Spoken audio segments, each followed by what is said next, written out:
suku Lewi. Kalau saya Lewi. Oke. Lewi Bani Israel bukan? Sebentar. Lewi Bani Israel bukan? Sebentar. Kau tadi mengatakan Yahudi bukan Israel. Ya. Oke. Ketika tadi Master mengatakan Taurat diturunkan kepada suku Lewi, apakah itu hanya milik Yahudi? Oke, berarti ini milik, Karena berarti ini milik. berbicara tentang Oke. Israel, berbicara tentang 12 suku, botol. Makanya Oke. otakmu pakai. Oke, baik. Berarti ini milik Bani Israel, betul tidak? Kau tadi mengatakan Yahudi, botol. Ya udah, berarti milik Bani Israel. Oke. Oke, sekarang oke. Iya. Ya udah. Berani buka Yeremia 31:31? Dah. Kamu 31. menceritakan- Lari, jangan lari, nggak bisa, Bang. Jawab dulu. Kau mau nyari jalan keluar? Ada yang menurunkan tidak? Ada yang menurunkan tidak? Dari sendiri bang, dari sendiri dia. Nggak mampu. Pasal generasi. Itulah kenapa perlunya ilmu sebelum ngomong. Ilmu dulu baru ngomong. Ilmu dulu baru punya kepercayaan. Itu masalah. Kenapa dia begitu sangat kacau? Karena dia menerima doktrin tanpa ilmu. Ketika dapat doktrin, kau harus cek ke dalam Bible-mu. Cek. Ada Kristen yang berani buka Yeremia 31:31? Mereka lari, 3 orang lari. Mana ada berarti Kristen buka Yeremia 31:31? Itu Mister Kolot dari tadi itu. apa saya? Ada? Kalau tadi bisa. Lari. Alasan aja. Alasan, bro. Alasan aja. Bukan alasan. Saya lagi gini. Udah saya bukakan sekarang. Anda udah bisa mendengarkan? Bisa. Bisa. Oke, saya dengarkan. Saya bacakan. Kalau lagi di luar nggak apa-apa lah. Padahal itu pura-pura aja. Yeremia 31. Lucu, Kristen ini lucu. Kayak Dora. Kayak Doraemon. Baling-baling bambu. Yeremia 31:31. Mana? Sesungguhnya akan datang waktunya, demikian firman Tuhan. Aku Tuhan akan mengadakan perjanjian baru dengan kaum Israel dan kaum apa? Yehuda. Nggak percaya? Buka. Jadi buku ini milik siapa? Oh, saya ulang ganti. Anda request KLAI ke Saremba, tolong ganti Yeremia 31:31. Akan mengadakan perjanjian baru dengan kaum Israel, kaum Yehuda, dan kaum Kristen. Gimana kalau gitu? Nah, baca nomor 34. 34 itu berapa? Bentar. Nomor 33. Tapi beginilah perjanjian apa itu? Beginilah perjanjian yang kuadakan dengan kaum Israel, dengan Yahudi, dengan Kristen, mau di situ. Aku akan menaruh Tauratku ke dalam batin mereka. Ada orang memahami terus sampai LP. Taurat kepada siapa? Yehuda, kaum Israel. Ada kekristen di situ. Masalah. Inilah kenal. Inilah dampak menuhankan anak orang.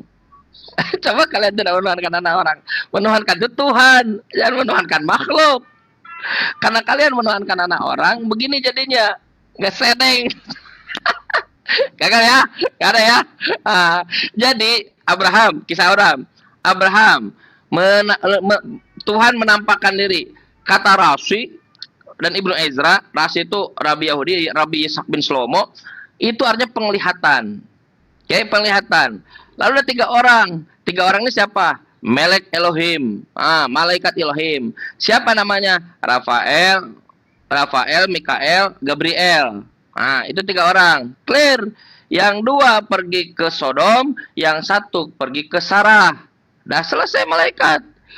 Abraham sujud, Adonai kepada Tuhannya. Sama saya juga. Saya sungkem kepada ibu saya. Saking saya terharunya, saking saya dramatisnya, saya mengucapkan, ya Tuhanku, terima kasih sudah mempertemukan aku dengan ibuku. Bukan berarti ibuku dengan Tuhan. Saya berseru kepada Tuhan. Sekarang kalau kalian mau bertentang Yahudi, nah silakan versi Kristen. Siapa 3 orang itu? Masalah generasi. Benar ya? Jadi perbedaan antara Kristen dengan Yahudi adalah Yahudi tidak pernah mengatakan bahwa Tuhannya makhluk, Tuhannya itu orang. Enggak. Dan aneh juga teman-teman, lihat. Malaikat datang ke Abraham langsung jadi orang, jadi manusia dewasa, jadi orang. Datang ke Abraham. Bagaimana mungkin Tuhan datang ke bumi harus jadi janin dulu, keluar dulu dari vagina perempuan, jadi bayi, menyusui, lalu belajar di sekolah. Tuhan Ya, macam apa? Malaikat lebih hebat. Sebentar Kang San kasih kesempatan ngomong ya kan. Masya Allah gimana sih Kang San? Gini. Lucu, senang saya, lucu.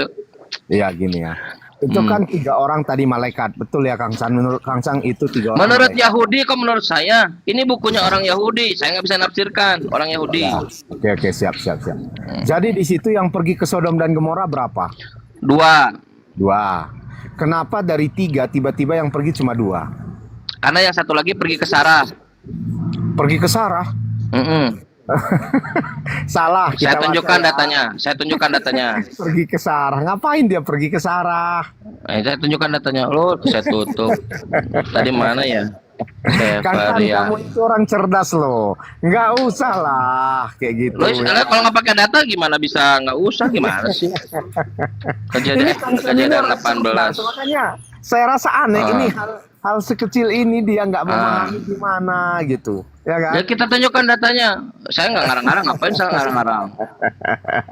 Saya yakin suatu saat Genesis. kamu akan menjadi penginjil yang paling besar, Genesis. Kang San. Kang San, kamu dengar saya? Iya, saya menginjili. Saya akan beritakan ke seluruhnya kalau Yesus ini bukan untuk orang semua orang, untuk Bani Israel. Suatu saat kamu akan Separia. menjadi saksi Kristus yang besar. Saya yakin itu. Gimana prediksimu bisa benar? Prediksi tentang Tuhan aja salah. Tuhan ini manusia. Aku nggak percaya prediksimu. Mana nomor? Dalam hatimu aku tahu. Dalam hatimu aku tahu, Ah. Kang San. Kamu sudah tahu ini kebenaran ini sekarang. Cuman kamu masih Kita lihat kebenarannya. Kita lihat kebenarannya. Iya. Kita lihat kebenarannya. Karena sesuatu hal atau yang lain gitu loh. Ya kita lihat kebenarannya kita lihat. Trifigur ya, trifigur. Dari matamu itu aku udah tahu. Kamu tahu kebenaran itu sebelah mana? Ntar Sebelah dulu. Muhammadkah atau sebelah Yesus kan gitu.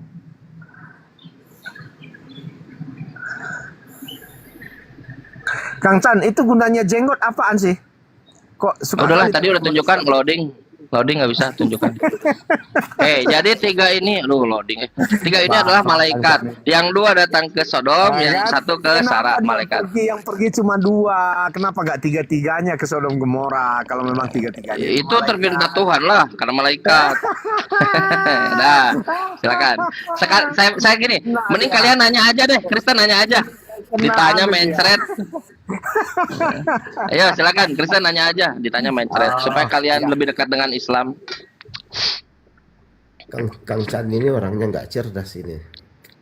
Kalian aja berdebat, saya cerdas, saya tidak cerdas. Gimana? Kalian selalu bertentangan Kristen hidupnya. Kang San ini dia mirip-mirip Kalbar dan Datit ikut ini. Dia jualannya jualan agama untuk mencari pencitraan. Aduh. Baru datanya data sekunder, bukan data primer. Ini yang memang jauh dari fakta sejarah. Primer, Jadi cuman primer orang itu aja premier, ini. Dan primer, ini ya Kang San primer, ini. Dia enggak, mirip-mirip- primer, premier, mirip David Silva, sekunder dia berarti ini. yang kedua.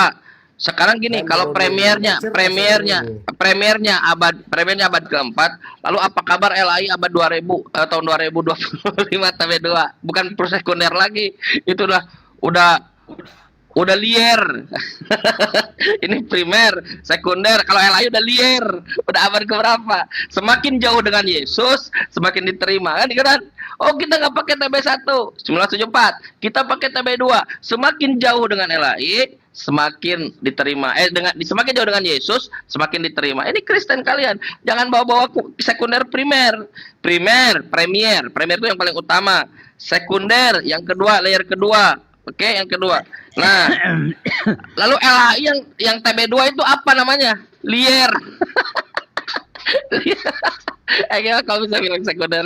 Liar. Kau pakai sekarang yang liar, bukan yang sekunder, bukan yang primer. Mas Solang. Kang Chan, banyak belajar lah dulu Kang Chan. Kang Oke, Chan saya ini mau belajar, mirip-mirip bisa. Martin Siskut Baik. ini. Mas saya mau belajar, Tahu bisa saya Bang belajar. ini. Baik, saya mau Kalau belajar. cuma jualan agama Bang, pakai data-data Baik, data saya mau primer, belajar. janganlah Bang. Dia Bisa belok saya ke belajar? sekunder, Oke, jangan. saya belajar. Oke, saya tolong saya Cerdas ajari. sedikit lah. Baik, saya mau belajar. Tolong ajari saya. Di antara Bapa di sorga dan di bumi, yang mana yang Tuhan? Ayolah, saya mau belajar nih. Iya, makanya saya mau belajar. Saya mau belajar. Loh, Anda tadi jangan saya jualan agama. Saya nggak akan jualan. Nah, Anda harus menyarankan saya untuk belajar. Saya mau belajar sekarang. Nah, saya mau belajar. Di antara Bapa di sorga dan Yesus di bumi, yang mana yang Tuhan? Ayo. Ayo. Ayo dong, saya mau belajar. Masalah. Bapak di sorga. Ya Bapak, lepaskanlah cawan ini dari hadapanku. Bapak di sorga, Yesus di bumi. Nah, pertanyaannya, saya mau belajar nih. Di antara Bapak di sorga dan Yesus di bumi, yang mana yang Tuhan?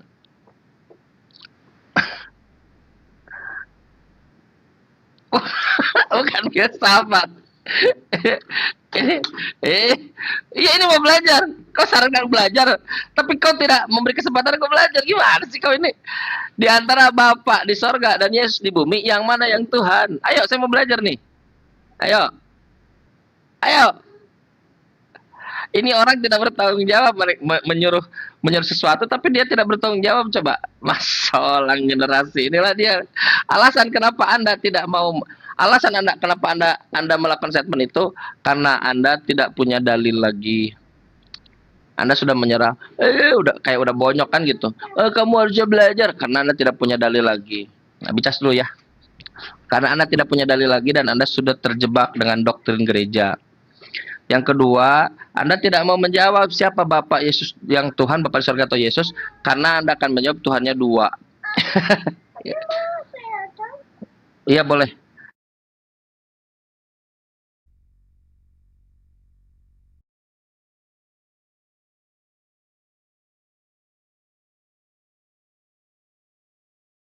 Sorry, ada anak. Itulah alasannya. Kenapa dia menghindari pertanyaan? Karena dia tahu bahwa dia akan mengatakan Tuhannya dua. Sedangkan Yesus tidak pernah mengajarkan Tuhannya dua. Teman-teman diajari nanti sejam lagi, 2 jam lagi. Tuhan Yesus, Juru Selamat, Tuhan Yesus. Jam lagi. Oh, lancar. Kenapa lancar? Karena tidak ada Bible di sana. Tapi ketika selesai beres kebaktian, pulang, buka TikTok, buka Komal, Bible di expose. Matius 7:2-3. Siapa yang berseru kepada Yesus Tuhan?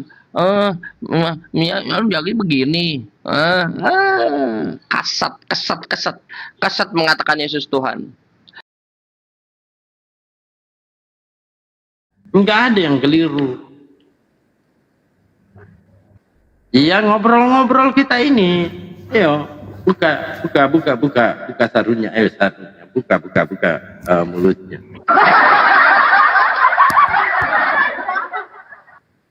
Kenapa? Aman dia punya jadwal. Sinyal gua drop. Alasan aja kau. Kok kamu banyak alasan? Kita satu tuh. Itu merah itu. Apanya yang merah? Nggak ada yang merah. Paling apa-apanya yang merah? Apanya yang bagus? Assalamualaikum warahmatullahi wabarakatuh. Waalaikumsalam warahmatullahi wabarakatuh. Assalamualaikum Nggak ada. warahmatullahi taala wabarakatuh. Abang Dan. Waalaikumsalam. Enggak ada, bagus kok. Aman. Iya, ganteng suaranya. Suaranya ganteng kayak orangnya, Pi. Jangan kemana-mana, Pi, sebelum ke gereja. Bang Tri. Iya, Pi. sehat ya, Pi ya? Gereja Bang Tri, gereja. Oh, Pipi, iya. pipi, Sehat ya Bang Tri. Oke, lanjut. pipi. Dengarkan abang. Oh, mau selamat nggak ada? Mau selamat? Kayak Mau, cewek aja. orang selamat mau dong. Ya Diablo. Hah? Mau ya, Pi ya? Orang selamat mau. Masa nggak mau Tunggu dulu, selamat? tunggu Mau dulu. selamat ya, Pi? Mau selamat ya. Mau. Iyalah. Oh. Mau dong. Kalau mau, ikuti apa yang disampaikan Yesus. Jangan kau ikuti apa yang disampaikan Paulus. Ya toh? Kalau jalannya Yesus itu sudah benar. Jalannya Yesus, jalan keselamatan itu sudah benar. Tapi apakah jalannya Kristen itu lari kan? Inilah pipi satu ini. Lari aja kerjanya. Bagaimana kau mau selamat, Dinda?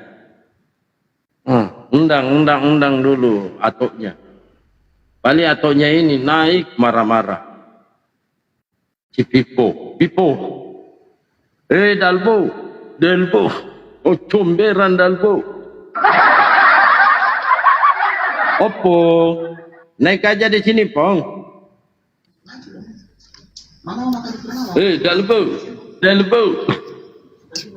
Pak Junedi naiklah Pak Junedi. Naik lagi Bang Jun. Pak Bang Junedi. Hello. Junaidi ini teman saya. Pak Junet. Naik. Pak Junet. Jadi sebelum ke gereja teman-teman, ke sini dulu, mampir dulu ke sini, saya kasih bekal supaya ada nanti yang bisa dipertanyakan kepada pendeta. Ya kan? Emang di gereja boleh tanya sama pendeta, Bang Dalbo? Nggak tahu aku nggak pernah ke gereja.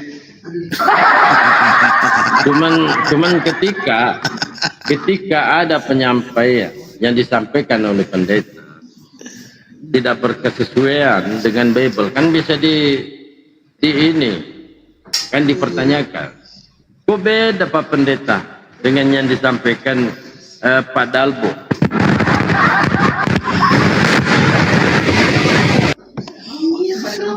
Kenapa tuh noise?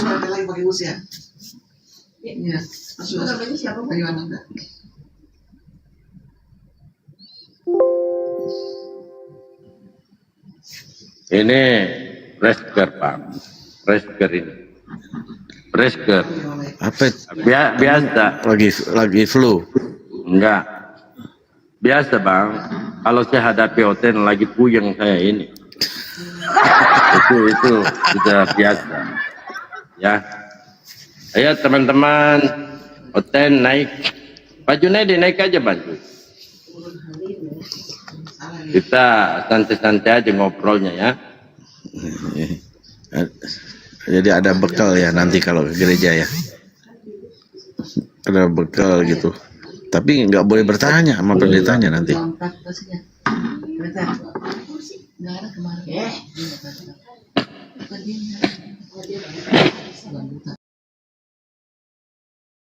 Tapi kalau kami umatnya, maka itu adalah keutamaan.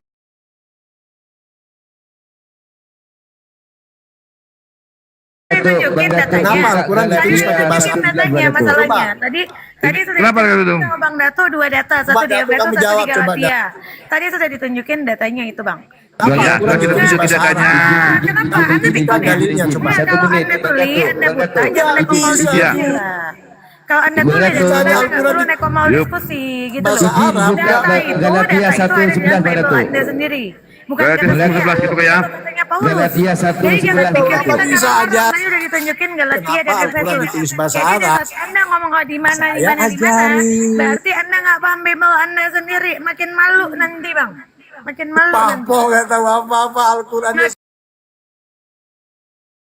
Nah, ini pertanyaannya, bagaimana dengan orang yang menerima Yesus sebagai Tuhan dan Juru Selamat, tapi dia tidak menerima Tritunggal?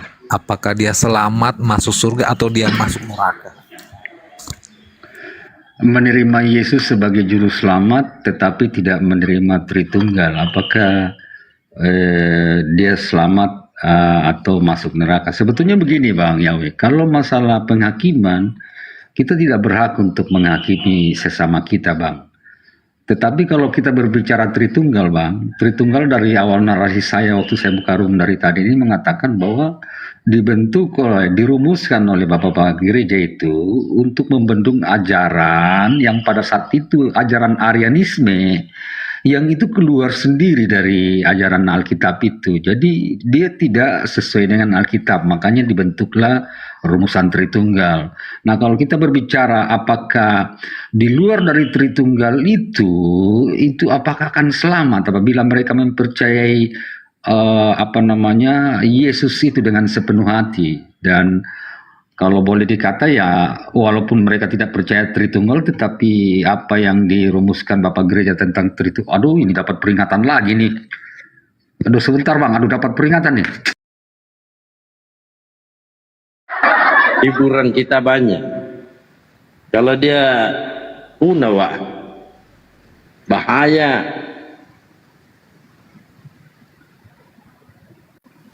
Justru saya khawatir kalau berkurang, Pak. Waalaikumsalam.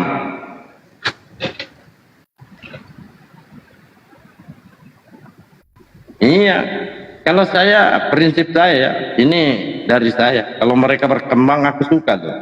Artinya banyak yang bisa hibur kita itu. Walaupun mereka mengatakan kami mayoritas, enggak masalah mayoritasnya, artinya banyak yang bisa kita pilih-pilih yang mana yang kita mau suruh jadi penghibur kita, ya kan?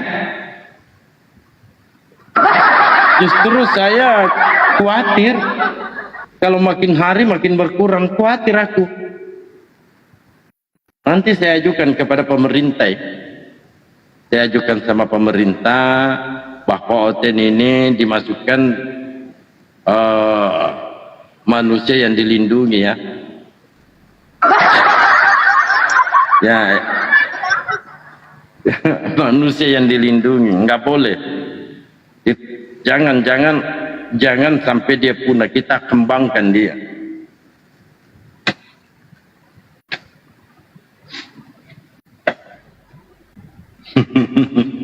Itu ya, makanya saya panggil Bang Arom di kesini. Saya mau sampaikan, jangan khawatir, saya bantu abang ini.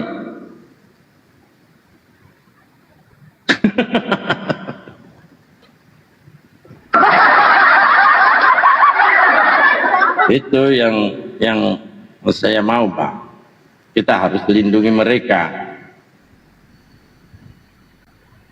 Seandainya banyak manfaat juga OTN loh, banyak manfaatnya. Jangan kita mengambil hanya satu sisi, lihat sisi baiknya. Ya menurut saya banyak sisi baiknya OTN ini.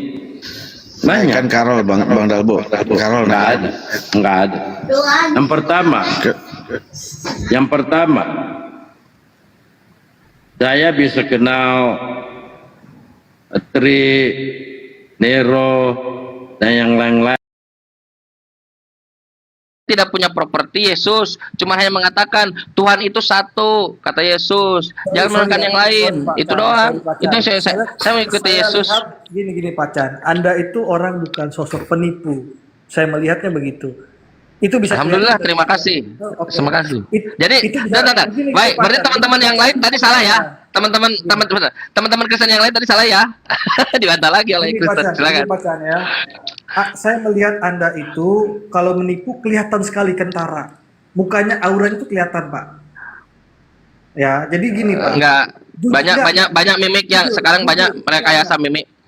Tapi enggak, itu bukan poin saya. Poin kita itu masalah tadi. Anda mau bertanya atau apa yang perlu jujur? Sekarang saya bertanya kepada Anda. Ya. Tuhan itu maha tahu nggak? Maha tahu dong. Maha tahu kan?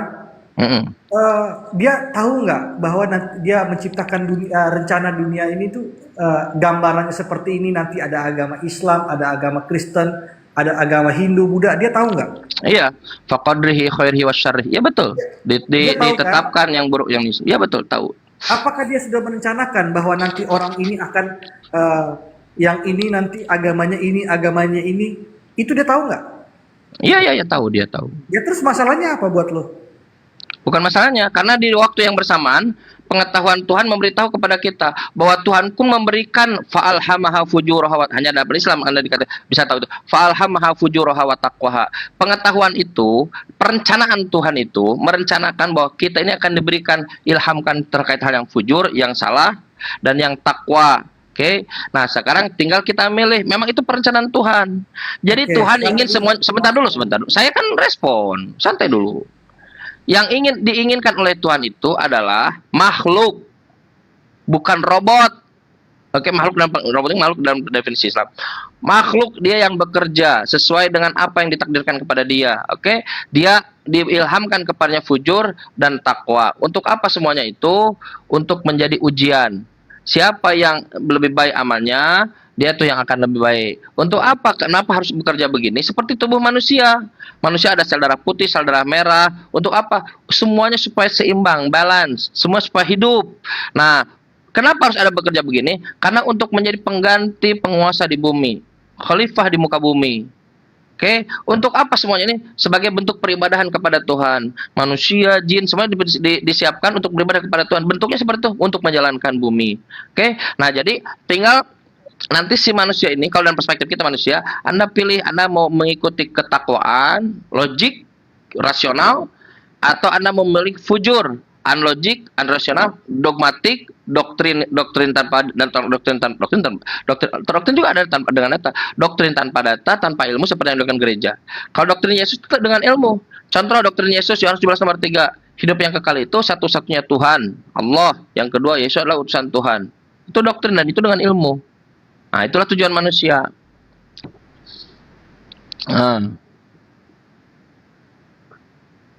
Masolang generasi. Balik lagi ya. Nah, jadi kata orang maaf tuh, ngapain aku menuhankan Yesus? Orang yang dipromosikan jadi Gini ya Chandra ya. Lu harus bisa introspeksi, lu harus merenungkan ya. Waktu gempa tsunami di Aceh, yang bantu orang siapa yang paling punya simpati? Sekarang ya Sumatera dalam keadaan bencana, itu Tuhan bisa menegur kan? Waktu gereja di Palestina dibombardir Israel, siapa yang paling simpati pada gereja? Islam. Omong di Indonesia, jangan jauh-jauh ke sana. Kenapa kau hindari bencana? Kenapa kau ini sangat milih-milih? Kau ini tidak berkemanusiaan. Kau ini gereja di Palestina dibombardir oleh Israel. Kami Islam yang melindungi orang-orang Kristen di sana, Muslim Gaza. Malah Kristen Indonesia malah mengibarkan bendera. Dia membunuh, dia membantai saudaramu di sana, membombardir gerejamu di sana. Masolang. Orang-orang Kristen di sana, dia bekerja sama dengan Islam, karena dia tahu, karena mereka merasakan luka. Kau tidak merasakan luka. Kau ini tidak berkemanusiaan. Pacan, kalau Anda begini akan menimbulkan antipati orang Kristen, Pak. Serius, Pak. Lah bagus. Memang itu tujuannya. Supaya orang Kristen mikir. Orang Kristen supaya mikir, kenapa kami mengajarkan ajaran kasih? Dengar, kenapa kami mengajarkan ajaran kasih, tapi ada anti? Berarti ajaran kasih kami harus dipertanyakan. Semakin Kristen berpikir, semakin bagus. Itu tujuannya. Dengar, beberapa hari kemarin, ini progres. Beberapa hari kemarin, ada orang Kristen terkemuka di Indonesia mengatakan, bayangkan, dia dipuja, dia disuplai dana, dia mengatakan Yesus punya Tuhan. Loh, bagus. Justru dakwah itulah tujuannya, objektifnya itu mengatakan Yesus punya Tuhan. Kata Quran, laqad kafara alladziina qalu innallaha huwas salisu salasa. Terkafir, bahkan pakai laqad.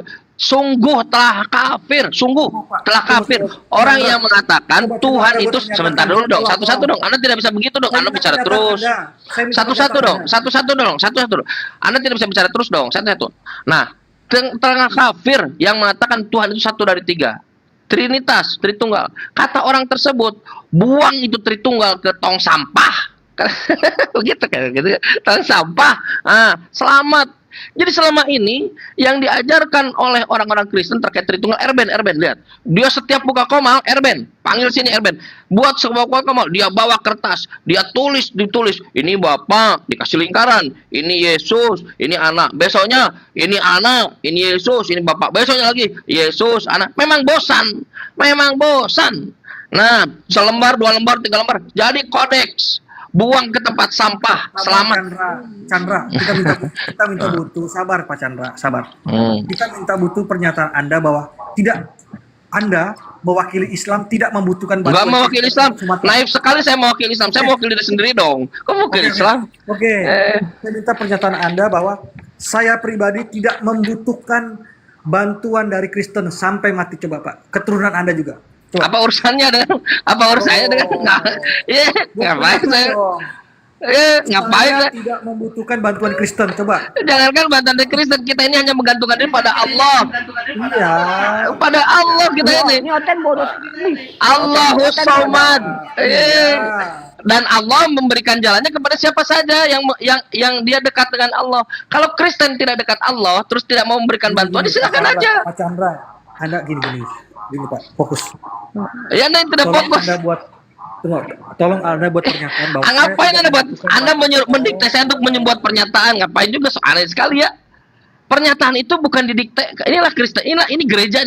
Buat pernyataan itu bukan didiktekan oleh Anda. Pernyataan itu datang dari inner, dari saya.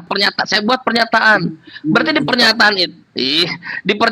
pernyataan itu ada background yang melatar belakang pernyataan. Bukan kau suruh dikte. Ini ajaran gereja, main dikte aja. Silakan. Gini. Oke, saya bicara ya. Saya bicara atau Anda bicara? Saya bicara atau Anda? Oke, silakan. Saya membutuhkan pernyataan Anda bahwa Anda dan keturunan Anda bersaksi dan bersumpah tidak membutuhkan bantuan Kristen. Coba Pak, tolong. Nggak ada saya ngomong begitu, nggak mau saya ngomong gitu. Ngapain saya ngomong gitu? Tolong. Kenapa saya harus ngomong begitu? Sebentar sedikit Ustadz Chandra. Iya. Ustadz Chandra di bawah ada tappingan ini katanya. Wah, katanya itu Chandra super ini memang super katanya, cerdas. Oh, bijaksana bijaksini katanya. Banyak mukjizat demi namamu juga. Pada waktu itulah aku akan berterserang kepada mereka dan berkata, aku tidak pernah mengenal kamu. Enyahlah daripadaku, kamu sekalian pembuat kejahatan. Sudah.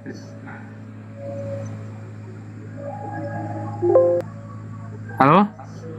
Iya. Saya dengar? Lanjut. Coba kembali ke atas tadi. Kerajaan sorga melainkan dia melakukan kehendak Bapakku yang di surga. Pada hari terakhir banyak orang yang memanggil Yesus itu Tuhan. Itu semua orang atau banyak orang? Yang orang Kristen tuh yang melakukan kehendak Bapa. Apakah enggak, ada aku tanya dulu. melakukan kehendak Yang memanggil Bapa? Yesus Tuhan itu, Yesus Tuhan itu banyak orang apa semua orang? Banyak orang. Orang ini adalah orang Kristen. Yang dikategorikan itu orang Kristen itu banyak orang apa semua orang Kristen memanggil Yesus itu Tuhan? Semua orang Kristen. Tapi di situ dibilang bukan semua. Di sini di muka bumi ini, saudara dengarkan. Di muka bumi ini memangnya orangnya itu hanya Kristen. Kami juga orang, Bang. Jadi di situ kan banyak orang, artinya sebagian. Tadi Anda bertanya. Dengar. Anda kan minta penjelasan. Boleh nggak aku menjawab ini? Silakan kalau mau jawab. Ya udah, jangan dipotong. Nah, kan tadi Anda bertanya, siapa agama mana yang memanggil Yesus Tuhan? Assalamualaikum warahmatullahi wabarakatuh. Saya jawab Kristen. Nah, Waalaikumsalam warahmatullahi wabarakatuh.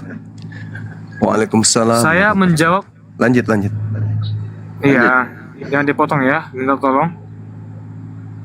Jangan dipotong. Oke. Tadi Anda bertanya, agama mana yang memanggil Yesus itu Tuhan? Saya jawab Kristen, tegas, Kristen.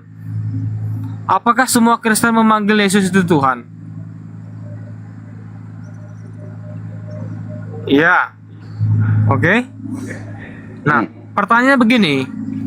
Kalau dikatakan di situ semua orang yang beragama Kristen yang memanggil aku Tuhan itu jelas. Tapi kalau banyak orang yang memanggil aku Tuhan, Tuhan, bukankah kami berbuat demi namamu, mengusir setan demi namamu?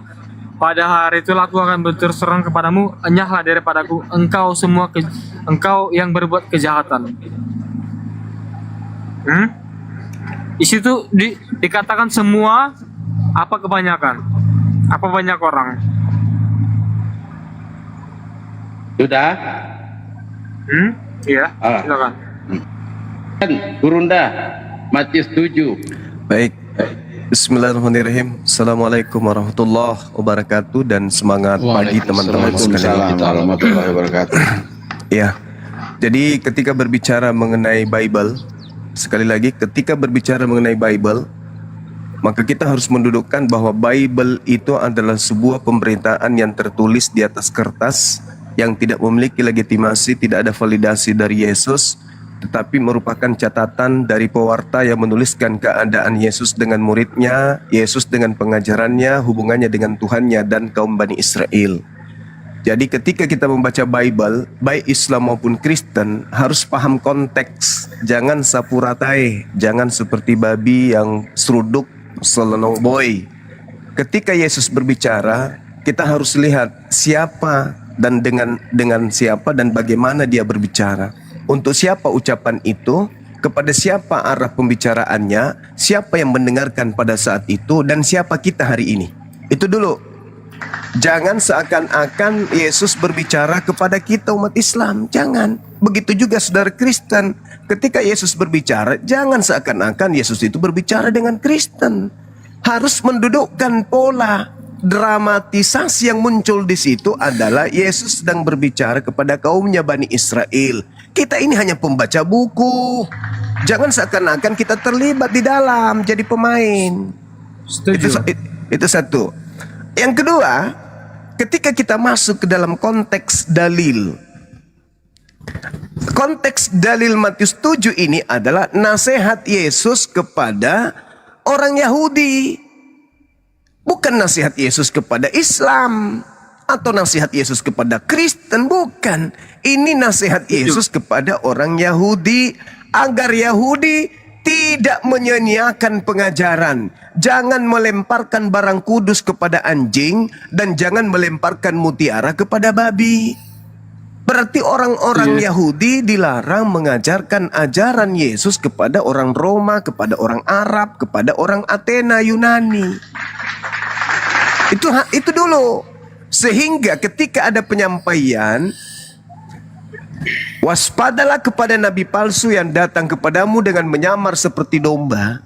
Ini sasaran tembaknya mungkin orang Arab, mungkin juga orang Romawi, mungkin juga orang Yunani yang enggak datang pada angkatan tersebut, pada zaman tersebut kepada murid Yesus. Di tengah-tengah murid Yesus ngaku-ngaku nabi pengajar, tapi bukan pengajar, bukan Yahudi, tapi hanya berpura-pura jadi Yahudi. Itu dulu. Nah, endingnya di mana? Pada hari terakhir. Artinya bahwa nanti akan banyak keturunan-keturunan nabi palsu ini atau pengikut nabi palsu ini yang akan memanggil Yesus itu Tuhan. Jangan Tuhan. Karena di situ konteksnya Yesus sedang berbicara tentang dirinya sebagai rasul utusan, bukan Tuhan pencipta. Jadi Kristen memanggil Yesus Tuhan itu sudah salah. Sebenarnya yang dimaksud di situ adalah kurios atau kurie. Iya, benar. Artinya benar, Tuhan, benar. Tuhan bukan Tuhan. Dari mana? Artinya bukan Tuhan, bukan Theos. Sedangkan orang Kristen, Roma Yunani sebagai akar Kristen mula-mula itu menganggap Yesus itu Theos. Kesalahan fatalnya di situ. Yesus itu kurios, dia hanya Tuhan. Nah, ada 3 kelompok yang memanggil Yesus itu Tuhan. Kelompok pertama adalah Yudaism, memanggilnya sebagai Maran. Itu jelas itu. Rabam, Maran, Rabam, Maran, Rabam, atau Theos, Kurios. Nah, sekarang ketika orang kedua Arab dalam hal ini Islam, juga memanggilnya Tuan, Sayyid. Sayyid. Anjay. Itu dipanggil Sayyid, tak Tuan. Sedangkan kalau orang Roma Yunani memanggilnya Theos. Ini celaka ini. Gimana? Kalau kemudian orang Kristen mendudukkan kata Theos ini menjadi Kurios, oke. Tapi yang dimaksud intisari pengajaran Yesus di situ adalah kecuali yang melakukan kehendak Theos. Boleh kamu memanggil aku Tuan, boleh. Boleh kamu memanggil aku Sayyid, boleh. Tapi kamu harus melakukan kehendak Tuhanku, Bapa atau Elohim. Itu baru bisa selamat. Maka orang yang bermujizat pakai nama Yesus itu ada dua kelompok. Umat Islam enggak, orang Arab enggak. Kelompok yang pertama murid asli. Kelompok yang kedua murid palsu. Sama-sama menggunakan nama Yesus dalam bermujizat. Orang-orang Yahudi murid-murid Yesus juga bermujizat pakai nama Yesus. Orang Kristen juga bermujizat pakai nama Yesus. Nah, mana di antara dua kelompok ini yang melakukan kehendak Elohim? Orang Yahudi atau orang Kristen? Di situ poinnya. Boleh saya jawab? Silakan. Oke. Tadi Anda mengatakan orang Kristen itu memanggil Yesus itu sebagai Theos. Coba Anda tunjukkan di mana ayat Alkitabnya atau Bible-nya orang Kristen itu memanggil Yesus itu sebagai Theos. Sesuai dengan Matius berapa tadi? 7 ya? Iya. Coba di mana ayatnya? Coba tunjukin. Filipi 7, Filipi 2 nomor 6, nomor 7. Jangan ke Filipi. Tadi kan konteksnya di Matius. Anda sakit ya? Anda kan bertanya. Saya berbicara mengenai konteks Kristen. Kristen itu pengikut Paulus. Paulus mengajarkan kepada pengikutnya bahwa Yesus itu adalah Theos yang turun menjadi manusia. Ini boleh nggak? Jangan di-mute. Ya, makanya kalau diskusi itu, tapi sayang, saya kan diskusi dengan Bang Kristen. Zuma official. Ya. Bang Zuma official. Ya. Bisakah ini hostnya ini diperintahkan jangan di-mute? Oke. Kita berdua. Oke, tapi jangan kayak orang gila ya Bang ya, bicara sendiri ya. Iya, kan tadi kan awalnya Abang kan tadi bicara soal tentang Matius berapa tadi 7 ya, yang tentang yang berseru kepadaku Tuhan, bukankah aku berseru kepadamu? Bukankah aku menyembuhkan orang bermujizat demi namamu? Itu siapa itu Bang? Iya kan? Nah, di situ berbicara tentang Theos apa Kurios? Itu berbicara mengenai Kurios. Kurios itu apa? Tapi Kristen hari ini mendudukkan Yesus itu sebagai Tuhan. Saya tanya, kan saya sudah mengatakan, Kurios itu apa? Tadi kan sudah saya katakan Sayyid berarti Tuhan. Enggak, Anda jangan bodoh lah kalau diskusi sama aku. Oke, iya. Jangan dipotong dulu, oke? Iya, tapi jangan bahlul Bang ya. Diskusi sama kita harus berakal. Iya, bagus. Sabar, santai. Jangan panik ya. Yang panik siapa? Jangan lebay. Syahid. Kalau dalam bahasa Arabnya apa tadi? Kurios itu? Sayyid, Tuan atau guru. Sayyid, Tuan. Oke, coba buka di Al-Qur'an di Lari ke Al-Qur'an lagi nih. Seakan-akan ilmunya sudah hebat kali. Nggak usah ke situ, ketinggian. Kamu Kristen, ketinggian. Kamu Kristen. Bolehkah saya Sedangkan kamu tidak akan pernah bisa paham Quran. Kamu masih Kristen. Enggak, saya boleh.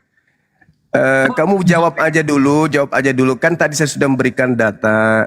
Yang memanggil Yesus Sayyid, yang memanggil Yesus Tuhan itu ada dua kelompok. Yang pertama Yahudi murid asli, yang kedua murid palsu alias Kristen. Yang saya tanya samamu itu apa? Saya bertanya, di mana di antara kedua kelompok ini yang melakukan kehendak Elohim?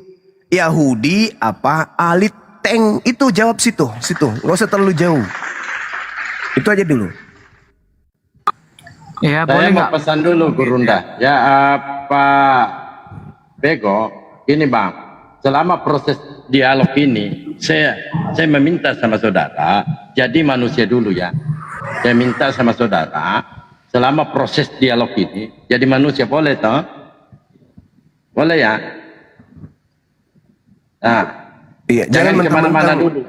Jangan mentang-mentang mutiara tidak diberikan kepada babi, Anda pamer di sini. Nggak usah pamer, kami tahu kok. Sekarang saya menuntun Anda untuk menggunakan akal sehat. Yang melakukan kehendak Elohim, Yahudi atau Kristen? Itu dulu. Ya, Anda bertanya, saya menjawab boleh? Silakan.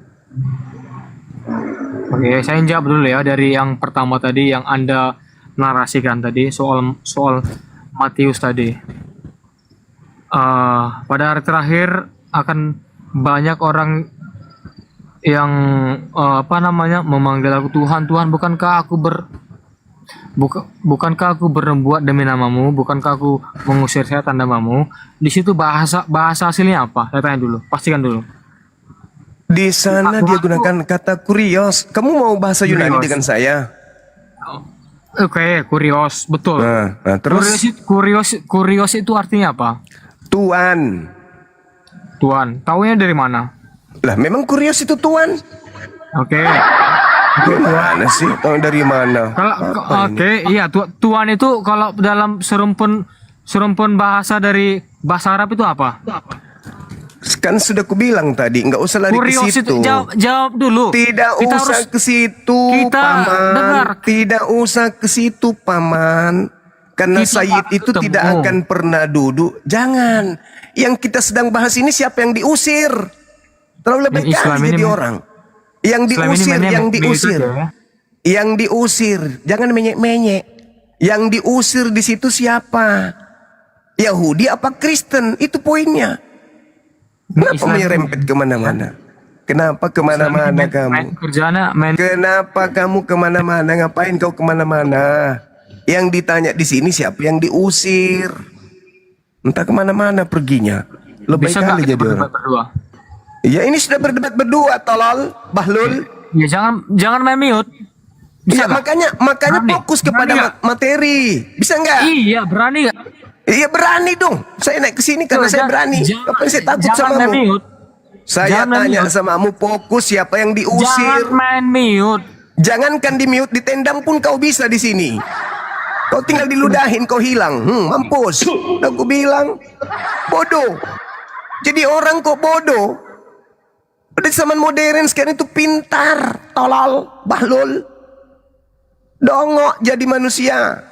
Kutanya samamu dari awal, Yesus melarang muridnya memberikan mutiara kepada Kristen. Yesus melarang muridnya memberikan barang-barang kudus kepada Kristen. Paham kau sampai situ? Kau harus perjuangkan itu. Kenapa jadi dungu? Tapi kan Anda oten, sorry. Kadang-kadang juga Bang Zuma ini aneh. Kenapa jadi dongo? Ya memang satu paket. Tumpul kali otak kau. Kan memang oten. Kok tanya lagi? Inilah susahnya kalau kita mau memanusiakan, tapi Anda yang tidak mau. Saya udah bilang, fokus ke materi, fokus. Sayyid itu tuan, guru, junjungan. Oke, kurios, sama. Entah kemana-mana perginya. Kamu kalau mau fokus diskusi, naik lagi ke atas ini, kita diskusi. Jangan kemana-mana perginya. Kau fokus siapa yang diusir itu. Siapa yang diusir, apakah Yahudi atau Kristen yang diusir? Jangan kayak orang gila. Lain materinya, lain dibahasnya gitu. Kamu boleh bertanya tentang Islam. Silakan kau bertanya. 1000 pertanyaan saya kasih samamu. Silakan. Tapi fokus kepada tema. Begitu. Fokusan tema, jangan ketakutan gitu loh. Kok kelihatan kali takut mau melarikan materi. Siapa yang memanggil Yesus Tuhan? Anda ingin mengatakan kami maksudnya Tuhan di situ bukan pencipta loh, tapi apa? Tapi junjungan. Ya sama aja, buktinya di gereja kalian menyembah Yesus. Naik lagi, silakan kau naik. Fokus pada materi kita. Kau boleh bertanya tentang Islam 1000 pertanyaan, tapi dengan catatan fokus pada materi kita. Gitu. Ya siap, Gurunda. Saya sapa dulu nih Gurunda. Betul. Iya, silakan. Tilka selamat pagi. Tilka selamat pagi. Halo. Kita naikkan satu-satu ya. Oten yang mau naik silakan. Assalamualaikum warahmatullahi wabarakatuh. Waalaikumsalam warahmatullahi wabarakatuh. Waalaikumsalam warahmatullahi wabarakatuh. Jadi minta lagi naik ini tuyul. Teman-teman Golbert, usahakan dulu Bang, Anda itu jadi manusia dulu, ya. Jangan bawa sifat-sifat kebinatanganmu ke atas gitu loh. Betul. Biar guru diskusinya itu jangan seperti kepada binatang gitu loh Bang. Lanjut, Guru Nda. Nah, ayo. Mantap ini, mantap. Golbert, bisa Bang. Fokus dulu satu materi. Setelah itu silakan Anda bertanya. Iya, saya pun mau mengajukan ini dulu. Bisa nggak? Jangan dipotong. Selesaikan dulu pertanyaan Guru Nda. Iya, saya jawab. Tapi jangan di-mute. Bisa nggak? Iya, silakan. Tapi jangan kemana-mana. 1, 2, 3, 4, 5. 5 orang berani nggak di sini? Banyak bacok kau. Kau mau dibaptis ulang lagi di sini? Iya, jangan di-mute. Jangan diturunin. Oke, berani kah? Udah, aku berdua sama Juma. Silakan dijawab pertanyaan Bang Juma. Saya jawab satu persatu. Dia tadi menjelaskan banyak narasi. Saya menjelaskan satu persatu. Oke? Boleh ya? Izin. Boleh, Matius 7, 22, 23. Oke, tentang Tuhan. Tadi saya mau menjawab tentang masalah Matius 7 tadi. Tentang banyak yang berseru kepadaku, Tuhan, Tuhan. Saya mau bertanya, saya mau membalikkan itu. Di situ bukan menjawab itu Bang namanya, dijawab lah. Abang ini disuruh menjawab loh. Nanti setelah menjawab, terserah kau mau akal-akalin itu, terserah. Kan aliten kau. Baru kau bertanya pada Bang Cuma gitu loh. Paham kan? Masalahnya diskusi, bukan ABC, bukan pilihan berganda. Bukan pilihan ganda Bang, ditanya Abang. Iya, ini bukan pilihan berganda, ini diskusi. Boleh nggak menjelaskan? Yang melakukan kehendak Elohim itu Yahudi atau Kristen, karena Yesus mengatakan bukan setiap orang yang memanggil aku Tuan, Sayyid, Kuries atau Kurie atau Kurios yang akan masuk ke dalam kerajaan surga, melainkan dia yang melakukan kehendak Bapakku yang ada di surga. Pertanyaannya muncul, siapa yang melakukan kehendak Bapa Elohim? Yahudi atau Kristen? Kamu sehat kan? Kamu sehat? Iya. Yaudah, kau jawab. Iya, yang Anda mengerti itu yang melakukan kehendak Bapak itu apa? Astagfirullahaladzim, ya Allah ya Karim. Kehendak Bapak itu Taurat. Kehendak Bapak itu Taurat. Hukum Taurat itu kehendak Bapak. Kalau kehendak Bapak Paulus, Perjanjian Baru. Bedakan antara Bapak Elohim dengan Bapak Paulus. Yang saya pertanyakan, ini kan ada dua kelompok yang memanggil Yesus Tuhan atau Tuan lah, Tuan.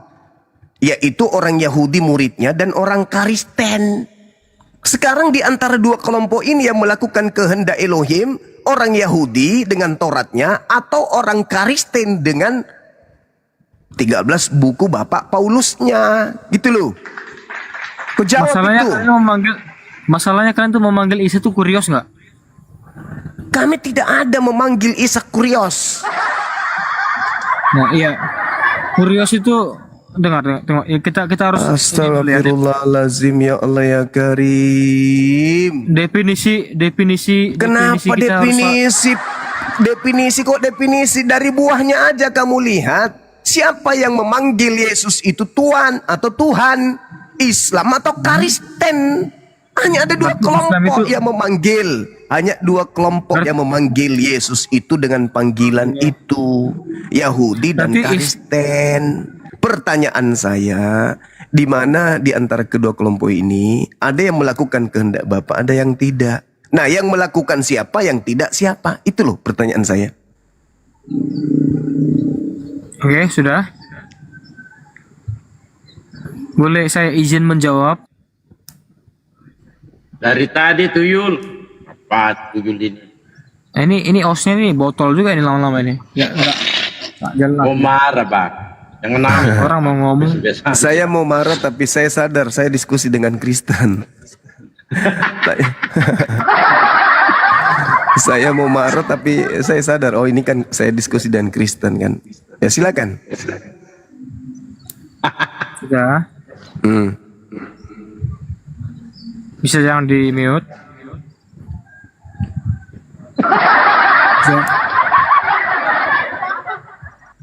Jawab dulu, bisa nggak di mute? Jangan Kamu di mute. mau cari pelampung di mana? Enggak, masalah saya mau menjawab. Kalau kamu nggak tapi saya di sanggup, mute. kalau kamu nggak sanggup, kamu turun, panggil pendetamu yang sekolah sampai S5, suruh diskusi dengan kita di sini.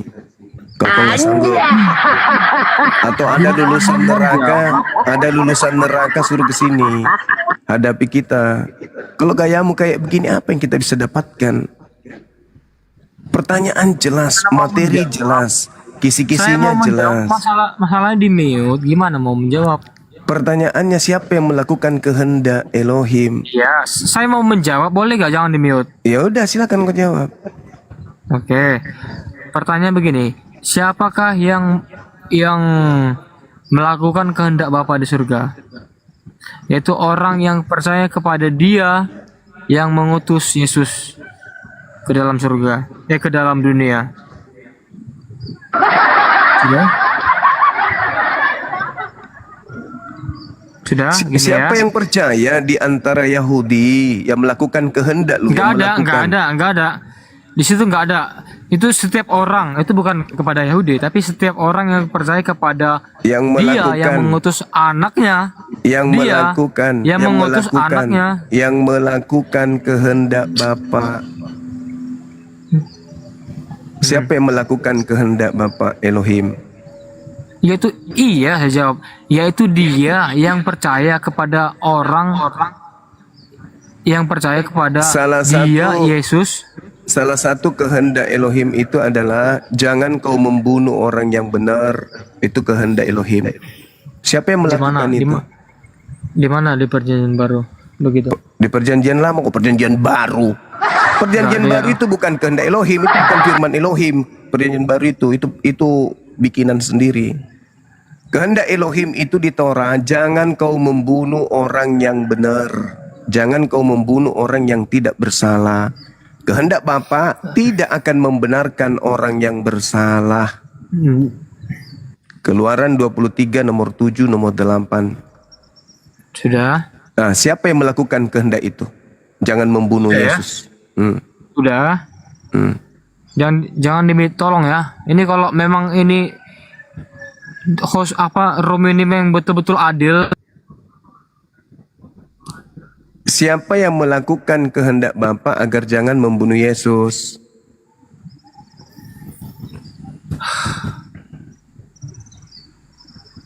Ini bisa nggak jangan di mute? Makanya nyambung. Kalau diskusi itu nyambung. Pembahasan itu harus nyambung. Gimana mau rame nih room ini? Lah, nyambung, bukan ramainya, nyambung, harus nyambung. Iya, Kan makanya kehendak Bapa itu jangan kau membunuh Yesus. Itu kehendak Bapa. Pertanyaannya, siapa yang melakukan kehendak Bapa untuk tidak membunuh Yesus, dan siapa yang berpesta pora setiap minggu atas pembunuhan Yesus?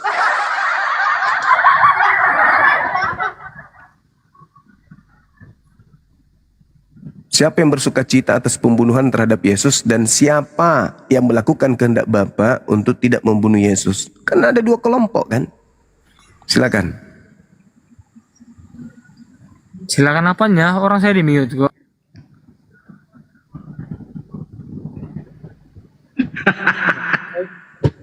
Ini mute ini nggak bisa menjawab. Ya Gimana? host, jangan di mute lah hostnya juga ini, jangan main mute. Ini gimana nih? Apa mau Siapa dijawab? yang melakukan kehendak Bapa ketika Bapa mengatakan jangan kau membunuh orang yang benar?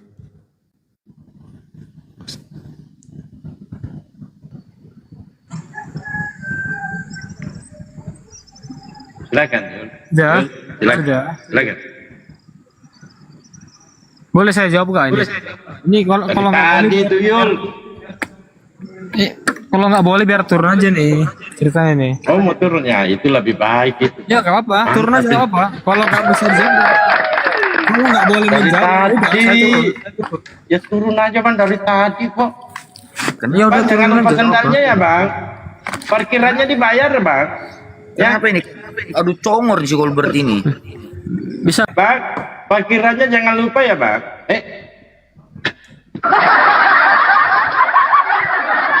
Iya. Teman-teman Kristen yang mau naik, coba ketik 3. Ketik dulu 3, baru saya naikkan. Banyak sekali permintaannya. Kristen naik, ketik 3. Coba. Wah, 8. Wah, mana ada Kristen 8? 3. 1. Rumpun hujat katanya. Ada mau hujat. Bukan 3 bang, 7. Ada 3 ini. Oten harusnya ketik 7. Wahyu 5 nomor 6. Mereka penyembah roh dan Tuhan mereka ada 7. Wahyu 5 nomor 7. Wahyu 5 nomor 6. Itulah ke-7 roh theos. Nah 7 roh theosnya, bukan 3. Sudah gitu bertanduk 7, bermata 7 juga. Jadi yang Oten dibawa ketik 7. Sampaikan dibawa kami penyembah 7 roh. Ayo. Baik kali Tuhan kalian, bah.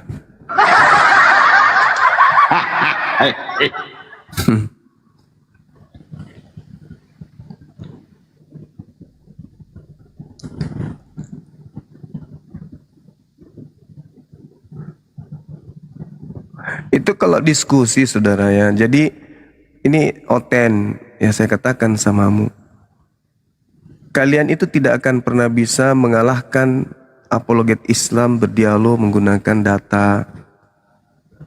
Secara nalar kalian juga tidak akan mungkin bisa, karena referensi kalian itu sebuah buku yang melawan kodrat akal gitu.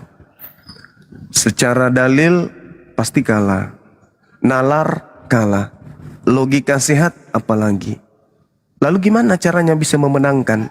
Nggak akan pernah bisa menang. Kenapa? Islam itu adalah agama yang unggul. Solusinya gimana?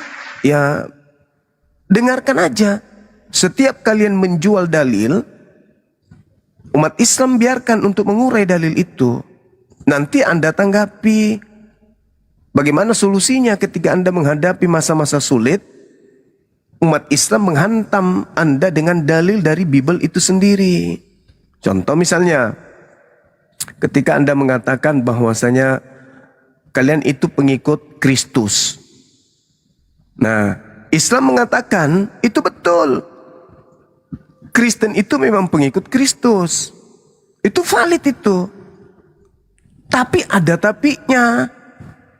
Yesus sudah pasti Kristus. Akan tetapi Kristus belum tentu Yesus.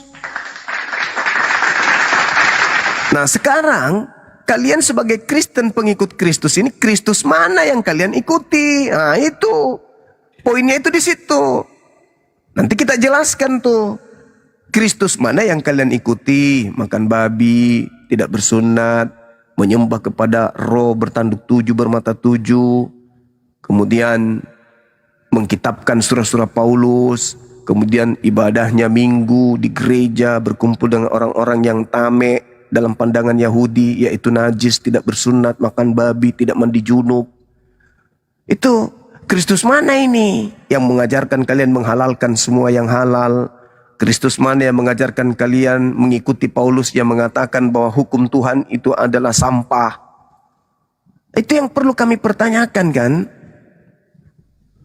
Sehingga ketika Anda naik ke sini, ya Anda harus legowo.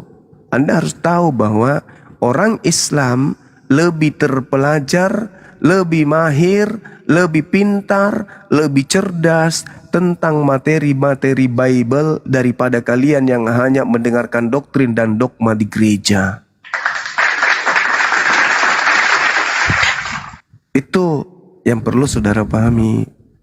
Ada yang mengatakan Edis lawanmu. Bagaimana mau Edis lawan saya? Semua materi-materi saya dia yang pakai kok. Materi saya yang dipakainya. Yesus itu bertuhan. Itu kan materi ilmu dari saya itu. Salib adalah karya iblis. Itu kan materi-materi dari saya dipakai Edis. Bagaimana dia mau lawan gurunya? Dia murid saya itu. Murid saya di situ. Makanya kalau dia ketemu saya itu pasti kencing nana dia. Gak bisa dia terlalu banyak bicara kalau sama aku. Cuman kenapa sekarang saya malas menghadapi dia? Karena dia sudah jadi penghujat yang full mesin, double mesin. Dia sudah di luar negeri. Coba dia balik ke Indonesia, kita diskusi. Pasti tiap malamnya kita akan datangi komalnya. Tapi karena dia di luar negeri, ngapain? Harusnya dia menghadapi muslim-muslim di luar negeri. Jangan yang ada di Indonesia lagi. Begitu saudara. Jadi kalau naik di komal Islam itu, Anda tidak akan pernah bisa menang. Itu dulu. Padahal Tuhan Anda 3 loh. Tapi Anda tidak akan pernah bisa menang. Meskipun dalam bentuk roh Tuhan Anda 7. Tapi Anda tidak akan pernah bisa menang menghadapi umat Islam. Pertama, karena kalian tidak punya mutiara. Apa mutiara itu? Mutiara itu ilmu, hikmat. Kalian tidak punya itu. Kalian hanya doktrin dogma doang. Kemudian dalil. Kita lebih paham dalil. Kenapa umat Islam itu lebih paham dalilnya Bible daripada orang Kristen itu sendiri? Karena landasan kemudian umat Islam membaca Bible murni ilmu. Apa itu? Murni mendudukkan perkara yang ada di dalamnya sesuai dengan apa yang tertulis. Tidak ada kemudian tidak ada tendensi dogma doktrin bahwa ada keinginan mengarahkan yang tertulis itu kepada sebuah konsep yang sudah baku. Oh tidak, tidak bisa. Tidak sama seperti Quran. Al-Quran memang harus mengikuti jalur dinamis. Al-Quran itu dinamis dia. Contoh, Qul huwallahu ahad. Katakanlah Tuhan itu satu. Sesuai dengan akal enggak? Sesuai dengan akal. Sejalan enggak? Sejalan. Dalil seperti itu bunyinya? Iya. Bagaimana dengan kodrat kemanusiaan? Apakah sesuai? Bisa diterima? Bisa diterima. Nah sedangkan di Anda, sama seperti bapak memiliki kehidupannya sendiri, begitu juga anak memiliki kehidupannya sendiri. Berarti ada dua yang hidup masing-masing, berdiri sendiri. Lalu kemudian Anda sudah didoktrin, itu satu. Bagaimana tidak sengklek? Tertulis dua, masing-masing memiliki kehidupan sendiri, masing-masing punya kehendak sendiri, masing-masing punya kapasitas sendiri, masing-masing punya ruang sendiri, masing-masing punya tempat sendiri, tapi Anda dipaksa menjadikannya satu. Makanya benturan antara akal Anda dengan apa yang tertulis. Maka musuh terberat Anda adalah kitab Anda sendiri. Nah, Anda tidak akan pernah bisa menang menghadapi kami. Jadi duduk aja, dengarkan bagaimana kami mengurai. Catat baik-baik, renungkan, pikirkan itu. Itu baru namanya beriman dengan proses akal. Begitu saudara. Jangan cuma ngotot doang. Bahas apa larinya kemana. Jadinya Anda di-mute. Anda di-kick atau lari kabur. Anda nggak tahan.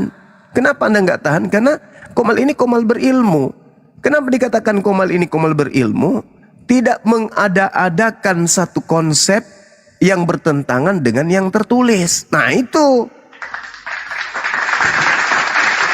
Mengada-adakan satu konsep yang nyata-nyata berbeda dengan yang tertulis. Pada hari ini telah lahir bagimu juru selamat, Kristus.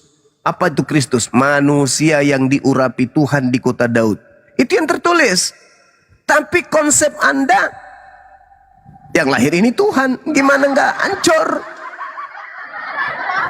Gimana nggak hancur? Yang lahir manusia, tertulis manusia, tapi sudah didoktrin yang lahir ini Tuhan. Gimana nggak hancur? Antara lisan dan hatimu berbeda. Antara ucapanmu dengan isi kepalamu berbeda. Antara apa yang dibaca oleh matamu dan yang didengarkan oleh telingamu itu berbeda. Bagaimana tidak error? Maka yang muncul kemudian adalah kecemburuan akidah. Kalian cemburu kepada Islam yang akidahnya sempurna. Sekira begitu. Masya Allah. Assalamualaikum Pak Haji Indra. Waalaikumsalam warahmatullahi wabarakatuh. Bang Indra barakallahu. Waalaikumsalam warahmatullahi wabarakatuh. Iya Bang. 86 Bang, 90 101. 3. Waalaikumsalam warahmatullahi wabarakatuh. Assalamualaikum Bang Juma. Waalaikumsalam warahmatullahi wabarakatuh. Akhina barakallahu. Alhamdulillah sehat-sehat Bang. Alhamdulillah sehat Abang. Masya Allah. Monitor Masya Allah. Luar biasa. Lagi Siap. Bang, saya yang standby monitor. Baik. Kita bimbing teman-teman kita Iya penyembah Bang. 7 roh bertanduk 7 bermata 7 ini. Bang. Oke dah Bang, saya standby. Oke Bang Hos. Bang Dewa. Siap. Iya Pak Haji. Ya, Selamat ulang tahun Pak siap. Indra ya. Siap. Selamat ulang tahun Pak Indra. Mulai. Lanjut Bang. Latar lagi Bang. Enak saya dengar di pagi-pagi ini. Minggu-minggu. Lagi mendung di Jakarta nih. Jakarta Utara. Siap. Yo. Masya Allah. Assalamualaikum. Waalaikumsalam warahmatullahi wabarakatuh. Ini putra teman-teman, nggak ada ilmu dia. Masa kita menghadapkan Bang Kuma dengan 7? Yang saya cari ini yang ini ya. Dia minta naik sedikit. Kecuali dia mau jadi manusia, boleh. Walaupun nggak ada ilmu, tapi dia mendengarkan. Coba aku naik dulu tuh. Nggak pernah tebang Andi, makanya nah, putra. Salon. Malah turun dia. Nah, minta naik lagi. Bukannya tadi pamit, Bang. Coba siapa tahu dia temukan jawaban. Lari dia, lari.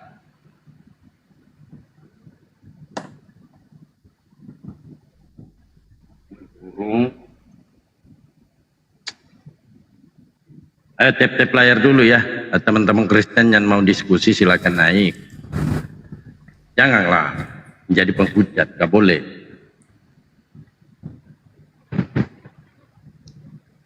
Jadi pencipta langit dan bumi itu bersumpah wal ardi wa ma tahaha, demi bumi serta penghamparannya. Apa muatan sumpah Allah ini? Sambil cari yang oten Bang. Allah mengatakan wa nafsin wa ma sawwaha. Allah bersumpah dan Allah pun mengatakan demi jiwa serta penyempurnaan ciptaannya. Jadi kita manusia itu adalah makhluk yang paling sempurna. Di antara seluruh makhluk yang dicipta oleh Allah, kita manusia inilah makhluk yang paling sempurna ini. Bahkan Allah bersumpah atas penciptaannya bernama manusia ini. Wa nafsin wa ma sawwaha. Nah, keutuhan kesempurnaan kita sebagai manusia, Allah kemudian jabanin kita sebagai makhluk yang sempurna dengan pola fa'alhamaha fujuraha wa taqwaha. Apa itu? Pada diri manusia diilhamkan oleh Allah kemampuan untuk jahat dan juga kemampuan untuk bertakwa. Jadi ada potensi kita itu jahat, ada potensi kita itu bertakwa. Dua potensi inilah yang disebut oleh Allah wa nafsi wa ma sawwaha. Manusia dicipta dalam bentuk sempurna. Sempurna manusia itu karena memiliki dua potensi yang seiring sejalan dalam hidupnya. Makanya kalau kita lihat ada yang memilih jahat, ada yang memilih baik. Lalu Allah mengatakan kada aflaha man zakkaha. Sungguh beruntunglah orang yang mensucikan jiwanya. Kenapa? Karena Islam juga punya potensi menjadi jahat. Ya. Punya potensi. Siapapun kita punya potensi menjadi jahat. Tapi yang pasti Islam jahatnya itu tidak 2 kali lebih jahat daripada ahli Taurat. Kita tidak menggantikan kedudukan pencipta langit dan bumi dengan makhluk. Berbeda dengan saudara kita yang di sebelah. Ya, kau sudah dongeng banyak kali semua. Macam kau lah belagak jadi nabi. Jadi manusia itu dicipta 2 kehendak ini. Kadang jadi baik, kadang jadi Macam jahat. kau lah belagak jadi nabi. Kalau kita berbicara mengenai perbandingan agama, Yesus meminta kepada murid-muridnya Bani Israel agar waspada kepada si jahat. Alhamdulillah, sepanjang kita belajar Bible, tidak ada narasi yang dibangun di dalamnya meskipun terjemahan yang mengatakan waspadalah kepada penyesat yang bergelar sallallahu alaihi wasallam. Itu enggak ada. Tidak ada kemudian pernyataan Yesus yang mengatakan waspadalah kepada penyesat bernama Bang Soma. Itu enggak ada. Tetapi justru dikatakan waspadalah kepada penyesat yang datang kepadamu memakai namaku dan berkata akulah Mesias. Nabi Muhammad tidak pernah berkata akulah Mesias. Dan yang datang kepada Nabi Muhammad mewahyukan Al-Quranul Karim tidak mengatakan aku Mesias. Tetapi yang datang kepada Paulus, yang datang kepada Pulau Patmos, yang datang kepada Ananias, yang datang kepada para murtadin mengaku Mesias Kristus. Sederhana kok itu. Fa'alhamaha fujuraha wa taqwaha. Jadi kalau ada hari baik tiba-tiba jahat, itu biasa. Yang penting jangan selama-lamanya jahat. Apa itu? Mati di dalam kekufuran. Innal ladzina kafaru min ahlil kitabi wal musyrikina fi nari jahannam khalidina fiha ulaika hum syarrul bariyah. Mereka adalah seburuk-buruknya makhluk. Kenapa? Karena tidak menggunakan ilmu di dalam beragama. Saya kira begitu sebagai pembuka mata kuliah kita pada hari ini kepada saudara-saudara kita Oten, makhluk yang diinformasikan dalam kitab Wahyu 5 nomor 6, menyembah roh yang bertanduk 7 dan bermata 7. Silakan. Assalamualaikum. Waalaikumsalam warahmatullahi wabarakatuh. Terima kasih sudah dinaikkan ya. Kebetulan ini ada Bang Juma. Saya mau tanya ini. Masalah internal di keluarga saya. Ini berkenaan dengan apa? Dengan agama, Bang Zuma, mohon maaf ya. Siap. Saya minta petunjuk ya. Saya lagi kena masalah dalam keluarga saya. Anak saya itu penyembah Lucifer, Bang. Na'udzubillah. Ya, lanjut. Iya. Saya lagi berjuang untuk mengembalikan akidahnya. Dia baru datang dari Bali itu. Ampun Bang, udah ninggalin sholat, udah. Aduh. Pokoknya saya lagi berusaha untuk mengembalikan akidahnya tapi masih berat, Bang. Barangkali Abang punya solusi atau punya jalan. Gimana caranya supaya anak saya kembali ke track yang benar atau ke jalan yang lurus, Bang. Itu aja. Gejala awalnya gimana, Abangku? Prosesnya gitu. Saya enggak tahu. Dia belajar apa, dia bergaul dengan siapa, saya enggak tahu. Ketika dia ke Bali poinnya itu, poinnya pergaulan itu, Bang. Pergaulan, Bang. Pergaulan. Iya, ketika dia pulang dari Bali itu dalam keadaan terpuruk ya.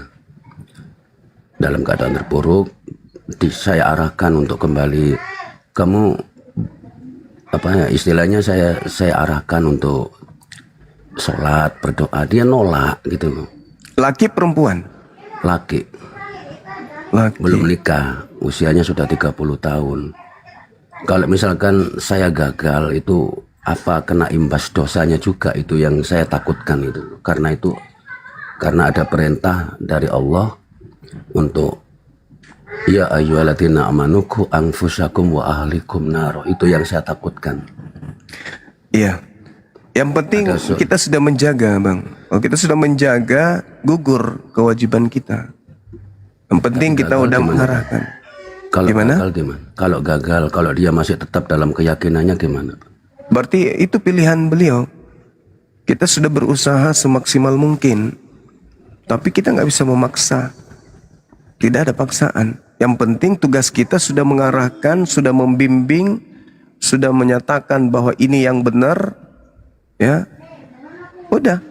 Yang penting diteruskan, teruskan aja membimbing. Sekiranya beliau anaknya itu mau berdiskusi dengan kita, boleh. Saya siap untuk berdiskusi. Nah, yang perlu saya tahu ini faktor kejiwaannya dulu. Karena ada beberapa hal yang perlu kita kaji ketika anak-anak kita mengalami hal yang seperti itu. Siapa teman dekatnya gitu? Siapa yang mengajaknya mengenal kemudian nyembah Lucifer? Itu yang perlu kita tahu. Ada apa di balik ini semua? Apakah, mohon maaf, apakah ada unsur cinta? Cinta lawan jenis atau cinta sesama jenis? Itu perlu supaya kita bisa lihat. Ini unsur mana yang menyebabkan dan bagaimana solusinya. Karena kalau dunia sudah menjerat, memang berat. Tapi harus kita usahakan. Iya. Berapa lama di Bali, Bang? 2 tahun. Oh ya, cukup 2 untuk tahun, membuat orang. Dia kembali ke Surabaya dalam keadaan terpuruk secara mentalnya juga. Tidak ada kerjaan juga. Itu di Surabaya sudah 3 bulan jalan ini, Bang, dan saya sangat apa ya, bingung itu menghadapi. Saya kasih Dia sudah kerjaan. masuk ke gereja juga? Oh enggak, dia enggak ke gereja. Ke pura? Enggak. Ke ateis. Oh. Jadi dia enggak percaya Tuhan sama sekali. Dia penyembah Lucifer. Dia di depan saya, aku penyembah Lucifer, Pak, jadi katanya gitu. Loh. Aduh. Saya arahkan sholat segala macam itu, ternyata dia keyakinannya sudah nggak ada ketuhanan di dalam hatinya. Bukan Kristen, bukan Hindu, bukan Buddha. Ke arah ateis. Oh, masih bisa ditolong itu. Iya, saya kesini itu menahan malu sebenarnya ya, karena ini masalah keluarga ya. Karena ada nggak bungsu apa-apa, mas. nggak apa-apa. Saya enggak masalah. Karena ini tenangkan aja kepentingan dulu. akhirat saya. Iya, tenangkan aja dulu anaknya, Pak. Kalau bisa dirangkul dengan cara-cara kasih sayang dulu, pendekatan kasih sayang. Jangan dijauhi, jangan dikerasin, dirangkul aja dulu pelan-pelan. Iya. Cari sudah saya lakukan semua segala upaya termasuk doa sehari-hari itu. Barangkali doa saya salah. Yang saya baca itu doa Al-Kahfi, Bang. Apa betul, Bang? Iya, udah benar itu. Diajak anaknya ngobrol. Iya. Didekatin gitu. Kalau perlu diruqyah, Bang, kalau beliau mau. Ruqyah ya. Iya. Iya. Ruqyah di Surabaya ada nggak, Bang ya? Ada Bang di ruqyah. Makanya aku bilang lakukan pendekatan dulu sama anaknya, apa maunya gitu. Ikuti aja dulu maunya. Setelah dia buka diri, kita masuk pelan-pelan. Iya, ini sudah 3 bulan ini menurut pandangan saya atau pantauan saya, secara ekonomi kan dia saya rangkul secara ekonomi juga, Bang ya. Saya kasih kerjaan, saya kasih modal, udah jalan. Tapi secara akidah atau secara kerohaniannya itu masih sama, sulit sekali gitu loh. Iya, nggak apa-apa. Ikuti aja dulu arahnya, Bang. Ikuti arahnya, ya rangkul aja terus. Arahkan aja terus, pendekatnya butuh proses. Iya. Itu jaraknya Abang dengan anak berapa? Abang di Jakarta atau di mana ini? Saya Surabaya. Oh, sama berarti sama beliau. Maksudnya beliau siapa ini? Anak saya? Anaknya, iya.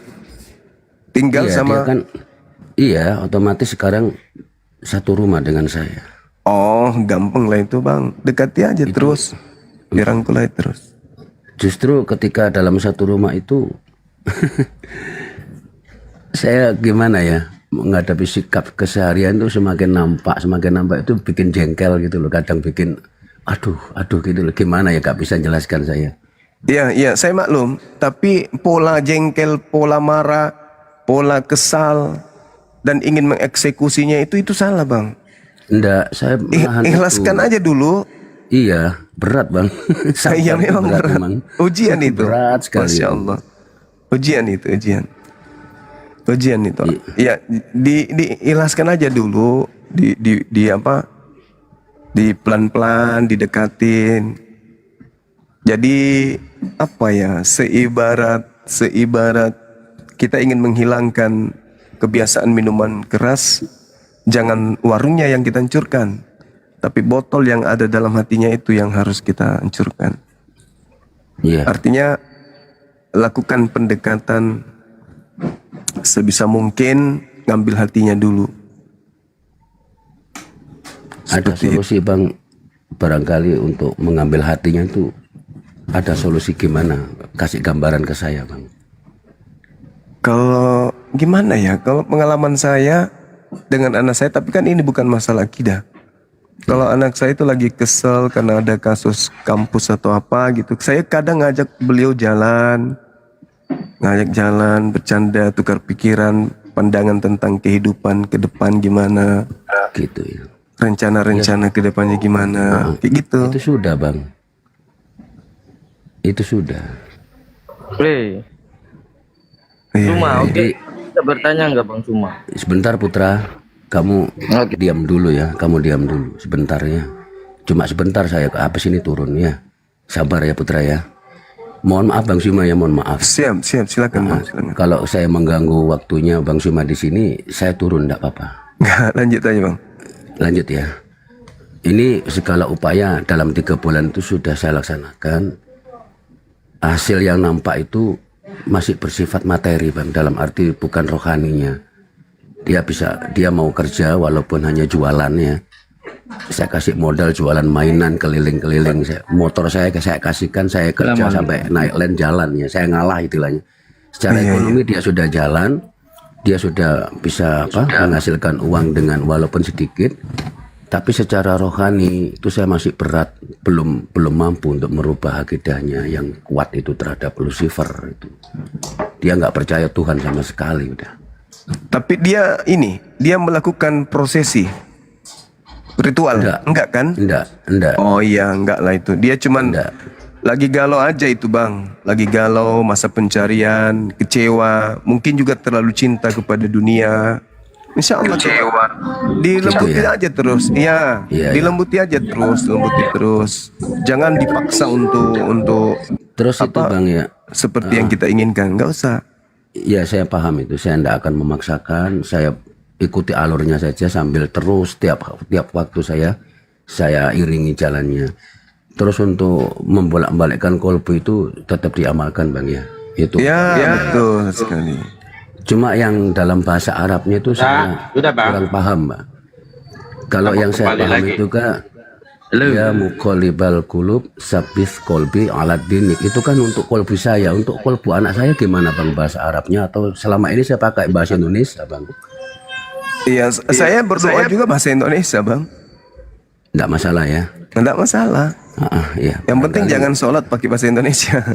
Iya paham, Bang. Ya, saya kalau berdoa, saya bahasa Indonesia. Siap. Ada apa, Pak? Jadi gitu, Bang, lakukan pendekatan aja terus. Saya yakin anak kita ini ada trauma yang terjadi pada dirinya. Mungkin pada saat dia di Bali, dia melihat kehidupan duniawi di sana begitu menyilaukan.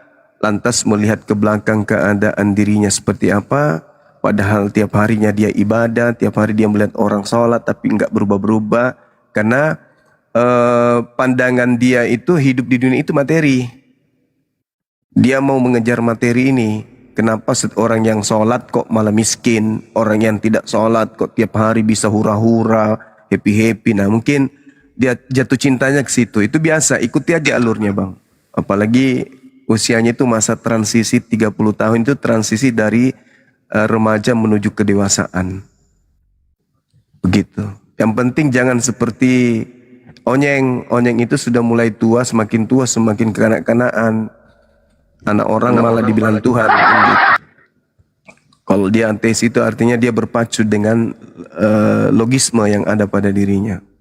Yang penting jangan mematikan logika. Kalau ateis itu kan acuan berpikirnya itu, loncatan berpikirnya itu berjalan dengan kenceng sehingga dia meninggalkan beberapa stasiun sehingga dia terlihat lepas kendali. Tapi kalau yang disebut onyeng, memang otak udah mati, udah nggak bisa lagi, otaknya nggak berfungsi karena udah terkungkung oleh doktrin dan dogma, sehingga tai sapi pun dibilangnya songkolok begadang.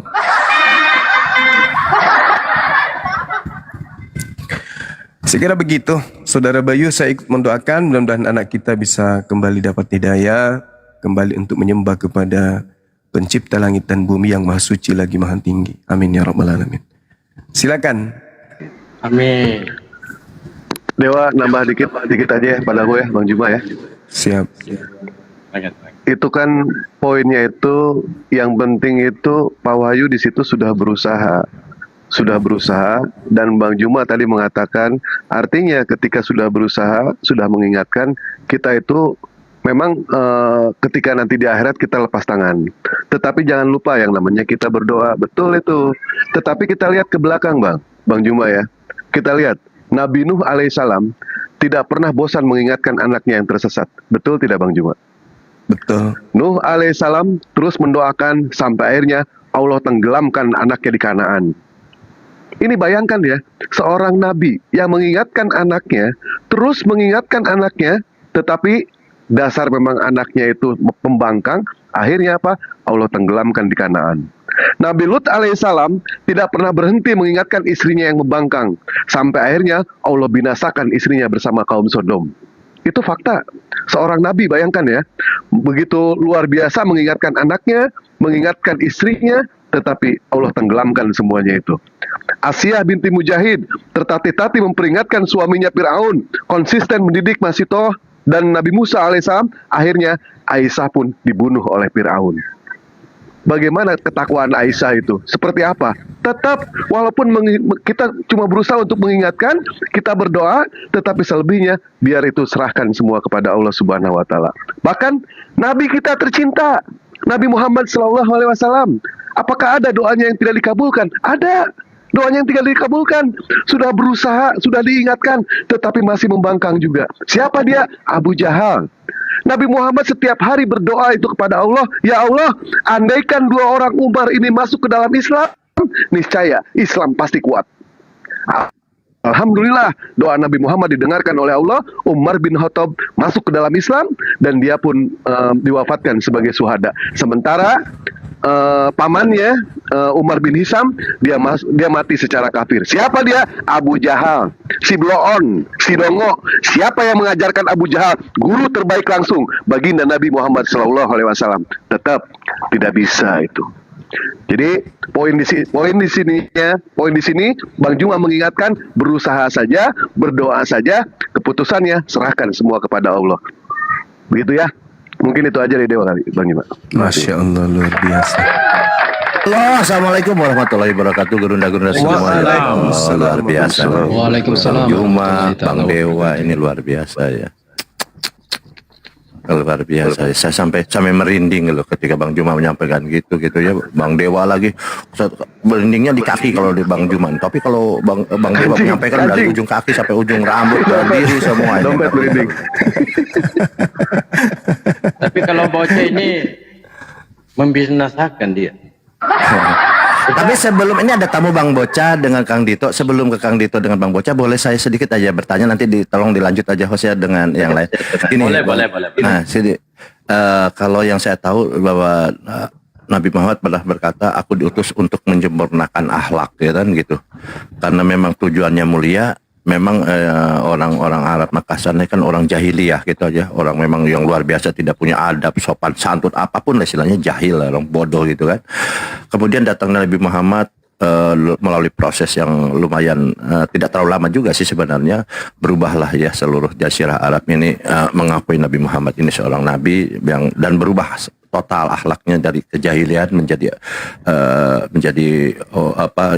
kaum yang memang berakal gitu kan. Tetapi saya melihat ketika Yesus berkata begini, aku datang bukan untuk membawa damai, aku datang membawa pedang. Di ayat lain berkata aku datang bukan untuk membawa damai tetapi membawa pertentangan.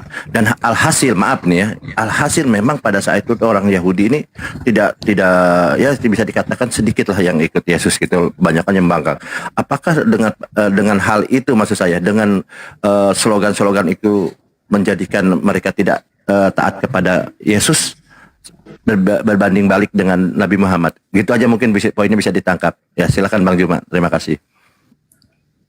Iya, Masya Allah. Jadi pada saat Yesus datang, berdasarkan Bible ya, orang-orang Israel itu lagi dikuasai oleh kerajaan Roma.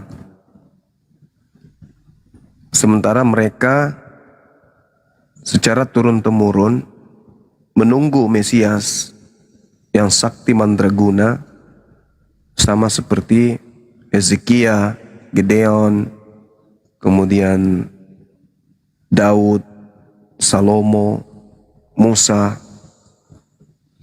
Tapi ternyata yang datang justru polanya berbeda. Dari awal sudah mengecewakan. Apa itu? Dalam pandangan mereka, tidak mungkin seorang raja berasal dari hasil zina. Itu awalnya. Kenapa mereka ditolak? Kenapa beliau ditolak oleh mereka? Karena yang mereka tunggu-tunggu adalah raja yang sanggup membebaskan Bani Israel dari perbudakan, dari tekanan. Tapi ternyata nggak ada tanda-tanda itu pada diri Yesus. Mereka kemudian gugur di awal. Yesus itu gugur di awal karena datang pada saat orang-orang Yahudi butuh, dan kedatangannya tak ada dalam pemikiran, dalam benak mereka yang datang ini adalah raja yang ditunggu. Karena dari awal saja ibunya hamil tanpa nikah. Itu sehingga ya bekas dari awal sejak dia kecil itu terbawa-bawa hingga dia dewasa, malah jadi musuh. Maka ketika dikatakan datang membawa pedang, nah itu yang terjadi. Permusuhan, pertentangan. Ya sesuai yang tertulis di Bible ya teman-teman. Sekira begitu. Biasa. Lanjut dengan Kang Dito, dengan Bang Bocah. Warahmatullahi wabarakatuh, Abang Daku. Waalaikumsalam warahmatullahi wabarakatuh. Waalaikumsalam warahmatullahi wabarakatuh. Itu buktinya itu di dalam Al-Quran itu ada kan? Ya ukhta Harun, makana abuki mra'asau wa makanat ummuki bagiya. Tuh ditanya kan sama orang-orang yang kenapa kau itu hamil melahirkan? Kenapa kau berzina? Nah, itu juga tertuang di dalam pengakuan Yesusnya di Yohanes 8 itu. Dia mengatakan, kami bukan anak-anak zina. Jadi mereka menuduh Yesus itu sebagai anak zina di Yohanes 8 itu. Gitu. Nah, Al-Quran datang membela. Ternyata Nabi Isa membela ibunya. Tapi Yesus ketika ibunya dituduh sebagai anak zina, Yesus tidak melakukan pembelaan. Mungkin melakukan pembelaan tapi tidak ditulis di dalam Bible. Begitu. Kalau Nabi Isa ibunya dituduh sebagai pesina, Nabi Isa dari kecil sudah bela ibunya. Inni Abdullah, jangan kau tuduh ibuku.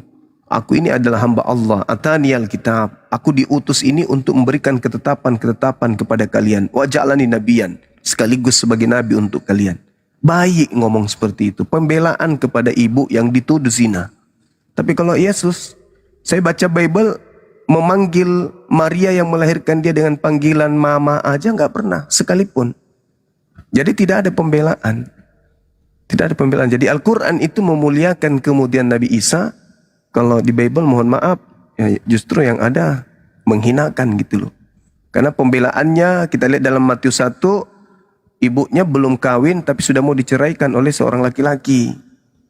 Begitu. Dan Yesus memang tidak pernah manggil ibunya dengan panggilan mama. Selamanya memanggilnya, hai perempuan. Hai perempuan. Ya perempuan, apa mau lo? usiaku belum genap. Gitu. Dipanggil perempuan aja dia sama Yesus.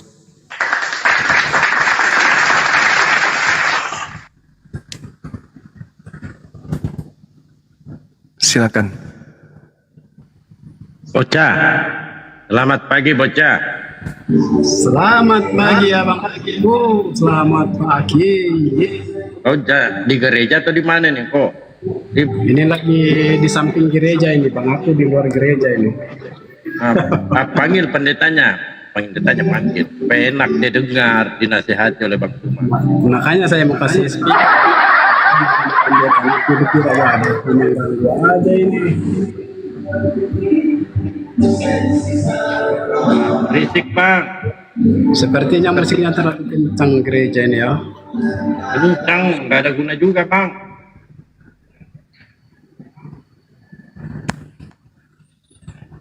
Di loudspeaker itu Bang, HP-nya disambung di loudspeaker, matikan musiknya, Bang Tuma, didengarkan di sana satu gereja. Boleh?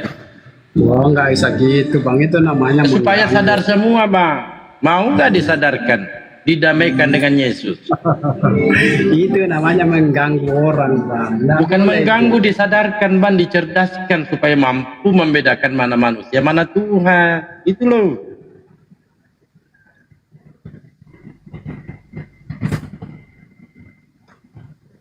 Oke, lanjut turun. Mumpun dia di gereja, di loudspeaker Bang ya, diperdengarkan pendeta, jemaat-jemaat yang ada di sana.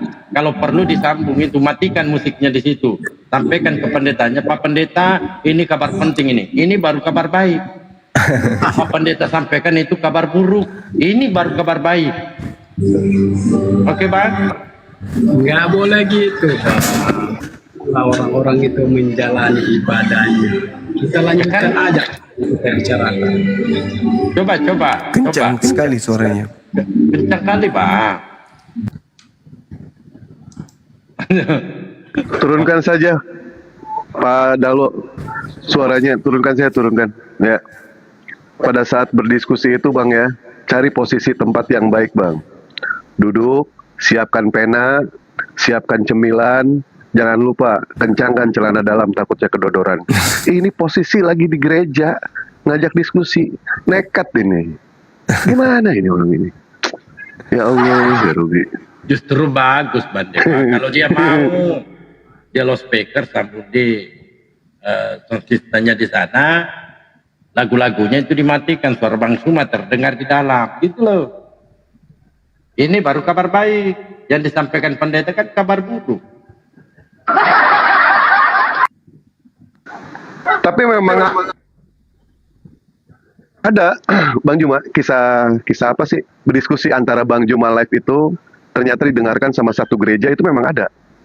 Dan alhamdulillahnya di antara kesemuanya itu ada yang menerima hidayah. Luar biasa Bang Juma ini ya. Tahu kisahnya Bang Juma? Kan pernah diumumkan juga ya. Lupa. Diskusi abang itu di Rusuli Lubis. Lupa Bang. Ya inilah sering karaokean begini nih, jadi lupa. Kalau Rusuli Lubis ya. Paling sering ya Rusuli Lubis yang mutar video saya di gereja. Itu jumpa sama Dewa Piting itu orang Bang. Sayangnya dicari-cari sama Dewa, kemarin nggak ketemu itu. Ketemu di Piting sama Dewa beneran Bang. Kamu diobati nanti sama dia. Didoakan. Kepada Kristus Yesus, kamu diobati nanti sama dia.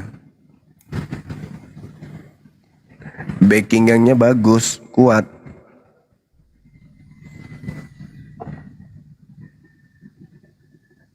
Ya ibaratnya walaupun backingannya itu kuat bagaimanapun juga, kalau niat untuk dia itu menyesatkan umat muslim, insya Allah saya lawan Pak. Siapapun dia Bang, asal jangan Allah, asal jangan saudara, asal jangan keluarga, nggak ada urusan Bang. Saya ratain Bang.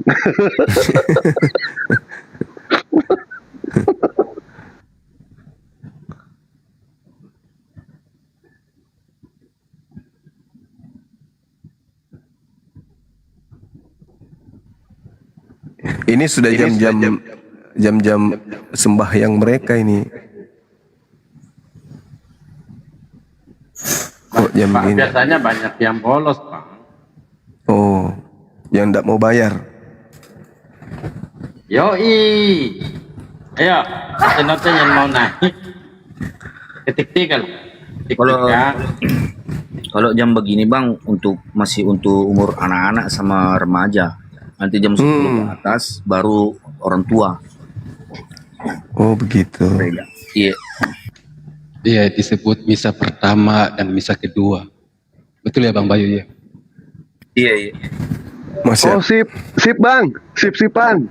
Benar. Sip 1, sip 2. Jadi mereka tuh ini ibadah kayak pabrik nih. Jadi mereka tuh misa pertama, misa kedua. Gitu. Misa pertama itu untuk anak-anak remaja. Nanti misa kedua itu baru orang-orang tua. Iya. Bagus juga.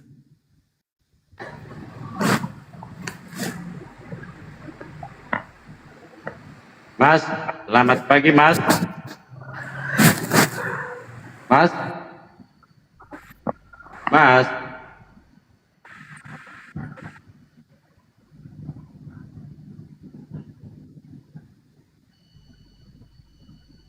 Puter ini ngapain?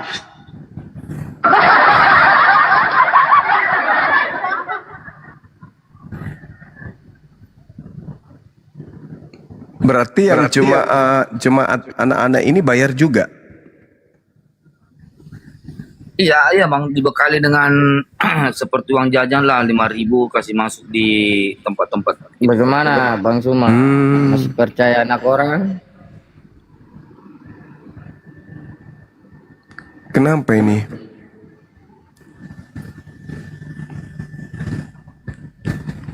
Firman juga dia yang Tuhankan anak orang, kita yang ditanya. Namanya anak orang yang dipakai, tapi yang disembah bukan anak orang, namanya doang. Jadi itu juga yang perlu dipahami. Mereka hanya mengambil nama dari anaknya Maria, tapi yang mereka sembah bukan tahu anak Maria, bukan tahu manusia yang mereka sembah. Ada tong? Ada tong? Iya kan kalau menyembah itu kan artinya menghambakan diri kepada Tuhan kan ya. Nah sedangkan mereka bukan lagi hamba Tuhan. Ada tong? Paulus sendiri yang mengatakan itu, kamu bukan lagi hamba. Bukan. Jadi mereka bukan lagi hamba Tuhan. Tapi tetap aja menghambakan diri. Tapi saya tidak tahu menghambakan diri kepada siapa. Ada tong?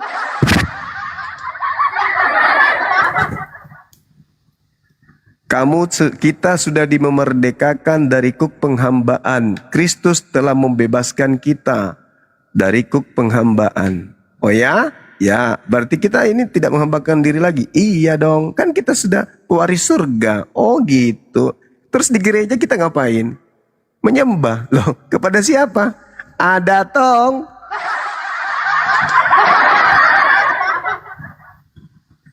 Hanya para apologetis yang tahu.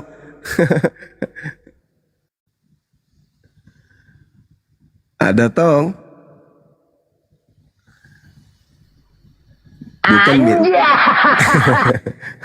Bukan tahu hamba Tuhan, anak Tuhan media. Tapi faktanya minggu-minggu begini masih menyembah.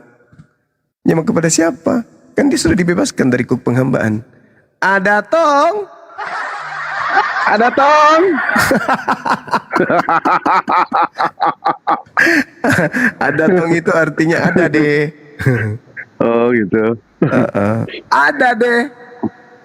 Bang mau nanya boleh nggak Bang? Nggak. Oh ya udahlah, nggak jadi. Kasih. Enak aja nanya gratis, bayar dong. Ternyata nyanyi. Bang Dewa bisa dibully juga sama Bang Zuma ya. Orang iya bang, orang nyanyi aja bayar, ini mau bertanya mau gratis enak aja. Orang nyanyi aja bayar kok. Ini penasaran juga gitu kan Bang. Dewa pengen tahu. Ini sih cuma sekedar pengen tahu aja Bang. Bang Baal tuh sudah Kemarin itu kan 2 hari yang lalu Dewa sempat puasa Bang. Sempat puasa. Setelah itu Dewa ngelihat boneka Barbie nggak pakai celana Bang. Batal nggak Bang puasanya? Orang nanya. Nanya lo ini Bang. Kalau bonekanya mirip bom-bom, ya batal lah.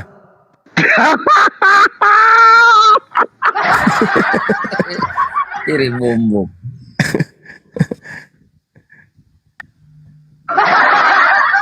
Kalau bonekanya mirip Mikana gimana Bang Zuma? Oh, enggak batal.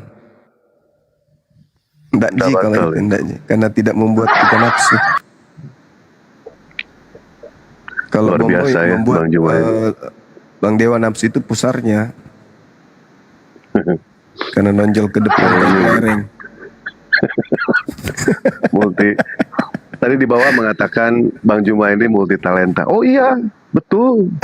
Bang Zuma multi talenta, ya kan? Apa yang nggak bisa sama Bang Zuma? Wajah aja dia nyetak sendiri, Iwan Tila. Ini luar biasa Bang Zuma ya. Ini benar nggak Bang? Ini kemarin belum dijawab juga itu.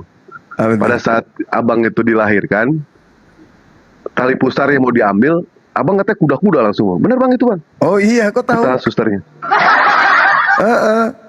Betul. Jadi kan cerita itu Bang. Mau digunting pusar saya kan langsung saya ngomong, langkai dulu mayatnya bom-bom baru bisa potong ini. Enak aja kalian. Iya.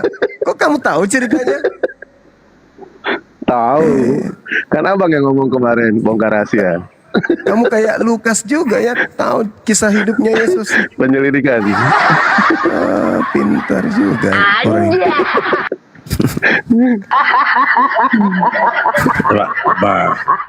Kemarin selamat malam.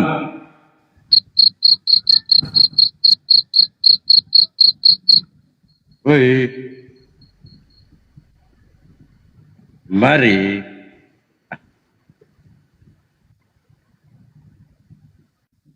Makasih teman-teman yang mendoakan, yang di YouTube, yang di TikTok, Masya Allah. Doa yang sama buat kalian semua ya. Sehat selalu, panjang umur, dan dimudahkan semua urusan kita yang baik-baik. Amin. Amin. Baal, kau bertanya dulu Baal.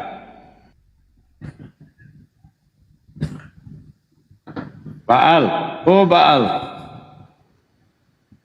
Tanya dulu Dewa.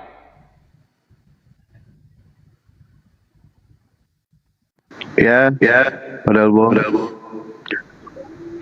Dewa kalau bicara pasti ngebully Bang Zuma kalau Dewa. Nah ini aja ada tamu nih.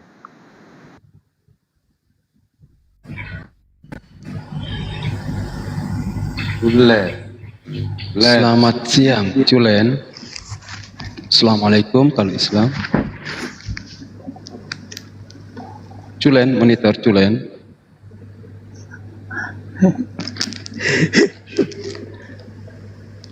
Apa yang sedih Bang?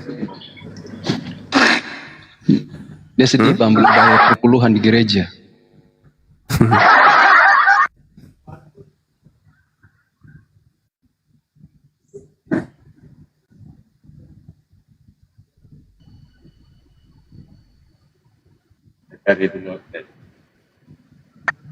Ya, teman-teman Kristen yang ada di bawah yang mau diskusi silakan ajukan permintaan naik ya. Di sini tidak memungut perpuluhan, tapi kita memberikan ilmu untuk kita kembali menjadi manusia yang mempunyai akal. Di sini ada gurunda kita yaitu Bang Zuma yang akan memberikan tausiah kepada kita semua agar kita kembali kepada jalan yang benar dan kita menjadi manusia yang dapat menggunakan akal kita sebagai manusia normal.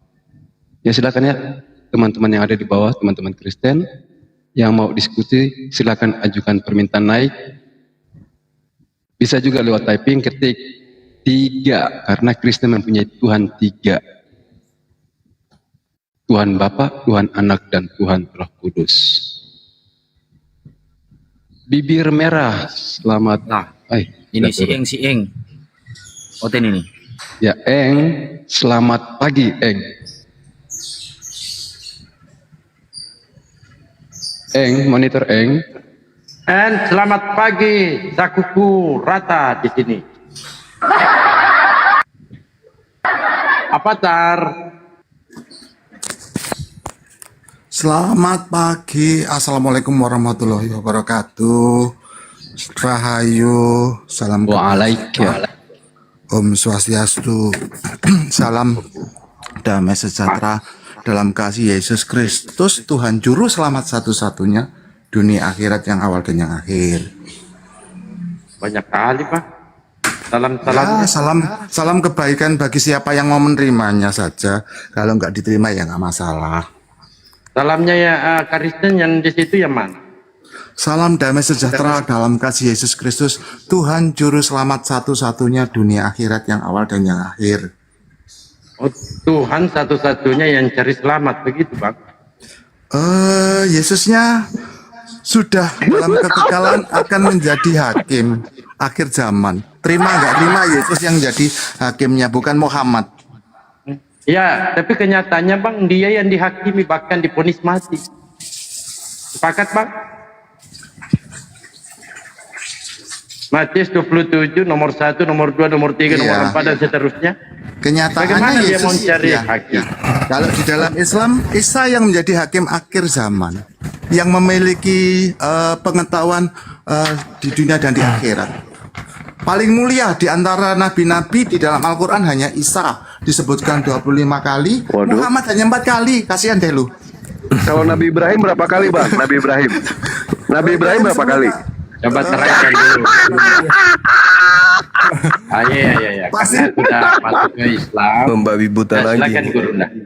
Saya dinaikkan, saya pastikan Islam kepanasan. Apalagi kita diskusi boleh ya? Diskusi baik-baik kita ya. Boleh Zulkifli. Oke, baik. Jadi Anda boleh tadi banyak lah. Baru datang kok. Saya kan diundang. Izin dulu Guru ya. Saya kan diundang, saya kan dinaikkan. Bang En, boleh nggak jadi manusia? Selama proses dialog ini, saya minta sama saudara jadi manusia dulu, Bang. Boleh toh? Anda yang mengundang saya, Pak.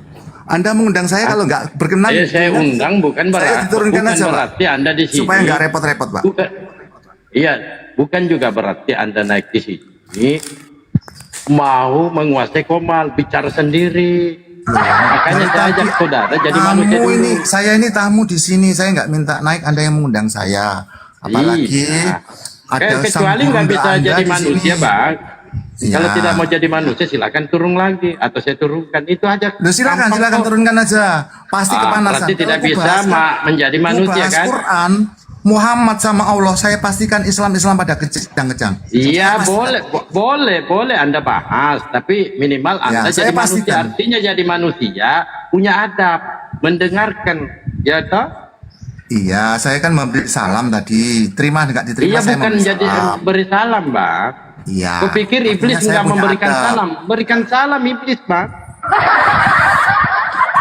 Ya, justru itulah iblis yang mencekik di Gua Hiro tanpa memberi salam, itu main cekik dari belakang.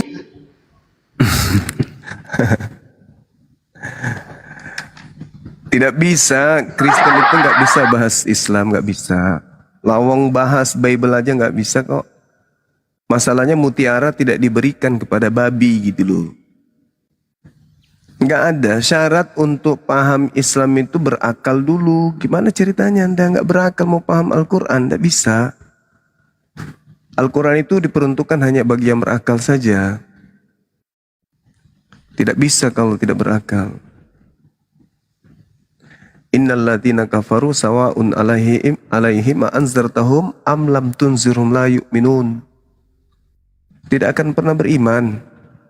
Al-Quran itu bagi orang-orang kafir dikajinya bukan untuk beriman. Sama aja.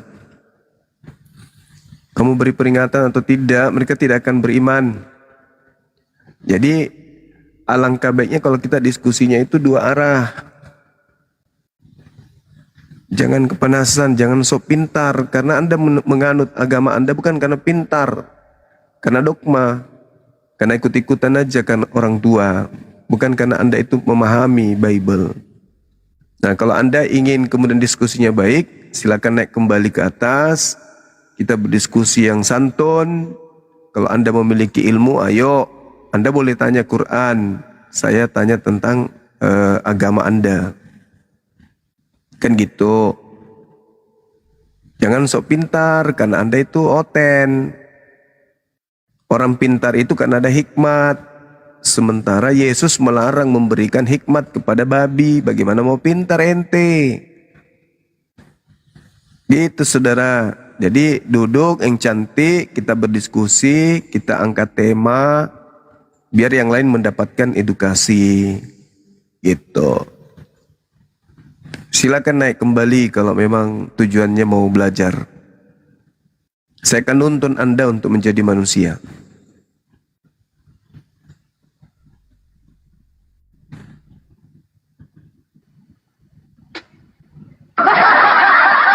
Naik lagi bang, jadi manusia lah Pak. Iya, dengarkan saya bang ya. Ya kan? Dengarkan saya bang ya. Saya bernarasi dulu, habis itu Anda tanggapin, kan gitu ya. Karena kami tuan rumah di sini, tuan rumah itu menawarkan. Habis itu tamu mau terima atau tidak. Kalau tidak terima silakan. Mau turun lewat kloset juga bisa, lewat pintu, lewat jendela juga boleh. Jadi gini kawan, Islam itu datang di abad ke-7. Yesus datang di abad pertama, kan gitu ya. Pada saat Yesus melakukan penginjilan, Kristen belum ada di situ, gereja belum ada, kitab-kitab kanonik belum ada, 13 surat Paulus juga belum ada, gereja belum ada.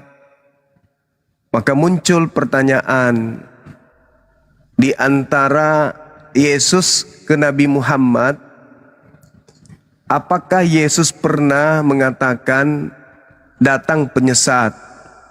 Di antara masa Yesus mengajar sampai datangnya Nabi Muhammad. Karena Yesus mengatakan, waspadalah kepada penyesat yang datang kepada kamu. Jadi ada penyesat yang dinubuatkan oleh Yesus yang datang di angkatan pertama kepada murid-muridnya. Memakai namaku dan berkata, akulah Kristus. Artinya, sebelum Nabi Muhammad SAW itu datang, ada penyesat yang lebih dulu datang memakai nama Yesus Kristus dan menyesatkan banyak orang. Maka muncul pertanyaan, apakah penyesat itu memakai nama Nabi Muhammad atau memakai nama Yesus? Apakah bergelar Sallallahu Alaihi Wasallam atau bergelar Mesias atau Kristus? Apakah banyak orang itu adalah Islam atau banyak orang yang disesatkan itu adalah Kristen?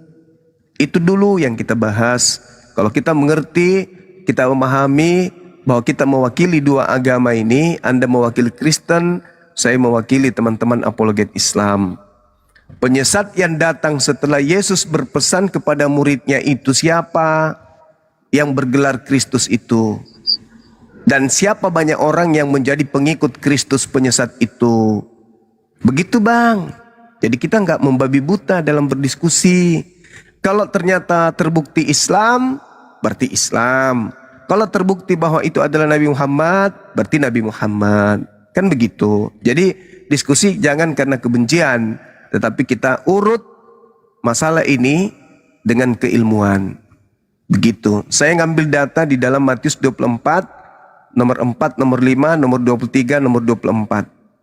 Intinya murid-murid Yesus, yaitu orang-orang Yahudi yang tidak makan babi, yang bersunat, yang ibadah di sinagoge, yang kemudian mereka tidak makan babi dan tidak menyembah Yesus, itu diminta waspada kepada penyesat yang mana penyesat itu menggunakan nama Yesus Kristus dan menyesatkan banyak orang dalam nama Yesus Kristus. Pertanyaan saya, apakah itu Nabi Muhammad atau itu adalah Paulus? Silakan. Silakan, Bang En. Sudah, baik. Tadi sebetulnya harusnya saya yang harus dipersilahkan ya. Tapi karena dia sudah mengajukan pertanyaan, kan ku jawab. Jadi siapa yang dimaksud penyesat?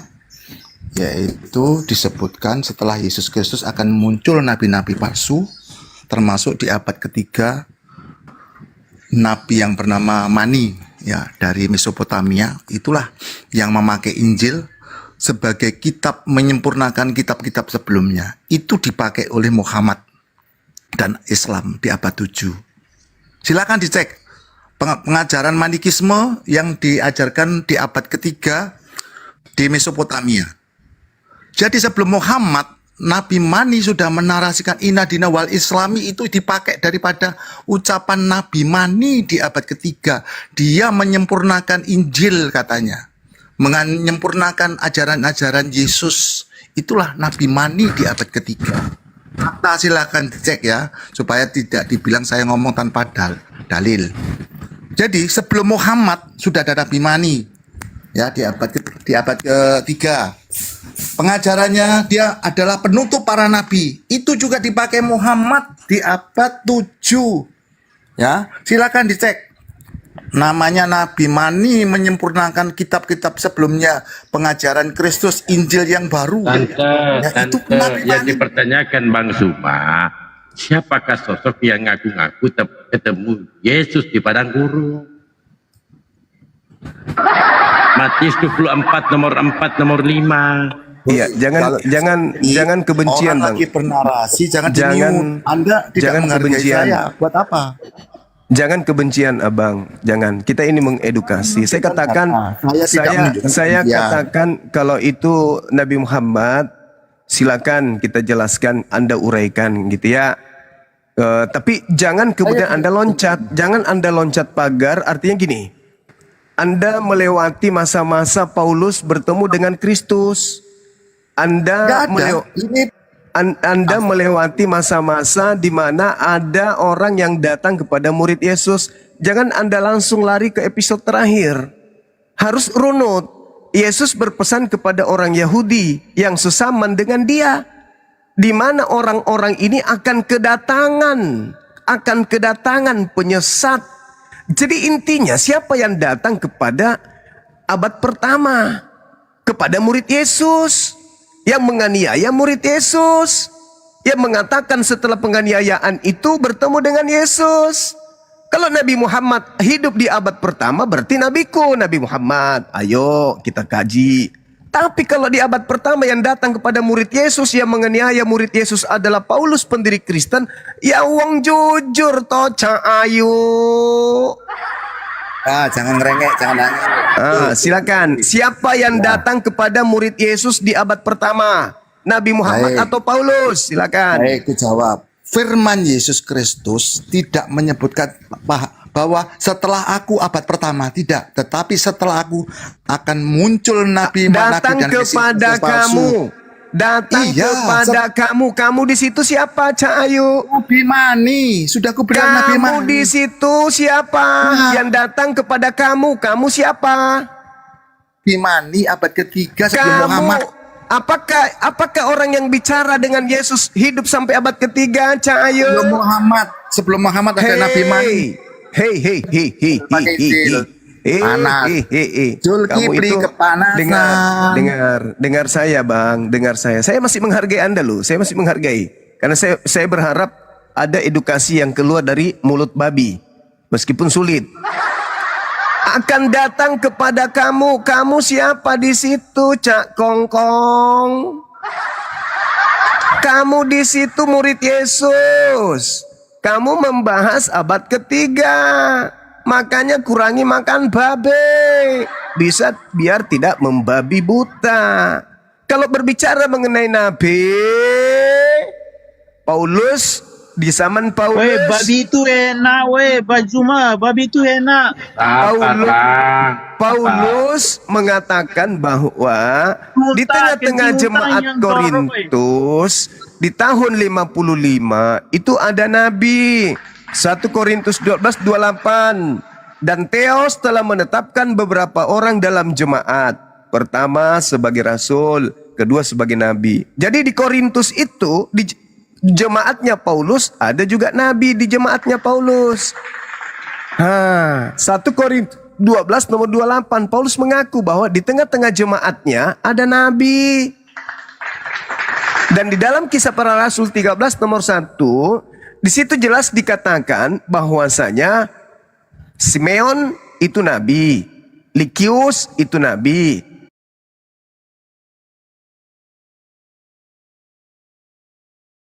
Menahem berarti nabi-nabi palsu sesaman dengan Yesus, namanya Saulus. Kisah Para Rasul 13 nomor 1.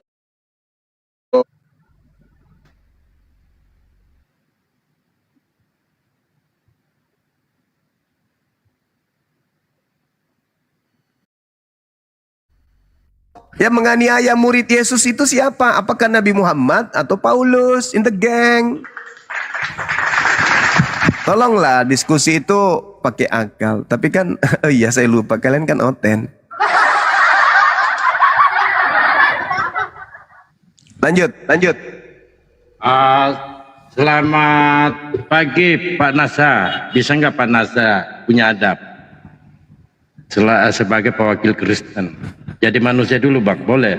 Selama diskusi ini saya harapkan Anda ini bersifat manusia. Boleh toh?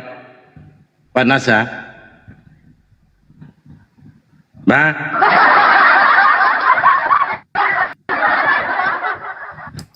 Pak Nasa? Boleh toh Bang? Ayo Bang, buka celana, buka mute-nya Bang.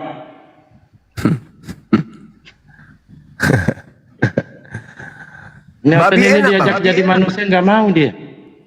Bang Nasa babi enak Bang. Bang gimana rasanya babi Bang? Harga babi sekarang sekilo berapa Bang? Oh mahal sekarang Bang Dalbo, karena sudah mau masuk hari kelahiran Tuhan.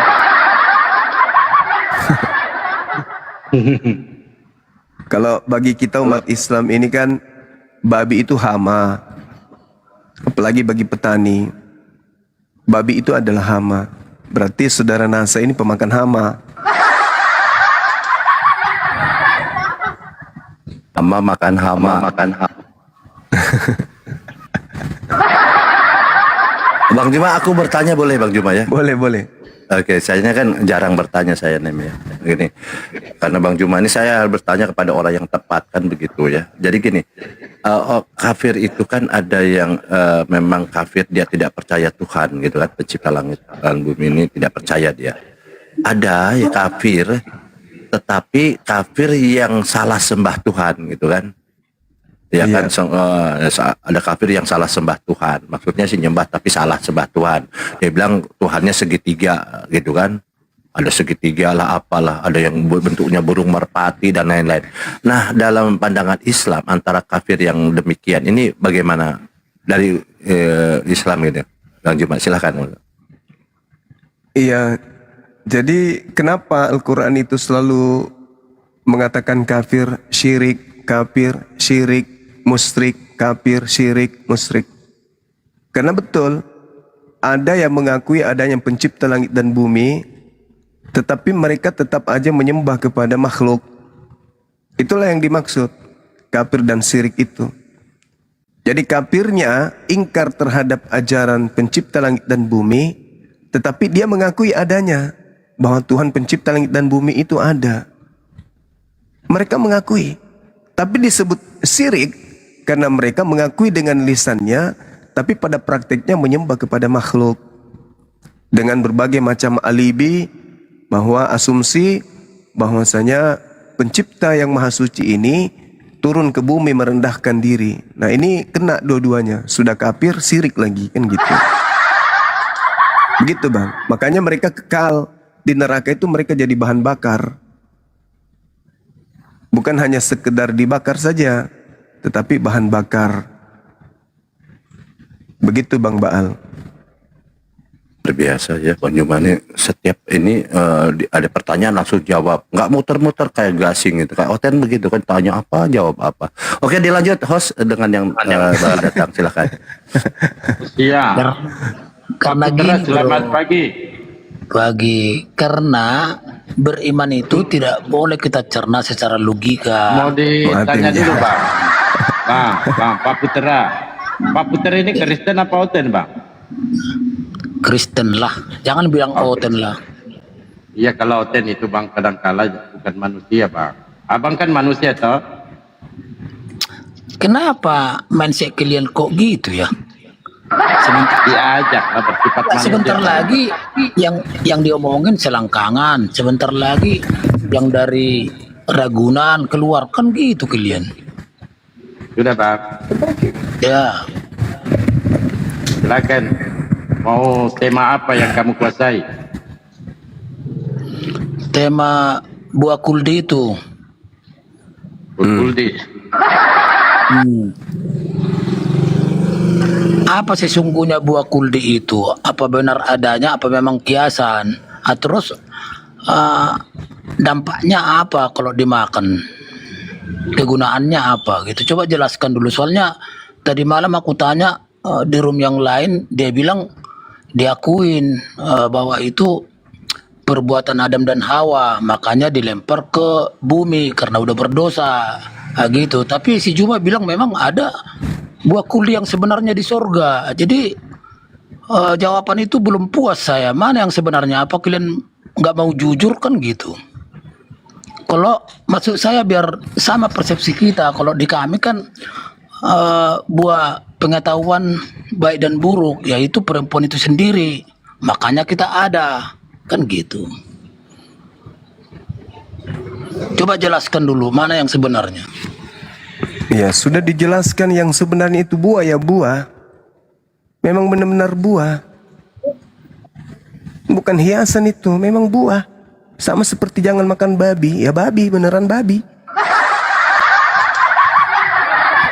Itu cuman ujian aja kepada Adam alaihissalam. Jangan kau mendekati, jangan kau memakan kemudian buah khuldi. Maknanya adalah pohon keabadian. Itu dilarang kemudian oleh Allah untuk memakan dari buah khuldi ini. Al-Quran menjelaskan surat Taha 120, Al-Araf ayat 20. Banyak dalil yang mengatakan itu. Jadi buah ya buah beneran. Bukan cuman kenapa pula kau lari kepada perempuan. Gak ada hubungan, justru ente salah itu. Masa buah khuldi dibilang perempuan? Buah ya buah, memang benar-benar buah. Makanya aku baca kitabnya Yahudi. Kitabnya Yahudi yang kalian ambil secara tidak sah itu menerangkan semua buah yang ada di dalam taman ini bisa kau makan. Tetapi satu, buah ilmu pengetahuan baik dan buruk dan jahat jangan kau makan. Jadi betul-betul ada buah di sana. Bukan hanya sekedar majas atau hiperbola, enggak. Itu betul-betul buah. Buah dari sebuah pohon. Kalau di iman kami, buah pengetahuan baik dan buruk itu ya perempuan itu. Sementara kan kamu kemarin bilang cuma dari mana konsep itu? Ada buah kuldi. Itu Aku tanya konsepmu salah, itu konsepmu. Konsepmu yang salah. Tadi malam orang artinya kalau Anda mengatakan buah dari pengetahuan baik dan jahat itu adalah Hawa, berarti Adam dilarang makan Hawa gitu. Adam dilarang makan perempuan. Gila ente ini, gila. Sakit jiwa ente ini. Masa aku katakan perempuan itu adalah buah? Buah dada kali maksud lo. Parah lo. Parah lo jadi orang lo. Masa perempuan dibilang buah? Sakit. Tanya orang Islam. Sepikir abang ini punya ilmu. Ini mungkin ini bisa ya. Abang gagal, sudah diam, Bang. Itu adalah Abang biasa. gagal jadi manusia. Dia diam dulu, Pak. Bilang tidak ada kejujuran. Iya, nggak apa-apa. Ya, Pak Nasa. Orang Muslim. Bang. Sudah. Jangan di mute dong, Iya, anjing. sudah. Abang ini makanan nggak ada makanan anjing di sini, Bang. Sudah, Bang. Sabar, Bang. Jangan di mute. Iya di mute. Abang ini gagal loh jadi manusia. Oke, ya itu Pak Nasa. Sekarang buah kulit itu seperti apa buah kulit itu? Coba jelas. Itu di surga. Dikatakan gagal. Nah, tidak bisa digambarkan karena dia buahnya itu di alam yang berbeda, bukan di surga ini. Ini sekarang kita di bumi. Anda aneh. Tuhan, jangan di mute, Juma. Yang mute kau siapa tuh, Yul? Kan di awal diminta Anda diskusi dengan kami itu jadi karakter manusianya dulu dipakai. Kan gitu.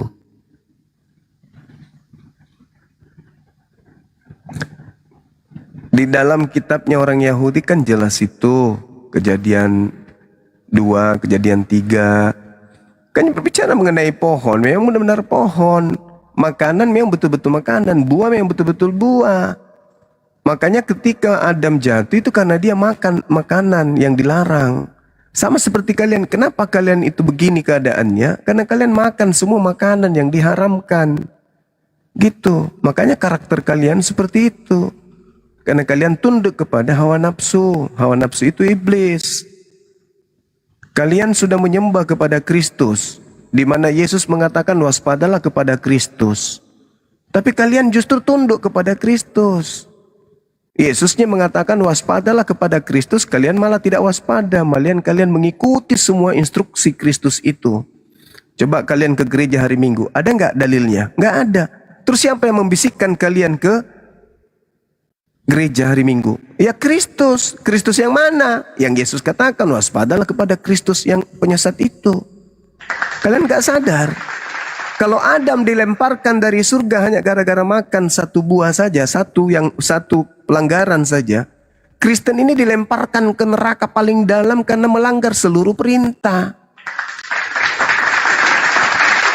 Jangan makan buah, cuman satu doang. Kalau Kristen jangan makan ini, jangan makan, pokoknya makan semuanya. Iblis berhasil kemudian untuk menjerat kalian. Hal-hal yang dilarang Tuhan malah kalian langgar semua. Maka kekal di dalam neraka. Itu upahnya. Penyahlah daripadaku. Kalian semua adalah pembuat kejahatan. Di mana perginya pelaku kejahatan? Ya neraka. Gitu kawan.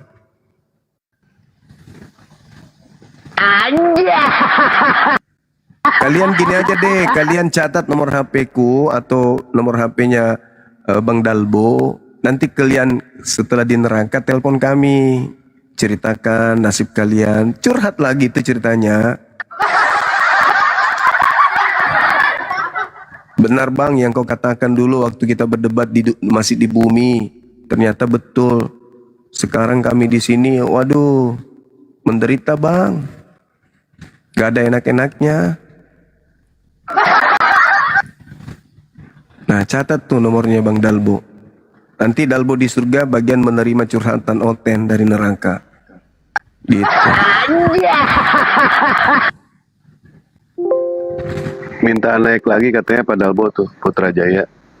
Ini ngomong-ngomong Putrajaya, namanya kok kayak toko kaca ya. Tempat dia toko kaca, Putrajaya. Ini Putra, Anda boleh naik. Di sini kan ada aturannya, Bang. Aturannya apa? Minimal bersifat manusia dulu selama proses dialog. Nah kalau Anda tidak bisa jadi manusia, ya turunlah, ya kan? Gampang kok syaratnya di sini. Nggak perlu bawa data, akal nggak perlu. Boleh. Izin sebentar, Pak Dalbo. Izin sebentar ya. Tadi kan bicara mengenai soal buah holi. Bang Juma sebentar aja, semenit ya. Silakan, lanjut. Kan yang namanya buah itu ada buah baik, ada buah buruk. Tapi ada juga buah yang jelek, Pak Putra. Bapak tahu nggak buah yang jelek itu apa, Pak Putra? Begini Bang, Jawab Jadi dulu tadi pertanyaan malam aku saya. berdiskusi, dengar dulu. Tadi malam aku berdiskusi di Room Islam. Dia Jangan dibawa ke sini, Pak. Jangan dibawa ke sini. Jangan dibawa ke sini. Ya. di mute dulu lah. Maksud saya Ya kan, abang kan curhat. Kami bukan curhat di sini, Pak. Abang curhat. sama. Saya nggak suka laki-laki jenggotan curhat. Suka aku. Kan di mute kelentar. Iya kan curhat abang, jangan curhat. Langsung aja dijawab pertanyaan Bang Dewa. Silakan. Tadi malam aku naik di Pak Putra.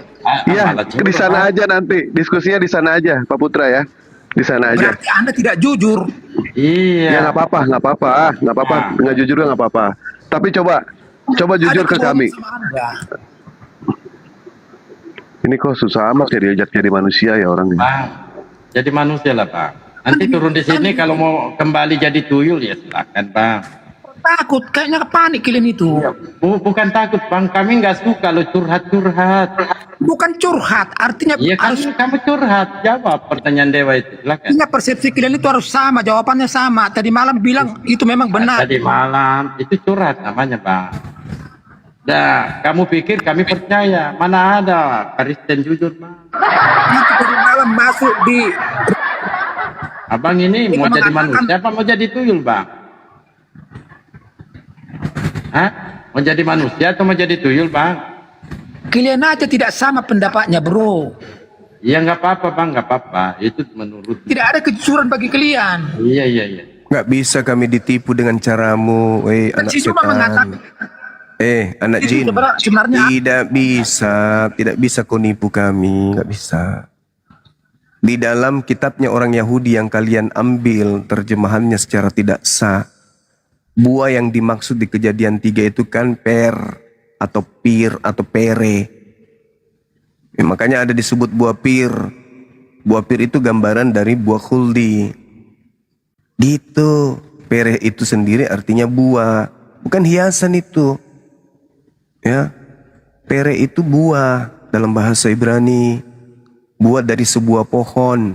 Nah, kalau kita lihat, kita kaji lebih dalam, pere itu artinya buah yang berasal dari tanah. Artinya memang betul-betul pohon gitu yang tumbuh di tanah. Buahnya itu jangan kau makan. Begitu saudara, kok yang kayak gitu sepele kali kau ribut. Dibandingkan kau mengatakan buah itu adalah wanita. Lebih gila itu. Tapi kan wajar, kau oten. Wanita. Iya, jadi kita baca dulu dalilnya. Adapun ular, ialah yang paling cerdik dari segala binatang di darat yang dijadikan oleh Elohim. Ular itu berkata kepada perempuan itu, tentulah Tuhan berfirman, semua pohon dalam taman ini jangan kamu makan buahnya. Begitu bukan? Lalu sahut perempuan itu kepada ular itu, perempuan pohon-pohonan dalam taman ini boleh kami makan. Tetapi tentang perempuan pohon yang ada di tengah-tengah taman, Elohim berfirman, jangan kau makan ataupun jangan kau raba perempuan itu, nanti kamu mati. Tetapi ular itu berkata kepada perempuan itu, sekali-kali kamu tidak akan mati. Tetapi Elohim mengetahui bahwa pada waktu kamu memakan perempuan itu, matamu akan terbuka dan kamu akan menjadi seperti Elohim, tahu tentang yang baik dan yang jahat. Perempuan itu melihat bahwa perempuan pohon itu baik untuk dimakan dan sedap kelihatannya. Lagi pula perempuan itu menarik hati karena memberi pengertian. Lalu ia mengambil dari perempuan itu dan memakannya. Dan diberikannya juga kepada suaminya bersama-sama dengan dia. Suaminya pun memakan perempuan itu. Gitu maksudnya. Perempuan mereka makan gitu. Begitu maksudnya dalilnya. Hah? Dasar. Tapi kan saya sadar kalian kan oten. Lupa saya. Nah ini ada yang menarik Bang ya, mengenai soal buah pengetahuan, buah baik, buah buruk gitu kan. Itu kan bisa dikatakan sebagai majas ya, metafora itu. Artinya pengajaran baik, pengajaran buruk. Dan ada juga yang dikatakan buah buruk buah jelek, buah busuk, buah kuman, dan buah bau. Apa itu? Buah pamu, Pak Putra. Nah, itu. Ya.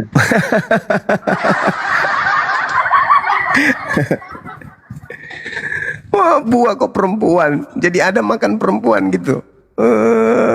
Tapi kan kamu oten ya, lupa. Izin Bang Zuma. Silakan Bang. Mungkin di situ kan Allah menguji kepada kita umat manusia untuk ketaatan kita kepada Allah ya. Contoh, Allah mengharamkan kita untuk meminum arak gitu ya Bang ya, minuman keras. Karena ada di surga kelak nanti ada sungai arak juga. Kita bisa tidak mengikuti perintah Allah untuk menjauhi khamar gitu ya Bang ya. Iya. Kalau memang kita bisa lulus dari ujian ini, kita akan menikmati itu kelak di surga. Mohon bimbingannya Ustaz. Silakan. Betul sekali. Benar itu. Itu betul. Bagi yang mau. Yang tidak mau juga nggak apa-apa, nggak dipaksa. Yang mau aja gitu. Nah sekarang permasalahannya ketika Tuhan mengatakan jangan engkau makan babi karena itu haram bagimu. Saya rasa meskipun dikatakan dalam Al-Quran kecuali terpaksa, ya betul kata Dewa, meskipun dalam keadaan terpaksa, ya orang Islam tidak akan makan babi. Man dia cari rumput atau cari kain, dia makan daripada mereka makan babi, gitu. Karena menjijikkan. Apalagi ada dalilnya dalam Yesaya 66 nomor 17-18. Tuhan akan datang membakar semua pemakan babi. Ya sudah pasti orang Islam tidak mau dibakar sama api. Mereka malah senang. Dengan ancaman itu mereka malah nantang. Bahkan ada yang viral baru-baru ini kawin sama babi kan gitu.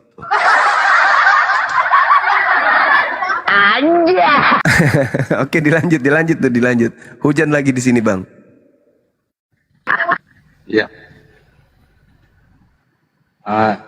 Yanu namanya. Yanu selamat pagi.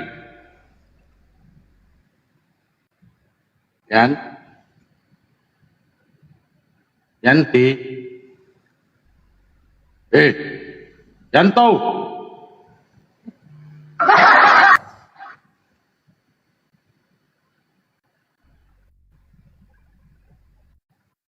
Cari dulu. Coba kita naikkan satu dulu ya.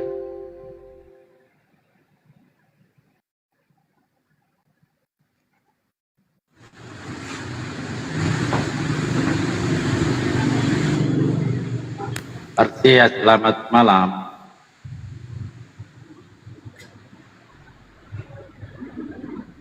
Artia.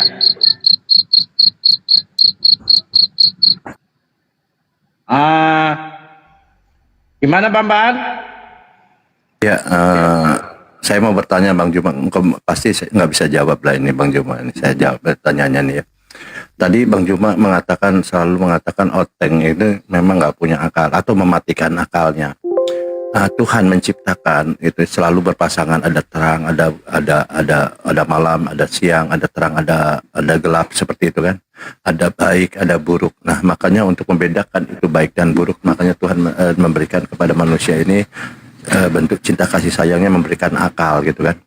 Nah Islam tentunya orang-orang Islam ini, seorang Muslim ini pasti orang yang sifatnya bersyukur ya. Ketika Tuhan memberikan akal, maka digunakanlah akal itu, buah dari pikiran itu dimaksimalkan sehingga tahu mana baik, mana buruk, mana Tuhan, mana manusia kan begitu, mana utusan, mana yang diutus gitu kan, mana burung merpati, mana Tuhan kan gitu, seperti itu. Nah tadi dikatakan kenapa mereka ini mematikan akalnya? Apakah mereka termasuk orang-orang yang tidak bersyukur? Begitu Bang Juba, silakan.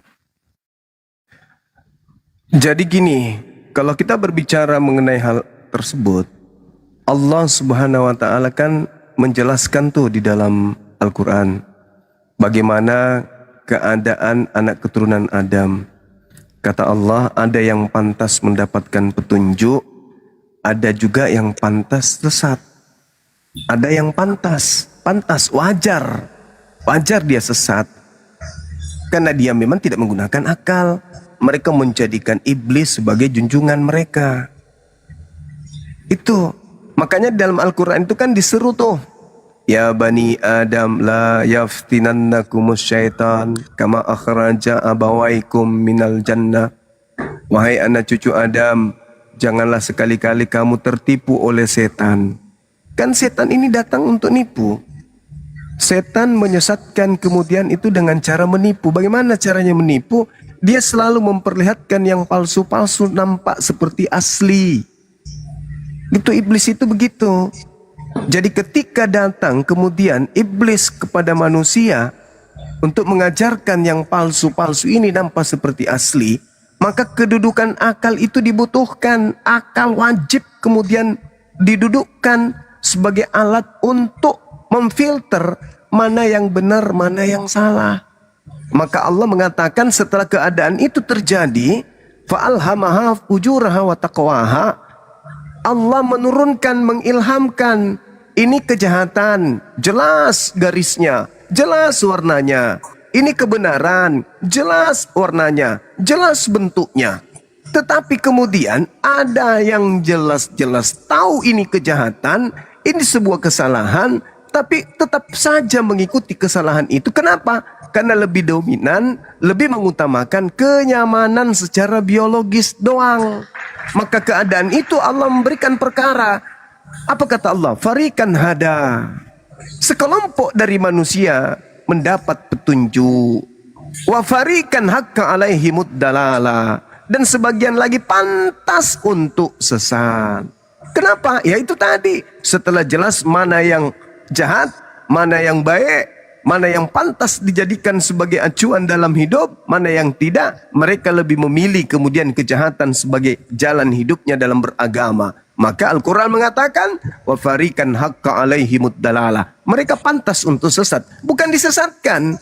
Mereka sendiri yang milih. Setelah datang kepadanya kebenaran, mereka yang memilih. Contoh, ini tak kasih dua. Al-Quran terlalu berat bagi mereka. Pencipta langit dan bumi, lam yalid wa lam yulad.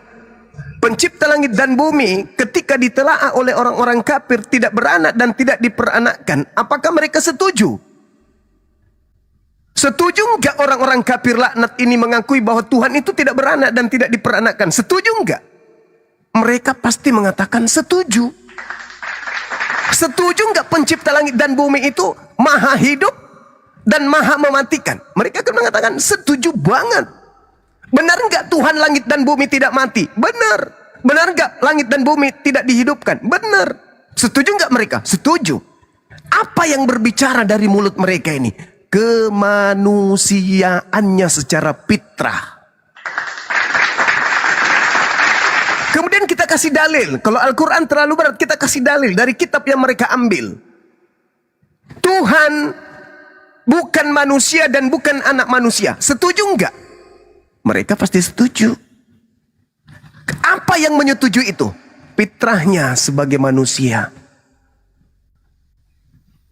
Jelas itu. Secara naluri kemanusiaan mengaku bahwa Tuhan bukan manusia dan bukan anak manusia. Tuhan tidak diperanakkan dan tidak beranak dan tidak diperanakkan. Sadar enggak mereka itu? Sadar. Tahu enggak kaidah itu? Tahu. Sampai enggak level ilmunya keadaan itu? Sampai.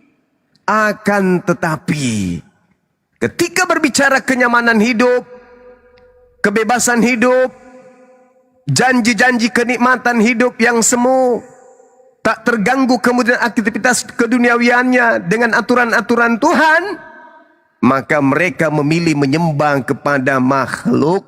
Mereka memilih kepada yang mendapatkan gelar anak Tuhan. Padahal secara naluri kemanusiaan, tadi dia mengakui Tuhan tidak beranak, tidak diperanakkan. Tuhan bukan manusia dan bukan anak manusia. Tetapi dalam aspek yang tadi, fa'alhamaha fujuraha, maka dia memilih yang jahat daripada yang baik. Maka Al-Quran mengatakan, wa farikan hakka alaihimud dalalah. Orang-orang seperti ini yang sudah tahu kebenaran tapi menolaknya, kata Allah, sudah pantas untuk sesat, sudah pantas untuk mengisi nerakaku, kata Allah. Tuh, Yang salah ketika Allah menghukumi tanpa ada aturan main. Yang salah ketika Tuhan menghukumi sebelum datang kepada mereka aturan main. Ini aturannya sudah ada.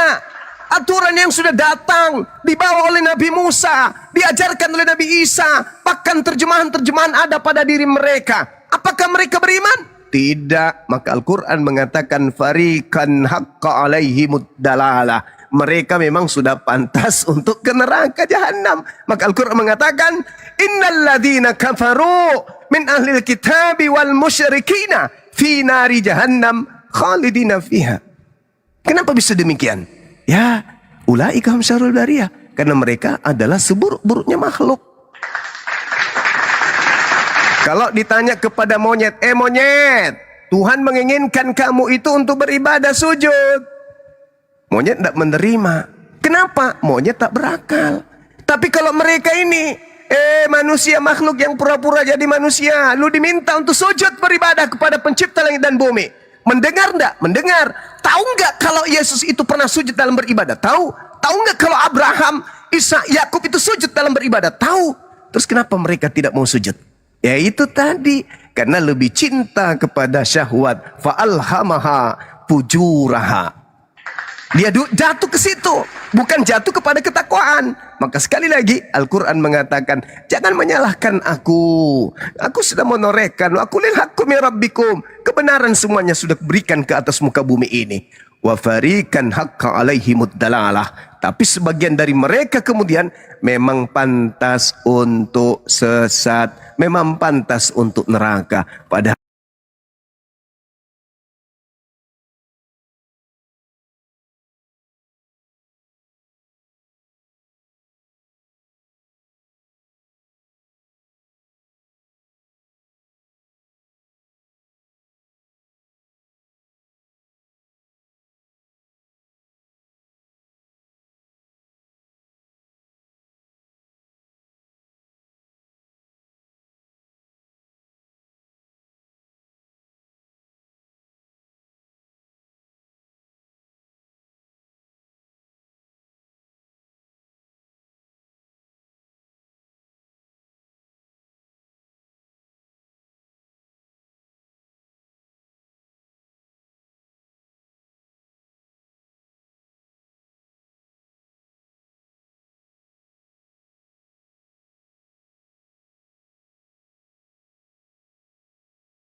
waktu itu ya, itu Yerusalem dibakar. Yang kudu menyembah kepada Allah. Allah yang kudu tahu kita, bukan kita yang tahu Allah. Karena Allah itu adalah pencipta, Khalik. Kita yang harus diketahui oleh Allah. Apa hajat kita, apa kebutuhan kita, Allah yang harus tahu, karena kita ini makhluknya, kita ini ciptaannya. Bukan kita yang harus tahu Allah itu seperti apa. Bukan. Karena setiap dimensi dalam kehidupan kita, apapun itu, sudah diketahui oleh pencipta. Bahkan pencipta mengatakan, wa nahnu akrabu ilaihi min hablil warid. Aku Tuhan lebih dekat kepada kalian wahai manusia daripada kalian kepada urat leher kalian. Nah, kalau sudah kayak begitu, lalu bagaimana menggambarkan keadaan ini? Maka Al-Quran mengatakan di dalam surah Fussilat ayat 53, Allah Subhanahu wa taala menjelaskan bahwasanya Al-Quran mengurai sebuah keadaan yang absolut. Sanurihim ayatina fil afaq wa fi anfusihim. Pencipta langit dan bumi menyatakan kebesarannya melalui seluruh penjuru. Artinya gini,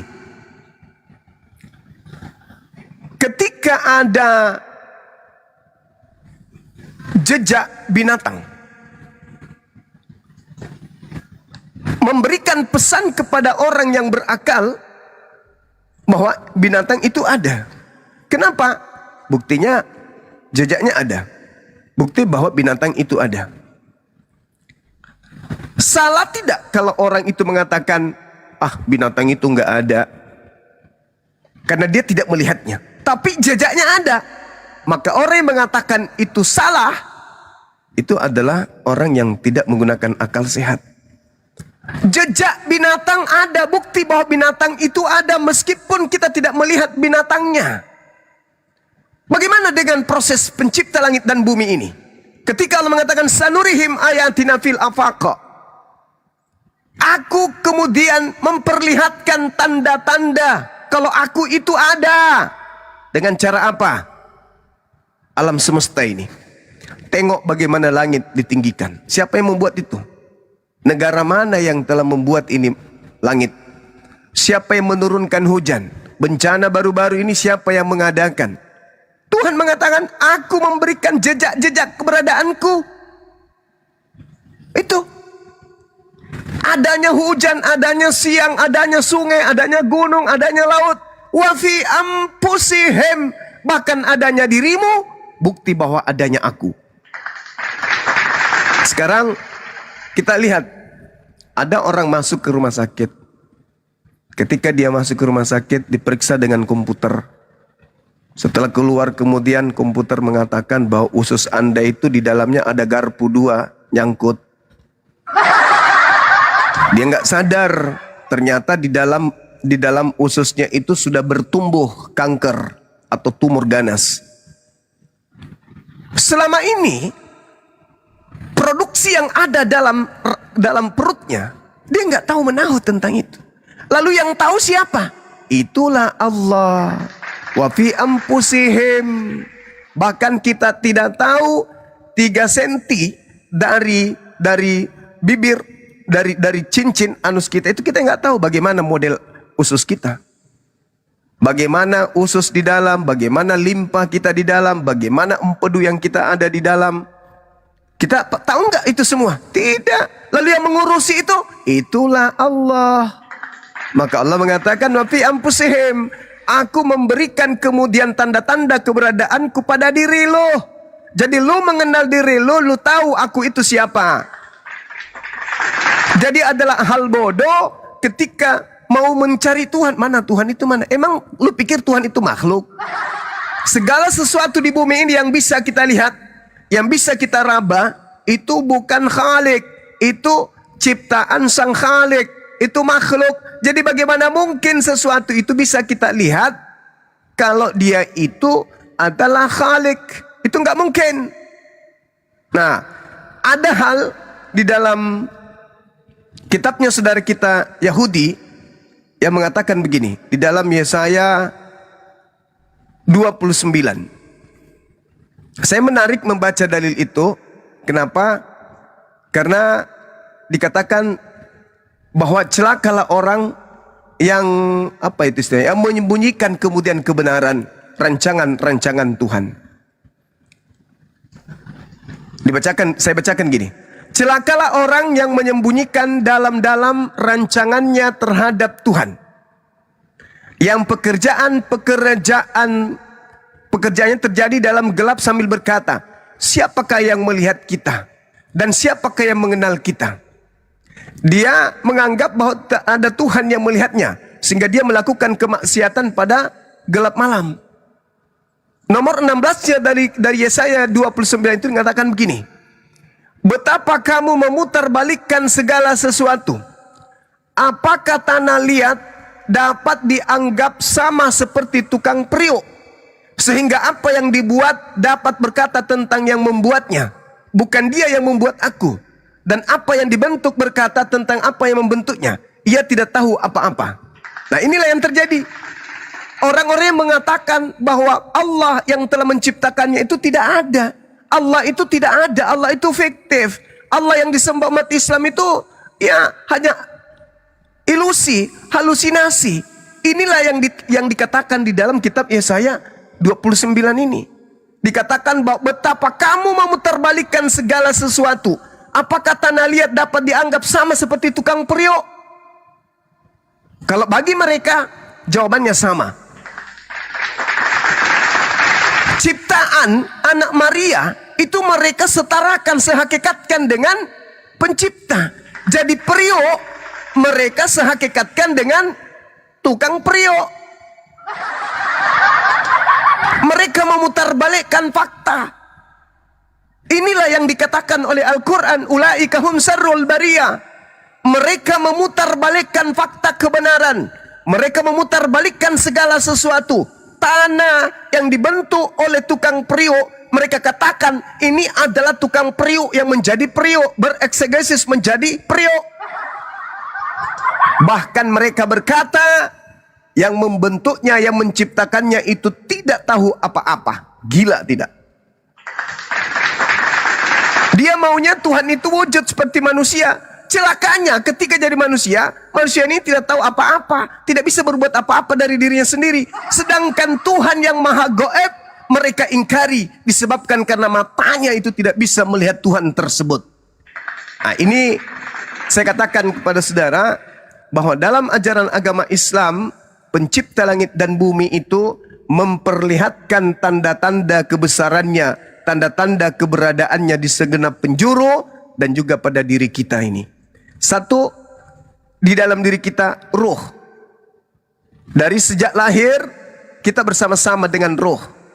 Sampai kita nanti pindah alam masih bersama dengan ruh.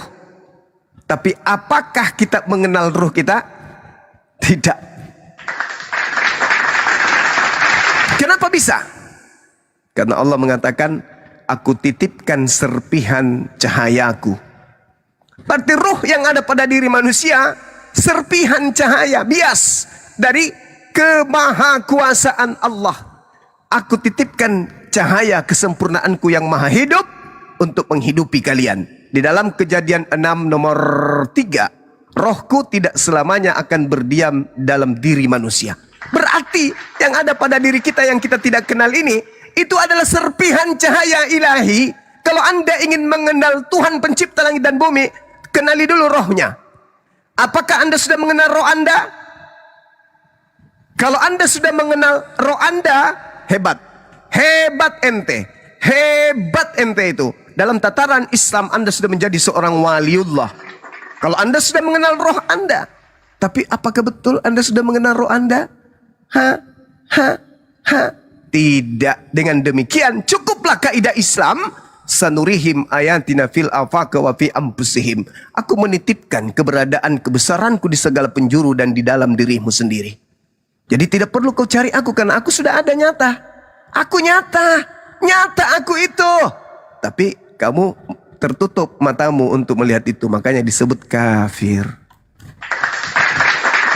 Tunjukkan satu orang Kristen di muka bumi ini yang sudah mengenal rohnya.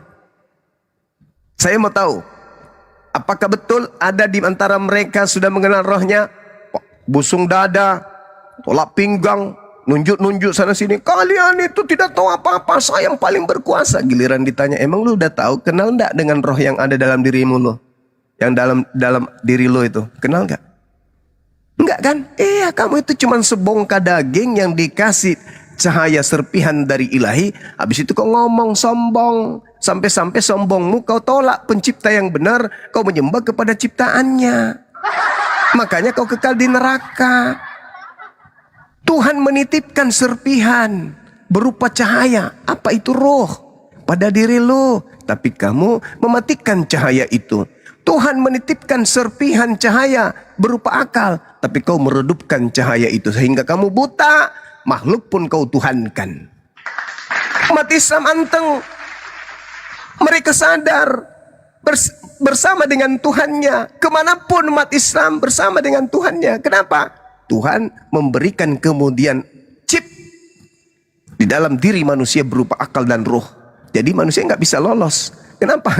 Ya, Tuhan ada tombol pada diri kita. Tinggal di tombol, tap, gila kita. Kalau cahaya akal dimatikan, tak, jadi gila, stroke dan seterusnya. Kalau cahaya roh, tak, dimatikan, mati kita, tertinggal meninggalkan jasad. Selesai. Apakah kita bisa menahan kematian? Tidak bisa. Kenapa bisa demikian? Karena roh bukan milik kita. Roh itu adalah serpihan cahaya kebenaran Allah, keadaan Allah. Jadi kalau Allah sudah minta inna lillah wa inna ilaihi rajiun, tak ada urusan. Pokoknya kalau saya sudah mau mengambil rohku, hakku udah selesai. Mati lo, mati. Sudah gitu sombongnya minta ampun. Udah diajari Shema Israel, Adonai Elohenu, Adonai Ahad, Kul huwallahu ahad. Masih juga sombong. Wah, kamu beda. Kita kan Tuhan kita juru selamat kita turun ke pret. Apa-apaan? Juru selamat lu sudah ada pada diri lu. Apa itu? Roh lu dan akal lu. Itu juru selamat lu. Kalau lu bisa menemukan kebenaran pada akalmu, pada rohmu, udah, lu selamat. Oh, juru selamat anak orang. Ada-ada aja. Juru selamat lu, diri lu sendiri. Makanya dikatakan hidup kekal itu adalah mereka mengenal engkau satu-satunya. Makna, apa maknanya tuh?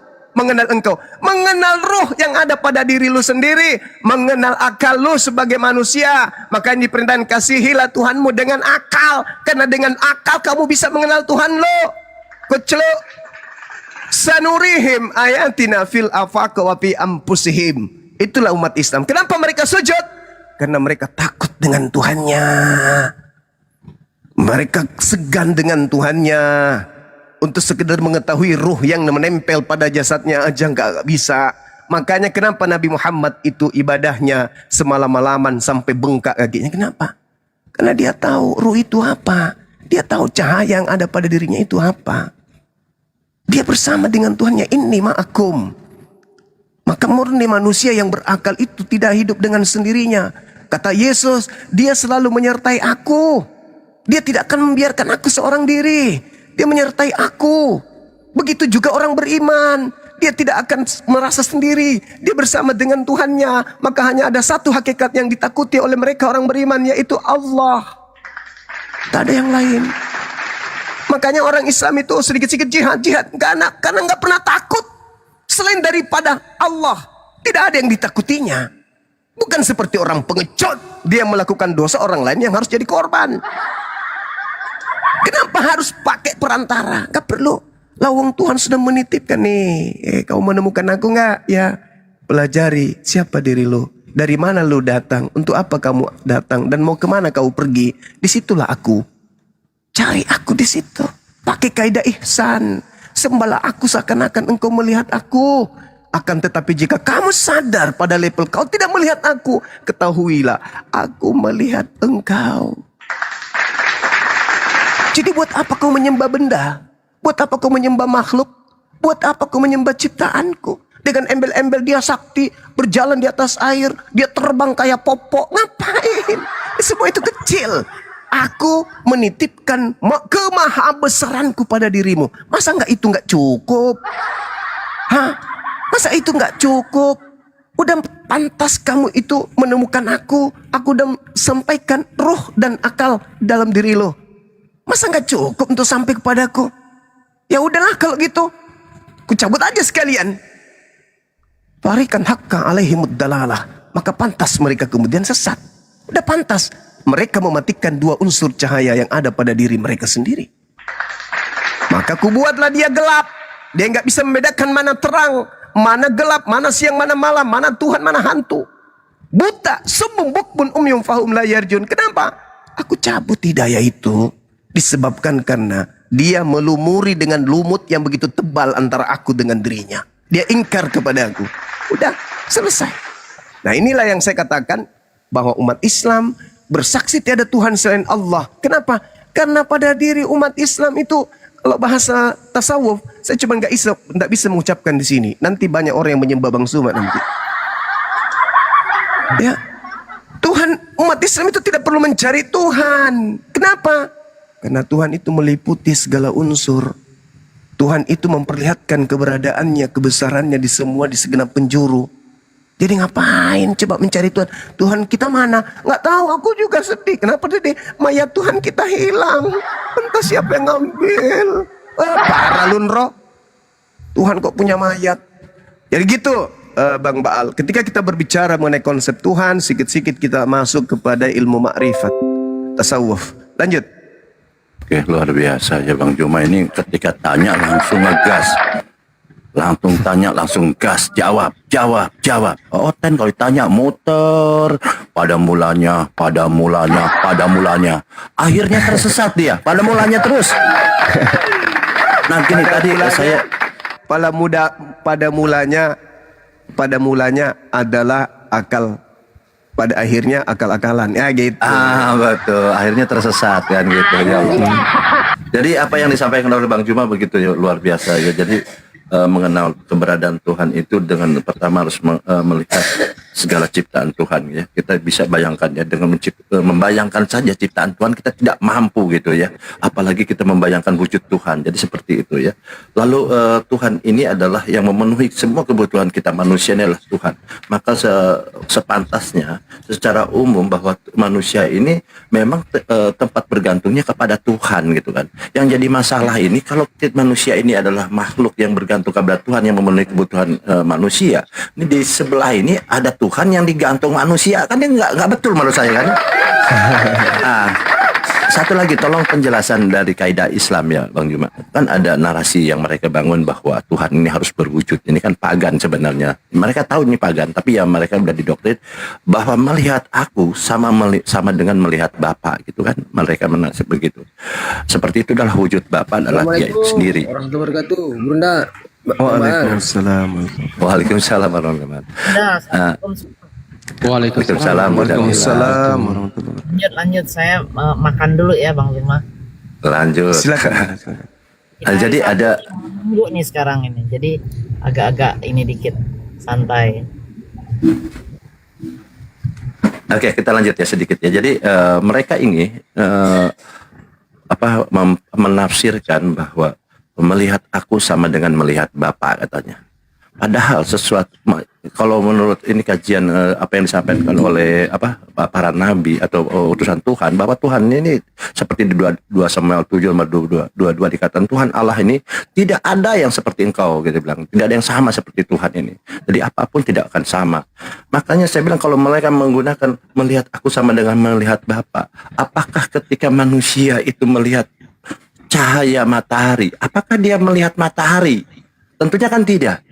Dia melihat cahaya matahari. Oh, saya melihat cahaya matahari. Cahaya itu adalah matahari kan, itu tidak benar gitu, logika itu cacat. Dan mereka sampai sekarang ini kan masih ribut Tuhan yang di konsep. Konsep ini adalah artinya abstrak yang belum bentuknya belum nyata gitu. Maka mereka selalu bilang konsep Tuhan. Saya bilang kenapa pakai ada konsep Tuhan? Ya kan, kalau konsep ini adalah sesuatu bentuk abstrak yang belum nyata, makanya bilang bikin surat ini dikonsep dulu. Artinya suratnya belum ada, dia baru konsep. Nah, makanya mereka berantem. Nah, pertanyaan saya begini, Bang Juma, ketika ada narasi bahwa melihat aku sama dengan Bapa, bagaimana dalam pandangan Islam? Di Islam nggak ada narasi. Iya. Baik.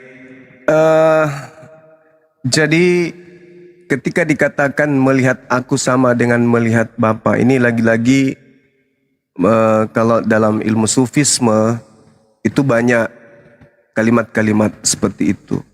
Makanya saya katakan Yesus itu bermakrifat. Yesus itu bermakrifat artinya Nah, ini jangan ke sana dulu. Orang tasawuf ngerti, tapi yang tidak tasawuf nanti salah. Cukup ke dalil yang tadi. Sanurihim ayatina fil afaqi wa fi anfusihim. Kan sudah jelas di situ dikatakan bahwa Tuhan memperlihatkan diri Tuhan itu pada diri manusia. Memperlihatkan kebesaran Tuhan dalam diri manusia. Jadi melihat manusia, kalau dalam ilmu sufi, itu sama hal melihat yang menciptakannya. Sama seperti ketika kita melihat sebuah lemari, itu sama seperti kita melihat yang membuatnya. Ketika kemudian lemari itu bagus, dalam benak kita adalah si pembuat. Siapa yang membuat ini? Pikiran kita menuju kepada manusia. Kan gitu. Begitu kita melihat lemari itu jelek, maka pikiran kita kepada si pembuat.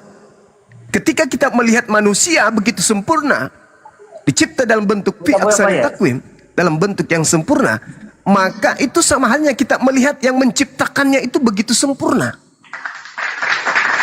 Tapi bukan berarti melihat manusia itu adalah melihat Tuhan, tapi melihat kebesaran, kehebatan, kemahaciptaan pencipta terhadap unsur makhluk tersebut. Itu maksud Yesus di situ.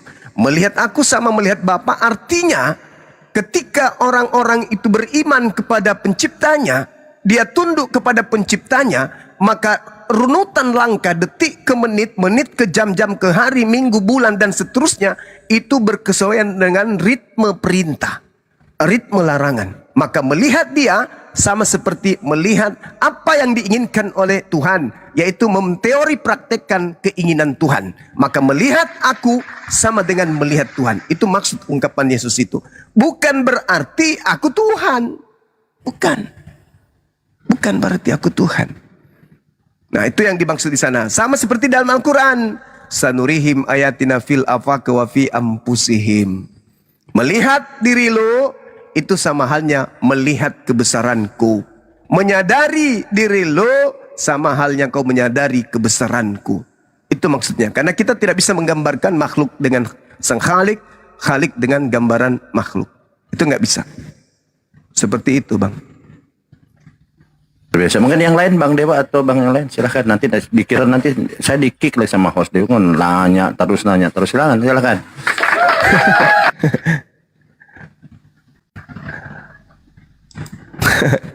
Nanya terus katanya.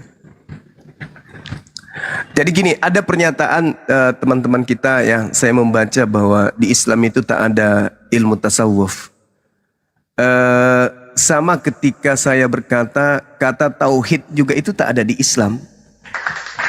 Maksudnya secara konteks dalil,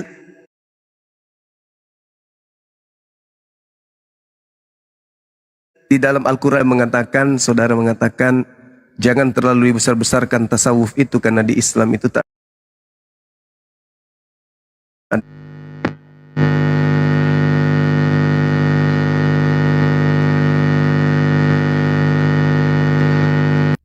adalah tarekah. Apa tarekah itu? Jalan. Jalan menuju kepada ketaatan. Maka di Islam itu, ketika kita mengatakan asyhadu alla ilaha illallah, kita harus kosong nih, kosong. Saya ulang, ketika kita bersyahadat di dalam sholat, maka kita harus kosong. Kosong dalam arti kata apa? Jangan mengosongkan diri menjadi manusia, bukan. Kosong dalam arti kata sebisa mungkin tak ada sisa-sisa maksiat. Paham enggak? Sebisa mungkin tak ada niatan-niatan maksiat. Sebisa mungkin kemudian tak ada sisa-sisa keinginan untuk melakukan maksiat. Kita mengosongkan diri. Benar-benar pasrah kepada Allah. Itu adalah stasiun mendekatkan diri kepada Allah dalam kaidah tasawuf. Setelah kemudian kita mengosongkan diri, berikutnya mengisi kekosongan itu dengan amalan-amalan baik. Nah, ini tangga-tangga tasawuf. Ya, kita mengatakan tasawuf biar lebih jelas, biar lebih mudah dipahami. Tetapi pada prinsipnya tasawuf itu adalah ketundukan hati, ketundukan jasad kepada Allah. Gitu. Jadi melahirkan orang menjadi seorang sufisme. Cuman harus berdasarkan ilmu Quran, ilmu hadits. Jangan bikin-bikin tarekah sendiri. Harus berlandaskan kepada Al-Quran As-Sunnah. Apapun nanti jadinya, ahli zikir kah, ahli ibadah kah, ahli tasawuf kah, terserah. Yang pada implementasinya, prakteknya adalah orang yang membersihkan diri, mengisi kemudian kehidupannya dengan ketundukan secara ikhlas kepada Allah Subhanahu wa taala. Begitu saudara-saudaraku sekalian. Jadi, apakah tasawuf itu ada? Ada. Apa yang dilakukan oleh Nabi Muhammad sebelum menerima wahyu?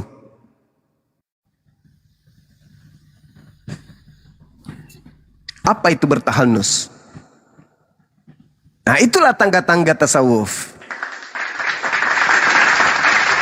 Zikir, kemudian berfikir, setelah zikir berfikir, ya banyak hal yang perlu kemudian dalam tarekah-tarekah seperti Naksabandia, teman-teman kita di sana, mereka membangkitkan sisi kerohanian mereka terhadap Allah, tidak terlalu cinta kepada dunia dengan jalan memiliki metode-metode atau stasiun-stasiun atau tangga-tangga Assalamualaikum warahmatullahi wabarakatuh. Juma untuk mendekatkan diri kepada Allah. Waalaikum.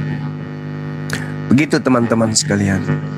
Jadi orang yang suka seperti baginda Rasul Muhammad SAW kan melakukan apa? Nabi Muhammad itu memiliki proses pemurnian hati, zikir. Lalu Nabi Muhammad itu fikr, dalam bahasa kita meditasi atau konsentrasi penuh terhadap alam semesta, terhadap penciptaan dan seterusnya. Konsentrasi terhadap satu titik bahwa pencipta itu pasti ada. Kemudian apalagi yang ketiga itu sar itu membangkitkan keinginan bertumbuh dalam proses mengembangkan kesadaran dalam bertuhan, membangkitkan keinginan untuk mengenal Allah. Lalu kemudian selanjutnya tidak terlalu cinta ke dunia.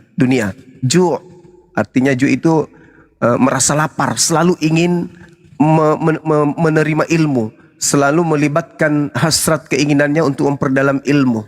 Itu. Kemudian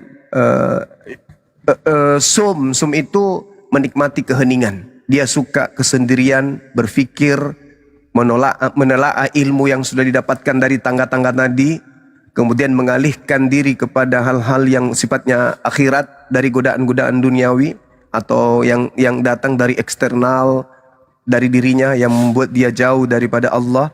Kemudian selanjutnya mereka puasa, orang-orang ini. Puasa untuk meredam kepuasan fisik, ya, untuk mengurangi keinginan daging. Mereka berpuasa supaya lebih tenang dalam mengingat Allah. Kemudian khalwat itu menyendiri. Mereka suka dalam kesunyian untuk menguatkan jiwa, untuk menyiapkan mental menjadi seorang guru atau menjadi seorang pendidik. Maka mematangkan semua materi-materi yang tadi untuk kuat mental menghadapi kehidupan berikutnya. Karena seorang muslimah itu harus menjadi pemimpin minimal untuk dirinya.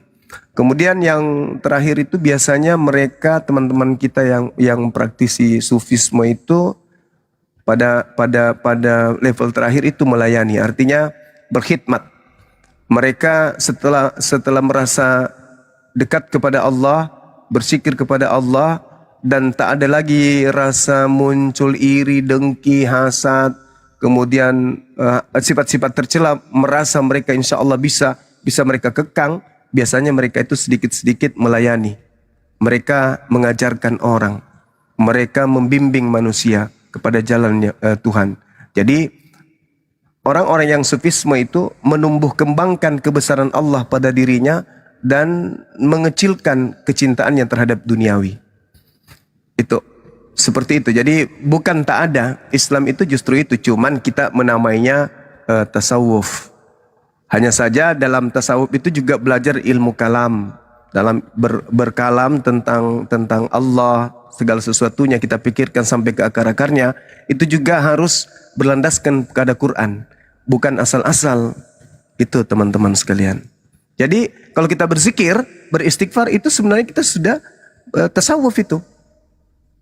Dalam kaidah tasawuf sama seperti tauhid. Kita bertauhid yaitu mengesahkan Allah, kita itu bertauhid. Meskipun tauhid ini sendiri tidak ditemukan satu kata ini dalam Al-Qur'an secara langsung menjelaskan itu. Dan para wali Allah mereka adalah orang-orang sufi, orang yang benar-benar, karena antara kita dengan Allah itu kan ibarat ada cermin tuh, ada cermin. Semakin kita mendekatkan diri kepada Allah, semakin jernih cermin itu, semakin nyata kebesaran Allah bagi kita, semakin kita takut kepada Allah, semakin dunia ini mengecil bagi kita. Jadi kita nggak lagi sulit dengan ekonomi, sulit dengan penyakit, sulit dengan materi, enggak. Kenapa? Karena kita bersama dengan yang maha besar. Bersih cermin itu, sehingga disakiti pun hanya senyum. Dimiskinkan oleh Allah pun hanya senyum. Ikhlas, ridha. Kenapa? Kenapa saya harus takut kepada duniawi? Kenapa saya harus takut dengan makhluk? Toh saya bersama dengan yang maha besar. Itu dia maksudnya. Jadi tasawuf itu bukan hal baru, cuman namanya yang baru. Tapi keislaman itu intinya adalah orang-orang yang berkhidmat, orang-orang yang berkhalwat, orang-orang yang syam, orang-orang yang kemudian sum, orang-orang yang ju'i, orang-orang yang sar, orang-orang yang fikr, orang-orang yang zikir. Itu Islam. Tapi belum dinamai tasawuf. Nanti setelah ada disiplin-disiplin ilmu, para tokoh-tokoh, para ulama-ulama, para cendekiawan baru membentuk sebuah definisi kata, lalu membentuk kajian-kajian ilmu seperti itu. Maafkan kalau saya salah, maafkan kalau saya keliru. Yang pasti Islam itu adalah agama yang mendekatkan diri kepada Allah, yang jatuh pada kadar muslim atau muslimah. Itu nggak bisa keliru itu. Silakan.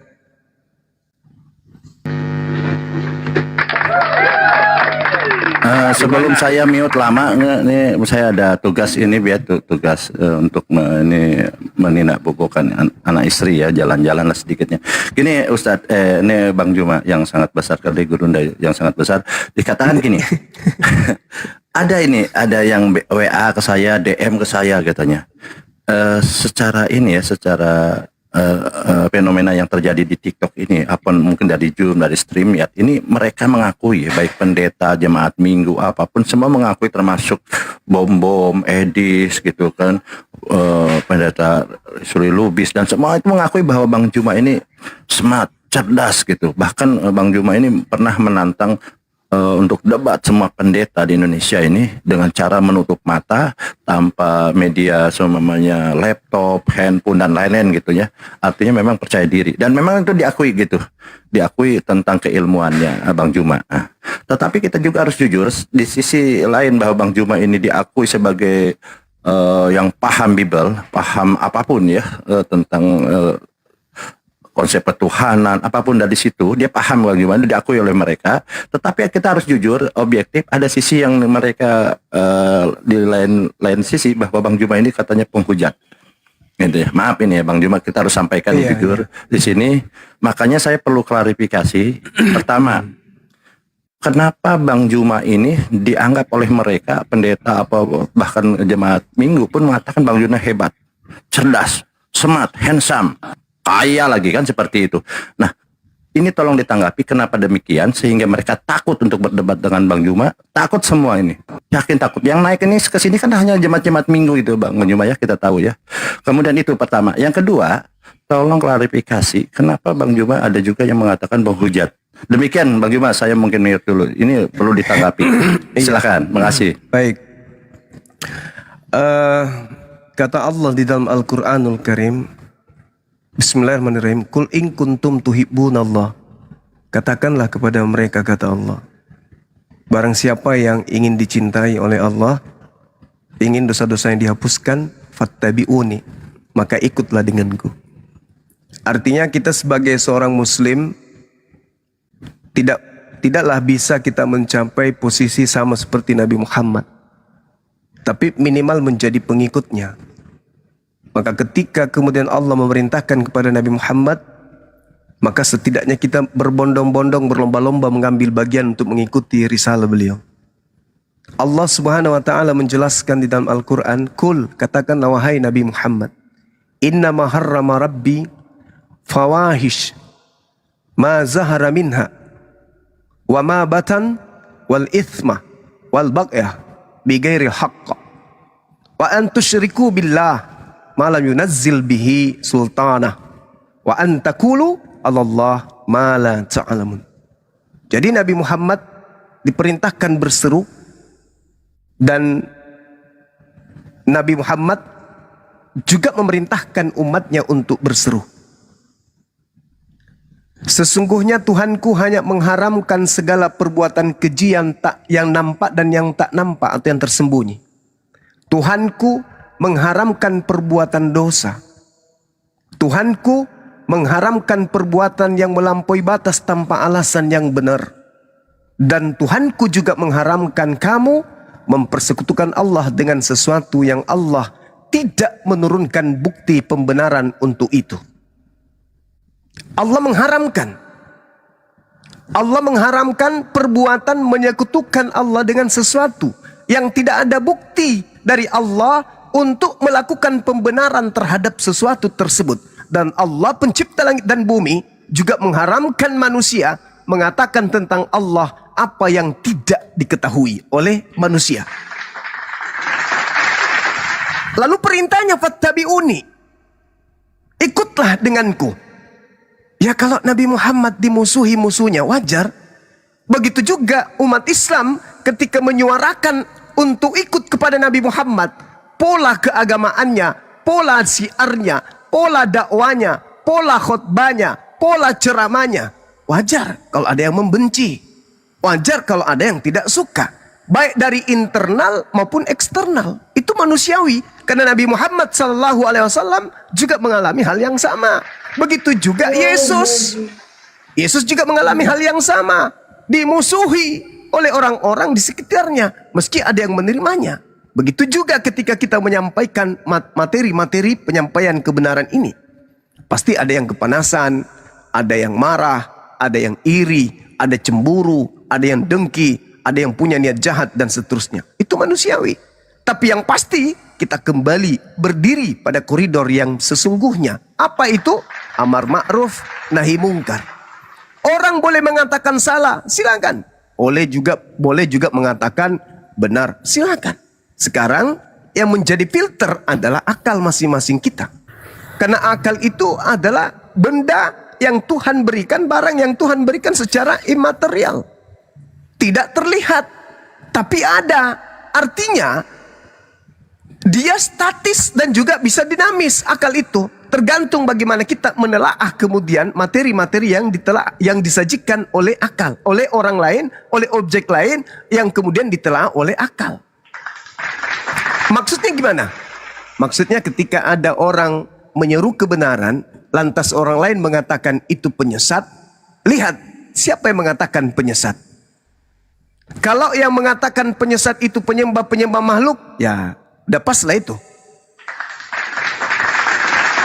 Kalau yang mengatakan itu ada orang-orang yang iri, cemburu, dengki, hasad, ya udah pas lah itu. Tapi lihat orang-orang beragama, ahli ibadah, ahli zikir, ada nggak mereka kemudian mengatakan, Bang Suma ini penyesat? Ada nggak? Kenapa demikian? Karena mereka tahu tentang hikmat, mereka tahu tentang ilmu. Mereka tahu tentang hikmat, mereka tahu tentang ilmu. Jadi ya tak ada kemudian teguran dari para ulama, dari para kiai. Suma, kau berhenti. Itu salah, cara dakwamu keliru. Gak boleh seperti itu. Tidak boleh, berhenti, tutup itu apalagi di sini. Gak ada guru besar, malah rangkulan, pelukan kita. Masya Allah, kita cium tangan mereka, kita minta ilmu dari mereka. Yang memusuhi kita ini yang sholatnya nggak sholat, yang Jumat pun mungkin nggak sholat. Apalagi yang sebelah, udah pasti pemakan B2, di mana Yesus mengatakan, jangan kau melemparkan mutiara kepada buah api, jangan kau berikan barang kudus kepada anjing. Ya wajarlah kalau dia benci dengan ajaran kita. Oh Yesus aja mereka benci kok. Gitu bang.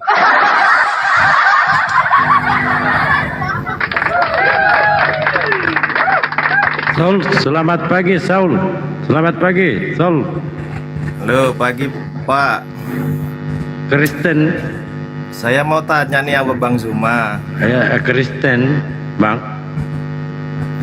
Saya Islam. Cuman saya mau tanya sama Bang Zuma ini. Nah, salam dulu lah. Kalau sudah tanya semuanya. Waalaikumsalam. Ya Bang Zuma, jadi gini Bang Zuma. Ya silakan Bang.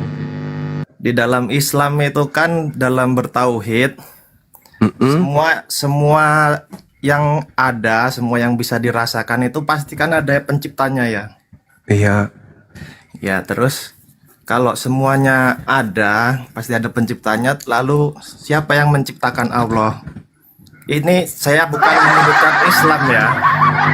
Ini bukan menyebutkan Islam, cuman saya biar lebih mantap aja dalam berislam. Maksudnya kalau saya sih nggak peduli ya siapa yang menciptakan Allah itu, saya nggak peduli karena Allah. Bukan begitu Bang. Kalau oten aja lah Bang. Mungkin Bang Zuma silakan. Iya. Itulah gunanya akal Bang. Itulah gunanya akal. Ya, umat Islam itu adalah umat yang berakal. Jadi saya terangkan sedikit kepada saudara. Berbicara mengenai Allah, dalam pandangan agama kami, Allah itu Khalik, entitas tunggal yang absolut. Sedangkan makhluk, termasuk manusia, itu adalah ciptaan yang menempati ruang dan menempuh perjalanan relativitas waktu. Allah sang Khalik tentunya terbebas dari hal tersebut. Allah sang Khalik tak pernah terjangkau relativitas akal dan atas segala kehendak daripada akal kita ini. Jadi wujud yang tak pernah mampu ditata panca indera manusia yang hidup di atas muka bumi ini, itulah Allah. Kemudian Anda bertanya, siapa yang menciptakan Allah? Allah itu Khalik, entitas tunggal yang absolut yang menjadi sumber dari segala sesuatu yang ada. Jadi dia Khalik itu bukan ciptaan, dia pencipta yang tidak diciptakan oleh suatu apapun, disebabkan karena dialah sang maha tunggal yang absolut tersebut. Adanya sesuatu, dia yang mengadakan. Segala sesuatu yang diciptakan berasal dari dia. Makanya segala sesuatu yang ada dari dia itu, karena banyak kali orang yang mau menciptakan ciptaan, maka ciptaan yang diciptakan oleh Tuhan saya juga disebut dengan Allah. Karena pingin kali Allah menciptakan Allah. Padahal itu keliru. Segala sesuatu makhluk di luar dimensi ketuhanan, maka dia adalah makhluk. Jadi pencipta langit dan bumi itu tidak diciptakan. Dialah yang menjadi sumber ciptaan. Seperti itu saudaraku. Nah, dari mana bisa kita tahu hal tersebut? Ya, harus menggunakan akal. Kalau cahaya itu mati, kita nggak bisa sampai ke sana. Begitu. Jadi di atas muka bumi ini itu ada dua.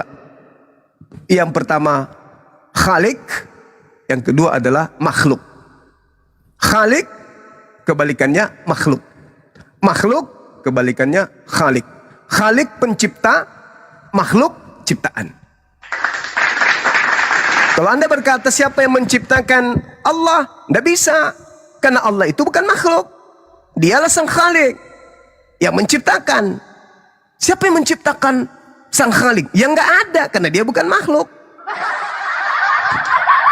Yang menciptakan sang Khalik siapa? Yang nggak bisa diciptakan, karena dialah Khalik itu yang menciptakan makhluk ini. Nah, sama tadi ketika saya berbicara mengenai Keluaran Yesaya 29. Ada periuk yang teriak bahwa akulah yang menciptakan diriku sendiri, kan gitu.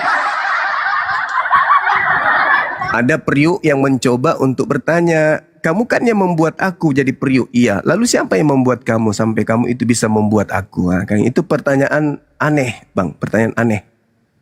Apalagi ngaku Islam, pertanyaannya kayak gitu itu kurasa hanya cocok di mana ya? Di laut, gak cocok di sini. Atau dia please. Ya, Bang, makasih kenapa banyak, malu Bang jadi Zuma. Kristen, Bang? Iya, sama-sama. Oke, sudah. Kan saya orang Iya. Islam cuman kan belum seberapa Saul. kuat itu keimanannya. Saul, Anda Saya pernah ditanya Saul, sama orang Anda begitu, pernah jadi masuk ke komal saya, Anda Kristen, jangan menyamar. Anda pernah masuk ke komal saya, Nairo. Anda jangan menyamar. Anda pernah diskusi dengan saya. Jangan Itu makanya ya. saya tanya Nairo. dia. Makanya Saya saya tanya Kristen, dia, Bang. kenapa malu ngaku Kristen, Bang? Bukan, saya Memang Islam Kristen beneran. bagi abang ini sesuatu yang menjijikan atau apa, Bang? Oh enggak.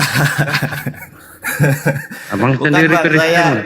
saya Islam Bang beneran. Cuman saya dulu pernah ditanya sama orang tuh kayak gitu. Kemudian saya kan bingung mau ngejelasinnya tuh kayak mana gitu. Jadi saya ngomong aja, saya nggak peduli kalau Allah itu ciptaan siapa. Yang saya peduli Kan nggak peduli, Bang. ciptain nama Allah. Memang bukan ciptaan. Iya, iya. Jadi jawabannya Bang, sampaikan aja. Allah itu Khalik, sementara ciptaan itu makhluk. Nah, karena Allah itu Khalik, maka tidak mungkin dia ciptaan. Yang ciptaan itu makhluk, sedangkan Allah bukan makhluk, dia Khalik. Kedudukan Khalik itu pencipta. Jadi pertanyaannya pertanyaannya yang mendudukkan Allah sebagai makhluk. Nah, kalau kita boleh bertanya dengan pertanyaan yang sama, itu baru tepat. Siapa yang menciptakan makhluk berupa Yesus? Nah, itu baru betul. Siapa yang menciptakan makhluk berupa makhluk bertanduk 7, bermata 7? Nah, itu baru betul. Siapa yang menciptakan makhluk berupa burung merpati? Nah, itu baru betul. Saya kira begitu, Bung. Silakan.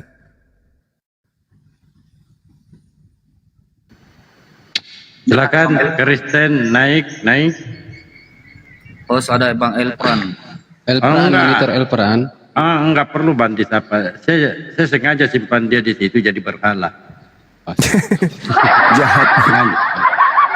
Nanti dia jahat. Komal dulu. Ya, Bang Zuma. Sebagai jimat. Oh. Penglaris supaya banyak hotel naik gitu loh. Iya. Ya gini Bang, izin. Jangan-jangan Elpran hantu ini- penunggu pohon cempedak, bukan? Iya abang, izin abang. Elpranis kalau naik ke komal kita dia selalu framing gini, guru kalian Bang Zuma itu aja kalah dengan saya diskusi. Sekarang saya mau dengar dia diskusi dengan Bang Zuma dulu. Dia selalu framing seperti itu Bang. Oh, kenalkah denganku? Baguslah.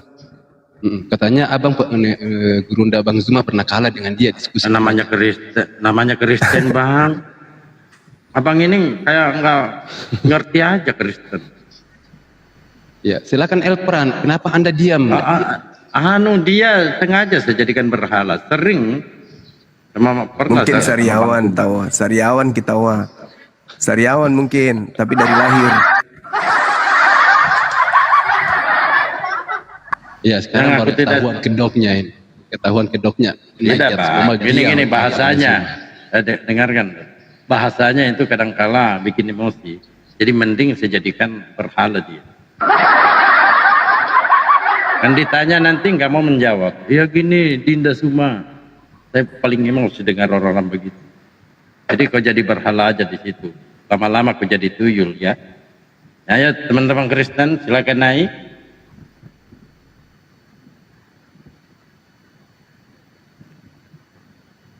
Mana ini? Kristen yang dipanggil, Demon yang nongol.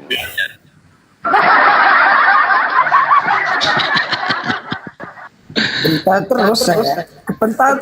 Makanya komalnya tuh belum dibaptis Bang. Harus dibaptis dulu biar kerasukan Roh Kudus Bang. Ini. Oke. Ini mudah-mudahan.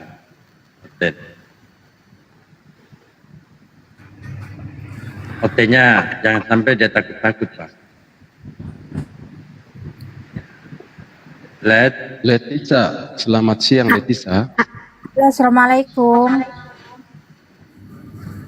Waalaikumsalam. Saya cuma mau ini apa namanya Mau hanya makan? kagum sama Bang Zuma. Enggak, hanya Oh, kagum silakan, sama Bang silakan. Zuma aja. Kayak kemarin itu kan ada di roomnya Pak Dehe. Pendeta apa namanya Pendeta Depi bangga banget katanya dia remehin si Jimen kan. Dia marah-marah sama si Jimen, maksudnya Jimen anak baru kemarin sore berdebat sama dia. Juma aja kalah sama saya katanya. Siapa lagi Nandar, semuanya disebutnya bangga banget ya.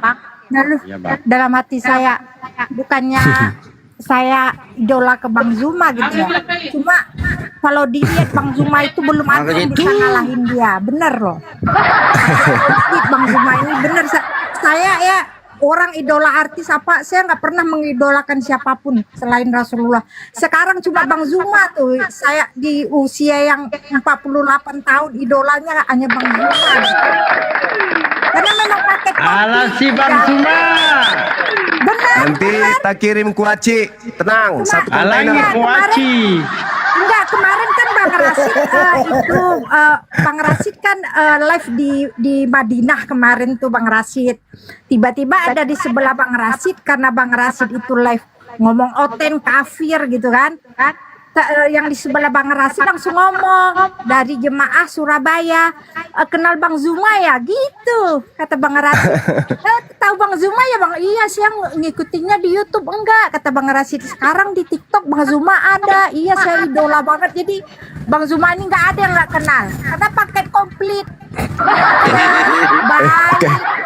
Kemarin ini nih. Nah, yang kelebihan satu lagi, saya menggebu-gebu karena idola banget sama Bang Zuma, baru kali ini bisa ngobrol. Masya Allah. Satu lagi tuh yang nggak ada dipunyai sama orang yang lain, walaupun cerdas, berani gitu. Ada lagi kemarin kejadian yang sama, Bu. Kemarin itu kebetulan kan saya kehilangan buku tabungan Bank Mandiri itu ya kan ya. Jadi saya ke Polsek Daya. Saya bersama dengan Sadli. Sadli duluan masuk. Namanya kita masuk di kantor polisi kan. Kita hargai kantor aparat kan, tempat-tempat keadilan gitu, tempat pengadilan. Tempat yang paling aman di bumi ini kan kantor polisi kan gitu ya. Iya, betul. Masuk kami ke sana. Terus ada beberapa anggota duduk di ruang lobi. Begitu saya masuk. Assalamualaikum, waalaikumsalam. Ngurus apa Pak? Mengurus ini laporan kehilangan. Terus berdiri satu orang. Loh, ini kok kayak saya kenal ini Bapak ini. Diulang-ulang bahasanya. Ini yang di belakang ini siapa? Kayak kenal siapa ya? Terus dalam pikiran saya, apa yang saya lakukan ya? Kira-kira kesalahan apa ya? Kesalahan di mana ya? Mungkin pada saat mahasiswa kan masih ingat Bapak ini. Di mana ya? Terus dia berdiri. Ditariknya saya duduk di tempatnya, sini Pak duduk sini. Ingatkan saya Pak, kok saya akrab sekali dengan muka Bapak. Jadi saya bilang, padahal saya sudah pakai bando, sudah tidak pakai masker, berharap tak ada yang kenal. Ternyata bukan cuma satu doang, hampir seluruh teman-teman di Polsek Daya itu kenal dengan Bang Zuma. Ya Allah ya Karim. Artinya bahwa kita ini kalau bernarasi harus kudu hati-hati nih sekarang nih. Iya, benar Bang Zuma, benar. Ternyata teman-teman kita para aparat juga ternyata diam-diam ngikutin dialog-dialog ini. Ya Allah ya Karim. Belum lagi, ya udah gitu. Yang mana? Yang tadi tuh Bang Zuma kata gue kan dengar tuh. Yang tadi itu yang masuk ke dalam itu Bang Zuma. Iya mana. Terus dia bilang gini, ya Allah mimpi apa kami semalam, kantor kami didatangi Bang Zuma yang selama ini cuma lihat di TikTok. Masya Allah. Mereka minta. Yang bohong Bang. Yang bohong. Enggak lah, bohong. Udah sebut merek pun masa bohong. Habis gitu mau tahu. Dia kayak gini, dia ngerti rupanya. Teman-teman kita tuh ngerti rupanya. Dia begini, Bang, jujur Bang, selama ini aman-aman aja.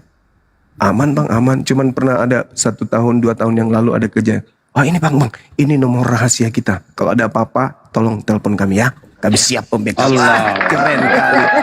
Itu, makasih sahabat-sahabatku. Polsek Daya luar biasa Beringkenaya. I love you full. Masya Allah. Itu makanya saya takut Bang Zuma kesandung masalah. Mudah-mudahan Bang Zuma ini nggak ada yang nyenggol atau Bang Zuma masih dilindungi lah sama Allah. Amin. Amin ya Allah. Takut Amin. kita. Kalau Bang Zuma yang kena, takut kita gitu. Masya Allah. Kayak kemarin Bang Zuma mau naik ke room Oten yang pakai masker tuh Bang Zuma kan nggak dinaikin ke badan. Aduh saya kesel banget, saya maki-maki itu di bawah. Takut loh gitu ya kan kemarin. Saya ikutin tuh Bang Zuma kemana room siapapun. Saya kesel kalau ini ya kan, kalau lu berani naikin, saya bilang gitu. Hah? Jangan lu bilang dia Anu pengkhianat, aja, kalau Bunda, yang selalu Iya. senggol-senggol Bang Suma ini si Dewa. Bang Dewa juga saya tahu. Yang bohong. Dewa. Ya, waktu ulang tahun. yang bohong. Waktu ulang tahun API kan Bang Dewa nggak mau pergi kan saya suruh. Oh, kau Bang Dewa. Suruh pergi, nggak mau pergi. Oke, kita kembali ya kepada anak-anak Tuhan Bunda ya. Kebetulan Iya. anak-anak ada anak Tuhan. Sehat Iya. selalu Bunda ya. Assalamualaikum Bunda ya. Waalaikumsalam warahmatullahi wabarakatuh. Waalaikumsalam warahmatullahi wabarakatuh. Oke teman-teman, silakan dilanjut lagi. Kita persiapan zuhur di sini, silakan. Ya, selamat siang Sindra Tense. Sindra Tense. Selamat siang. Selamat siang, bapak-bapak dan ibu-ibu dan para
Pengetahuan diberikan kitab. Kita nggak bicara tentang fisik. Jadi abang nggak boleh membatasi agama saya dong. Iya. Anda melanggar undang-undang itu namanya. enggak melanggar yang saya mau tanyakan ini kan oke, abang bahas sesuai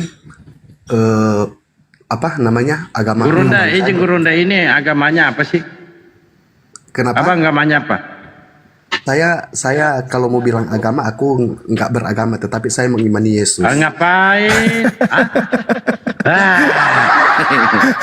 Ujungnya itu loh membuat aku kaget. Ujungnya itu loh.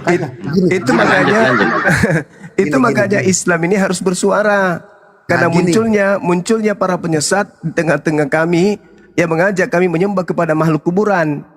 Itu andai saja agamamu tidak mengajarkan kami menyembah makhluk kuburan, ya kami anteng-anteng saja. Ngapain kami bahas agamamu yang tidak rasional?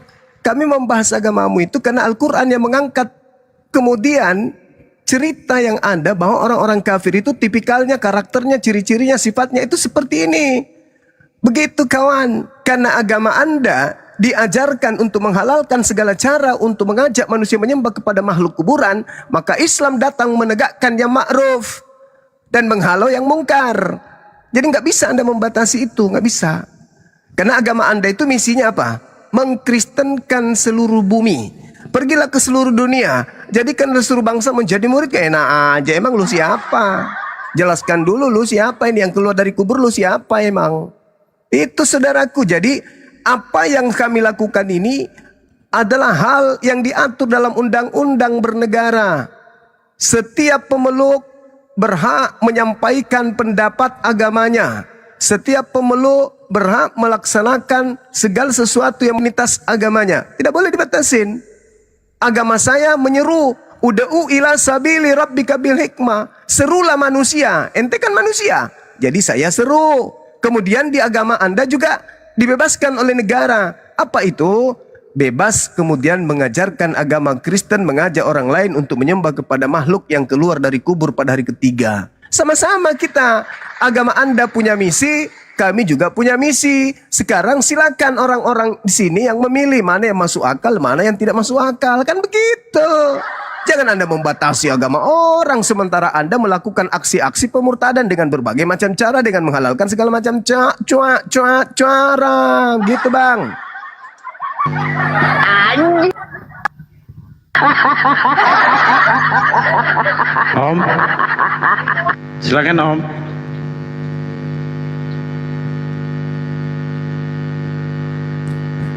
Om, Seakan-akan jangan bahas agama kami, biarkan kami mau kristenkan orang. Bah, nggak bisa dong, nggak bisa begitu. Kata Al-Quran,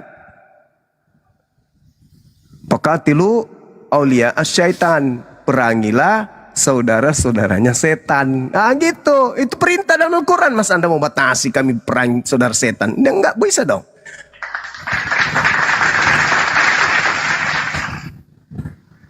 Dia mau menyuruh kita diam, baru mereka yang bergerak secara senyap-senyap. Dodol.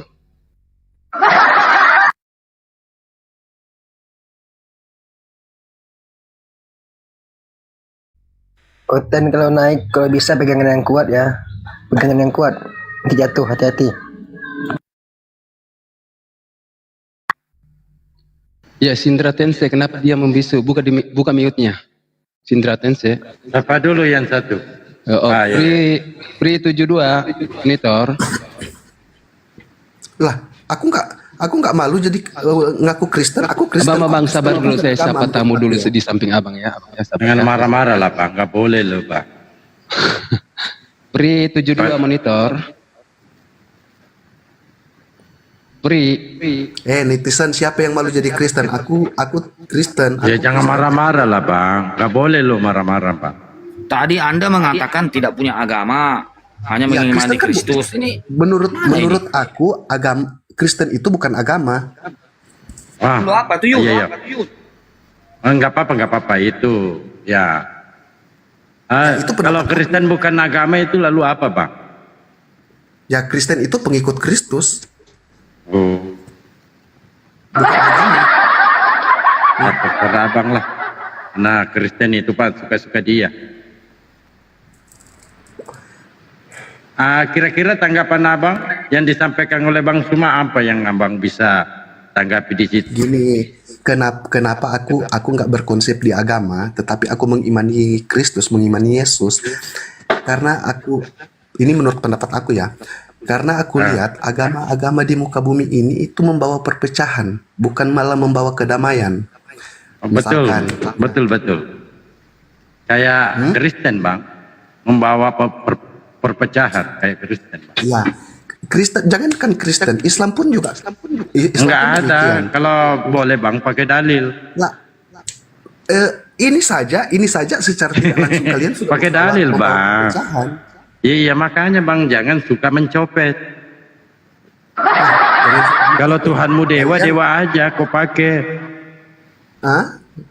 Karena cara menipu itu Bang menggunakan kata nama Tuhannya umat Islam untuk menipu. Itu yang dimaksud tadi Bang Suma.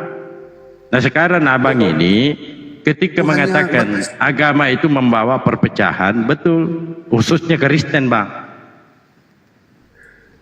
Karena Kristen ini diperintahkan untuk nyamar-nyamar jadi tuyul. Kau baca Matius 10:34. Kau baca coba. Bacain. Disuruh baca malah kita yang disuruh baca juga. Ada Bible gak Pak? Ya enggak, enggak peduli. Oke. Jangan, oke, siap. Jangan kamu menyangka bahwa aku datang untuk membawa damai di atas bumi. Aku datang bukan untuk membawa damai, melainkan pedang. Silakan Bang. Nah, terus? Itu. Terus? Apanya terus mau nabrak? Terus emang kenapa? Itu dibawa apa? Damai atau kehancuran? Ya udah. Benar ini. Silakan Gurunda kalau monitor. Lanjut. Sudah menyerah dia.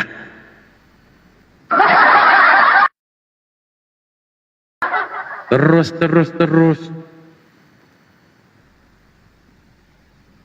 Coba kau jelaskan itu. Coba jelaskan kawan.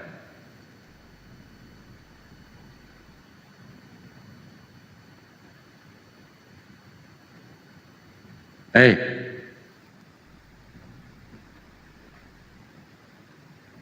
nggak bisa jelaskan?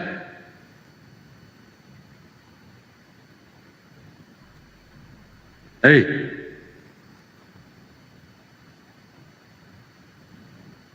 Bang, Naruto. Pingsan dia. Abang naik ke sini tujuannya apa? Tujuannya mau diskusi atau mau apa? Kalau misalkan abang mau kasih tahu jangan bahas-bahas agama, silakan abang naik ke Komal Kristen, sampaikan kepada mereka. Mereka membahas Al-Quran, mereka membahas hadis, sampaikan kepada mereka. Ya, betul yang kata abang tadi katakan, semua agama itu membawa yang namanya perpecahan. Tidak Islam, Bang. Kalau abang mengatakan seperti itu, silakan agama yang lain. Kalau ke Kristenan, jelas Bang, itu membawa perpecahan. Bahkan dalil tadi yang dikatakan sama Pak Dalbo, sama di dalam Lukas 12 nomor 51, ini adalah pengakuan Yesus langsung. Bukan fitnahan kami, tapi Yesus yang mengatakan seperti itu. Kamu menyangka bahwa aku datang untuk membawa damai di atas bumi? Bukan, kataku kepadamu, bukan damai, melainkan pertentangan. Jadi yang membawa perpecahan itu bukanlah umat Muslim, tapi orang Kristen itu sendiri. Ya, umat Muslim tidak pernah yang namanya mengajak yang namanya keributan dada. Umat Muslim itu nggak ada yang seperti itu. Umat Muslim itu ibarat pohon, yang namanya pohon itu rindu akan yang namanya kedamaian. Tapi selalu ada aja angin yang berusaha untuk menggoncangkan. Kami ini damai, Bang. Kami ini damai. Bahkan berapa kali saya mengatakan ya kemarin itu. Kemarin Bang, ada angin ribut, itu saya damaikan Bang. Bayangkan Bang, angin ribut saya damaikan. Sekarang jadi angin sepoi-sepoi itu Bang. Tuh Muslim. Silakan, mau bahas apa kita? Mau bahas tema apa? Mau dengan saya, mau dengan Bang Juma, silakan.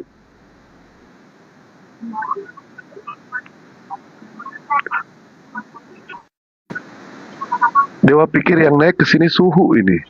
Nggak taunya cupu.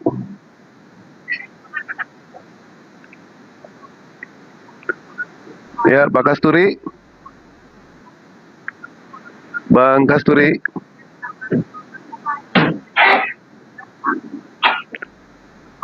Bang Kasturi. Silakan Bang Kasturi. Dari Islam, dari Kristen. Ini suara Dewa kedengar nggak? Bagaimana membawa damai Di bawah ini.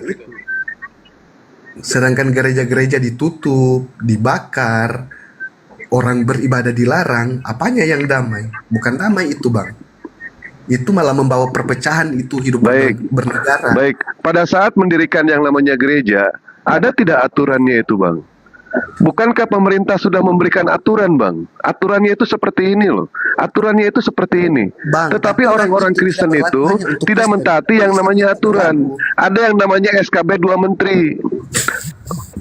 Betul. Bahkan ketika kami mendirikan yang namanya masjid di kaum mayoritas di Papua, apakah kami juga diizinkan? Kami tidak diizinkan. Apakah kami marah? Tidak. Kami tidak marah Bang. Tidak marah. Sekarang tunjukkan coba kepada kami gereja yang dihancurkan oleh umat Muslim. Ada atau tidak? Kalau toh misalkan ada apa di balik itu semua? Tentu ada yang namanya penyebabnya. Tidak mungkin ada asap kalau tidak ada api. Di Bogor, pernah nggak terjadi yang namanya seperti itu? Pernah Bang. Mereka mendirikan yang namanya gereja. Ternyata mereka mendirikan di tanah sengketa Bang.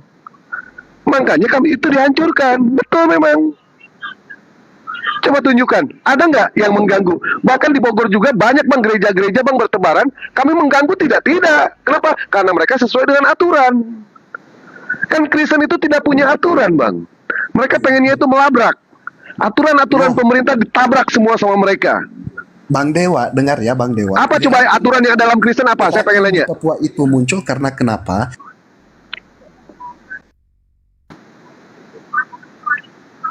Kok jadi ke situ larinya ya?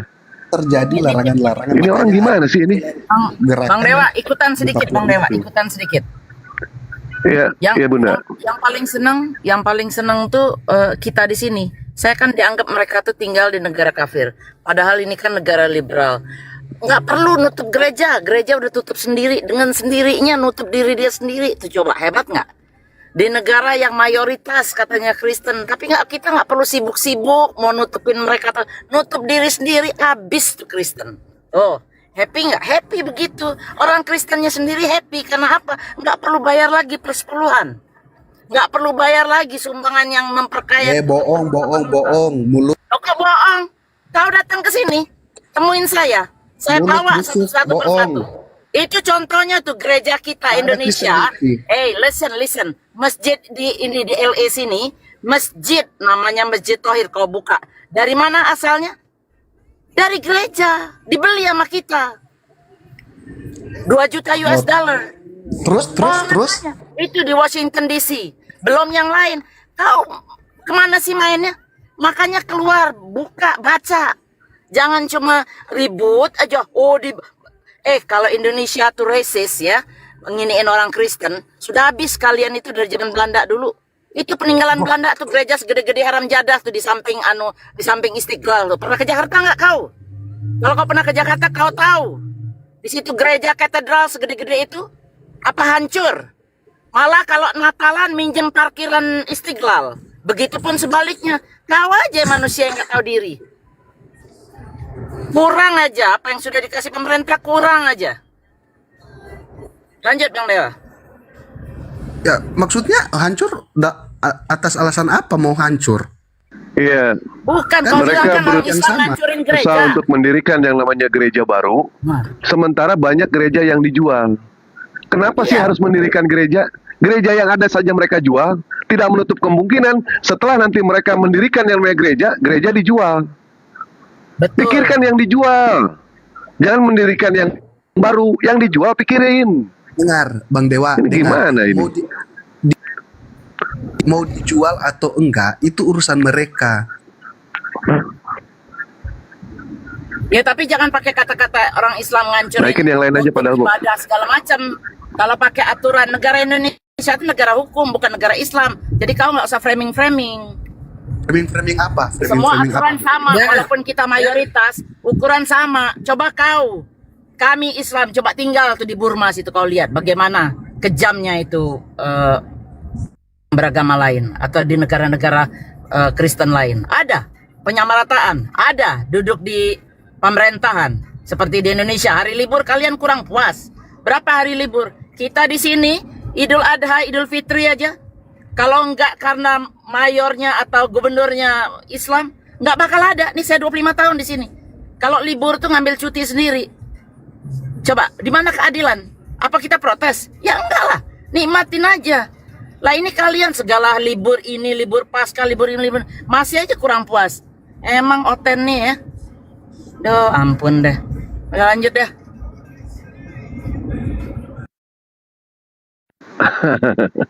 Ya seperti itu ya Iwan Bila ya. Ajaran pemecah belah itu bukanlah ajaran umat muslim. Justru ajaran pemecah belah itu adalah ajaran umat sebelah. Apa yang tidak dipecah belah sama mereka? Semua dipecah belah kok. Bukankah Dewa pernah mengatakan ya semua dipecah belah sama umat sebelah itu. Akal mereka pecah belah dengan yang namanya Babelnya. Babel mereka pecah belah dengan pikirannya. Terus pikiran mereka, akal mereka, semua dipecah belah dengan yang namanya keimanan mereka. Bukan hanya Babelnya dipecah belah, bukan hanya akalnya dipecah belah, bukan hanya pikirannya dipecah belah, Tuhan saja mereka pecah belah menjadi 3 itu. Ini adalah jalan pemecah belah. Ya, Tuhan itu satu, jangan sampai dipecah belah. Ini Tuhan dipecah belah jadi 3 ini. Yesus sendiri yang mengatakan dia tidak pernah yang namanya membawa damai. Itu pengakuan dia langsung yang mengatakan seperti itu. Tadi padahal bos sudah membawa dalilnya. Bukankah Lukas 12 nomor 51 itu adalah ucapan Yesus? Yesus mengatakan dengan jujur, dia mengatakan, kamu menyangka bahwa aku datang untuk membawa damai di atas bumi? Bukan, kata Yesus. Bukan damai. Melainkan apa? Melainkan pertentangan. Yang namanya pertentangan, apakah itu bisa dikatakan kedamaian? Bukan. Bukan kedamaian. Pertentangan itu perpecahan. Maka dari itulah apa yang dikatakan oleh Yesus, saya kabulkan keinginannya. Saya yang mengabulkan, umat muslim yang mengabulkan.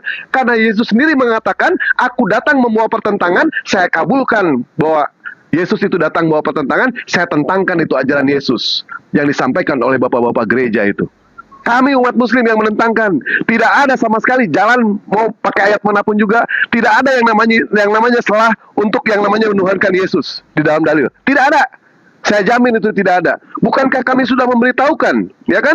Yesus adalah utusan. Yesus adalah manusia. Berapa kali kami mengikrarkan, berapa kali kami menyampaikan ketika nanti Allah melemparkan orang-orang kafir ke dalam neraka jahanam, maka dari itu jangan salahkan Allah. Kenapa? Jangan salahkan Allah. Pengajaran sudah datang. Bang Juma sudah memberitahukan, Bunda Mila sudah memberitahukan, Bayu Andika sudah memberitahukan, Pak Dalbo sudah memberitahukan, Pak Pendeta Lemon sudah memberitahukan. Kita semua umat muslim sudah memberitahukan itu.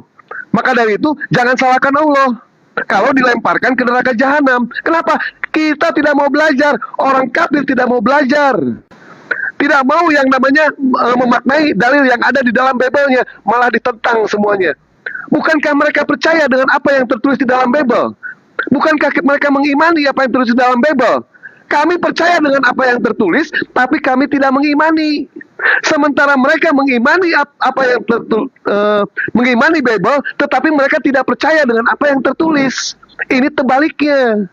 Makanya tidak salah kalau ajaran mereka itu terpecah belah. Akal mereka itu tidak difungsikan. Di dalam perjanjian lama, bukankah yang namanya Tuhan itu mencabut nyawa? Datang perjanjian baru, Tuhannya dicabut nyawa. Bukankah di dalam perjanjian lama, ketika orang melihat Tuhan, ketika manusia melihat Tuhan, manusia akan binasa. Datang perjanjian baru, ketika melihat Tuhan, Tuhan yang binasa. Di dalam perjanjian lama, Tuhan itu menghakimi. Di dalam perjanjian baru, tiba-tiba Tuhan yang dihakimi. Bukankah ini pemecah belah, ini akal? Kami itu sayang loh, kami itu, ya. Kami memberitahukan sayang. Memang yang namanya neraka kalian bukan urusan saya, tetapi yang namanya surga bukan milik saya juga. Tetapi untuk mengajak manusia ke jalan kebenaran, itu adalah tugas kami sebagai umat muslim. Tugas kami menerima, alhamdulillah. Tidak menerima, silakan bawa pertanggungjawaban masing-masing. Yang jelas dakwah kami sudah tersampaikan, ya, sudah tersampaikan. Soal menerima atau tidak itu saya serahkan kepada individu masing-masing gitu. Ya begitu ya, Iwan Bila ya. Silakan kalau mau diskusi, silakan naiklah. Silakan naik, ayo kita diskusi. Ayo kita mencari yang namanya kebenaran. Bukankah diskusi lintas agama itu yang kita cari itu adalah keselamatan? Kita semua di sini, umat muslim semua di sini, kami adalah pemburu surga. Kami pemburu surga. Tetapi jangan lupa, kita juga buronan neraka. Jangan lupa itu. Ya. Naikkan lagi pada lu. Yang sehat aja hotelnya lah. Silakan lanjut.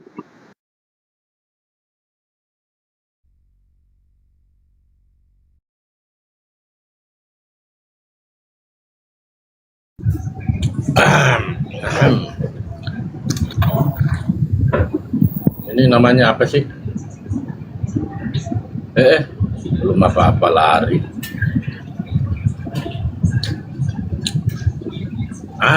Kalau ini enak sama Bang Suma. Pak Junet, naik Bang Jun. Bang Jun. Naik aja Bang Jun. Santai-santai. Naik aja Bang Jun. Abang kita ini naik lagi, biarkan dulu naik sejenak. Ya, jangan lupa sendal. Sendalnya di situ Pak, di pojokan Pak. Abang sih orangnya pelupa. Tuh Pak. Ya, oke, makasih Pak ya.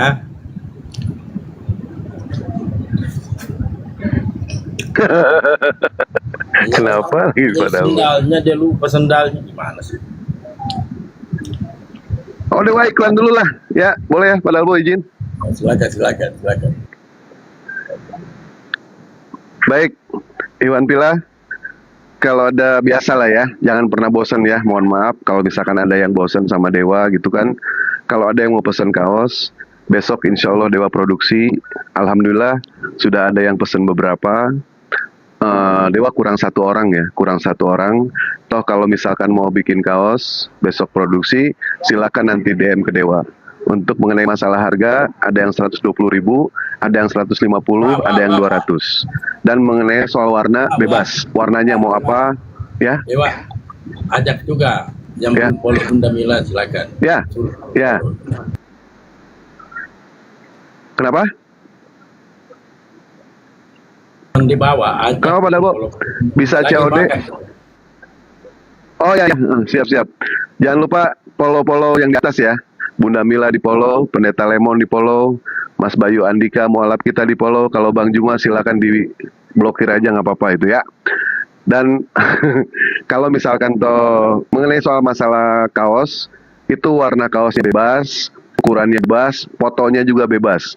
Mungkin fotonya mau sama Bang Juma, mau sama Dewa, mau sama Pak Dalbo, Pak Pendeta Lemon, dengan Bunda Mila, dengan Bunda Nora, dengan Uniripa, dengan Abu Yasrong, atau dengan siapapun juga bebas. Nanti Dewa yang desain ya. Tapi kalau misalkan toh punya gambar sendiri, silakan kirim aja gambarnya ke Dewa, nggak perlu didesain. Mas Dewa saya pengen gambar yang ini, boleh, silakan aja ya. Mungkin itu aja Pak Dalbo. Terima kasih. Tuh, contoh gambarnya kayak gini nih. Nah, yang Dewa pakai. Nah, ini Mahadewa ya. Nah, contohnya kayak gitu ya. Silakan di DM ke Dewa. Kurang satu orang untuk produksi besok Dewa. Kalau tidak ada pun tidak apa-apa. Kalau ada, alhamdulillah. Oke, siap. Itu aja dari Dewa. Jangan lupa di follow akun yang di atas ya. Follow akun Pendeta Lemon, Pak Dalbo, Pak Terapi Open, Bayu Andika, Bunda Mila Amerika, sama Bang Juma. Silakan. Lanjut Pak Dalbo. Terima kasih banyak. Ini Abang Dewa salah ngomong loh. Ini bukan terapi oten. Ini 12 murid Bang Dewa. Oh. maaf. Ya lanjut.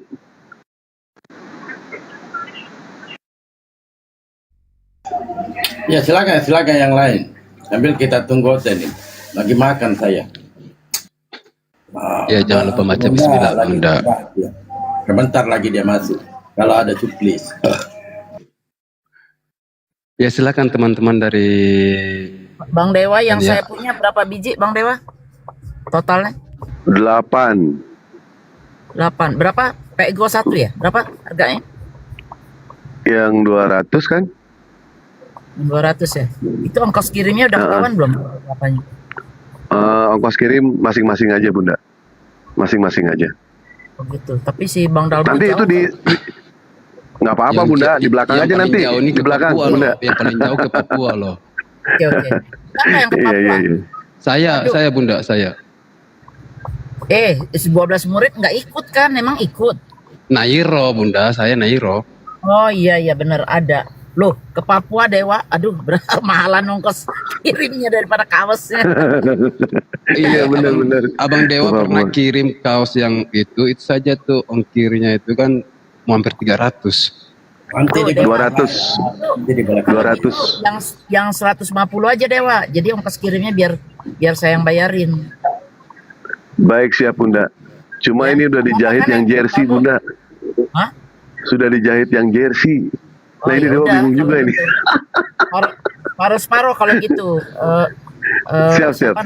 Kemahalan nggak itu ongkos kirimnya? Coba nanti dilihat. 280 ke Papua. 280 ya, tuh kan? Iya. Jadi total berapa itu? 12 kali 200, 2,5 juta ya? Sekitar segitu Bunda. Ya udah. Itu sudah dibuatkan. Saya transfer kirim itunya ya. Sudah. Ya, baik Bunda. Terima kasih banyak Bunda ya. Barakallah Bunda. Alhamdulillah. Ini kan Sabtu baru. Yang penting udah jadi. Siap. Berapa hari sih kalau kirim ke daerah gitu? Seminggu nggak nyampe dong? Seminggu. Estimasi ke Papua seminggu. Ke tempat Pak Dalbo 5 hari. Tapi alamat yang pernah saya kasih masih ada kan Bang Dewa?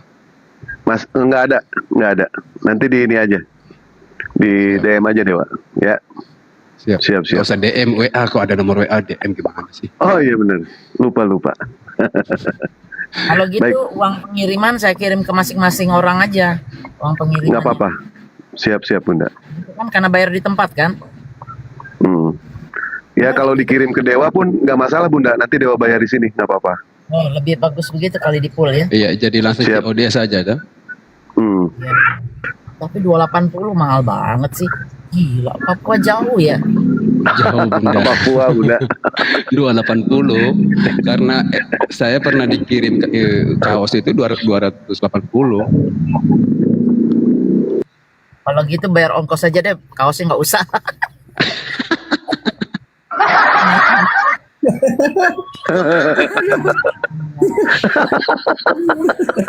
Nombok Dewa, ya Allah.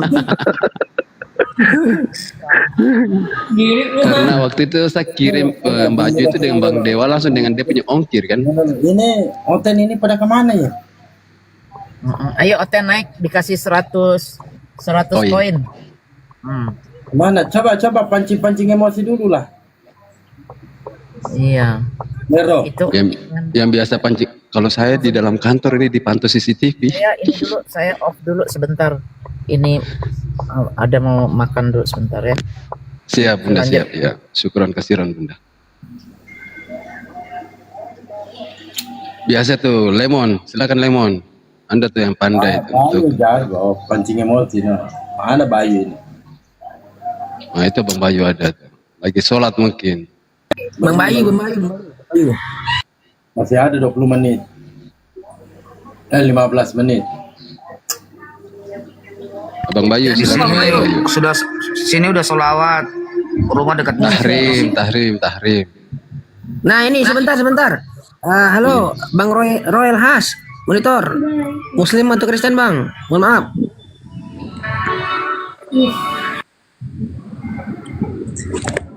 Bang Royal Has, monitor. Assalamualaikum, salah pencet. Salah pencet. Waalaikumsalam. Itu rule bukan royal. Itu rule bacanya rule itu. Salah pencet. Nyimak di bawah aja.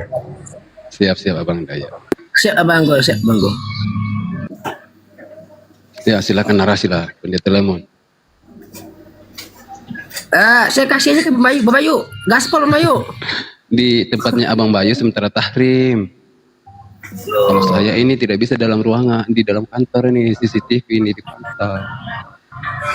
Aduh, lanjut aja lah. Di sini Abang udah Lero mau lah. masuk sholat. Oh. QQ Oke, sebentar. monitor. QQ. Ada tamu nih. QQ monitor. QQ, monitor QQ. Abang Gak ada QQ. gua orang Islam bang, nonton doang dari 2019 nonton kalian. Oh, Di bawah aja bang. enggak dikirain Abang Oten. Makasih banyak Bang ya. Saya iya, kebetulan Mahadewa Pat Balak Bang. Iya kenal bang, gua kenal. Abang Kalian kan semua QQ. gua kenal bang. Saya 4 balak Follow Bang. kalian udah lama. Saya kartu murni Bang. Kartu murni saya. Iya. Nah, kalau Abang Dewa itu 4 balak, saya 66 loh. Ayo. Sehat-sehat buat kalian semua bang, makasih banyak. Gua di bawah aja bang, nggak apa-apa. Assalamualaikum. Oke baik. Siap. Waalaikumsalam. Kartu murni kan kartu juga. Saya 66 itu lebih besar semua daripada QQ. Ayo. 4 balak pun kalah 4 balak gitu. Cowok ganteng ini. Cowok, assalamualaikum. Islam atau Kristen, Bang? Bang cowok ganteng, korban cewek TikTok. Nama akun ini. Abang cowok ganteng, monitor. Abang Go. 1, abang yang cowok ganteng, monitor. Oke, turunkan. Kenapa tadi? Bang cowok ganteng, jangan ngaku ganteng kalau belum pernah digebukin sama istri orang, Bang. Ya, jangan ngaku ganteng, Bang.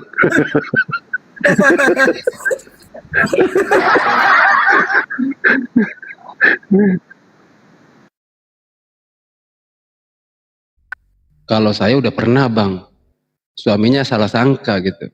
Saya dipukul, uruslah. Akhirnya ngaku sendiri minta maaf.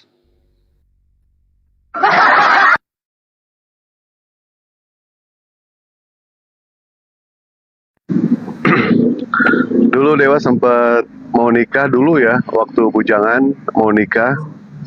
Itu semuanya sudah setuju, Bang. Cuma suaminya nggak setuju. Jadi batal itu. Ya, Pak Budi. Bagaimana? Suami masih ada suaminya kok nikah dengan istri orang? Iya, maka dari itu bang.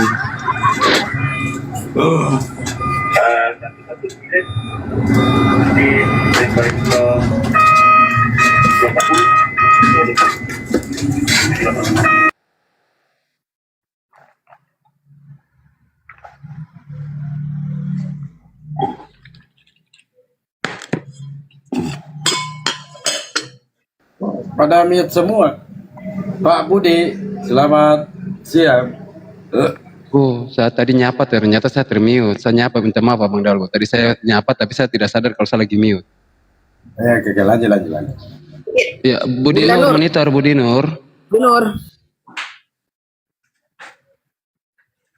Budi Nur, monitor. Monitor. Oh. Jadi ya begitulah Bang 12 menit ya Bang Nero ya. Jadi orang-orang Kristen ini ibaratkannya punya agama tapi nggak mengakui ya kan, justru malu gitu dengan agamanya gitu. Itulah Mereka selalu, mereka selalu katakan ditanya agamamu apa? Assalamualaikum Bang. Oh, assalamualaikum. Waalaikumsalam. Muslim Bang. Waalaikumsalam. Maaf. Gak bisa ini dibatalkan tadi. Dipencet sendiri gitu. Oke Bang, oke siap. Bang Muslim ya? Kalau Muslim, Iya. Cuman saya ngepen aja nonton kayak gini tuh enak banget gitu sambil tidur. Siap Bang. Ya, dukung terus ya Bang ya. Pak Jangkrik, tinggal di mana Pak? Saya tinggal di Lombok Bang. Cuman ongkos kirim 70.000 Bang. Ongkos kirim 70.000 Lombok. Ongkos kirim 70.000. Iya juga ya. Guru-guru, assalamualaikum warahmatullahi wabarakatuh. Ya, Waalaikumsalam warahmatullahi taala wabarakatuh. Abang Nero, kalau jangkrik itu dibalikan apa jadinya? Jangkrik jingkrak. Jingkrak kan? Kebalikan ya. Ida Zamajid. Assalamualaikum. Ida. Nggak ngomong dia. Muslim kayaknya tuh. Mbak Ida ini. Jadi begitu Bang ya. Orang Kristen inilah dikatakan punya agama. Tuyul sesat. Monitor tuyul. Saya coba baca ini udah pasti sesat lah, tuyul sesat, bacanya coba saya lihat. Tuyul second. Saya kira sesat, ternyata tuyul second. Tuyul second monitor. Islam. Ya, Assalamualaikum. Islam Bang Lemon, agamanya Islam, agamanya Islam, orangnya Muslim. Oh iya. Muslim kan berserah diri. Ya, Muslim itu orangnya, agamanya Islam. Kalau Islam artinya keselamatan. Iya, Pak. Iya itu Lemon ya. Oke Abangku, siap Abangku. Ya siap Lemon. Namanya Lemon. Lemon, jeruk itu lemon juga kan? Dulu kan nama saya kan Fanta awalnya kan? Tahu.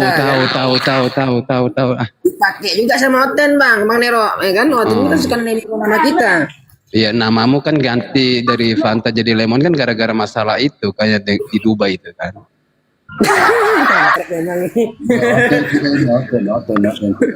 Betul nggak namamu ganti dari Fanta jadi lemon kan gara-gara Dubai itu? Jangan dibilangin juga.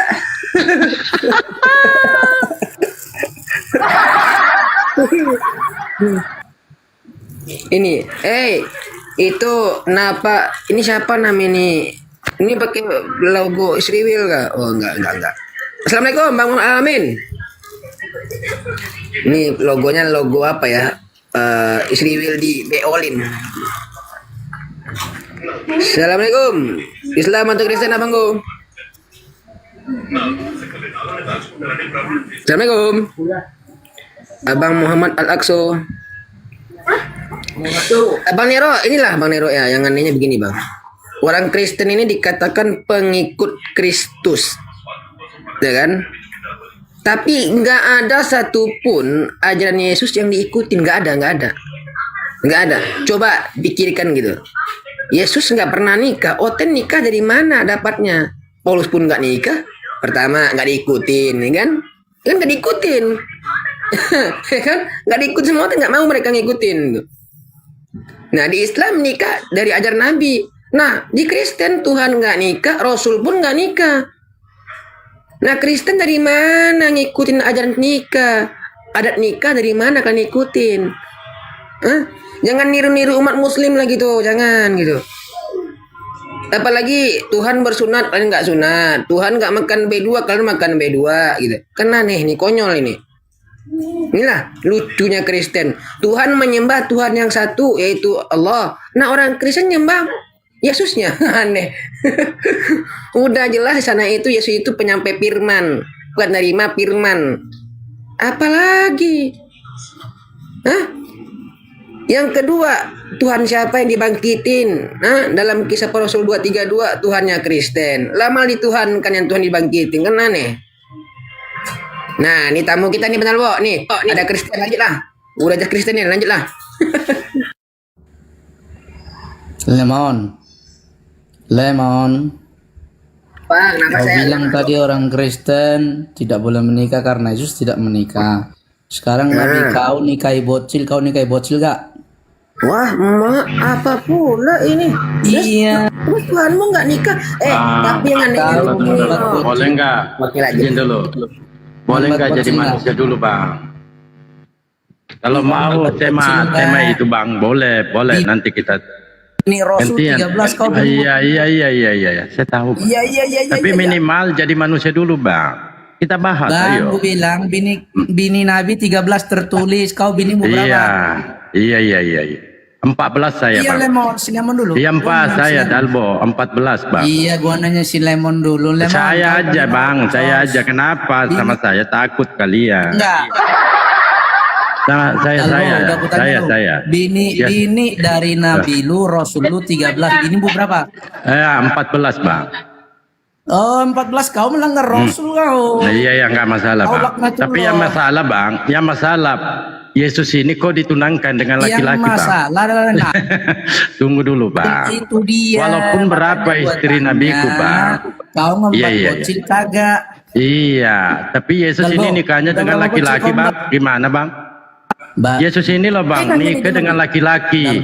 Kalau bocil kan perempuan juga, Bang. Nah ini yang persoalan Yesus ini, Bang, tunangan dengan laki-laki, Bang. Astagfirullah.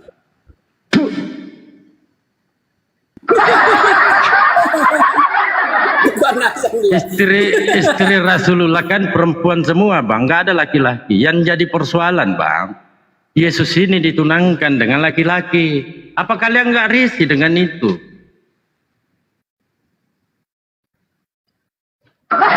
Kalian persoalkan.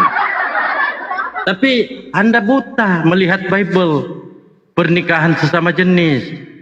Kenapa gereja-gereja itu melegalkan seperti itu? Karena di Yesus, kau baca 2 Korintus 11 nomor 2. Kau baca itu, Pak. Kami nggak persoalkan itu mau berapa istrinya, intinya istrinya kan perempuan, bukan laki-laki. Ya kan? Nah ini laki-laki bininya. Gimana ceritanya ini, Bang? Kau baca itu 2 Korintus 11 nomor 2. Saya sering sama dia itu. Nggak pernah bertahan. Bahkan dia keroyok saya dengan air berdarah. Semua pantatnya berdarah-darah.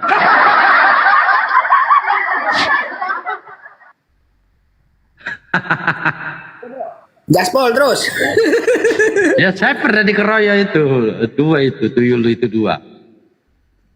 Dengan air berdarah. Pantatnya berdarah semua. Ya, saya sederhana menghadapi mereka. Yang saya pertanyakan, dia kan mengatakan bocil. Bocilnya itu, Bang, laki apa perempuan? Dia jawab perempuan. Apa yang salah? Yang perlu kita pertanyakan ini, Paulus ini tunangkan Yesus dengan laki-laki. Itu dalilnya mana? 2 Korintus 11 nomor 2.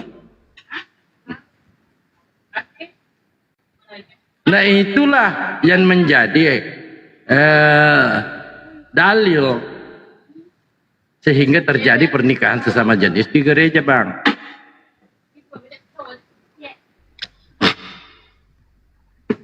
Noten.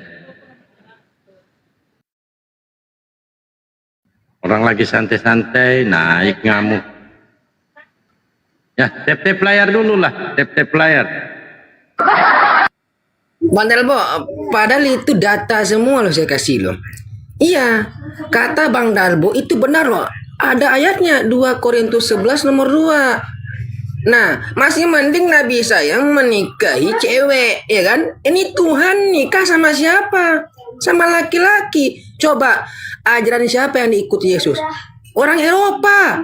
Orang Eropa mengikuti jejak Tuhan, ya kan? Mempertunangkan jeruk sama jeruk. Oh, itu fakta. Yang saya katakan fakta. Ya, coba aja buka aja jeruk versus jeruk, ada itu. Membawa bendera pelangi. Agamanya apa? Agama Kristen. Udah. Gaskon, Abang Dalbo, tamu tuh. Nelly. Selamat malam, Nel. Nel. Gak perlulah menghujat. Ya. Kalau saya yang hujat sampai pendetanya itu mencret. Kalian mau keberatan, kenyataannya seperti itu, dalilnya ada. Makanya pendeta dengan pastor itu melegalkan itu karena dalilnya ada. Cuma kalian kenapa di Indo tidak dilakukan? Kalian kucing malu-malu. Karena di sini mayoritas Islam.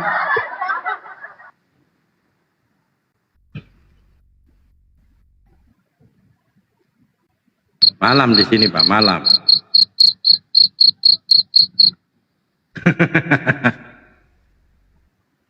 Makanya Oten itu oli, betul itu, Bang, oli. Bawa oli dia.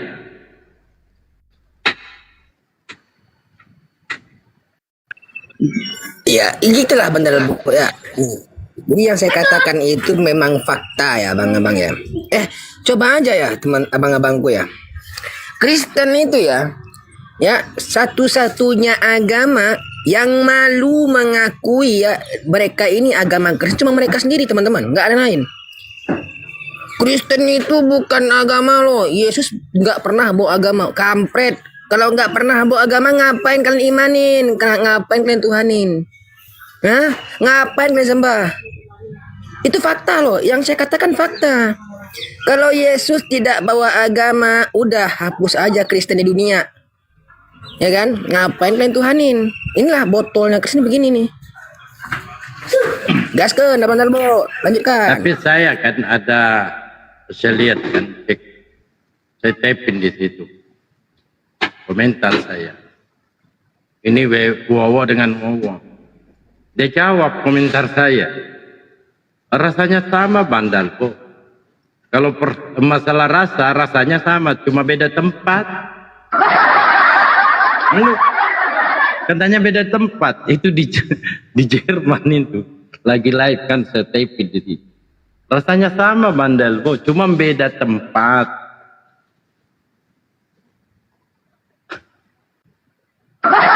Satu warnanya, cairannya warnanya kuning lemon. Satu warnanya merah anggur.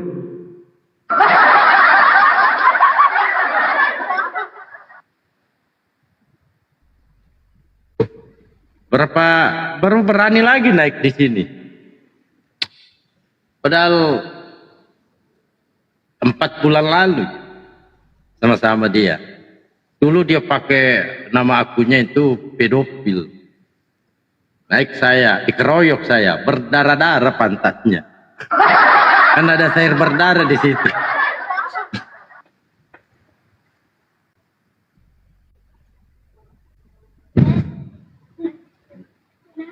Oh ya, sedikit. Jangan lupa di follow akun saya ya, abang-abangku ya.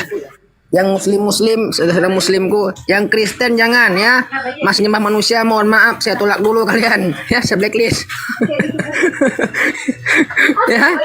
ya kalian masih nyembah manusia, mohon maaf mohon maaf.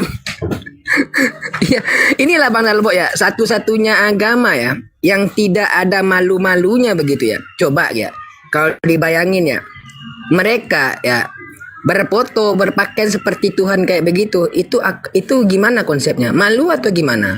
Pasti malu ya kan? Karena manusia ini diciptakan akal ta'qilun kata Allah kan. Apakah kamu tidak mengerti ya kan? Kalau ada akal, pakai akal itu kan begitu kata Allah. Nah, ini Kristen ya kan? Ada Tuhan seperti itu tapi nggak malu. Nah, ketika mereka disamakan dengan Tuhannya, mohon maaf Bang, itu ketuhanannya. Kami malu. Loh, gimana bisa? Tuhan aja nggak malu, kok kalian malu? Kan aneh. Konyol kan? Aneh kan? Nah, itulah nggak masuk akal. Satu-satunya agama yang tidak pernah masuk akal itu cuman Kristen, nggak ada yang lain. Udah, lanjut bentar, Bu. Sekian.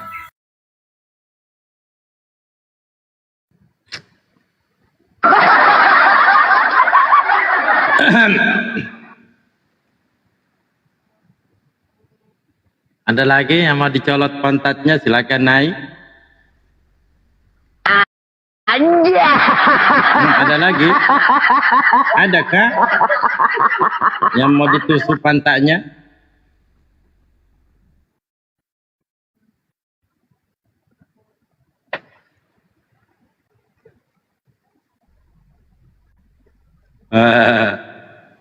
Tap-tap dulu layarnya, tap-tap layarnya. Dari tadi. Enggak ada oten. Ada sih oten saya tengklek. Tidak masuk hitungan.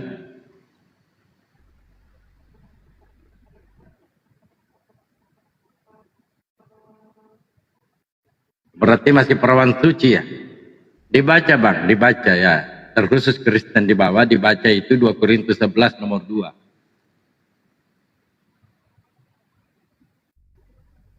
Dibaca baik-baik itu. Kadang-kala mereka bawa 1 Korintus 2, 1 Korintus 12. Tapi suruh baca, dibawa lagi. Modal percaya Yesus, dosanya diampuni.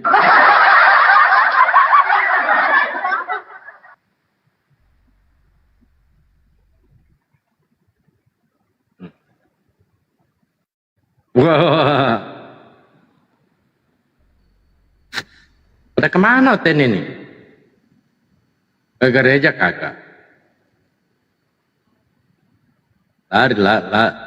Langsung lari Kristen tadi itu.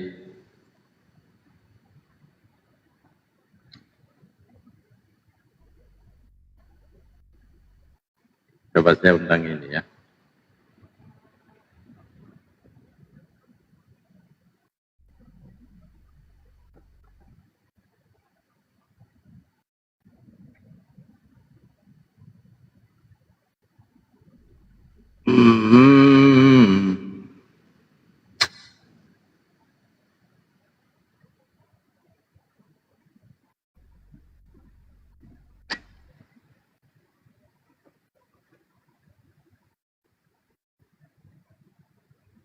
Nggak bisa dijawab. Mau dijawab apa? Kenyataannya seperti itu, Bang.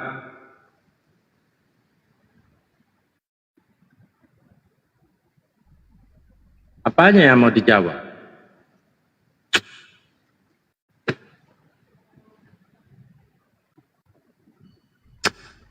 Ayo Kristen naiklah. Coba David ya. Ada Junedi di bawah, nggak mau naik dia.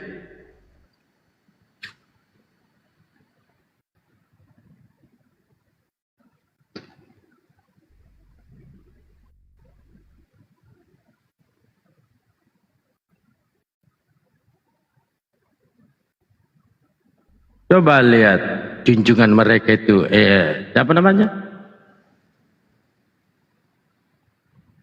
Elia Miron. Coba, kita nggak tahu modelnya itu apa sih sebenarnya manusia satu ini.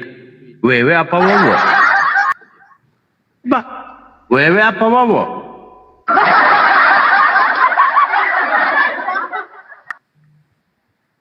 Kalong wewe bang.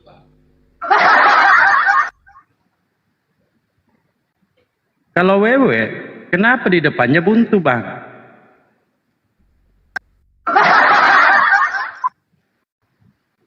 Bahkan ada benjolan memanjang di situ. Padahal dia wewe.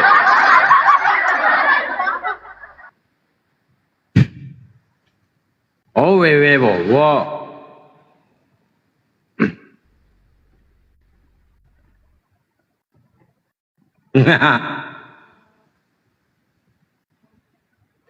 Di bawah ini aneh juga jawabannya. Wewe wowo.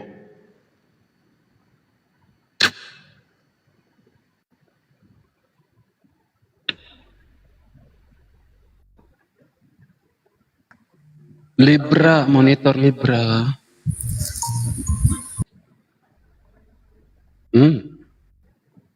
Waduh.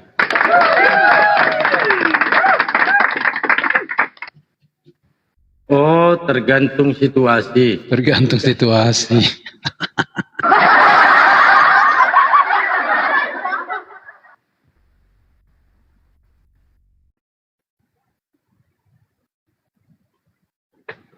Baru tahu.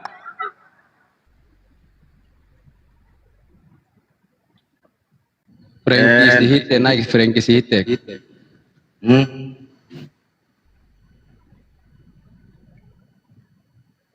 Oh, akunnya privat. Siapa? Frankie Sihite. Frankie?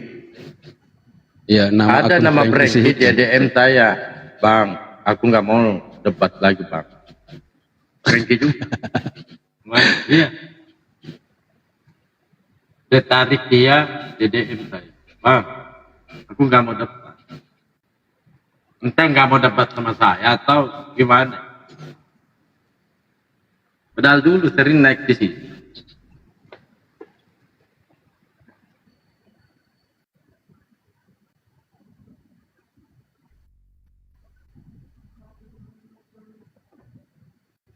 Ada Pak June di bawah.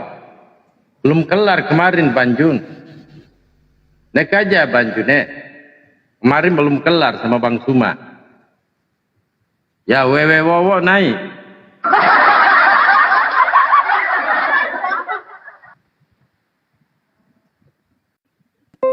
Wewe Ya, wowo. Frankie silakan naik, Frankie. Mana Frankie? Di bawah tuh bang, dia ada typing. Didikan menghina fisik tak elok lah. Oh iya, oh bukan ini. Kenapa bang? Apa ini? Didikan menghina fisik. Ya menghina fisik gimana sih bang? Orang lagi jujur dianggap menghina. Kenyataannya gitu. Gimana sih? Abang ini, jangan-jangan abang ini suaminya ya?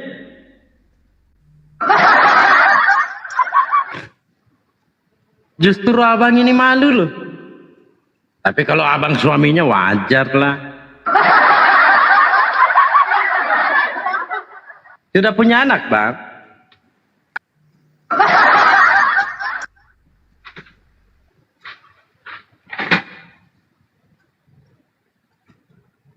Bang.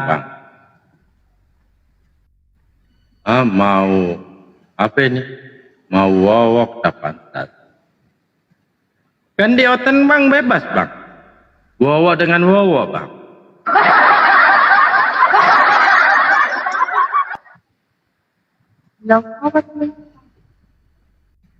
Naikkan akun Dalbo. Siapa sih? Coba naik bang.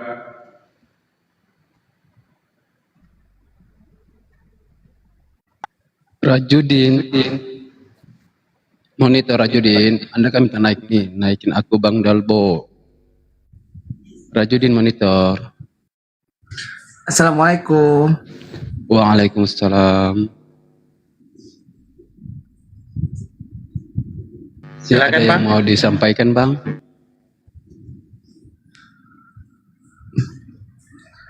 Abang Rajudin, ada yang mau disampaikan? Iya.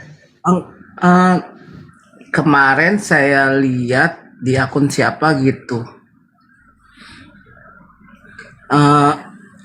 menghujat Nabi Muhammad. Oten memang gitu bang. Kalau mereka nggak menghujat bang, artinya saya ragu kalau ini Oten harus menghujat. Padahal kan dia mengajarkan ajaran kasih ya. Ya kasih hujatan bang. Abang coba dibaca Wahyu 13 nomor 6. Roma, bukan Roma Irama ya, Roma 5:20. Baca itu bang. Coba dibaca. Wahyu 13:16 ya. 13 nomor 6. Wahyu 13 nomor 6. Nomor 6. Lalu Roma 5:20. Bukan Roma Irama bang ya, Roma. Wahyu 13:6. Kenceng bang ya bacanya.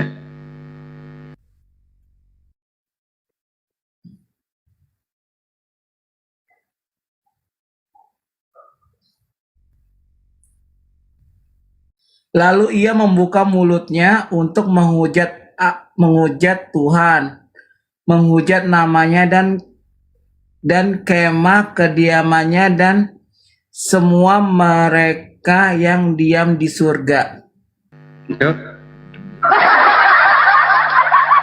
Betul nggak Pak? Ada ayatnya ternyata ya. Ya ada perintahnya bang. Makanya kalau ada Oten itu kalem-kalem, saya ragu aku ini Oten apa tuyul. Karena mereka diperintahkan untuk menghujat. Coba di Roma 5:20. Roma 5:20. Iya. 5:20.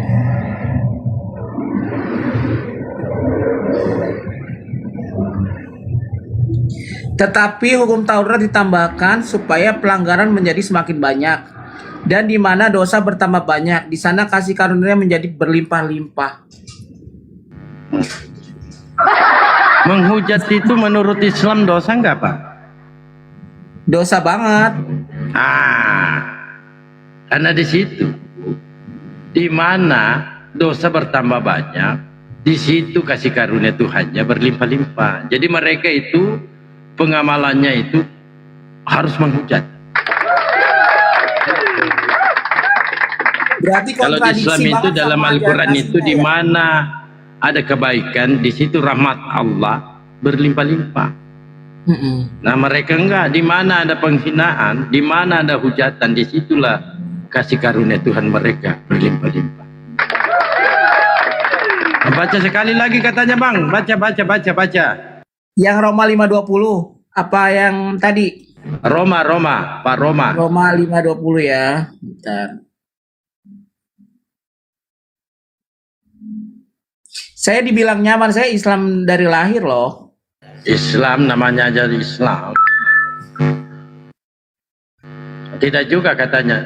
Kau naiklah, kau luruskan.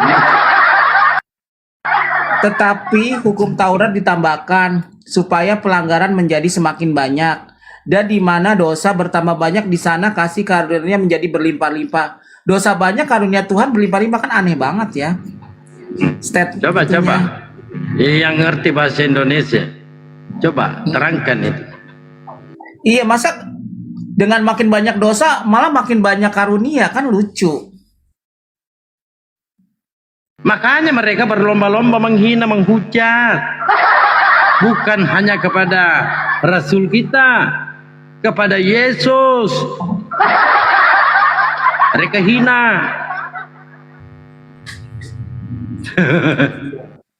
Karena mereka itu adalah pentuhan Yesus, pengikut kanda Paulus.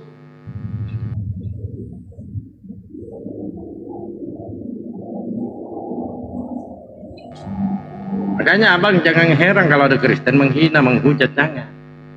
Mereka lagi mengamalkan Bible. Itu ajaran kasih itu hanya bullshit, Tetapi kalau mau dipahami, kasih hujatan. Itu yang dimaksud, Bang. Betul. Dasar apa mereka mau menjabarkan ajaran kasih yang didasari dengan pembunuhan? Kasih apa yang bisa kita peroleh di sana? Dasar keimanan mereka dari pembantaian. Kasih apa? Semakin banyak dosa, semakin banyak karunia Tuhan, kata dia di ayat itu. Iyalah, pastilah. Oteng gitu loh. Makanya Oteng itu kalau naik pasti menghina, menghujat. Ya tuh.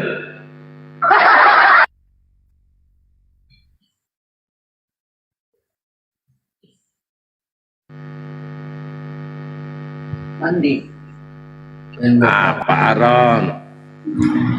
Shalom. Selamat malam. Kok malam?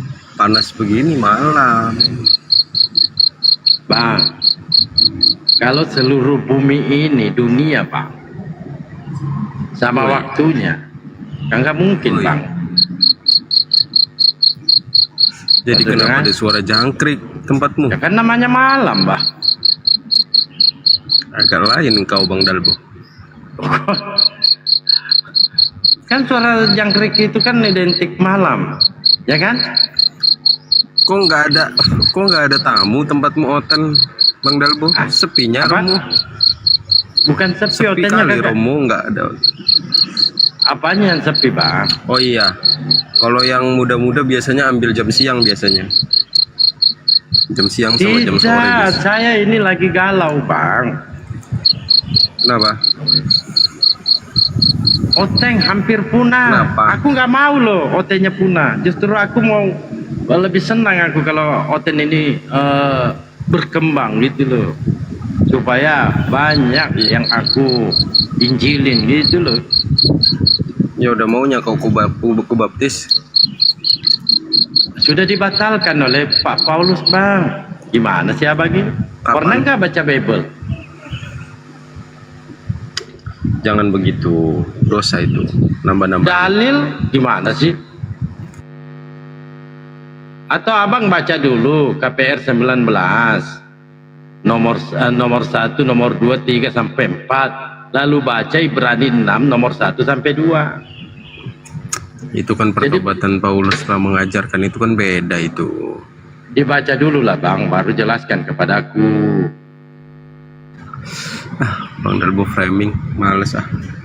Kok framing? Kadang-kala saya marah loh, Bang, kalau ada Kristen mengatakan Bible ini framing. Marah aku.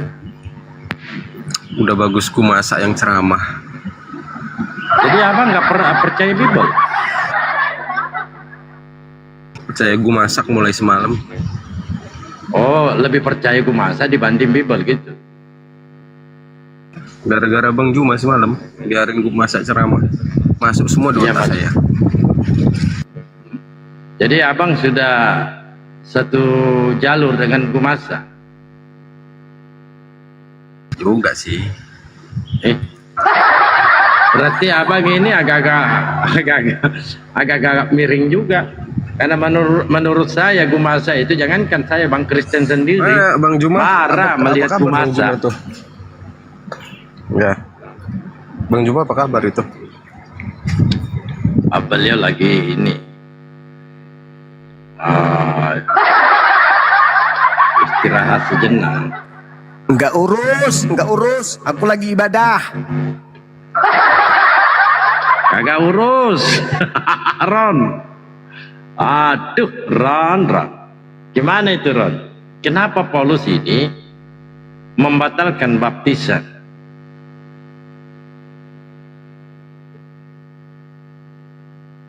Ron. Malah lari dia.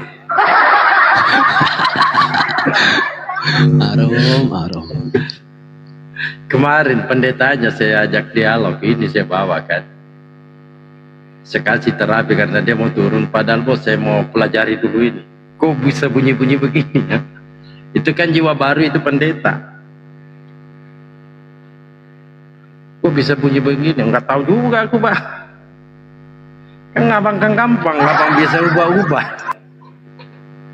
Coba baca Pak Banero. Apa ya? Ini masalah Roh Kudus juga. Jadi murid-murid Yesus itu tidak mengenal Roh Kudus. Itu KPR 19 mulai dari ayat 2 sampai bolehlah mulai pertama ayat 2, nomor 2 sampai 4. Baru ke Ibrani 6 nomor 1 sampai 2. Coba baca itu. Siap, saya buka datanya nih.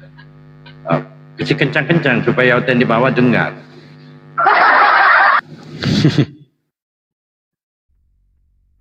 Lari Rasul. Kisah para Rasul berapa, Bang? 19. Nomor 1, nomor 2, nomor 3 sampai 4. Oke, baik. Kisah para Rasul 19 nomor 1. Ketika Apolos masih di Korintus, Paulus sudah menjelajah daerah-daerah pedalaman dan tiba di Efesus. Di situ didapatinya beberapa orang murid. Nomor 2, katanya kepada mereka, "Sudahkah kamu menerima Roh Kudus ketika kamu menjadi percaya?" Akan tetapi mereka menjawab dia, "Belum. Bahkan kami belum pernah mendengar bahwa ada Roh Kudus." Nomor 3, lalu kata Paulus kepada mereka, "Kalau begitu dengan baptisan manakah kamu telah dibaptis?" Jawab mereka, "Dengan baptisan Yohanes." Nomor 4, kata Paulus, baptisan Yohanes adalah pembaptisan orang yang telah bertobat. Dan ia berkata kepada orang banyak bahwa mereka harus percaya kepada Dia yang datang kemudian daripadanya, yaitu Yesus. Jadi murid-murid ini murid Yesus. Nah, lalu mereka menjawab, "Belum, bahkan kami belum pernah mendengarkan bahwa ada Roh Kudus." Coba baca Ibrani. Masalah baptisan Ibrani 6 nomor 1, nomor 2. Ibrani.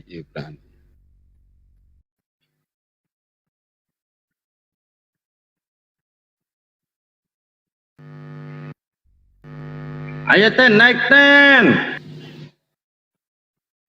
Ya teman-teman Kristen silakan naik, ajukan permintaan, tapi tolong ya. Ibrani 6 ya Bang ya. 6 nomor 1 nomor 2 gantian dulu Bayu. Ya lanjut yuk. Iya, Ibrani 6 nomor 1.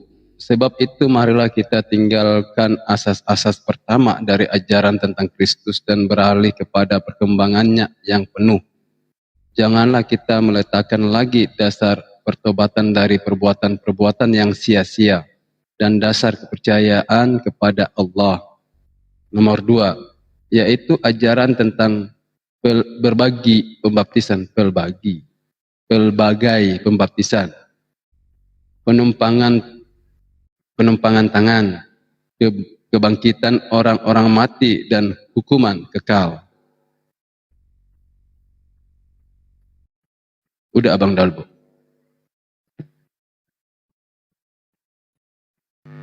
Kalau sudah kamu dapat sepeda.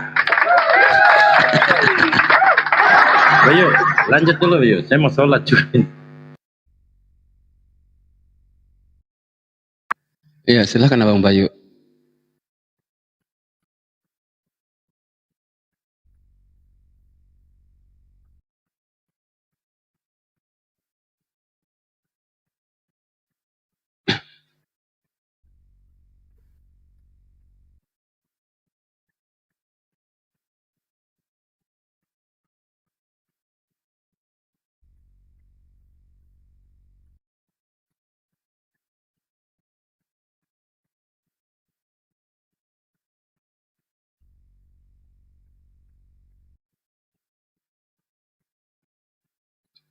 Ya silakan teman-teman dari Kristen yang mau diskusi, silakan ajukan permintaan naik ya dengan cara ketik nomor 3 biar host atau moderator bisa mengangkat atau menjambak Anda untuk naik ke atas komal. Silakan ya, bagi saudara-saudara Kristen yang di bawah, silakan typing nomor 3 atau angka 3.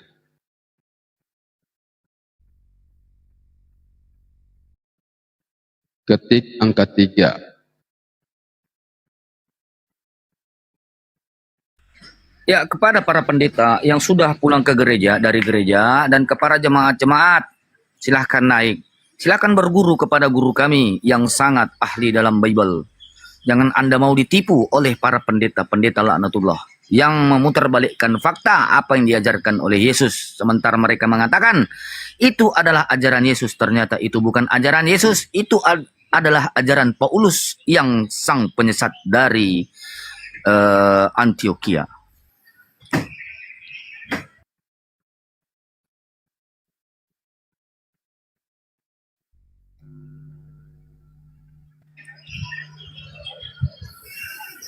Yesus mengatakan, waspadalah, waspadalah, waspadalah, agar engkau tidak disesatkan.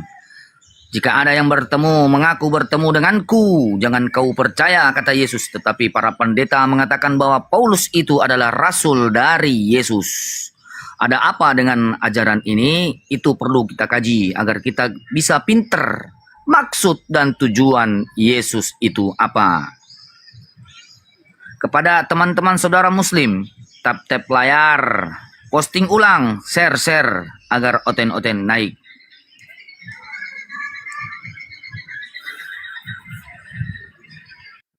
Iya, ada lagi bagi teman-teman Kristen ya. Kalau tadi Anda mendapatkan pencerahan di gereja, apa yang tadi disampaikan oleh Bapak Pendeta di gereja, coba Anda tanyakan kepada kami yang ada di atas komal, terutama di sini ada guru kami yaitu Bang Zuma. Ini loh tadi saya dapatkan dari Bapak Pendeta di gereja ini loh, data ini loh yang tadi dibacakan. Baru kita uraikan di dalam komal ini. Ya silakan ya teman-teman Kristen yang ada di bawah. Apa yang tadi Anda dapatkan di dalam gereja, silakan Anda tanyakan di dalam komal ini. Silakan. Ini kan hari Minggu, otomatis tadi Anda dapat pencerahan di dalam gereja. Ini loh abang-abang. Betul sekali. Di gereja disampaikan oleh Bapak Pendeta ini loh. Saya kurang paham nih Bang, tolong dijelaskan. Kalau tidak Abang Gurunda Juma, ya. Tadi saya dapat pencerahan di gereja ini tentang data ini. Tapi Bapak Pendeta katakan seperti ini. Gimana menurut Abang? Baru dijelaskan. Betul tidak apa yang tadi disampaikan oleh Bapak Pendetamu di gereja? Ya silakan naik ya bagi saudara-saudari Kristen yang ada di bawah yang mau menerima kebenaran, silakan ajukan permintaan naik dengan cara ketik angka 3 biar host atau moderator menaikkan Anda ke atas komal. Silakan. Ya lanjut Abang Bayu. Ya, terima kasih kepada saudaraku 12 murid Yesus yang tidak dikenal, yang mengaku-mengaku sebagai murid Yesus, bertemu di padang gurun. Akulah Yesus. Siapakah engkau Tuhan? Kata Paulus menjawab, cahaya yang bertemu dengannya. Tetapi Yesus telah memberikan amanat. Jika ada orang yang mengaku bertemu denganku, jangan kau percaya. Tetapi Paulus mengatakan dia bertemu dengan Yesus di padang gurun sewaktu dia berjalanan ke Damsik. Ada apa dengan pertemuan mereka itu? Yesus mengatakan, waspadalah, waspadalah, bahwa itu adalah pesat. Karena Yesus telah mengatakan, jika kedatanganku yang kedua kalinya adalah seperti cahaya dari timur sampai ke barat. Sementara pertemuan Paulus dengan Yesus itu tidak ada tanda-tanda itu, teman-teman. Ada apa dengan ajaran ini? Mari kita bedah. Mari kita simak oleh yang diajarkan oleh guru kami. Sudah sekian lama saya belajar Bible, tidak ada satupun pengajaran yang saya dapatkan mengenai siapa Tuhan yang sebenarnya di dalam agama Kristen ini. Siapa nama Bapa, siapa nama Anak, siapa nama Roh Kudus. Karena ada tertulis, pergilah ke seluruh bangsa, jadikanlah muridku, baptislah mereka dengan nama Bapa, Putra, dan Roh Kudus. Pertanyaannya, siapa nama Bapa? Siapa nama Anak? Siapa nama Roh Kudus? Tolong pendeta-pendeta, berikanlah kami pencerahan sedikit demi sedikit. Terima kasih. Iya, Abang Bayu. Di situ tadi Abang membawa data perjalanan Paulus ke Damsyik yang bertemu dengan Yesus ya. Di situ kan Paulus bertanya, siapakah engkau Tuhan? Jawab Yesus, akulah Yesus yang engkau aniaya. Pertanyaannya, maka akan timbul pertanyaan begini Abang Wahyu. Sejak kapan Paulus itu menganiaya Yesus, Bang? Silakan, Bang. Mereka mengatakan jawabannya, murid-murid Yesus yang dianiaya, sama saja halnya Paulus menganiaya Yesus. Lah, di data itu kan Yesus kan menjawab, akulah Yesus yang engkau aniaya. Kan bukan akulah murid-murid. Di situ kan akulah Yesus yang engkau aniaya. Akulah Saulus yang engkau aniaya. Disitulah Pak 12 murid, kita harus bedah apa yang dimaksud dengan ayat itu. Apakah ini skenario? Apakah ini sesuatu drama? Apakah ini hanya buatan? Apakah ini akal bulus yang dilakukan oleh Paulus? Karena kenapa? Diksi yang ada di sana, tiba-tiba dia melihat cahaya. Lalu kenapa dia mengatakan siapakah engkau Tuhan? Lalu dari mana dia tahu bahwa cahaya itu adalah Tuhan? Tuh yang harus kita bedah. Kok melihat cahaya langsung dikatakan siapakah engkau Tuhan? Begitu, Bang. Iya, karena yang bisa berubah diri menjadi cahaya itu iblis pun bisa ya Bang ya. Iblis pun bisa menjadi cahaya, berupa cahaya. Silakan Bang. Siap, karena ada tertulis cahaya yang turun dari langit itu adalah Lucifer yang jatuh. Ya, berarti yang datang kepada Paulus ini adalah iblis ya Bang ya. Kristus palsu yang mengaku Yesus.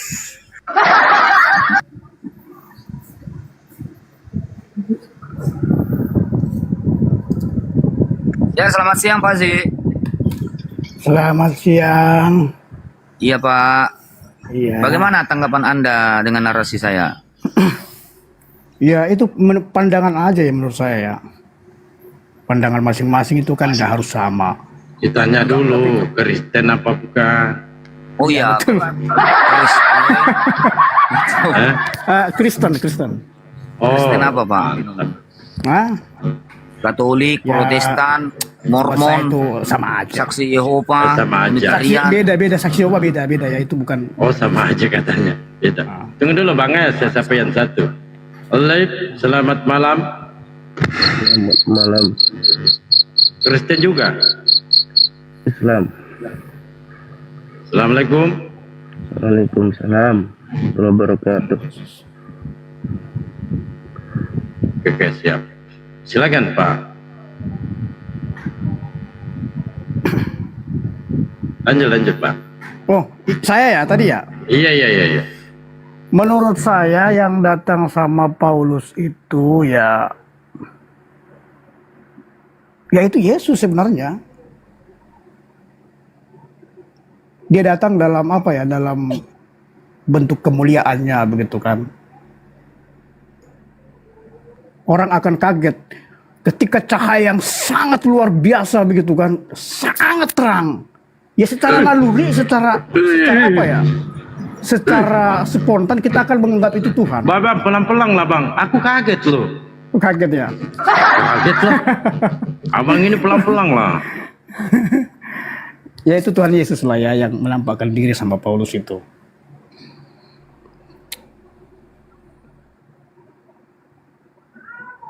Iya. Bahkan yuk Bang Suma belum mungkin beliau masih Dengan cahayanya yang sangat begitu terang, sudah pasti siapa aja yang apa namanya, yang berpengalaman seperti itu akan menganggap itu Tuhan. Karena tidak akan ada makhluk apapun yang bisa seperti itu. Enggak juga Bang, Pak Bokir ketemu Susana enggak juga, Bang biasa-biasa. Ya, lanjut yuk. Ya, karena di sini agak sedikit berisik, apakah tidak mengganggu saudara-saudaraku? Enggak. Oke, baik Pak Fazal. Enggak baik. Yang diberikan oleh Yesus mengatakan, jika ada orang yang mengaku bertemu denganku, baik di bilik penjara maupun di padang gurun, jangan kau percaya. Jangan kau percaya. Itu kata Yesus. Lalu Di ayat Paulus mana? mengatakan, Di ayat mana itu, Pak? Bapak ini nggak baca Bible rupanya. Aduh. Matius 24. Saya nggak pernah baca yang seperti itu masalahnya, yang Bapak bilang itu. Wah, nggak pernah yuk. Ya, Ya, kan maklumin diskusi. aja. Ini kan diskusi. Kita kan bukan Iya betul pastor betul juga. betul aku betul. Di situ baca Pak di Matius 24. Matius 24. Coba.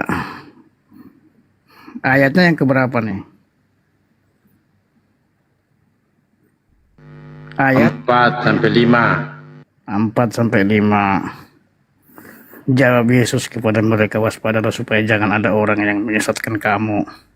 Sebab banyak orang akan datang dengan memakai namaku dan berkata, akulah Mesias. Dan mereka akan menyesatkan banyak orang. Iya betul, tapi bukan berarti Yesus juga enggak apa namanya ya? Bukan berarti Yesus juga tidak akan menampakkan diri sama orang gitu. Secara pribadi. Ini kan hanya waspada.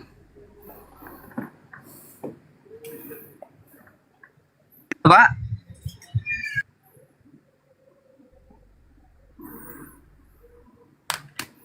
Ya tidak ada masalah. Nggak ada masalah. Lanjut Bang, lanjut bacanya 23 24 juga Bang. 23 24. Iya. 23 24. Pada waktu itu jika Pak Pendeta Rom, kita rebutan jemaat ya. kepada kamu melihat Mesias ada di sini atau Sinyal saya jelek, kamu percaya. Bang Dalbo. Sebab Mesias palsu dan nabi palsu akan muncul. Oh iya. Ada tanda-tanda. Aku Runda tadi pamit mau sholat. Coba saya sapa. Abang Suma. Bang Suma. Lanjut Bayan Dika. Beliau mungkin sekalian makan dia. ya. Jadi Yesus mengatakan di ayat 23 itu percaya atau tidak percaya? Yesus mengatakan percaya atau tidak percaya. Maksudnya apa ya? Percaya apa ini? Jika ada yang mengaku bertemu dengan Mesias ada di sini, Mesias ada di sana, kata Yesus percaya atau tidak percaya? Ini kan berbicara akhir zaman, Pak. Di saat akhir zaman gitu. Ayat ini kan menegaskan akhir zaman ini. Berbicara kedatangan kedua Yesus itu Pak, yang Ini dibawa kan lagi khotbah tentang akhir kesembilannya. zaman ini. Dengar. Waspadalah supaya jangan ada orang yang menyesatkan kamu. Itu siapa itu kamu? Iya, ini kan khotbah tentang akhir zaman, Pak. Akhir zaman itu. Intinya yang dikatakan di situ, maksudnya itu barangkali ada ajarannya yang berbeda. Itu yang harus kita waspadai. Belum Bapak, ini belum Cuman akhir kalau zaman. Yesus Pak. mau menampakkan diri kepada siapa aja gitu, itu apa yang jadi masalah kan? Bebas. Tuhan itu mau datang sama Ini belum di akhir zaman. Nanti di ayat selanjutnya baru akhir zaman. Nah, ini iya. tanda penyesat. Ayat tersebut mengatakan akhir zaman nanti. Belum di akhir zaman. Nanti Ya, di ini. nomor 15-nya baru akhir zaman, Pak. Coba baca Matius yang bagian atas. Itu kan akhir zaman, mengenai akhir zaman itu. Pasal pertama. pasal Pak, pertama dengar ya, 24. dengarkan saya Pak. Ini adalah amanah yang diberikan oleh Yesus kepada murid-muridnya agar mereka itu waspada. Karena dikatakan di situ, waspadalah supaya tidak ada yang menyesatkan kamu. Lalu di ayat selanjutnya itu Yesus baru memaparkan bahwa kedatangan yang kedua kalinya itu tanda-tandanya seperti ini. Lalu Yesus, jadi maksudnya apa? Kalau ada yang mengaku bertemu Mesias ada di sini, Mesias ada di sana, kata Yesus apa? Percaya atau tidak percaya? Iya, karena Mesias itu cuma satu, Mesias sudah datang. Masa iya Mesias datang lagi kan gitu. Ketika Mesias sudah datang, sudah terlaksana, sudah tergenapi, nanti ada lagi Mesias. Nah itu yang nggak benar. Ya, lalu Karena siapa Mesias yang cuma satu. Setelah Yesus terangkat naik ke langit, siapa manusia yang pertama sekali mengaku bertemu dengan Mesias ini? Siapa? Mesias kan udah jadi Tuhan. Ketika Yesus terangkat ke surga, dia udah kembali kepada kemuliaannya. Bukan lagi sebagai Mesias lagi. Apakah Tuhan itu roh? Betul. Yang terangkat naik ke langit daging atau roh? Yang terangkat ke langit itu roh dan tubuh kemuliaan juga. Tadi Tuhan roh. Ya, kalau Yesus sudah menjadi Tuhan, seharusnya dia itu menjadi roh. Yang terangkat naik ke langit itu daging atau roh? Roh dan tubuh itu kan menyatu. Roh dan tubuh itu menyatu, bukan terpisah. Apa yang dipermasalahkan di sini? Apa yang dipermasalahkan? Ketika roh bertemu dengan tubuh, ya akan menyatu. Permasalahannya di mana? Yang saya tanya itu sebenarnya Pak, kata Yesus percaya atau tidak percaya, kamu lari sudah kembali menjadi Tuhan. Percaya, cuman ketika setelah Mesias ini, mana di sini dikatakan percaya, Bahlul, Pak Z? Begini Pak, ketika Mesias datang lagi, ada orang mengaku Mesias, itu yang nggak boleh dipercaya lagi. Karena kenapa? Karena Mesias itu sudah datang. Mesias itu sudah manusia terjadi. yang pertama sekali mengaku bertemu dengan Mesias. Sewaktu Mesias sudah terangkat naik ke langit, siapa manusia itu yang pertama sekali mengaku bertemu dengan Mesias? Itu bukan keadaan sebagai Mesias lagi.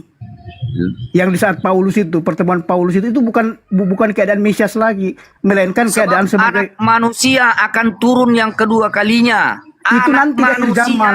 Itu nanti di akhir zaman, bukan sekarang. Katanya tadi sudah jadi Tuhan, yang turun kedua kalinya anak manusia. Anak manusia, ya anak manusia bisa dibilang juga itu Tuhan.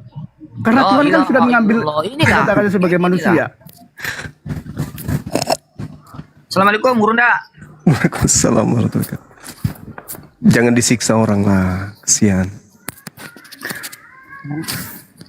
Jangan disiksa. Betul. Bapak ini tegang, jadi ikut-ikutan tegang. Iya, Bapak sih. Tegang. Mohon izin, Bang Bayu.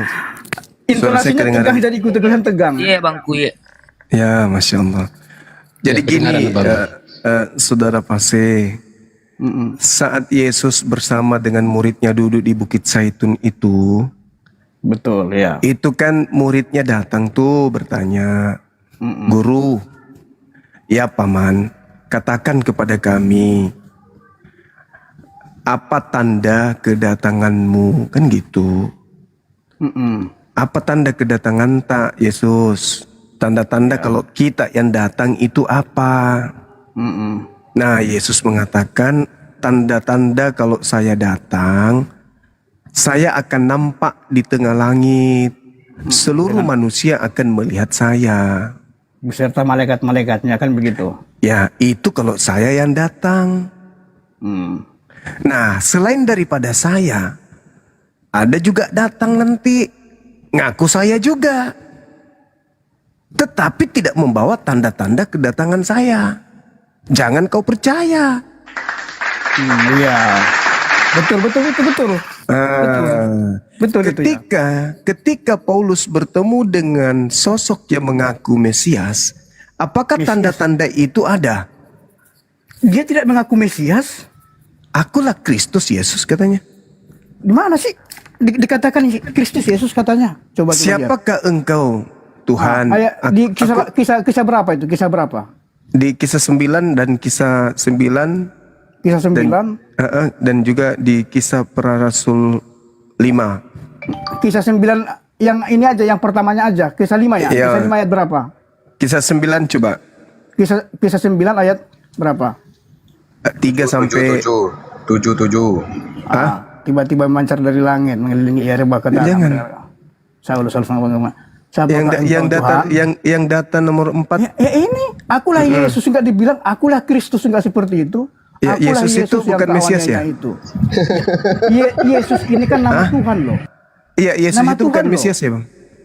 Iya sudah, Mesiasnya itu sudah terjadi, sudah digenapi. Iya. Nah, sekarang pertanyaannya, Keadaannya sebagai Mesias itu sudah digenapinya, sehingga setelah dia naik ke surga, itu dia bukan keadaan Mesias lagi, sudah kembali kepada kemuliaannya. Oke, ketika ada yang mengaku Yesus di padang gurun menuju ke Damsik, apakah diikuti dengan tanda-tanda sesuai dengan tanda yang Yesus sebutkan ketika ditanya? Ya, apa karena tanda?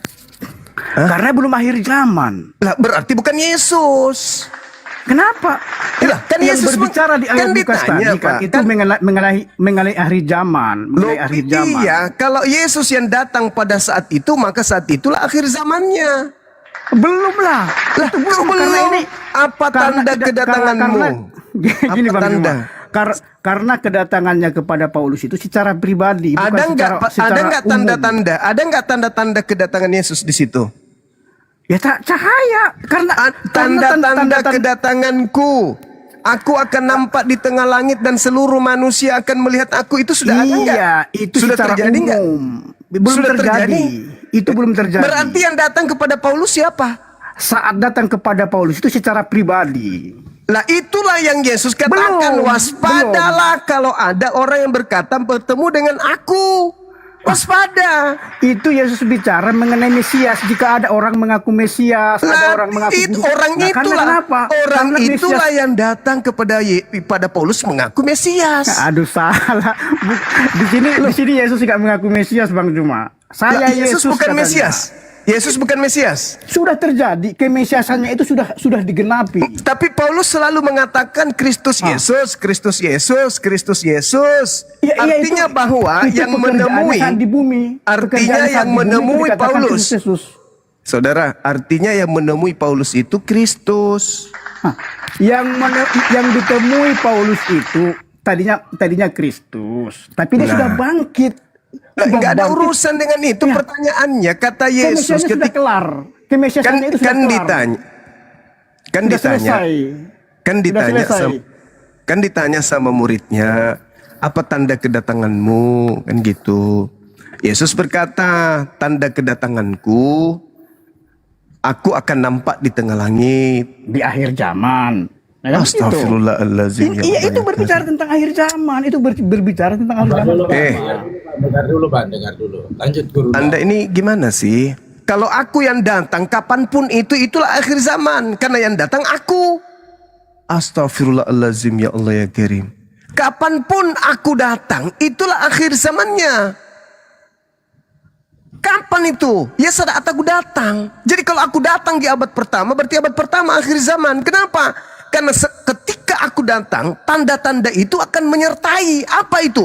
Matahari menjadi gelap, bulan tak bercahaya, bintang-bintang berjatuhan, kuasa langit akan berguncang. Apakah itu sudah terjadi? Belum. Berarti yang datang kepada kalian itu ngaku-ngaku Kristus, ngaku-ngaku Yesus, itu bukan aku. Jangan kau percaya. Gitu maksudnya. Lalu kok Anda mengatakan itu kan dia sama? Ya emang Yesus itu datang cukup sekali lagi. Yesus turun ke bumi itu cuma 2 kali doang. Tidak beberapa kali, enggak. Kan ditanya sama muridnya, Guru, apa tanda kedatanganmu? Apa tanda kedatanganmu? Sebutkan apa tanda kedatangan Yesus menurut Yesus. Coba Anda sebutkan. Silakan. 1.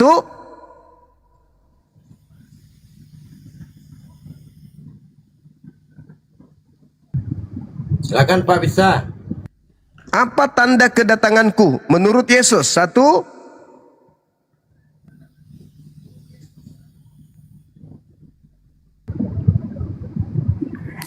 Itu berbicara tentang akhir zaman. Saya tidak peduli dengan akhir zaman, Ya itu Pak. ya urusan abang lah itu. Kalau Yang masalah saya itu. tanya, yang dengarkan. jelas, Yang di saat saya Yesus tanya, memberi kesaksian itu mengenai akhir sulit zaman. karena mutiara tidak ada. Betul. Saya tanya, apa tanda kedatangan Yesus? Ya tanda kedatangan Yesus. Satu. Ya sama seperti yang Anda sebutkan tadi. Itu di akhir zaman ada tanda-tanda. Allah ya Karim. Anak manusia akan Ya ada di bersama Allah. malaikat-malaikatnya. Bang Juma ini yang kayaknya sebenarnya udah paham Anda ini, cuman Anda berat Apa menerima tanda kebenaran itu. kalau aku yang datang tandanya apa? Kok ya berbicara untuk siapa dulu? Untuk semua Ya kan orang atau untuk ditanya pribadi? sama muridnya, Pak. Kan dia ditanya sama muridnya, apa tanda kedatanganmu? Yesus menjawab apa tanda kedatangannya, Pak? Aduh, gimana ya Bang Juma ini ya, aduh. Jangan larikan ke saya, Pak. Saya bertanya tentang kedatangan Yesus menurut Yesus. Apa tanda kedatangan Yesus menurut Yesus, Pak? Nah itu yang Anda bacakan tadi itu tanda kedatangannya. Saya tidak mau tahu. Yang saya tanya tanda kedatangannya apa tanda kedatangan? sudah Anda bacakan tadi kan. Kenapa diulang-ulang lagi? Itu tanda kedatangan. Sekarang saya tanya nih kepada saudara. Kalau aku yang datang tandanya sudah jelas kan? Kalau aku yang datang. Iya, betul? Iya betul. Oke. Nah sekarang kalau bukan aku yang datang mengaku Yesus Kristus tapi tidak ada tanda-tanda itu, nasihat Yesus percaya atau jangan percaya? Itu mengenai pengajaran. Ketika ada orang datang mengaku Mesias, itu yang nggak benar. Saya ulang lagi. Karena kenapa? Saya Karena ulang lagi. kemesiasannya sudah selesai. Masa Saya ulang juga? lagi. Kalau aku yang datang, tandanya 1, 2, 3, 4. Kalau ada yang mengaku Yesus, tapi tidak ada tanda itu, nasihat Yesus percaya atau jangan percaya? Jadi Anda mau mengatur gitu. Kalau dia mau datang sebagai cahaya gimana? Bukan, Pak. Kan untuk seseorang, dia datang untuk seseorang, bukan untuk semua orang. Bukan, Saat dia Pak. bertemu sama Paulus itu. Bukan, Pak. Ada nggak Yesus mengatakan aku akan datang dengan tanda itu? Ya nggak harus dikatakan seperti itu. Nah, oke. Ada nggak Yesus? Ada nggak Yesus? Oke, Bang. Tidak Oke, bisa Bang. orang lain mengakui itu. Oke, Bang. Oke. Yesus Anda katakan tidak ada memberikan tanda seperti itu kan? Nah sekarang ada nggak Yesus memberikan tanda akan datang penyesat memakai namanya? Ada nggak? Ada nggak?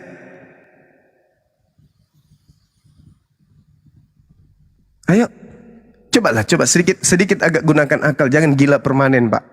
Saya harap diskusi dengan kita orang Islam ini bisa mencerdaskan kalian, jangan gila terus. Ayo, ada nggak Yesus mengatakan waspadalah kepada penyesat yang datang memakai namaku? Ada.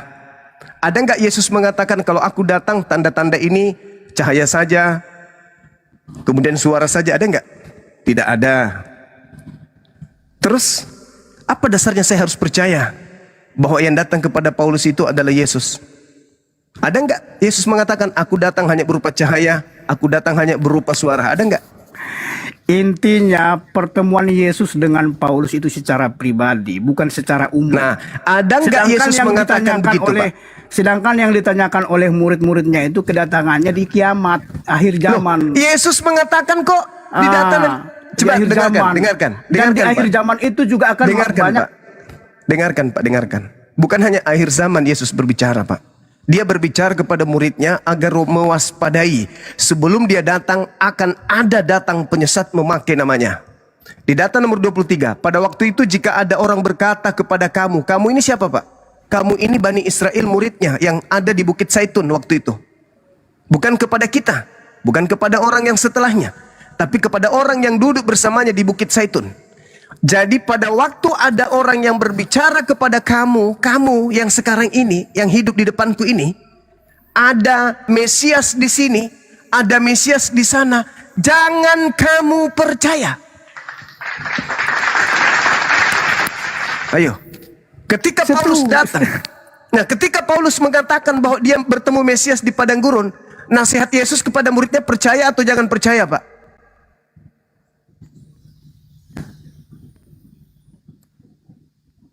Nasihat Yesus kepada muridnya yang ada di Bukit Zaitun waktu itu. Aduh, inilah kalau dibisu-bisukan.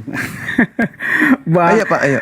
Jangan gengsi untuk belajar. Di saat Yesus datang ke Paulus itu, dia bukan sebagai Mesias lagi. Aduh. Ya, ini yang perlu Anda pahami. Dia bukan saya datang bacakan sebagai dalilnya Mesias lagi. Baik. Saya buktikan. Kenapa Anda bilang Mesias lagi? Masa Mesias datang lagi? Oke, saya buktikan kebohongan dan ketololan Anda ya. Silahkan, Galatia silahkan. 1 nomor 1 Pak ya. Galatia Dari 1 nomor Paulus seorang rasul bukan karena manusia, bukan oleh manusia, melainkan oleh Yesus Kristus. Nomor 11-nya. Sebab aku menegaskan kepada kamu saudara-saudaraku bahwa Bible yang kuberitakan itu bukan dari manusia.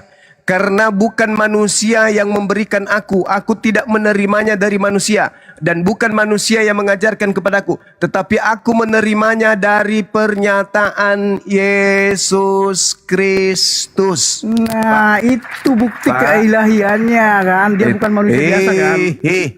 Tadi katanya sudah tidak Kristus. Tadi katanya sudah tidak Kristus. Paulus ngarang cerita. Galatia ditulis tahun 52. Di tahun 52 Yesus naik ke langit tahun 33. Kemudian puluhan tahun berikutnya dia mengaku dengan siapa? Dengan Kristus lagi Pak. Katanya bukan Kristus lagi. Kok Pak kayak Paulus juga nih, penipu, pembohong, penjahat ini. Aduh, tolonglah jangan limit-limit Bang Juma. Aduh, Anda ini kayak enggak Anda adil gitu.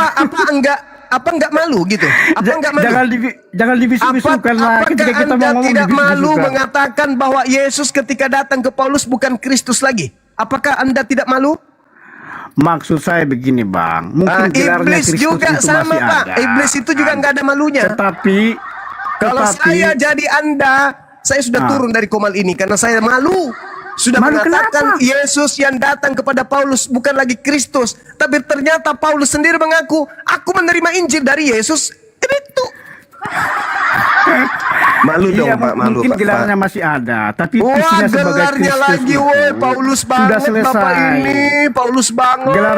Gelarnya Paulus banget dalam kelicikanku, aku menjerat kamu dengan tipu daya.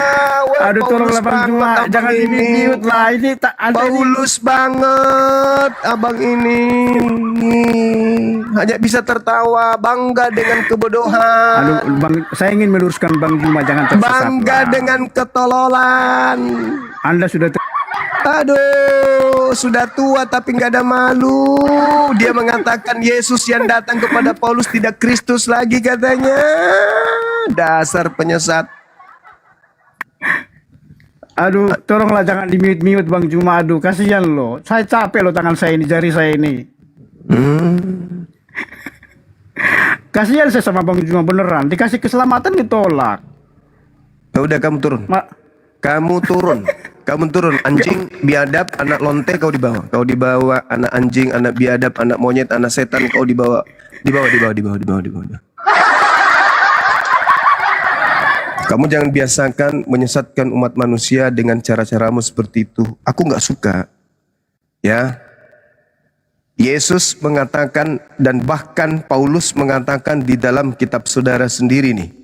Konon ceritanya kalian ngarang bahwa Paulus yang mengaku kalau Ibrani itu tulisannya. Saya bacakan sebuah dalil di Ibrani 9:28. Demikian pula Kristus hanya satu kali saja mengorbankan dirinya untuk menanggung dosa banyak orang. Sesudah itu Kristus Yesus akan menyatakan dirinya sekali lagi tanpa menanggung dosa untuk menukarkan keselamatan kepada mereka yang menantikan Dia.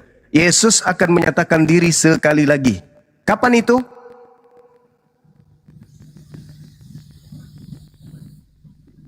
Jadi Yesus menyatakan diri di bumi ini cuma 2 kali. Yang pertama adalah ketika Dia lahir sampai Dia usia 33 tahun terangkat. Itu pernyataan diri sekali. Yang kedua pada zaman akhir zaman nanti. Terus yang datang kepada Paulus itu siapa? Yesus. Berarti menyatakan diri lagi di Yesus, di Paulus. Terus yang datang ke Ananias, Yesus juga 3 kali. Terus yang datang di Pulau Patmos, Yesus juga 4 kali.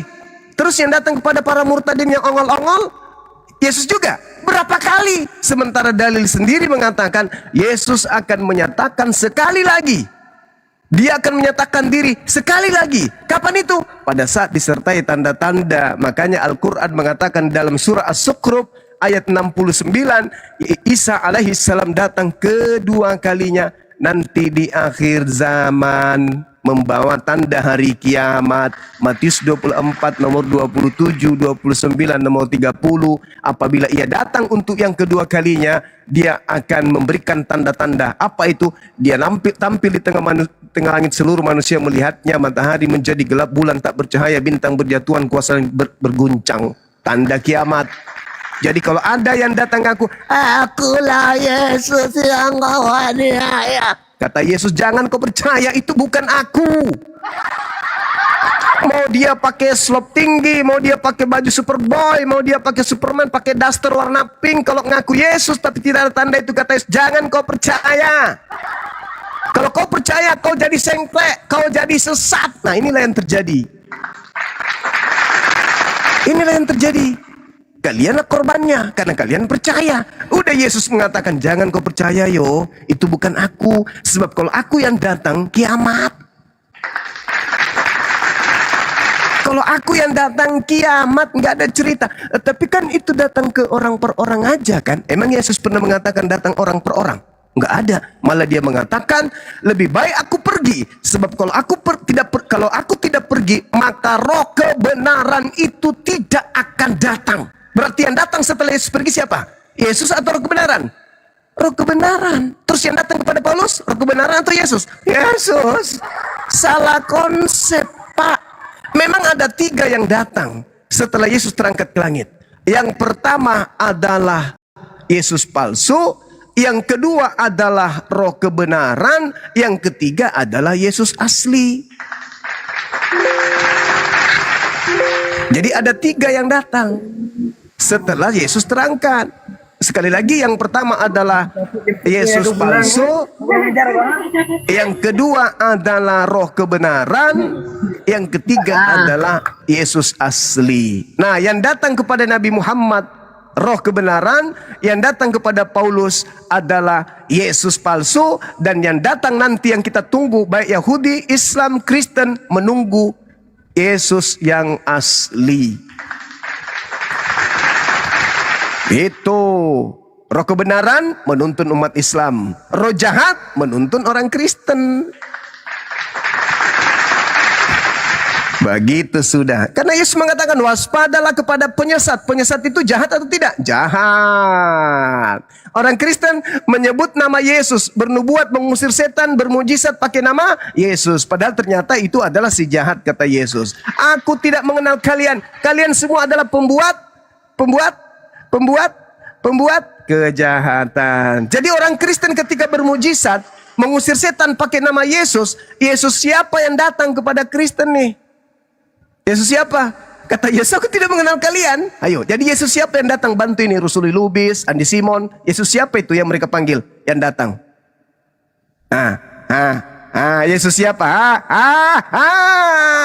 Kena deh.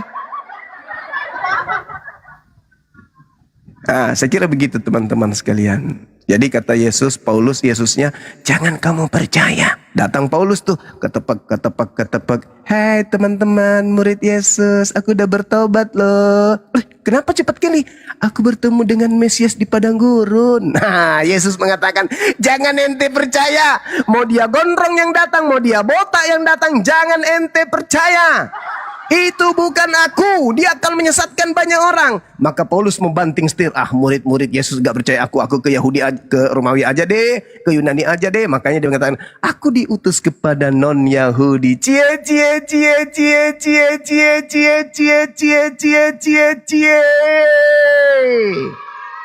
Pandainya di kau. Ketika orang-orang Yahudi menolakmu dengan ajaranmu, kau banting setir. Aku diutus kepada non-Yahudi. Orang non-Yahudi yang memang sudah dasarnya menyembah kepada dewa yang turun ke bumi, seketika mengimani ajaran Paulus. Jangankan ajaran tentang Yesus, Paulus datang ke tengah-tengah mereka. Paulus yang disembah, dianggap dewa Hermes, dipersembahkan lembu-lembu oleh imam dewa Athena, dewa Zeus. Alamak, seketika dijadikan ajaran Paulus itu menjadi ajaran kerajaan Kaisar Romawi. Wah, jadilah agama ini besar, menyembah kepada Kristus yang datang kepada Paulus. Padahal Kristus yang datang kepada Yahudi hanya mengajar Yahudi kalau dirinya itu adalah utusan Tuhan, bukan Tuhan. Begitu Paulus menjualnya keluar, dia jadi dewa besar. Nama Yesus yang dipakai oleh Paulus untuk menyesatkan orang non-Yahudi. Hai, masolang generasi. Hancur. Baik teman-teman, silakan. Kalau ada yang ingin menanggapi, menyikapi, menghancurkan, dan seterusnya, silakan. Anjay. Ron, Bunda Mila. Bang Ron. Ya, Ayo, makasih. hancurkan. Sama-sama. Pengen yang aneh-aneh, dapatnya lucu-lucu juga sih. Bosen kan? Jadi kalau dibikin PT lucu tuh. Alhamdulillah Bunda. Dekat. Oh iya, saya janji mau ngasih mereka. Udah lama mereka nih, ini Gurunda. Oten-oten ini 1 jam ada mereka di sini. Bang Aron. Udah Bung. Aron ya, saya kasih deh 100 deh, saya kasih. Saya janji kan, saya orang Muslim tuh kalau janji pas. Bohong. Alah, bohong kali itu. Loh, ngapain saya bohong? Kurbanin buat kau nggak ada.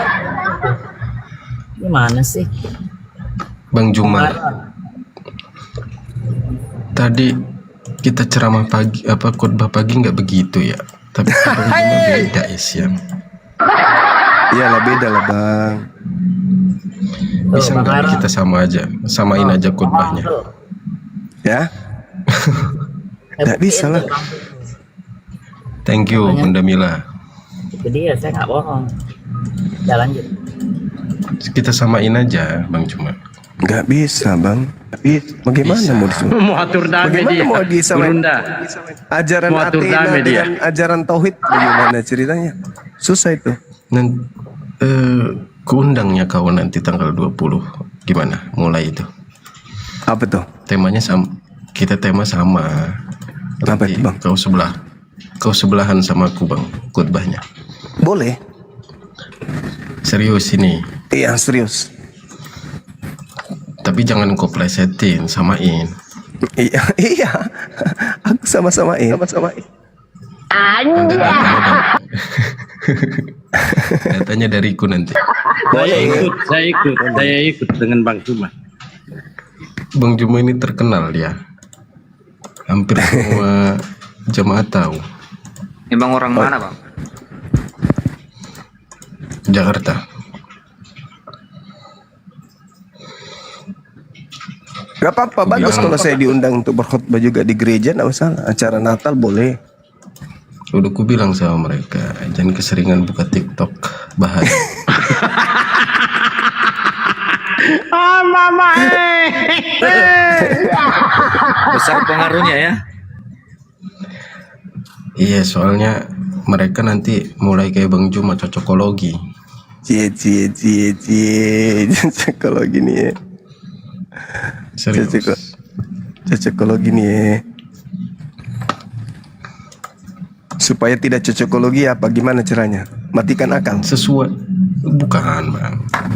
Bawa memang data-data yang memang berpengaruh gitu. Contoh.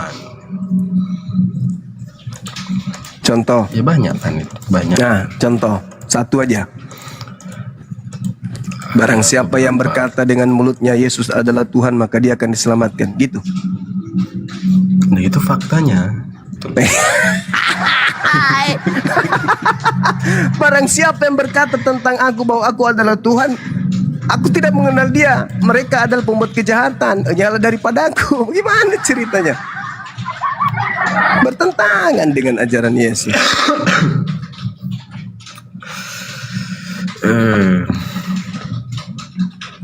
Itu fakta bang. Jadi itu aja. Fakta pengusiran. Kita bagi dua aja gimana? Boleh, boleh. Yang waras ke aku ya. Nggak ada dua utusan. Yang gila ke kamu. Satu aja. Tapi bagi dua katanya. Bukan. Maksudnya nanti gajinya dibagi dua. Oh boleh, boleh. Boleh. Ikut dong.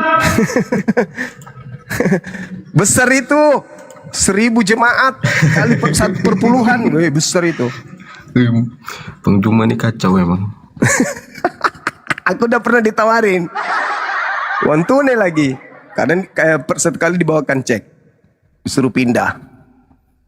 Bahkan setelah mereka kalah, menyerah, nggak bisa goda saya, dibilangnya ya udah kalau gitu berhenti aja bang, berhenti aja ambil ini ceknya. Nggak mau saya. Setelah 3 hari kemudian nelpon lagi video call waktu itu. Ya udah bang, nggak usah terima, nggak usah berhenti lanjut, tapi ikut dengan kami dong. Ke mana waktu itu? Takalar, Jeneponto, kemudian Sinjai, habis itu Bone, Sopeng, kembali ke Makassar. Udah ambil dah duit itu, yang penting ikut. Ngapain ikut? Jalan-jalan aja bang. Tapi saya nggak mau. Andai kan saya bisa bahasa Inggris mungkin saya ikut karena ada 3 bule waktu itu. Tapi kan saya nggak bisa bahasa Inggris dan dia juga tidak bisa mempraktikkan Markus 16. Saya bilang Markus 16 orang percaya tanda-tandanya bisa bahasa asing. Nah kalian harusnya ngerti bahasa Bugis. Kalau tanda-tanda ini menyertai orang yang percaya, dia bisa bahasa asing, dia bisa menyembuhkan orang, dia bisa kemudian minum racun. Ya yang minum racun nggak usah lah, terlalu berat. Ngobatin orang kan kalian sudah praktekkan. Nah sekarang yang ini aja yang bisa bahasa asing. Aku bahasa Bugis. Hai bule kok nggak bisa bahasa Bugis. Ya waduh nggak percaya berarti dia. Tanda-tanda ini akan menyertai orang yang percaya. Di antaranya bisa bahasa asing. Ternyata bulenya nggak bisa bahasa Bugis. Berarti tidak ada tanda-tanda percaya, nggak ada sama dirinya. Waktu itu batal ikut sama misionarisnya. Udah ini bang. Udah berasa kan itu Bang Juma sekarang ini sepi kan? Apanya itu? Sepi kan, komel-komel sepi, didatangi sama kami kan. Dilarang kali, ada seruan iya mungkin. Dong. Nah itu bagus iya lah.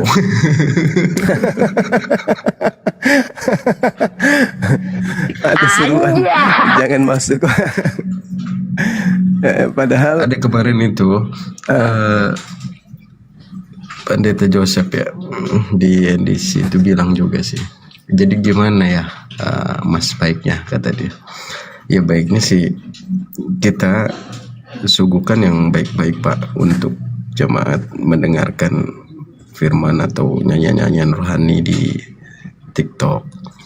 Soalnya yang sebelah itu gencar kali aku bilang. Oh iya, langsung dibawain tuh di mimbar. Langsung dibahas di mimbar, didengarnya jemaat itu berarti. Iya, didengar semua jemaat bahwa kita lebih baik mendengarkan Elia Miron daripada yang sebelah karena mau melintir ayat kan. Izin Gurunda, izin Bang Arom. Saya juga ini, jangankan Bang Zuma, saya aja teman-teman satu kampung nih, saya diadili, saya disuruh berhenti. Tuh saya di atas komel tuh.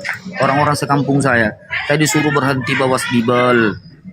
Sementara penghujat di mana-mana. Saya ini siapa? Saya ini hanya hamba Allah yang tidak punya ilmu gitu loh.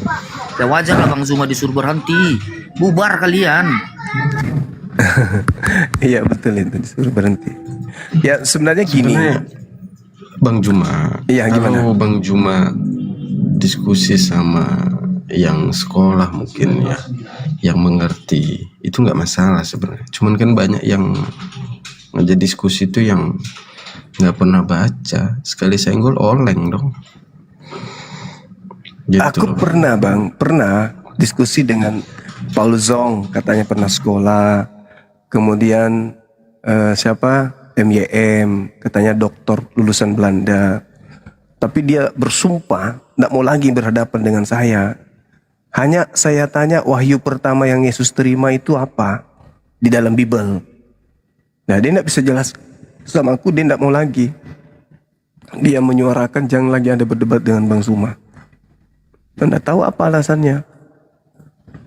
Kemudian Budi Asali. Kalau Budi Asali kan ya sama aja kita diskusi dengan robot. Otak sudah nggak berfungsi, udah kaku otaknya. Siapa lagi ya? Nggak ada. Yang lainnya itu nggak berani. Dulu pernah mau offline di Bandung. Sudah pertemuan ketiga panitia dari Islam, dari Kristen. Udah mau ikut nih, suami istri pendeta. Rapat terakhir ditanya, ini di Islam kan 3 peserta. Yang satunya siapa Pak? Kok sampai sekarang belum? Ini kan sudah sebentar lagi nih kegiatan. Biar kami tahu, kami ingin baca backgroundnya. Dia ini basicnya apa gitu. Nah, disampaikanlah yang satunya ini Bang Zuma. Langsung bilang gini sama istrinya, udahlah Pak, nggak usah maju. Batal deh, nggak jadi. Padahal kita sudah siapkan dananya, anggarannya, tempatnya, panitianya, sudah bertemu berapa kali. Tidak gagal. Joshua Teu, sampai kuda bisa sikat gigi, saya tunggu janjinya mau ketemu, nggak ketemu-ketemu. Cuma 2 kali ketemu, itu pun menyerah. Siapa lagi? Yang orang timur itu siapa namanya? Yang orang Kupang yang Ada Yesus pernah juga siapa? Gurunda Ferdinand. Siapa Ferdinand? Ya Ferdinand si politikus itu memang bukan apologet mungkin dia. Itu babak belur minta 100 episode. Satu episode tak muncul menghilang dari bumi. Esra Soru terakhir lari sekencang mungkin. Siapa lagi? Nggak ada lagi. Saudaraku Arom ketika menyentuh otaknya, ya sudahlah Bang Zuma, jangan aku bahas itu Bang Zuma, udah asal-asal ada Bang Zuma. Jadi mau kayak mana? Satu-satunya yang bertahan itu yang udah keluar. Terakhir ketemu Pak Lamsen, dia mengaku 5 kali di depan saya, memang saya bodoh. Ya jadi kayak mana mau diskusi sama orang bodoh? Yang paling jago memang hanya ada 2 di Indonesia ini. Yang pertama itu adalah Luga Tambunan, yang kedua Gumasa. Cuman itu doang. Selain itu Oten tidak ada taring. Cuman ini dua ini andaikan mereka sesama dengan penulis kitab Wahyu. Angkat tema. Andaikan 2 orang ini hidup sesama dengan penulis kitab Wahyu, Gumasa utamanya, maka catatan Gumasa pun bukunya akan dijadikan sebagai firman Tuhan oleh teman-teman kita. Panas Bang Arom ini. Pendeta Arom ini panas Gurunda. Langsung angkat tema. Silakan angkat tema. Anda yang pilih, Anda tentukan, silakan. Kalau Bang Zuma enak ya, disuruh berhenti dapat uang. Tapi kalau Dewa Bang Arom, berapa banyak oten-oten yang ngancam? Silakan tanya ke Bang Zuma kalau tidak percaya. Dari zaman WA, Dewa diancam itu. Diancam mau dibun-bun lah, mau inilah, mau di itulah. Betul tidak Bang Zuma? Dewa laporan ke Bang Zuma, Bang, ada oten yang ngancam saya Bang. Terus, kamu kalau misalkan Sherlock jangan pas di rumah. Saya udah di rumah Bang, saya Sherlock. Ngajak ketemu sama Dewa. Jam 9 kita ketemu. Baik, kata Dewa. Saya sendiri, kata Dewa. Jam 9 Dewa ke tempat janjian. Dewa tunggu sampai jam 100, jam 200. Kok nggak nongol-nongol ini? Sampai jam 200 Bang, saya tungguin Bang. Nggak nongol-nongol itu orang. Iya. Bisanya cuma ngancam, ngomong sebakul. Tapi pada saat Dewa ketemu sama dia, ternyata nggak ada keberanian dia. Padahal dia sendiri yang ngancam Dewa. Berapa kali Bang Arom? Konon katanya yang namanya Kristen ajaran kasih, Dewa diancam berapa kali itu. Saksinya Bang Zuma sendiri. Dewa selalu laporan ke Bang Zuma kalau Dewa dia diancam. Diancam sama si ini, diancam sama si ini. Ternyata mereka cuma cuap-cuap aja, ngomong-ngomong aja. Pada saat Dewa ketemu sama dia, nggak ada satupun yang nongol. Janjian kemarin jam 7 sampai jam 200 Dewa tunggu nggak datang. Janjian lagi jam 9 sampai jam 350 dia nggak datang. Loh, gimana ini hotel ini? Coba, jadi jangan apa tema mau diangkat Bang Arom? Oh ya silakan. Aku tanya dulu Bang Zuma ya. Ya siap. Sebenarnya gini Bang Zuma. Siap. Apa sih keuntungannya ikut kalian sebenarnya Bang Zuma? Ya Masya Allah. Anda mau dari aspek mana? Al-Quran atau dari Bible? Ajaran Yesus? Dari segi duniawi, dari segi surgawi. Ya, kalau dari segi duniawi, umat Islam itu tidak terlalu cinta terhadap dunia. Ad-dunya sijnul mu'min wa jannatul kafir. Mulai bohong, mulai. Iya bang, itu kaidah di Islam. Kaidah di Islam itu, kaidah di Islam itu dunia ini adalah penjara. Tapi tempat saya nggak begitu. Ya, karena dia tidak menjalankan ajaran Islam. Kaidah di Islam, kaidah di Islam gini. Tuntutlah duniamu seakan-akan engkau hidup terus menerus, dan tuntutlah akhiratmu seakan-akan engkau mati besok pagi. Itu filosofi dalam Islam. Artinya Islam ini menuntut kita untuk mencari nafkah, mencari rezeki. Rezeki yang kita temukan ini bukan untuk berpoya-poya, enggak, tapi untuk membantu yang lain. Itu di Islam. Jadi kejar duniamu seakan-akan engkau hidup terus menerus, membuahkan kemudian kebaikan-kebaikan kepada manusia yang lain. Makanya infak sedekah adalah bagian daripada tata cara menghapuskan dosa. Cari harta untuk apa? Untuk nebus dosa. Kok bisa? Ya, dengan kau memiliki harta, membantu si fakir miskin, engkau telah menggugurkan dosa-dosamu. Itu di Islam. Kejar akhiratmu seakan-akan engkau mati esok pagi. Artinya, meskipun kamu mengejar dunia, pada waktu tiba sholat, azar, isya maghrib, isya, subuh. Jadi kejar duniamu seakan-akan kau hidup terus menerus, dan kejar akhiratmu seakan-akan engkau mati esok pagi. Makanya kaidahnya hablum minallah dan hablum minan nas. Apa itu? Mengasihi Allah, mengasihi sesama manusia. Menjaga hubungan kita kepada Allah dan menjaga hubungan kita kepada sesama manusia. Itu di Islam keunggulannya. Kemudian berbicara mengenai jannah. Berbicara mengenai jannah, surga itu adalah tempat kebahagiaan, tempat kenikmatan, tempat merasai apa yang disebut kenikmatan surga, jannah, yang tidak terbatas. Karena Allah pencipta langit dan bumi itu maha kasih, maha sayang. Allah mencukupkan kasih sayangnya dengan memanjakan hambanya yang taat dengan surga. Karena di surga itu apapun yang kita inginkan ada. Kebahagiaan seperti apa yang kita inginkan disediakan oleh Allah. Kenapa? Karena di sana tak ada lagi ruang maksiat, tidak ada lagi ruang kesengsaraan, tidak ada iri, tidak ada cemburu, tidak ada sakit hati, tidak ada sakit fisik, tidak ada kemiskinan. Yang ada hanya kebahagiaan. Manusia mana yang tidak mau hidup dalam keadaan seperti itu? Sudah begitu keadaannya, kita bersama dengan orang-orang yang kita cintai. Di dunia ini aja kita kumpulkan harta, habis itu kita ke Dubai bersama dengan orang-orang yang kita cintai. Bahagia nggak? Bahagia. Ini di Dubai, sifatnya sementara. Surga sifatnya kekal bersama dengan orang-orang yang kita cintai. Tidak ada kesengsaraan di sana, tidak ada lagi umur, tidak ada menua, tidak ada sakit-sakitan, semua hanya ada kebahagiaan. Kita makan, keluar yang ada dari tubuh kita dari makan yang kita makan berupa aroma harum, bukan berupa bau, tapi aroma harum. Begitu juga ketika kita menggauli istri kita, tidak keluar lagi cairan yang seperti yang di bumi, tapi yang keluar adalah aroma harum. Itu real, janji Allah itu pasti. Kalau pemerintah yang menjanjikan kita, ya tergantung apakah negara sanggup untuk mengabulkan janji pemerintah itu atau tidak. Tapi kalau pencipta langit dan bumi ini apa yang sulit? Ketika dia menjanjikan aku akan membahagiakanmu, aku akan mencukupkan semua yang kau inginkan, apakah itu bisa terjadi? Bisa. Allah Maha Kaya. Nah, surga itu yang kita kejar. Surga yang penuh dengan kebahagiaan. Sedangkan kalau surga di Kristen, apa yang bisa membuat saya ke sana? Di sana saya jadi mempelai wanita, cuk.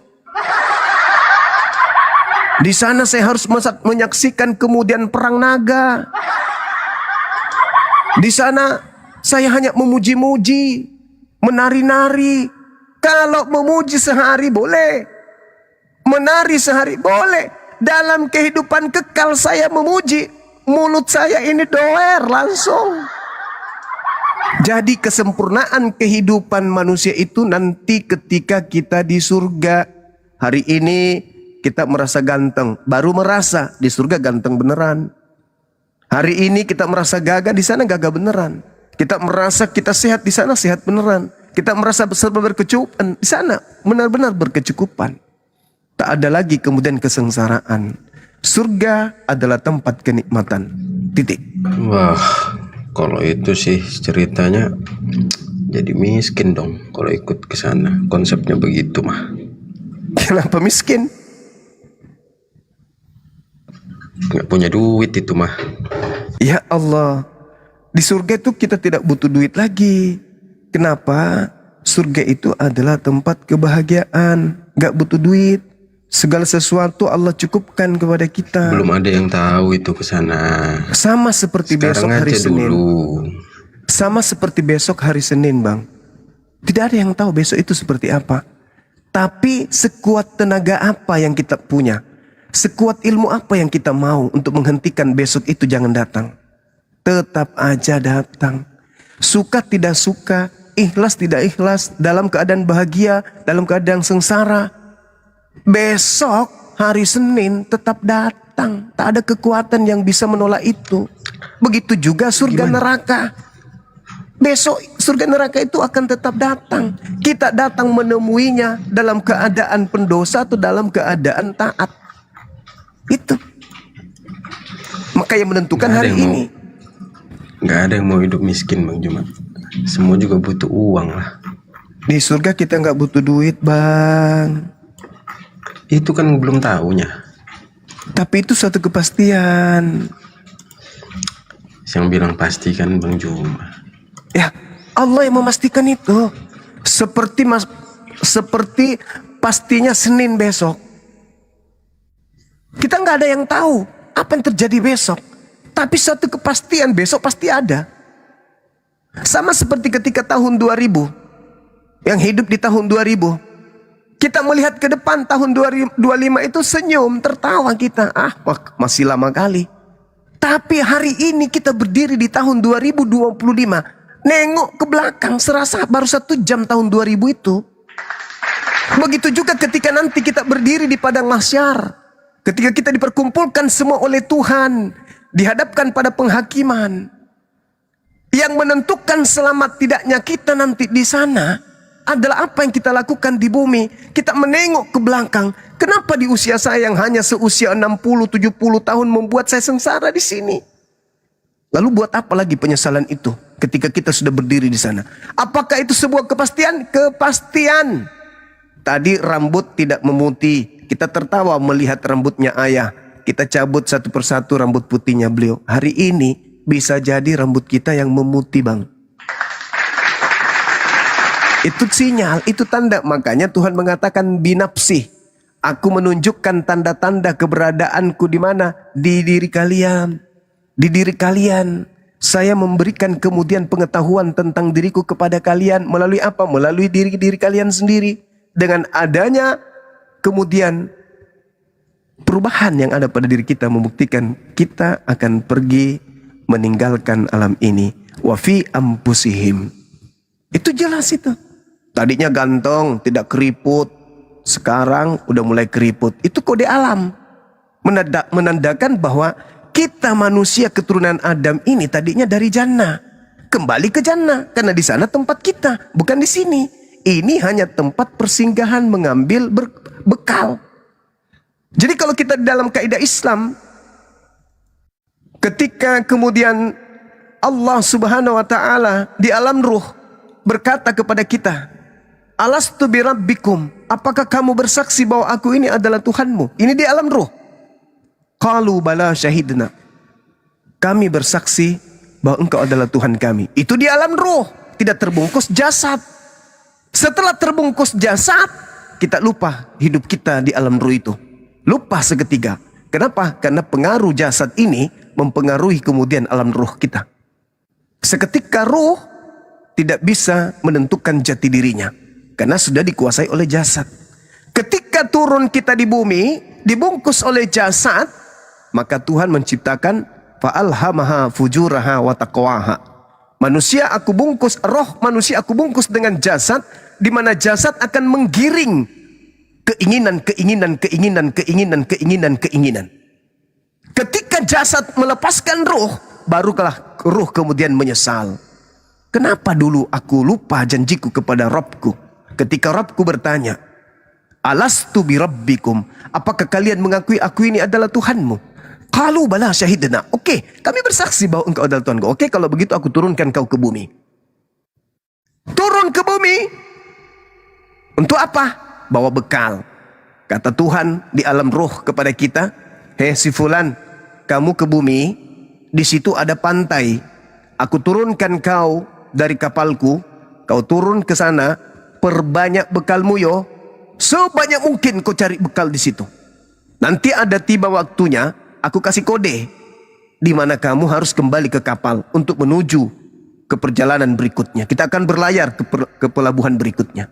Kau turun sekarang, turun kita. Mama, cucu, mama minum, mama makan. Beranjak kita di bumi, melata kita di atas perut bumi, di pundak bumi, punggung bumi. Lalu kemudian Tuhan memberikan aturan main. Namun sebelum kita ke pantai bumi, Tuhan mengatakan di situ ada penghuninya namanya iblis. Kamu kalau ikut dia, kamu lupa kamu akan kembali. Kamu akan ditipu dengan segala macam kenikmatan, dengan segala macam tipu muslihat, sehingga engkau lupa tugasmu. Turun kita ke bumi. Iblis datang kiri, kanan, muka, belakang untuk melupakan kita akan tujuan kita. Makanya orang yang tidak beriman itu tak ada amal yang dia bawa. Padahal kedatangannya di bumi itu mencari bekal. Wa ma khalaqtul jinna wal insa illa liya'budu. Yesus mengatakan hidup kekal melakukan kehendak Bapa. Berarti beribadah. Yesus menghabiskan waktu ibadah. Dunia harus tahu bahwa aku senantiasa melakukan segala apa yang diperintahkan oleh Bapakku untuk aku lakukan. Dan Bapa tidak membiarkan aku seorang diri. Dia senantiasa menyertai aku sebab aku selalu melakukan apa yang berkenan di dalam hatinya. Itu Muslim. Maka siang malam, malam siang malam, siang malam, malam siang malam. Ibadah, ibadah, ibadah, ibadah, ibadah, ibadah, ibadah. Memperbanyak amal. Kata Yesus, perbanyaklah amal surga sebab amalan surga tidak lekang dimakan karat. Apa amalan surga itu? Perbuatan baik. Makanya di ending pengajaran Yesus Yohanes 5:29, di hari terakhir manusia akan dibangkitkan dari kubur. Yang baik akan masuk ke surga kata Yesus, dan yang jahat akan masuk ke neraka. Itu kata Yesus. Berarti pola kehidupan kita, penghakimannya itu bertolak tumpuk kepada amalan. Yesus juga mengajarkan itu kan, amalan baik yang harus kita perbanyak. Karena kita masuk surga karena amalan baik. Tapi apakah amalan kita itu sepadan dengan surga? Tidak. Mulai dari lahir sampai kita mati beramal baik, terus tak pernah melakukan dosa pun tidak sebanding dengan surga. Tetapi karena kita melakukan perintah Allah, ridha, ikhlas, itu yang dinilai. Bukan pahalanya, tapi keikhlasan kita kemudian tunduk berserah diri kepada perintahnya. Diperintahkan jangan makan ini, jangan tahan diri. Diperintahkan jangan minum ini, jangan tahan diri. Kenapa?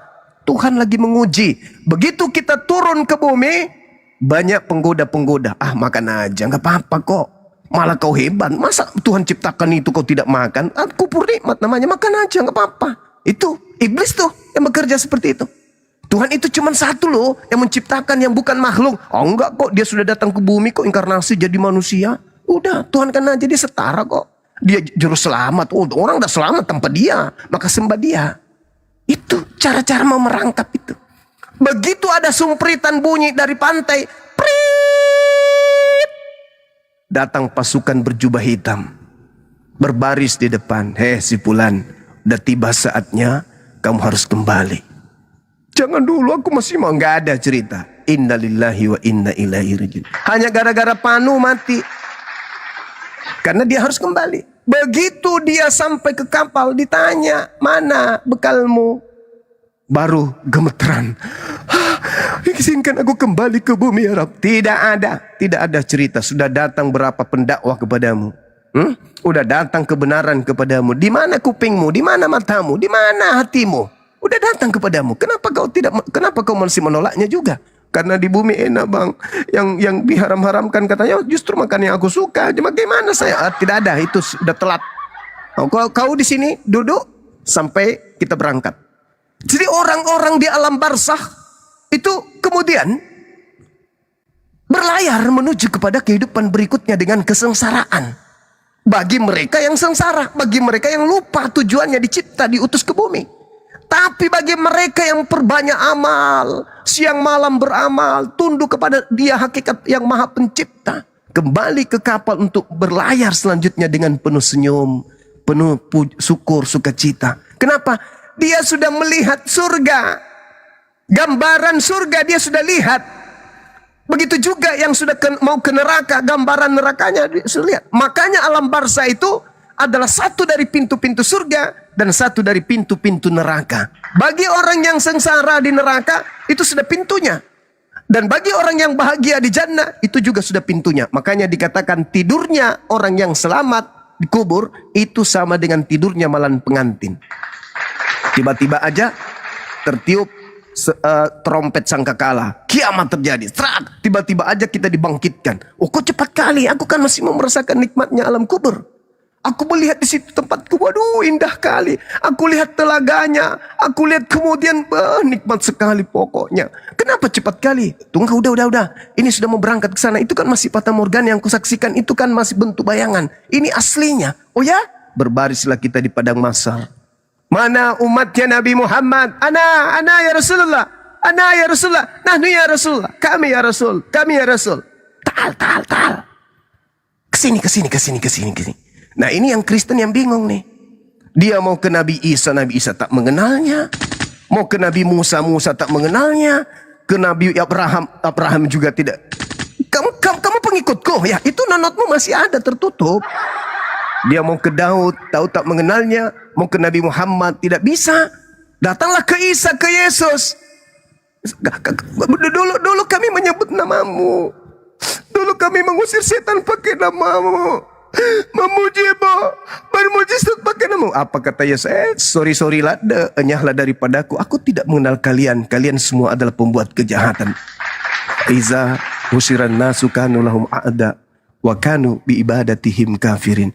Pada hari manusia dikumpulkan, apa yang mereka sembah selain daripada aku, kata Allah, akan ditolak, akan dimusuhi oleh yang dia sembah selain aku. Dan pujaan-pujaan yang ia lakukan di bumi akan diingkari oleh dia yang dipujanya selain daripada aku. Dalil Quran.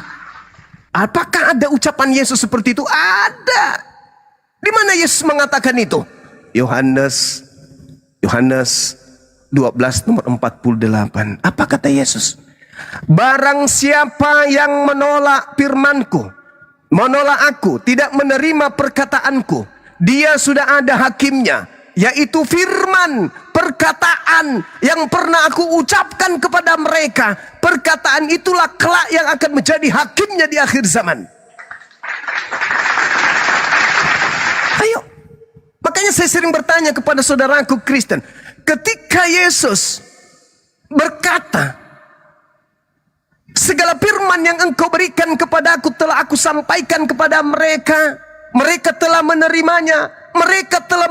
Dan mereka percaya bahwa engkau lah yang telah mengutus aku. Ya Allah ya Karim.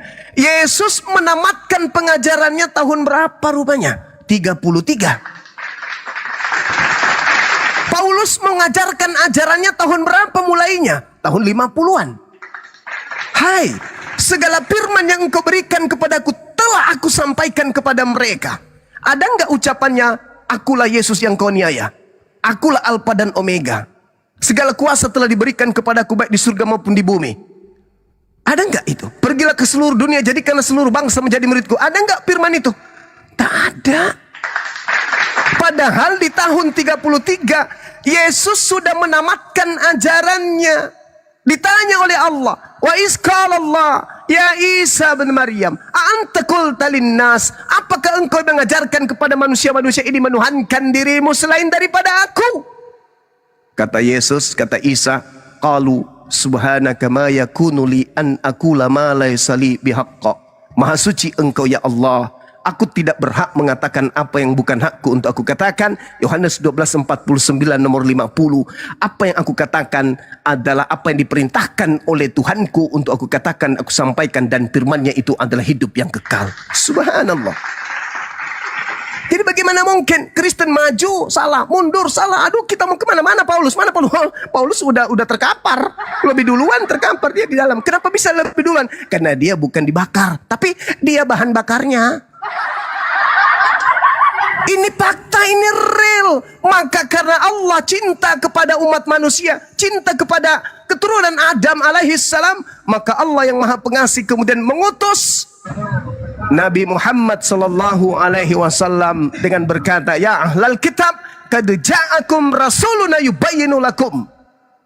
Wahai ahli kitab, telah datang kepadamu rasulku Nabi Muhammad, cahaya dan juga petunjuk, yaitu Islam dan cahaya berupa Quran.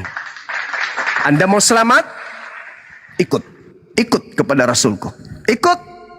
Jangan Anda kemudian terombang-ambing dalam keraguan. Dibilang firman Tuhan bukan, dibilang bukan firman Tuhan, dibilang juga Nabi bukan, dibilang juga Tuhan bukan. Jangan bingung.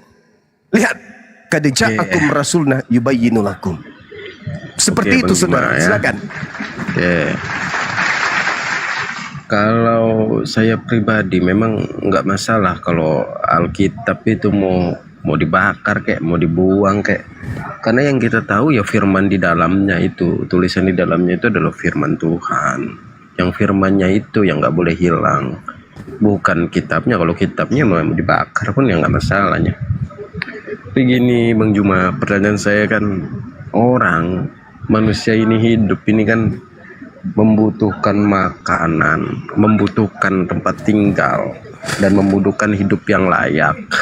Apalagi kita kalau punya keluarga atau yang lajang akan memberikan makanan kepada orang yang dia nanti nikahi gitu kan harus ada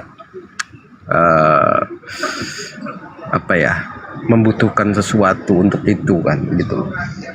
Gini, kulihat-lihat ya, orang berada itu rata-rata kan memang yang dikasihi oleh Yesus Kristus gitu loh. Maaf ya, bukan orang yang dikasih oleh Nabi Muhammad gitu loh. Yang kulihat. Ya maaf, bukan mau merendahkan, bukan. Ini kan saya udah minta maaf ya, kita damai please, nggak menghujat. Jadi itu yang saya maksud Bang Juma. Jaminan untuk bahagia di dunia dan di akhirat itu menurut saya sih hanya ada di Yesus Kristus gitu loh. Itu terbukti untuk saat ini, di zaman ini terlihat gitu loh, jelas gitu loh Bang Juma. Iya. Jadi begini kawan, dalam kaidah Islam itu tadi yang saya sudah jelaskan kepada saudara, bahkan lebih jauh baginda Rasulullah Muhammad SAW itu menjelaskan kepada kami kaidahnya. Apa itu? Kemiskinan itu mendekati kekafiran. Artinya apa? Kami umat Islam itu dituntut kemudian untuk kaya, tidak dituntut untuk miskin. Maka kami disuruh untuk berusaha mencari dunia ini. Tadi saya sudah menjelaskan kepada saudara bagaimana kita mengejar duniawi tetapi tidak meninggalkan akhirat. Maka dalam kaidah Islam kami harus banyak bersyukur. Fazkuruni, bersyukurlah kepadaku, ingatlah kepadaku, aku pun akan mengingat engkau. Washkuruli, dan bersyukurlah kepadaku. Wala takfurun, dan janganlah kamu ingkar kepadaku. Wahai orang-orang yang beriman, ya ayyuhalladzina amanu sta'inu bis-sabri was-shalah, innallaha ma'as-sabirin. Wahai orang-orang yang beriman, mohonlah pertolongan kepada Allah dengan sabar dan salat. Sungguh Allah beserta dengan orang-orang yang sabar. Saya tidak perlu bercerita teori. Ini praktek dalam kehidupan saya, Bung. Ya, saya seorang mahasiswa. yang kemudian mencintai, menyukai seorang wanita. Saat itu belum selesai kuliah saya. Saya udah KKN tapi belum selesai. Saya jatuh cinta kepada seorang wanita yang menurut saya dia adalah wanita yang sempurna. Soleha, pintar, cerdas, taat ibadah, dan mengharamkan pacaran. Sekuat upaya saya lakukan kemudian untuk menikahi beliau. Jadi saya dekatin adiknya, saya dekatin abangnya, saudaranya, saya dekatin ibu ayahnya. Dia nggak cinta, tapi keluarganya cinta sama aku. Akhirnya apa? Karena dia soleh, dia ikuti perintah orang tuanya. Apa yang terjadi? Nikah. Ada kerja, tapi tak gini, ada, sabar dulu. Oke. Ini pengalaman pribadi. Ini pengalaman pribadi. Saya nganggur. Pengangguran saya itu. Pengangguran. Saya menikah. Saya tidak ada kerja. Tapi saya percaya kepada Allah. Jangankan saya manusia. Ayam yang hanya modal cakar aja bisa beranak. Sekali beranak itu minimal 5, 7, 10. Bahkan ayam sekali menetas bisa lebih 10 kan. Cuman 2 cakar. Cuman cakar-cakar doang. Dia bisa hidup. Masa aku nggak bisa? Maka saya beralih kepada Quran. Ya ayyuhalladzina amanu sta'inu bis sabri was salah. Innallaha ma'as sabirin. Mohonlah kepada Allah. Memohon kepada Allah. Dia yang maha kaya. Apa yang terjadi kemudian? Betul. Sampai anak pertama. Dari segi duniawi. Ya masih jauh. Saya kerja entah apa-apa yang kukerjakan. Jadi sales, tukang tarik motor. Semuanya pekerjaan-pekerjaan serabutan yang halal saya kerja. Orang tahu itu. Tahu Bang Zuma ketika cerita masa lalunya. Saya tidak ingin balik ke orang tua. Karena orang tua punya cita-cita. You harus jadi perwira setelah ini. Ikuti pamanmu. Jangan sampai tidak. Baik ayah. Semua harapan-harapan sudah diatur. Setelah ini langsung daftar. Sudah ada yang pegang waktu itu. Apa yang terjadi? Jauh dari harapan. Gagal di tengah jalan. Tapi aku bahagia kawan. Punya wanita yang begitu aku cintai. Harta yang paling berharga bagiku wanita ini yang aku punya. Dia wanita soleha. Apalagi yang aku kejar? Dunia akan ada dalam genggamanku jika aku bersama dengan beliau. Itu prinsip. Sampai pada akhirnya aku sudah punya anak 1. Lalu aku diterima di salah satu bank plat merah di Indonesia ini. Keren kan? Meniti karir dari sales pak, kos-kosan, bahkan pernah bini saya masak sayur, ini rahasia dapur nih, tapi pelajaran, masak sayur, lalu dia ke belakang rumah kontrakan kami, dia nebang pohon pisang, terus pohon pisangnya ada dalamnya itu bagian lunaknya, dipotong-potongnya, saya seumur umur nggak pernah makan kayak gitu. Apa kata dia? Bah, ini aku masak sayur, aku tambahin ini. Tergolong rumput kata dia. Oh kok rumput? Iya kan abang gak pernah makan. Terus untuk apa? Supaya kita bisa bertahan sampai besok pagi. Gila nggak? Gila benar. Penderitaan demi penderitaan kami lalui. Sampai pada akhirnya karena yakin Allah maha kaya. Kecil dunia ini ku bilang. Yang penting istriku sabar menerima keadaan. Alhasil Masya Allah naik karir. Saya mutasi ke Parepare, pulang dari Parepare, terangkat jadi supervisor, kemudian terakhir jadi manajer area. Nggak gampang, cok. 2024 saya resign. Kenapa? Karena saya sudah kewalahan kemudian menangani perusahaan saya di luar. Jadi nggak pernah menghayal, nggak pernah bermimpi, harus kayak gini. Karena dunia itu semakin dikejar, semakin seperti menelan air asin, air laut. Semakin kita kejar, semakin menjauh, semakin haus. Santai aja. Santai aja. Alhamdulillah. Ya di akhir bulan ini saya jual rumah 82 unit. 2 pekan laris. Laku. Bahkan tumpah-tumpah pembelinya. Gila nggak tuh? Hitung aja kalau keuntungan 95 juta per unit kali 230 unit. Gila nggak itu? Tapi bukan pamer, ini contoh. Saya hujan kehujanan, panas kepanasan. Gila nggak tuh? Dari tenaga serabutan bekerja, Masya Allah, bayangkan. Teman-teman organisasi bilang apa sama aku? Kamu serius? Mau kerja seperti itu? Serius? Kamu gak malu gak? Gak malu. Kenapa harus malu? Aku sudah punya kekayaan di rumah. Ada istriku bang, yang mendoakanku. Aku bilang, beliau rajin tahajud, kurang apa lagi? Beliau hamil, Masya Allah. Datang lagi anakku, nanti doa anakku. Gimana dong? Masa kau melawan doa anakku? Apa yang terjadi ya Masya Allah, Alhamdulillah. Tidak pernah ada terkendala masalah duniawi. Masya Allah. Masya Allah. Ada aja kemudian Allah mudahkan urusan dunia. Jadi ketika kita berdekat kepada pencipta kita, dunia dalam genggaman. Yang sulit itu kalau sedikit-sedikit mengeluh. Oh, sedikit-sedikit ngeluh. Aduh, kenapa sih? Kenapa sih begini? Kenapa sih begini? Kenapa sih begini? Ingat, prinsip. Ini prinsip saya nih. Kalian boleh tiru. Aku akan menjadi seperti apa yang aku pikirkan tentang diriku. Nah, ini rahasia. Ini rahasia Bang Zuma. Aku akan menjadi seperti apa yang aku pikirkan tentang diriku. Sekarang apa yang kupikirkan tentang diriku? Maka kakiku akan mengarahkan, pikiranku akan mengarahkan kakiku melangkah kepada apa yang aku pikirkan. Kalau aku memikirkan diriku miskin, aku miskin. Kenapa? Ketika saya ingin mencoba ke Jakarta, tak ada pesawat, aku naik kapal laut. Tak ada kapal laut, aku naik perahu biasa. Apapun itu, kalau tidak ada, aku renang. Kenapa? Karena aku mau.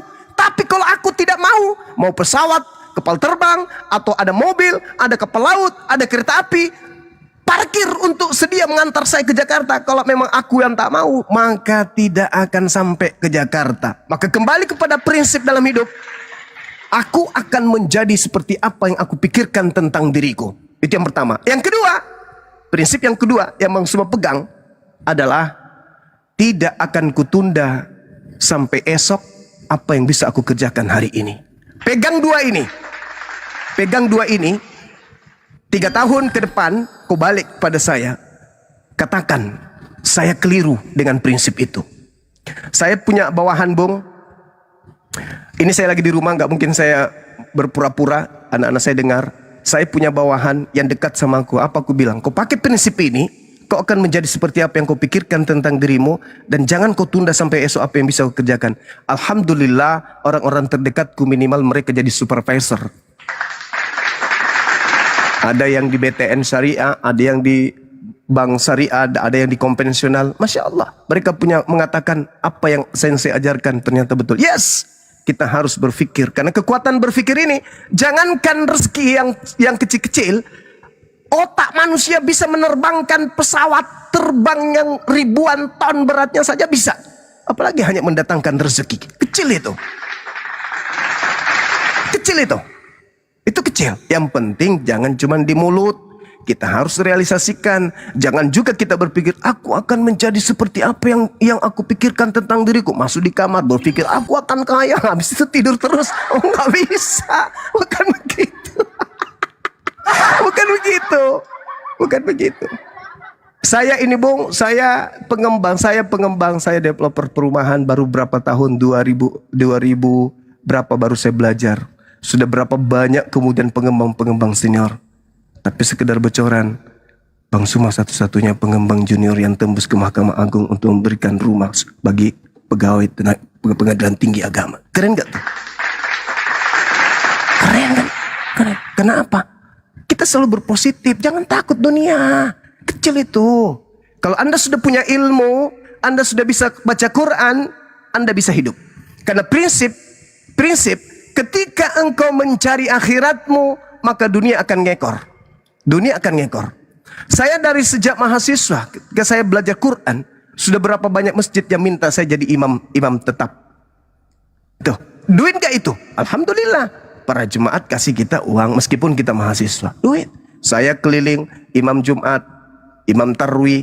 Duit gak? Duit. Padahal saudara Arom ini suaranya bagus. Baca Quran. Seorang mu'alaf jadi guru Quran, subhanallah, pasti akan digandrungi masyarakat. Kecil itu kalau duit kecil itu. Ketika kita dekat kepada Allah, dunia ngikut, yakin dan percaya. Yang penting Anda yakin, Anda ridha, Anda ikhlas, menapaki hidup ini, apapun yang terjadi, selalu berpositif thinking kepada Allah, maka semuanya kita senyumin. Kita sakit, senyum.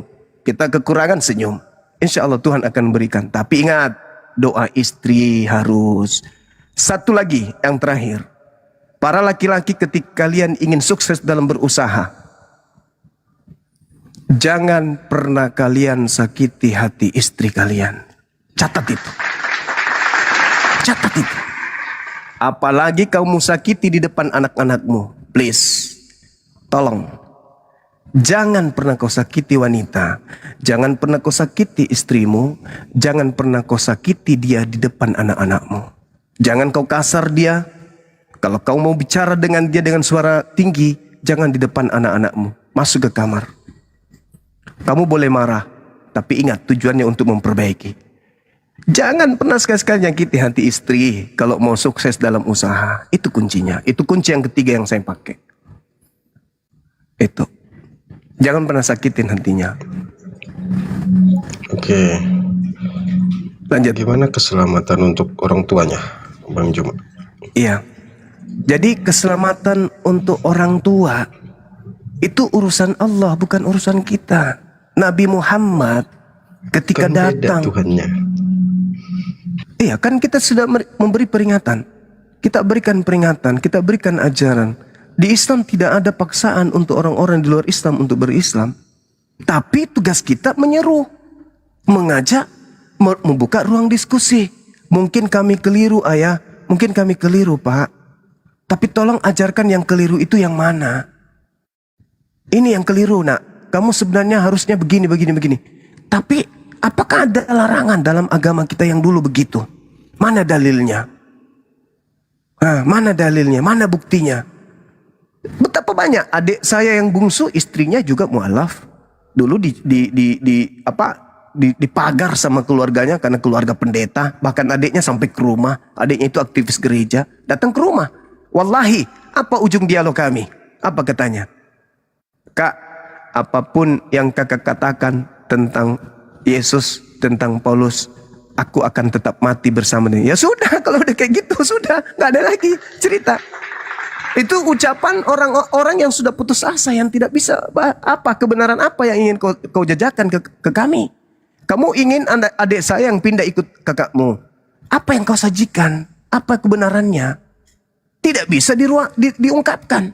Tapi berapi-api, emosi, gemeteran. Hanya sekedar untuk menyampaikan kebenaran. Harus emosi. Tenang, duduk yang tenang. Kita bicara baik-baik. Akhirnya ujung-ujungnya setelah pertemuan beberapa kali angkat tangan. Apapun yang kakak katakan gini. Tapi alhasil alhamdulillah saya bangga. Saya bisa mempersatukan adik saya yang muslim dengan keluarga istrinya yang non muslim. Mereka akur, mereka akrab. Bahkan kemarin adiknya juga datang melihat saya, bertemu dengan saya, makan dengan saya. Alhamdulillah, itu adalah satu kebanggaan bagi saya, mempersatukan secara kekeluargaan meskipun beda keyakinan. Begitu. Jadi mengenai orang tuanya, ya buka ruang untuk diskusi. Buka ruang. Kita buka ruang untuk diskusi.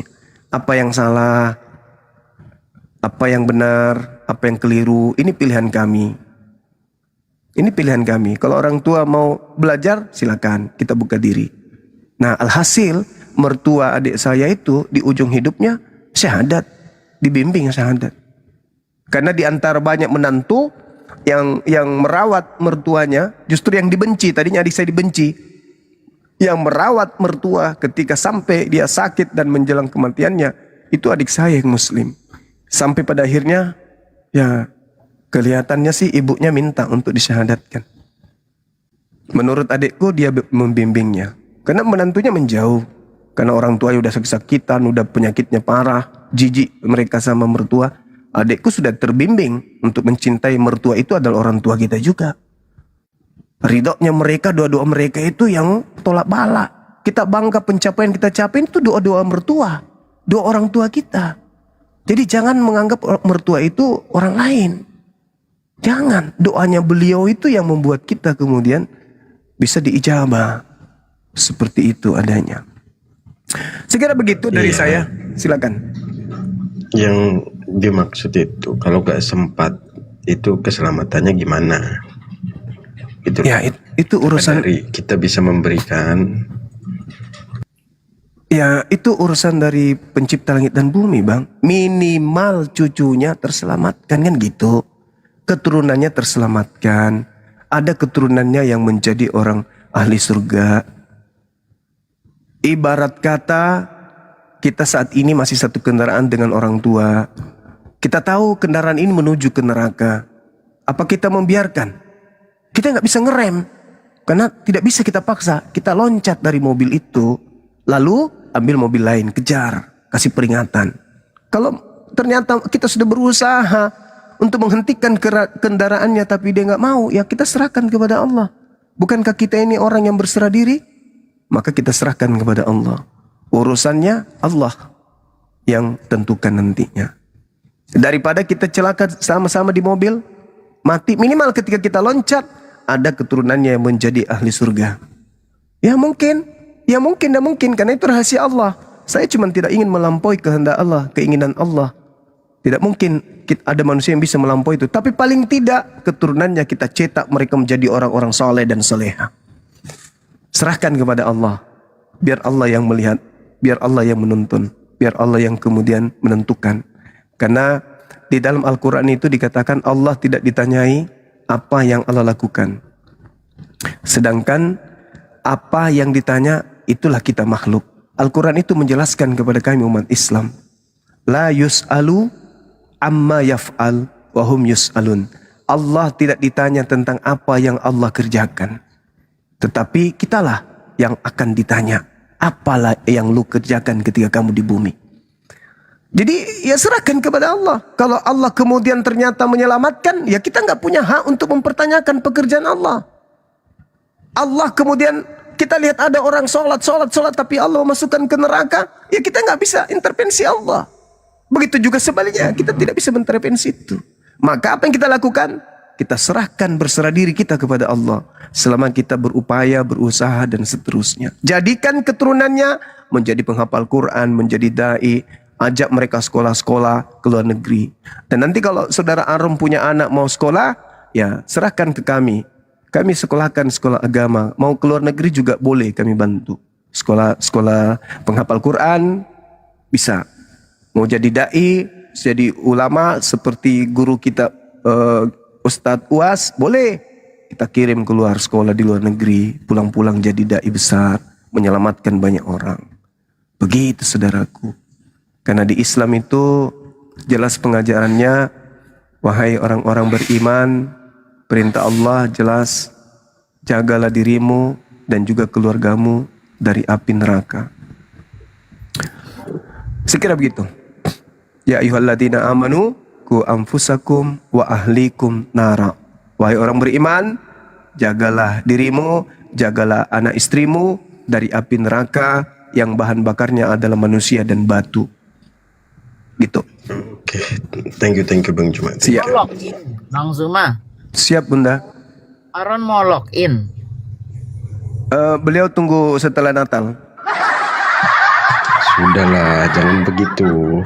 Dia mau dapat hadiah dulu dari Sinterklas. Lumayan, kata dia lumayan.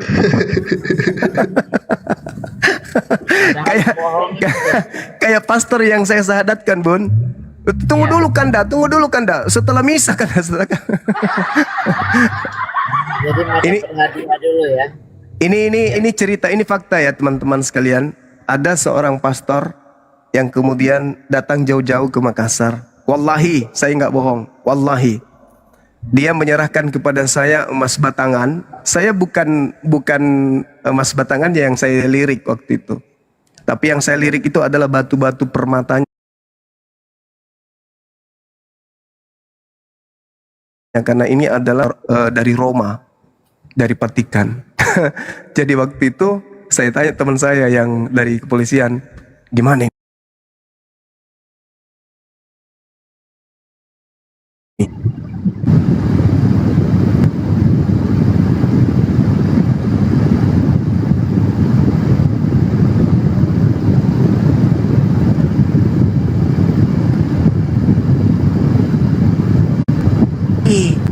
Satu kilo lebih ini saya mau apain, kata dia gini. Gampang bang, gampang kata dia. Gampangnya maksudnya gimana? Dilebur, bawa ke toko emas lebur. Waduh, bukan masalah leburnya. kamu kalau dicariin sama tempatmu sekarang mengabdi ini gimana dong? Kau dicariin ini barang berharga, ini usianya katanya kurang lebih 400 tahun. Iya bang, ada sertifikatnya. Lah, ini batu-batunya ini miliaran ini. Ini aduh, sudah lah bang, jangan bang cerita. Saya mau kembali ke bandara. Wallahi saya katakan apa? Adindaku, saya tidak mau dihantui dengan barang ini. Kembalikan, saya ambil kembali. Saya tidak mau terima. Sampai mau tahu, dia marah, dia blokir nomorku. Kemudian 3 bulan setelahnya dia buka blokirnya, terus dia bilang sama aku apa? Kanda, besok hari jika sudah berubah pikiran, barang itu masih aku simpan di Jalan Sumba Opu, aku titip di situ. Kanda tinggal hubungi saya. Saya bilang, sudahlah dek, mending ku pakai itu, nanti kau jual, kau dirikan pondok pesantren dan seterusnya. Diblokir lagi kembali sampai hari ini. Padahal saudara Arom, wallahi dia pernah khotbah, pimpin misa sambil pedekol sama aku. Aduh, Allahu Akbar, Masya Allah. Dan waktu itu besok kundang tanggal 20 juga. Ketika dia video call sama aku itu, masih ada pastor senior 2 di samping kanannya. Dia perlihatkan ini juga Kanda, ini calon Kanda, calon. Doakan Kanda sedikit lagi. Halo, kata dia, bule 2. Waktu itu halo Bang Suma, Mr. Suma. Ya, halo Mister. Gitu, sambil mendengarkan orang menyanyi.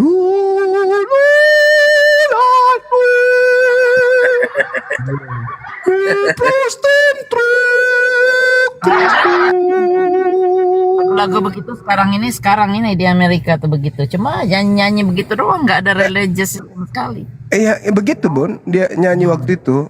Aku dengar, aku bilang, aduh tutuplah itu deh. Ngeri kali kupingku dengannya. Abang aja yang jauh kupingnya panas, apalagi aku yang di sini. Begitu saudaraku Arom. Tapi saya nih, pengalaman hidup saya, banyak mana Protestan daripada Katolik. Saya syahadatkan lebih banyak Katolik. Itu yang masih saya cari, apa rahasianya, kok bisa lebih banyak Katolik saya syahadatkan daripada Protestan. Saya sudah menemukan setidaknya ada 3 jawaban, tapi saya belum puas dengan jawaban itu. Gitu saudaraku. Ya, mudah-mudahan kedepannya saya bisa menemukan kenapa teman-teman kita ini lebih mudah kemudian menerima yang dari Katolik ini daripada yang Protestan. Padahal mereka kan sering nyanyi-nyanyi tuh. Aku yang bocorkan itu nanti. Tapai noteis cante mediesi apotigi talogia sota akoston amidra apotokoma ifoni sota ichise sanponi penep matos apotigi kai talogia sauta ikisonsan. Jadi kok jadi kesana jadinya? Iya, mereka sering dengarkan lagu begitu, tapi mereka lebih cenderung cepat mendapatkan hidayah gitu loh. Iya ya. Iya, lebih cepat menemukan hidayah. Mungkin karena mereka mendudukkan apa ya, keadaannya masih kental dengan Roma gitu, yang kental kepada, mohon maaf, ajaran-ajaran nenek moyang Roma. Mereka merasa, loh kok ini kayak gini ya, kok kayak gini ya. Nah kalau saya pindah ke Protestan, ya sama aja dia memprotes ajaran ini sehingga muncul agama ini, si protes ini. Kalau saya pindah, ya sama aja. Mending kemana perginya? Ke Islam. Itu salah satu jawaban dari pertanyaan yang sering saya pertanyakan pada diri saya sendiri. Padahal mereka itu kan sudah sering mendengarkan lagu-lagu itu kan. Allah ola tastatip mataton antipaiton sauta expaniston san leps testates kai olos perifanos laos taginesan akriko pau petaye. Kok jadi Jawa dia ya? Gerunda, artinya gerunda. Ya, artinya itu, artinya membahas tentang engkau yang melihat kedatangan Tuhan semesta alam dalam guntur gempa dan suara yang hebat. Kayak gitu-gitulah. Deito tin espeto kurioton dinamion me prontes senso kai megato iko. Iko itu apa ya? Hebat kalau nggak salah. Mau lagi nggak? Udah aku sendiri merinding. Udah. Saya sendiri yang mendengarkan merinding kok. Ngapain kalian nih aneh-aneh aja? Boleh. Udah, lanjut. Bang Zuma boleh, tapi jangan sinden Bang Zuma. Udah. Saya kembalikan ke host, silakan. Keringat saya. Ada aja nih Bang Zuma. Lanjut. Jadi gimana nih Arong cerita? Jangan nasyadu Bang Arong. Pasti Bang Sumi itu Belum. Kedua Bang Arong aja dan sama Gumasa. Yang lain sudah pada mualaf.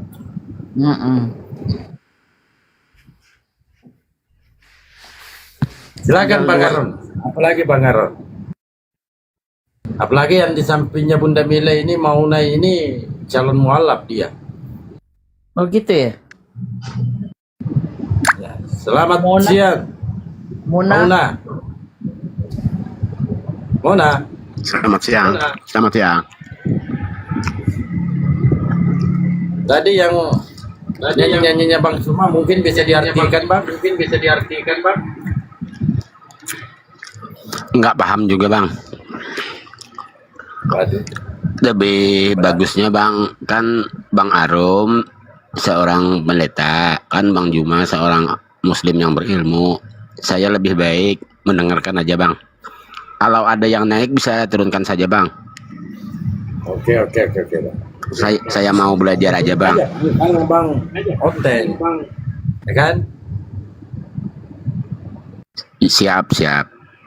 Ya, nggak masalah Pak. Silakan Pak Arom. Ini sisa satu jemaatmu Bang Aron. Sisa Mauna ini pun mau lari dia, mau pindah dia. Coba selamatkan dulu. Enggak, pokoknya begitu Bang Dalbo.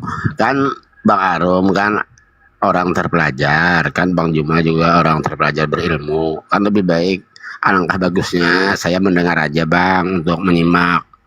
Gitu Bang.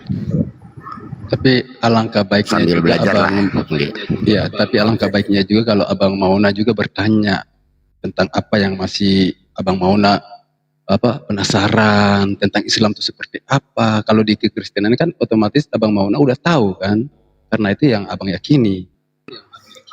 Gitu loh. Saya sambil mencatat Bang, saya setiap ada Bang Zuma masuk saya sambil mencatat Bang. Gitu aja Bang. Oke, baik, siap Abang. Masya Allah. Ya, semoga kami cuma bisa doakan semoga Abang cepat mendapatkan hidayah agar kembali kepada fitrahnya Abang. Amin. Pendeta Arom. Oh Bang Arom. Pak Arom. Enaknya itu Bang Arom, kalau Bang Arom lagi di atas komal kan, kayak tadi pagi Pak Pendeta ada di gereja, seharusnya HP-nya di loudspeaker supaya jemaat-jemaat itu mendengarkan Bang Suma, ya kan? Jadi di gereja itu nobar.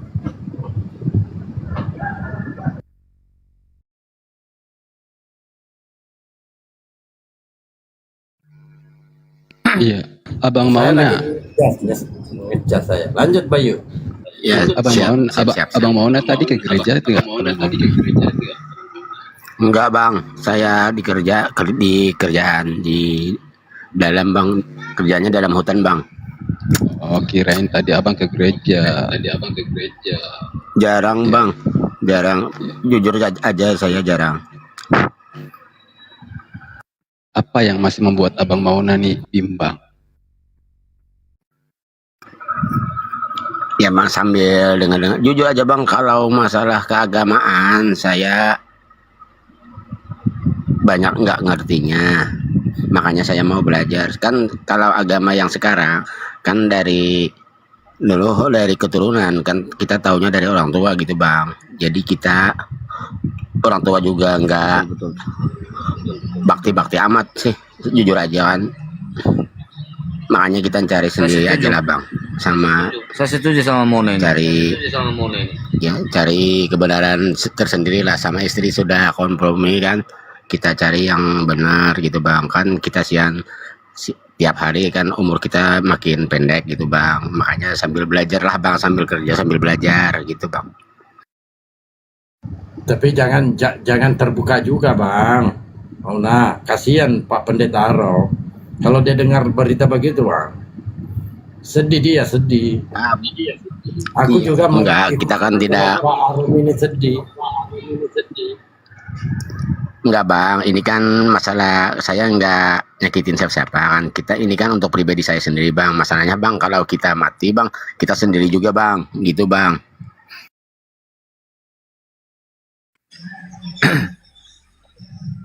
Saya setuju mengenai Mona.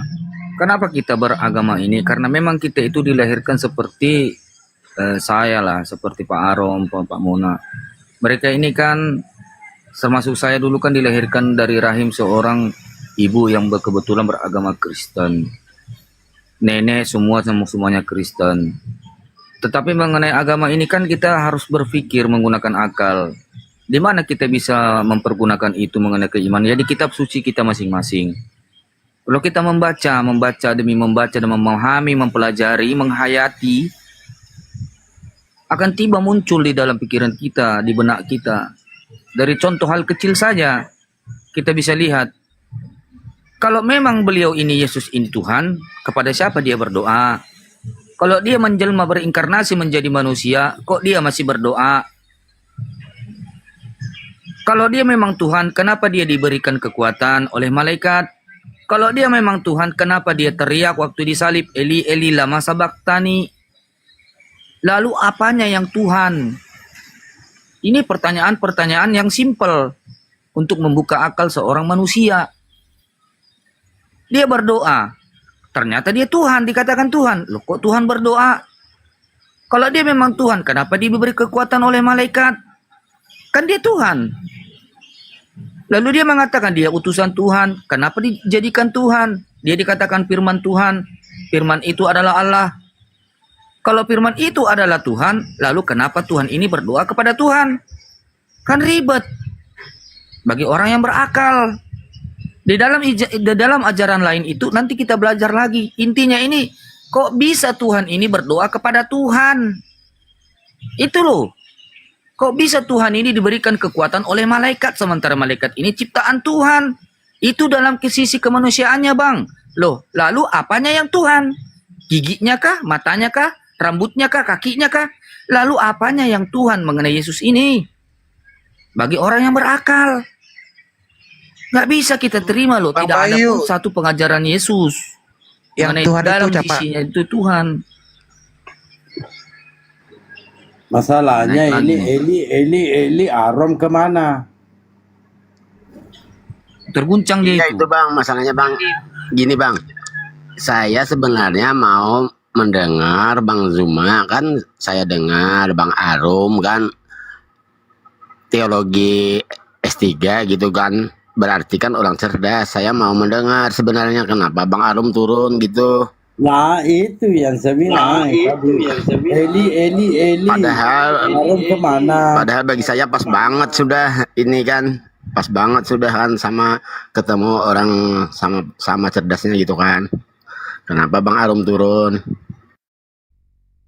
Ada penggantinya ini. Oh iya. Salam. Siang.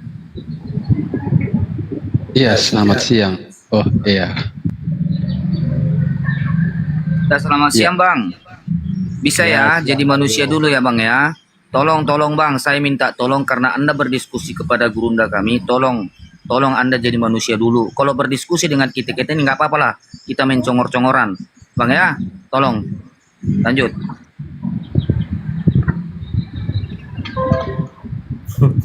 Iya. Abang Abang Mauna, izin Abang Mauna. Niatnya mungkin mau menghujat langsung ke Ya, siap. Siap, Bang. Abang Mauna, saya titipkan saja kepada Abang untuk Abang membaca di Ulangan 6 ayat 4 ya. Itu 1 Ulangan 6 nomor 4. Itu saya titip. Ya, terus yang kedua, Bandero nggak ke Bible lagi dia. oh gitu. Dia fokus belajar. Iya, kita sapa dulu OEA. Ini OEA sudah berapa kali ikut terapi kepalanya, tapi penghujat nggak apa-apa ya. Kita manusiakan dulu. OEA, selamat sore OEA. Ya, selamat sore. Iya, seperti jadi manusia. iya, harus jadi manusia ya. Terlepas nanti setelah sudah di luar komal itu mau kembali ke habitatnya silakan gitu ya, Adi ya. Karena Anda berhadapan dengan guru kami yang kami hormat dengannya gitu ya. Oke, Anda siap diskusi dengan guru kami, Bang Oya? Ya, silakan. Iya, baik. Silakan Gurundaku, Bang Suma, kalau monitor izin, Abanda. Siap. Silakan tentukan tema, Saudara OEA. Bagus kalau ada temanya, biar kita isi. Ini aja temanya, kan udah dibikin temanya Oten paksa orang jadi Tuhan. Oh iya, boleh. boleh Bang, boleh. Jadi kalau berbicara mengenai pencipta langit dan bumi kan ya, umat Islam itu menyembah kepada hakikat yang bukan makhluk tapi khalik, sehingga apa yang kami sembah ini itu tidak bisa kemudian kami setarakan dengan makhluk. Ketika saudara-saudara Kristen minta tunjukkan mana Tuhanmu, kami kemudian tidak bisa menunjukkan dalam bentuk makhluk. Nah, sedangkan yang ada di sekeliling kita ini makhluk semuanya nih. Kita melihat ke atas makhluk, ke bawah, ke samping, ke belakang, dan semua itu makhluk. Nah, sementara pencipta langit dan bumi itu laisa kamislihi syai', tidak serupa dengan makhluk. Begitu juga diterangkan di kitabnya Yahudi, Tuhannya Yahudi tidak serupa dengan apapun, 2 Samuel 7 nomor 22. Nah, di Kristen, ketika Maria melahirkan bayi, orang-orang Majus datang menyembahnya kemudian. Majus, penyembah api, menyembah Yesus. Ketika kemudian Yesus datang di Markus 5, orang yang kerasukan setan juga datang menyembah Yesus. 2. Nah, ketika datang Paulus mengajarkan orang Athena, orang Roma, Paulus menyuruh mereka kemudian menyembah kepada Kristus Yesus, karena Kristus Yesus itu adalah, maka pada kesimpulannya ya benar, Yesus yang adalah anak Maria yang mengajarkan kepada muridnya sebagai utusan Tuhan itu terkesan dipaksakan untuk menjadi Tuhan, menyamai Tuhannya Yesus.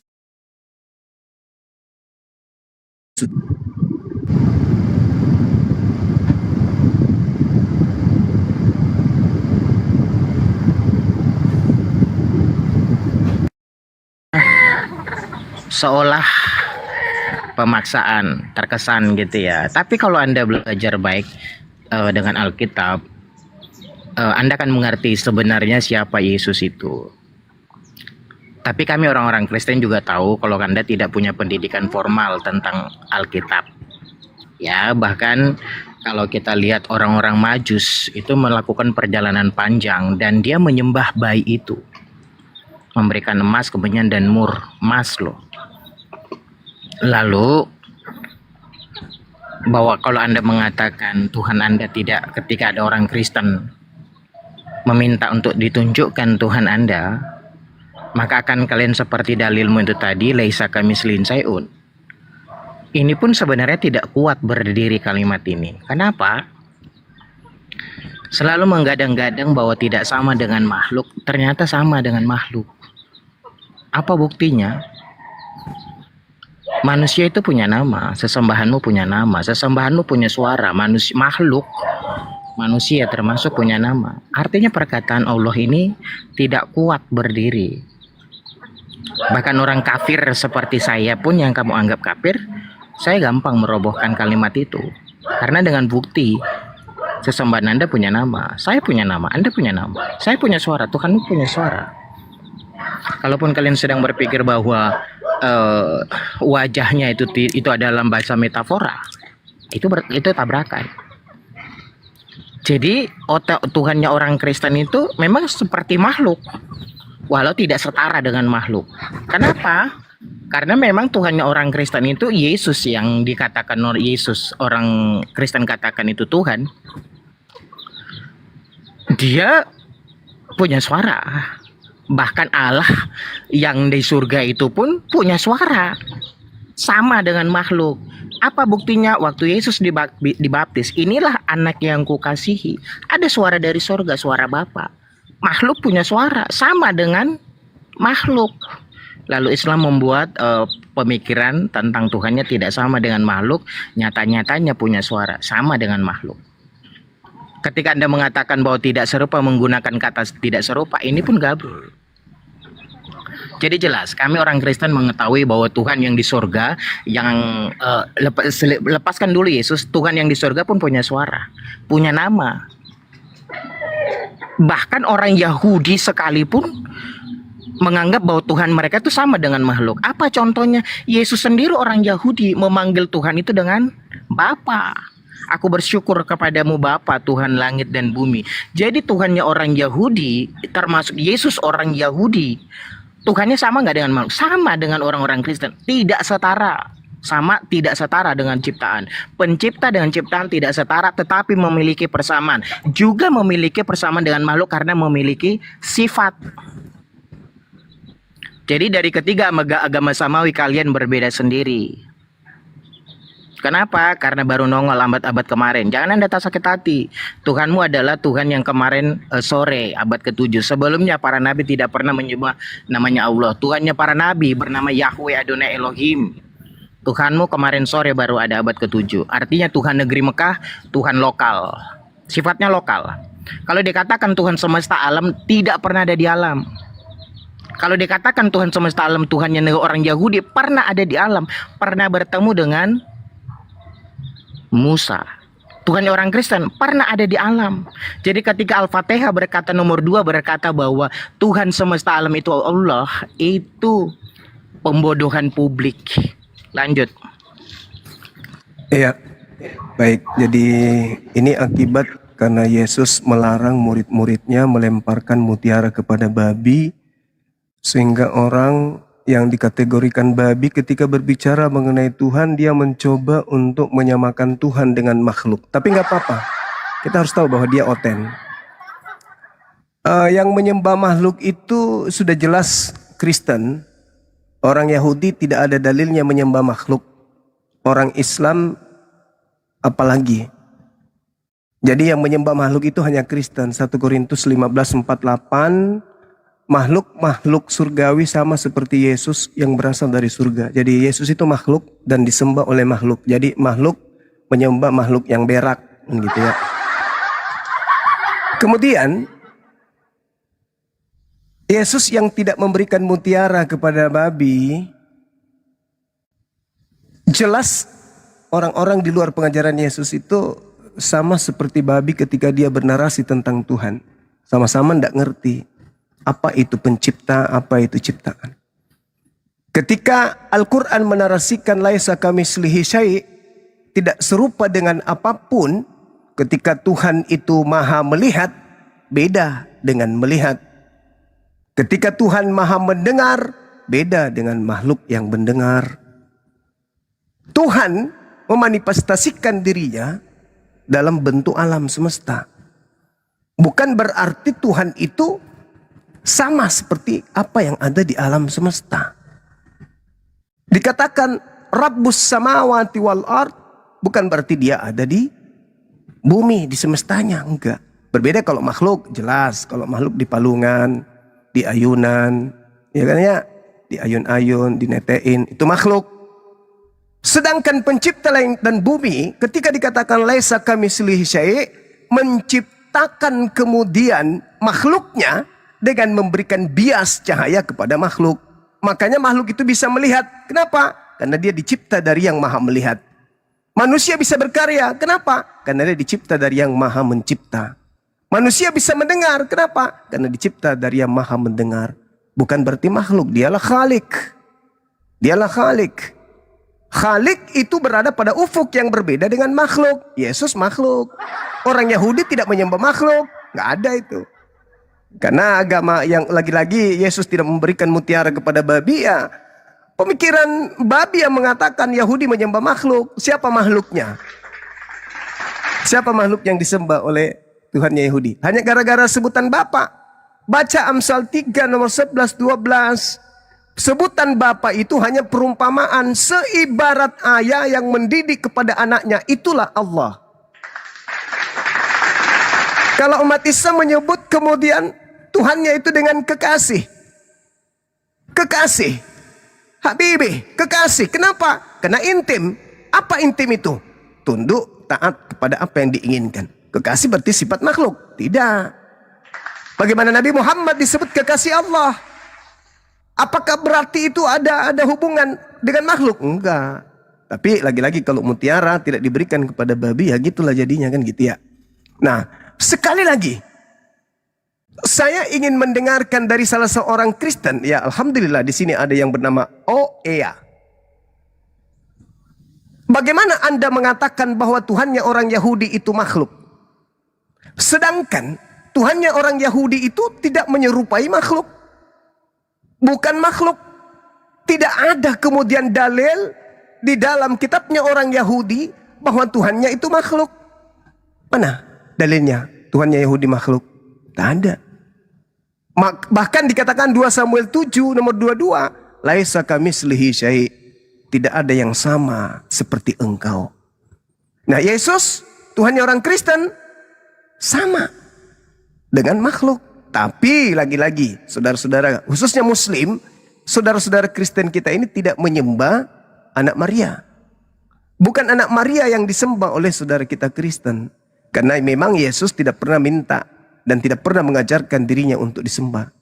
Yang disembah oleh orang Kristen adalah dia yang datang kepada Yesus yang mengatakan, segala kuasa dan kemuliaannya akan kuberikan kepadamu, wahai Yesus, sebab semuanya itu telah diserahkan kepadaku dan aku memberikannya kepada siapa saja yang ku kehendaki. Jadi jikalau engkau menyembah aku, wahai Yesus, maka seluruhnya itu akan menjadi milikmu. Jadi yang disembah oleh saudara kita Kristen ini adalah dia yang datang kepada Yesus, meminta Yesus untuk menyembah dirinya. Dialah yang menggunakan nama Yesus setelah Yesus tak ada di bumi melalui Yudas yang keluar dari kubur. Silakan.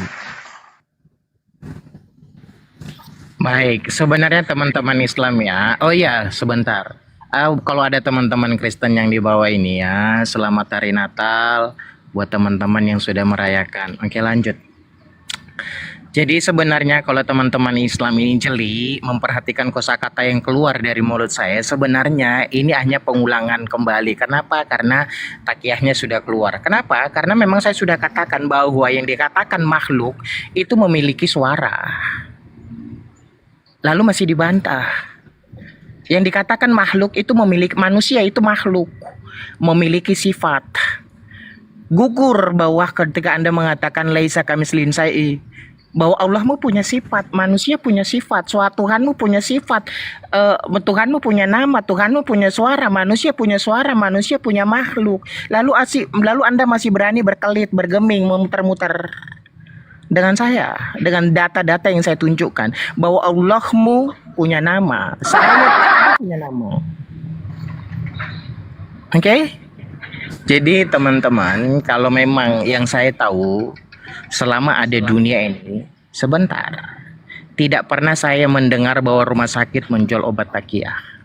Pertama. Yang kedua, bahwa ketika jangan memberikan mutiara kepada anjing dan babi itu tertulis dalam Alkitab, maka yang menerima firman itu yang dikatakan babi, bukan yang memberi. Jangan dibalik.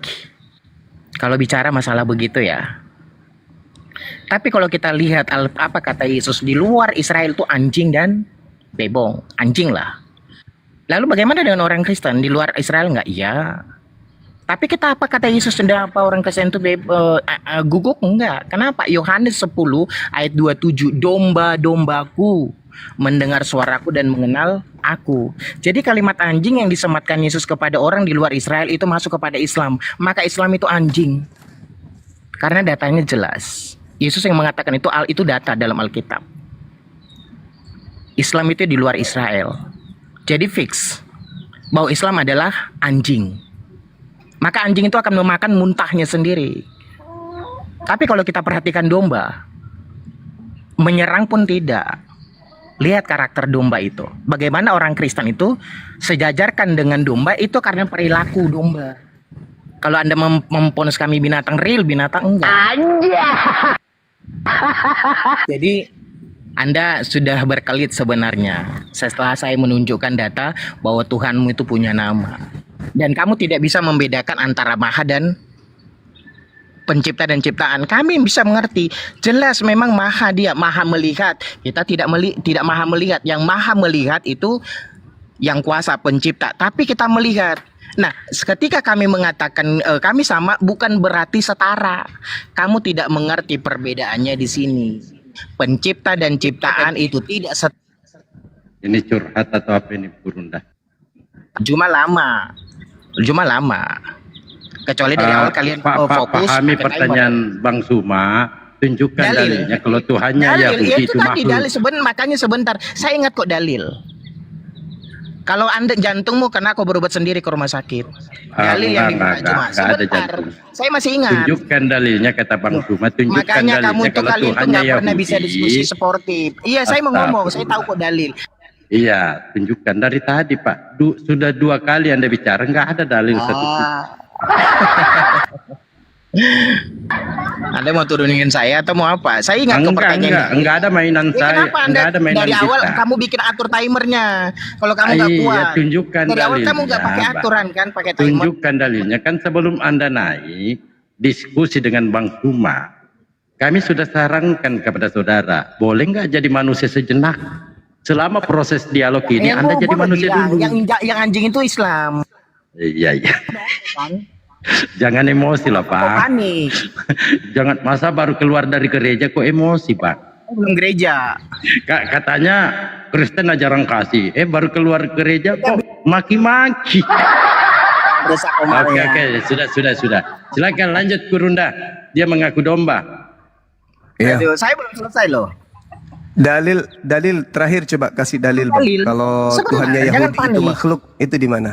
Iya, makanya sebentar biar saya kan belum selesai ngomong, kecuali saya bilang lanjut, saya nggak kasih tahu dalil, berarti saya salah. Saya nggak dengar pertanyaanmu. Ya. Oke teman-teman, Kenapa kita tunggu dipotong? dalilnya. Kita tunggu dalil. Kenapa silakan. dipotong? Silakan. Oke, kalau Anda bicara tentang Tuhannya orang Yahudi, dengar, kalau mau minta dalil, ingat ya, makhluk itu punya nama, Tuhan kau punya nama, Tuhan orang Yahudi punya nama. Dalil, di mana dalilnya Tuhannya Yahudi itu makhluk? Keluaran 3, sebentar, saya tahu Keluaran 3, sebentar. Oke, Keluaran 3 data. Sebentar. Keluaran 3 ayat 14 sampai 6. Oke, kita baca ya teman-teman nanti. Silakan lanjut. Kamu sakit hati, kamu nggak sportif, main mute. Keluaran Udah lah, 3 kalian juga berapa? bisa diajak diskusi. Udah main mute kok. Keluaran Jadi 3 Alkitab nomor berapa? sebentar. Jadi Alkitab itu betul bahwa Tuhan tidak pernah salah ngomong. Apa kata Enggak, Tuhan dalam Kejadian dalilnya 16:18? Tuhannya Yahudi itu makhluk di mana, Bang? Makhluk itu punya nama. Enggak, dalilnya Tuhannya Yahudi punya Ya itu makanya makhluk, gue dalilnya. bilang Keluaran Gimana? 3 ayat, makanya buka kupingmu. Keluaran 3 sebentar, diam dulu. Diam. Ya, 3 Keluaran nomor 3 ayat 14 dan sampai 16. Oke, Bagaimana Musa berkomunikasi dengan Tuhannya orang Yahudi itu, lalu Musa Siap. bertanya, kamu siapa? Aduh. Ya silakan, saya enggak ganggu. Ya udah, jangan ditiban suaranya. Enggak ada kok. Oke. Santai aja. Jangan emosi makanya, santai. Yang nggak santai itu kan si Dalbo. Dia pikir saya lupa dengan pertanyaanmu. Dia nyela. Iya, santai aja, Dia santai. mulai guncang dia. Kau berobat sendiri ya Dalbo. Saya tidak tanggung jawab. Udah Perhatikan, jangan lebay, lanjut aja. Enggak lebay, dia yang lebay, dia motong, dia nyela. Kecuali dari awal bikin aturan sekian menit. Udah cepat. Kan dia nggak bikin aturan. Enggak, dia minta dalil aja tadi, belum minta dalil. Sudah ada dalilnya, lanjut silakan. Ya, Keluaran 3 ayat 14 sampai 16 itu bagaimana Tuhan memperkenalkan namanya. Aku adalah aku. Ya, jadi yang saya katakan tadi bahwa manusia itu makhluk punya nama. Tuhan kau tidak makhluk tapi punya nama. Anda waras. Masih mengatakan laisa kami selinsai. Sama-sama masih punya nama. Waras Anda. Lanjut. Oke. Jadi ya. Firman Tuhan, engkau tidak akan tahan memandang wajahku, sebab tidak ada orang yang memandang aku dapat hidup. Musa tetap hidup. Nah, kita cari nih, yang datang kepada Musa, kalau dia Tuhan pasti Musa mati. Tapi Musa tidak mati. Coba kita lihat ya. Di Kisah Para Rasul 7 nomor 35, Musa ini yang telah mereka tolak dengan mengatakan, siapakah yang mengangkat engkau menjadi pemimpin dan hakim? Musa ini telah diutus oleh Tuhan sebagai pemimpin dan penyelamat oleh malaikat yang telah menampakkan diri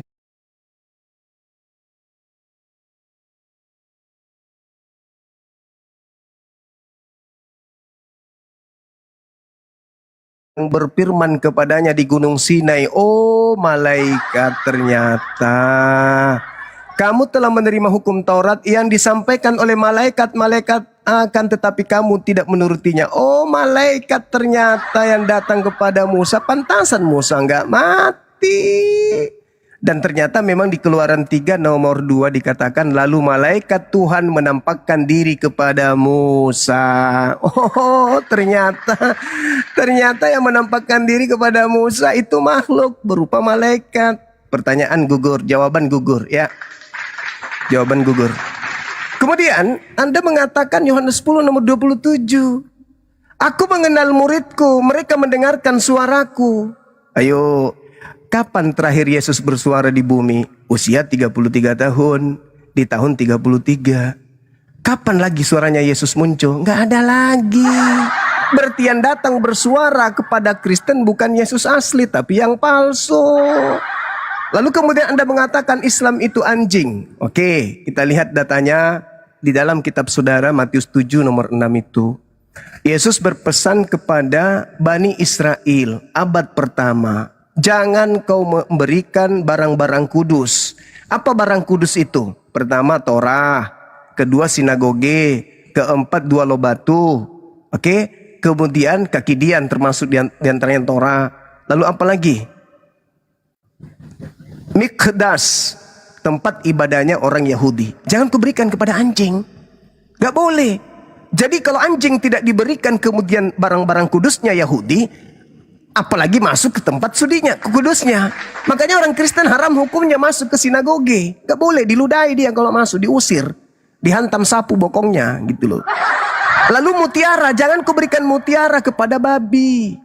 Mutiara itu ilmu tentang Taurat. Ilmu tentang Zabur, ilmu tentang Injil, jangan kuberikan kepada babi. Babi yang dimaksud di sini adalah orang-orang Roma, orang-orang Yunani, orang-orang Farisi yang menolak kerasulan Yesus. Kalau orang-orang Athena, orang Roma disebut babi, lalu Kristen ini disebut apa?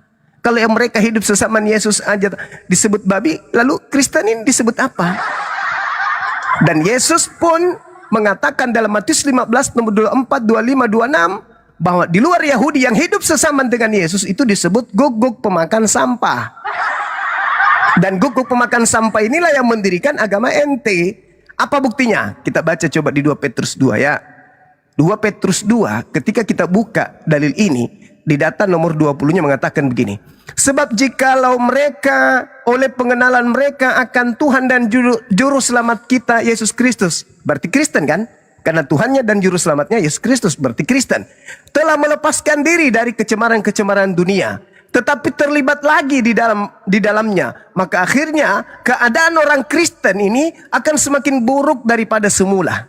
Karena itu bagi mereka adalah lebih baik jika mereka orang Kristen ini tidak pernah mengenal jalan kebenaran daripada mengenalnya, tetapi kemudian berbalik dari perintah kudus yang disampaikan kepada mereka oleh Tuhan Yesus Kristusnya, Kristen. Nomor 22, bagi mereka Kristen-Kristen yang murtad ini, cocok apa yang dikatakan peribahasa yang benar ini. Anjing kembali lagi ke muntahnya dan babi yang mandi kembali lagi ke kubangannya. Jadi, Kristen yang murtad dari Kristen disebut anjing yang kembali ke muntahnya.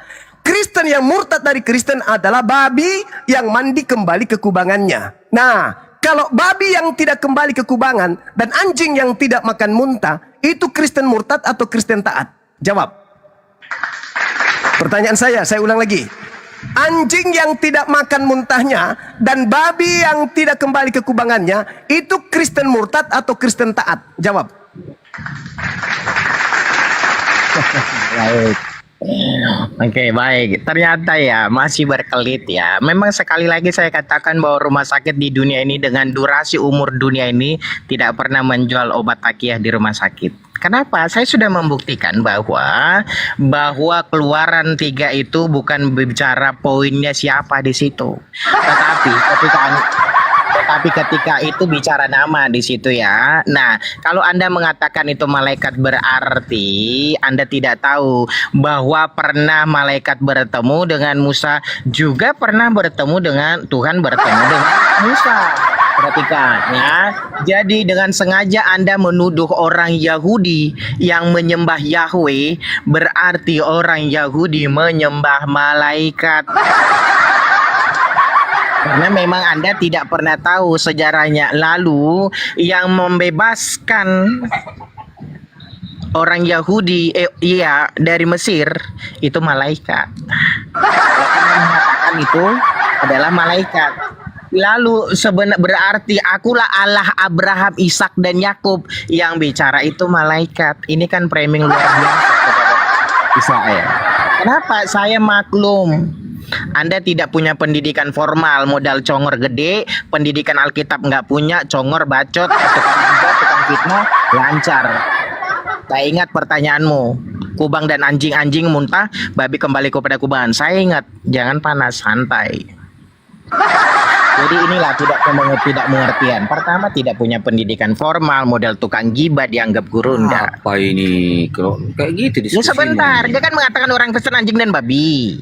Dalil? Ada dalilnya kok. 2 Petrus 2. Kenapa kau sakit hati dalil begitu bunyinya? Kristen yang murtad adalah anjing yang makan muntahnya. Kristen yang murtad adalah babi yang kembali ke kubangan. Nah, Kristen yang tidak murtad gurunda balik. Coba, akan ada dalil. Diam, ada dalil. diam. Dalilnya kok bantah dalilnya, coba silakan. Makanya kita di sini Bang, kalau ada Kristen kita ajak dia jadi manusia. Karena kami tahu kalian ini adalah babi.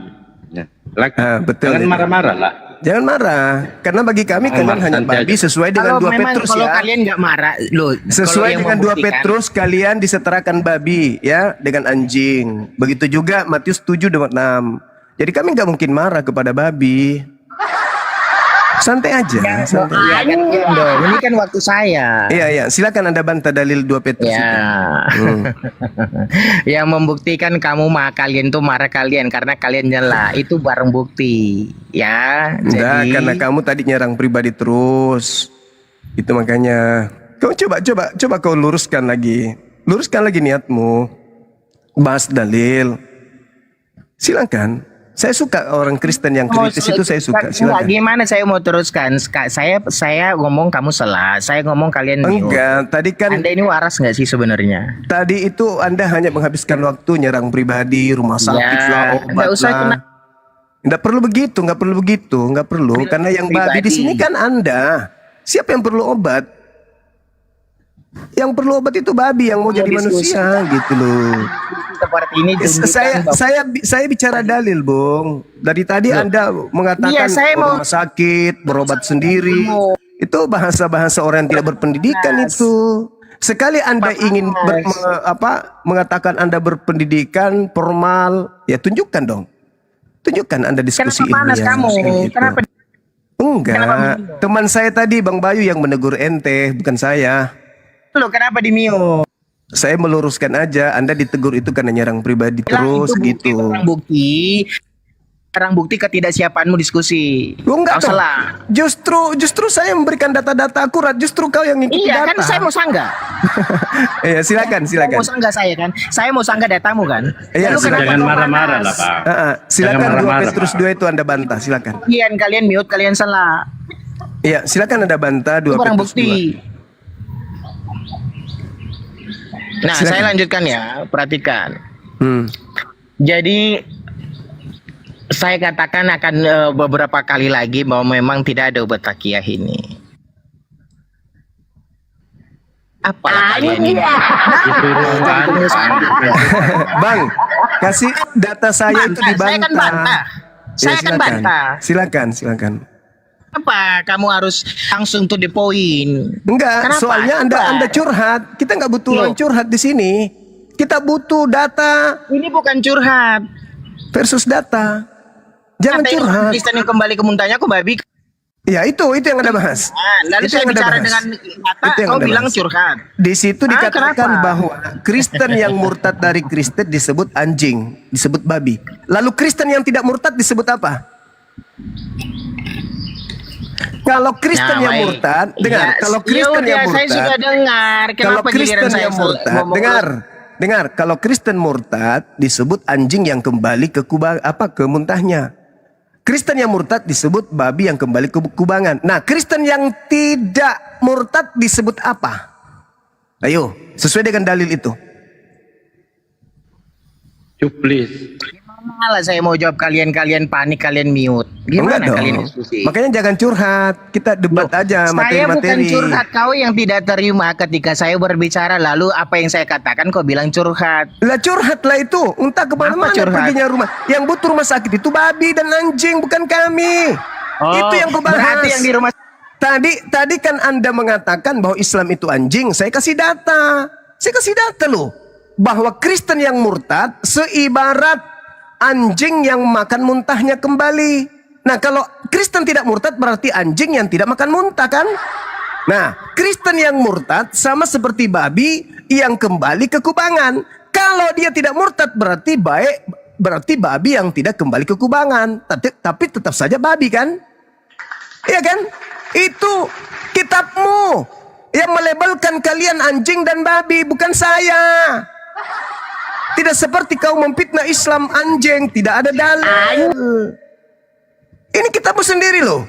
Apabila mereka akan Tuhan dan Juru Selamat kita Yesus Kristus, pengenalan Tuhan tentang kita ini, lalu melepaskan diri dari kecemaran-kecemaran dari dosa-dosa dunia. Siapa itu? Kristen. Lalu Kristen ini terlibat lagi ke dalamnya. Maka akhirnya keadaan mereka lebih buruk lagi dari semula. Maka lebih pas disebut anjing yang kembali ke muntahnya, anjing yang kembali ke babi yang kembali ke kubangan. Nah, kalau dia tidak murtad, tidak kembali kepada kecemaran-kecemaran, apa namanya? Anjing apa namanya? Anjing apa? Anjing lotong. Kalau dia tetap aja Kristen, tidak kemudian kembali ke kecemaran-cemarannya, itu babi apa namanya? Babi ngepet. Babi goreng. Parah.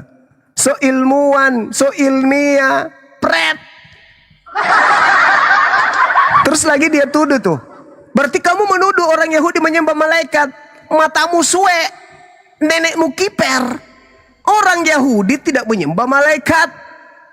Makanya Yesus di dalam Yohanes 10 nomor 34, nomor 35, nomor 36. Apa kata Yesus? Ketika Yesus ingin dilempari batu, gara-gara Yesus mengaku Allah. Apa kata Yesus? Ahli Taurat. Bukankah di dalam kitab Tauratmu dikatakan siapapun yang diserahi tugas menyampaikan firman, maka dia adalah Allah.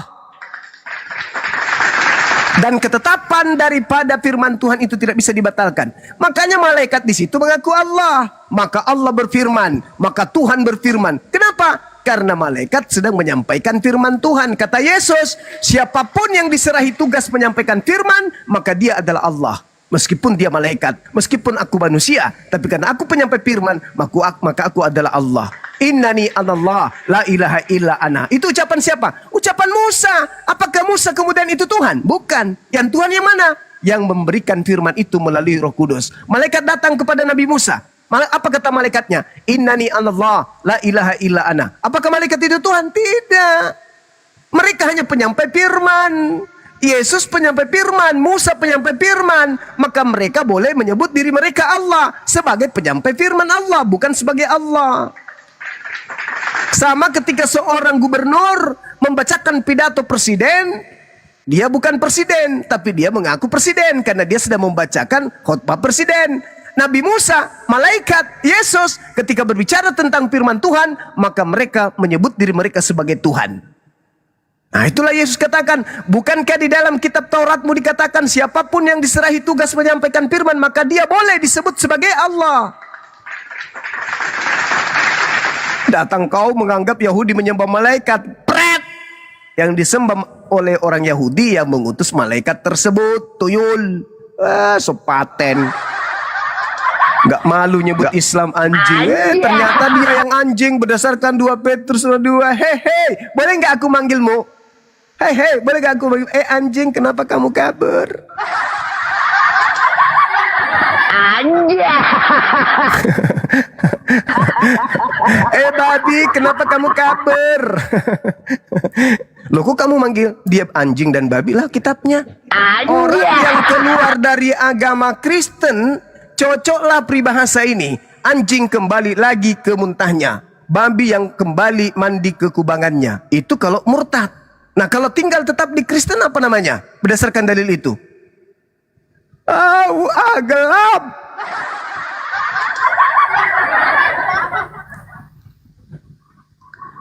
Dan tanyakan kepada Yahudi, wahai Yahudi, kalian menyebut orang Kristen itu dengan sebutan apa sih? Halo, undang dulu Edis TV biar seru di sini. Oh, boleh. Murid saya kalau ada di bawah suruh naik. Ya, suruh naik dulu Edis TV dulu. Udah jadi Anda tunggu dulu, Gacor, sabar. Anda Kristen? Bukan. Terus? Paulus. Cuman aku suka aja kalau ceramah Edis TV. Iya. Paulus. Paulus begitu kepada orang Islam, ngaku Islam, kepada orang Yahudi, orang Yunani. Ajaran Paulus itu. Orang pengikut Paulus itu begitu.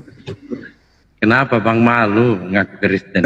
Bilang aja lulusan pesantren Bang. Anda pernah kuliah di Kairo 6 tahun.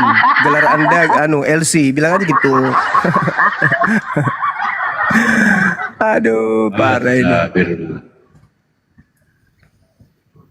Jadi tadi saya mohon maaf karena dia asik nyerang pribadi. Iya, nggak apa-apa Bang Mayu, mantap kali pun. Iya, mohon maaf bro. Nggak apa-apa. Dia sekali-sekali harus disadarkan kalau dia di dalam kitabnya disebut anjing.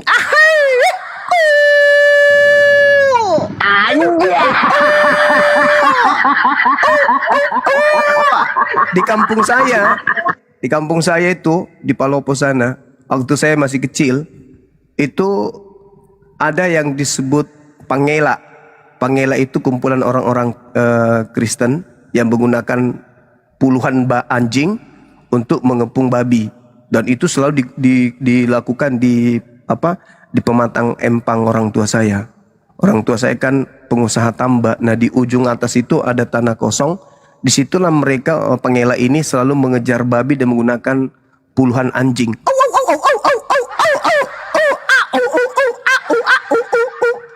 Nah, kita lihat kalau dikatakan tadi 2 Petrus 2 anjing. Kita cek dulu, jangan sampai salah kita. Kita cek, apakah mereka makan babi? Makan babi.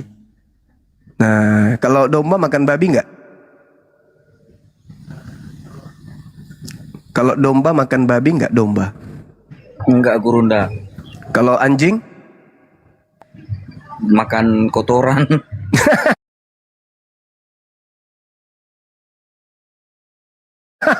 Dua ini saya sarankan kalau bisa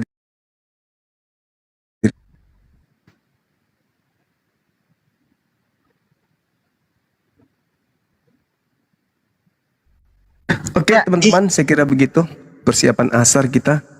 Lanjut Bang, lanjut. Makasih Gurunda Bang Suma. Saya cuman Iya. mau ke Bang Mauna saja dulu. Bang Mauna Iya, silakan, monitor Amandaku. Bang Mauna. Bang Mauna monitor Bang Mauna. Siap, Iya, siap. saya berharap Bang Mauna jujur ya terkait dari perdiskusian tadi bersama Gurunda kami yang kami hormati dengan Oea. Sangat jelas dan berdasarkan data-data yang disampaikan Gurunda kami ketimbang dia yang hanya menyerang personal dan itu berulang-ulang Bang Mauna. Pertanyaan saya Betul. Iya, dari pengamatan abangku, karakter-karakter yang katanya ajaran kasih seperti ini layak tidak dijadikan suatu pembenaran? Ya silakan Amandaku. Iya bang, memang kalau sudah kayak gitu memang nggak baik bang kalau untuk. Tapi yang saya catat yang logika aja lah yang benar itu kan mungkin bagi saya itu cuman candaan lah sedikit untuk debatnya bang. Bagi saya ya bang ya. Tapi saya tidak catat yang kayak gitu kan bang. Saya catat yang formal aja lah yang tentang keagamaan lah itu bang. Ya baik Amandaku Bang Mona. Setidaknya Anda sudah bisa menganalisis kembali gitu ya tadi perbincangan perdiskusian Gurunda kami yang sangat detail datanya ketimbang dia yang hanya mampu membangun narasi-narasi liar. Nah ini layak kalau kita sematkan kepada mereka tuh ilmunya hanya ilmu takia mimbar gereja ya seperti itu. Dengan hormat Bang Mauna, terima kasih. Ada diam dulu. Bang Darbo silakan lanjut. Amandaku silakan. Oh diam dulu jangan. Ya aja Muna banding nah. Muna bisa bahasa Indonesia. Anja. Iya. Wah, agak nanti ikut terep. Mana tadi gimpe. Aroyo ya kan dapurnya ikut terapi kita lu ikut terapi lu naro.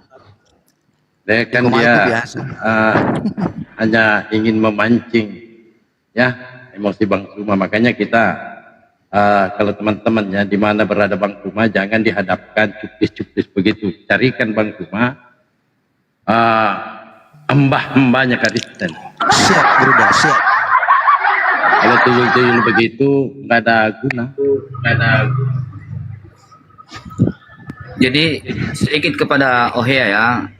Kalau diskusi itu Bang, jangan nyerang pribadi.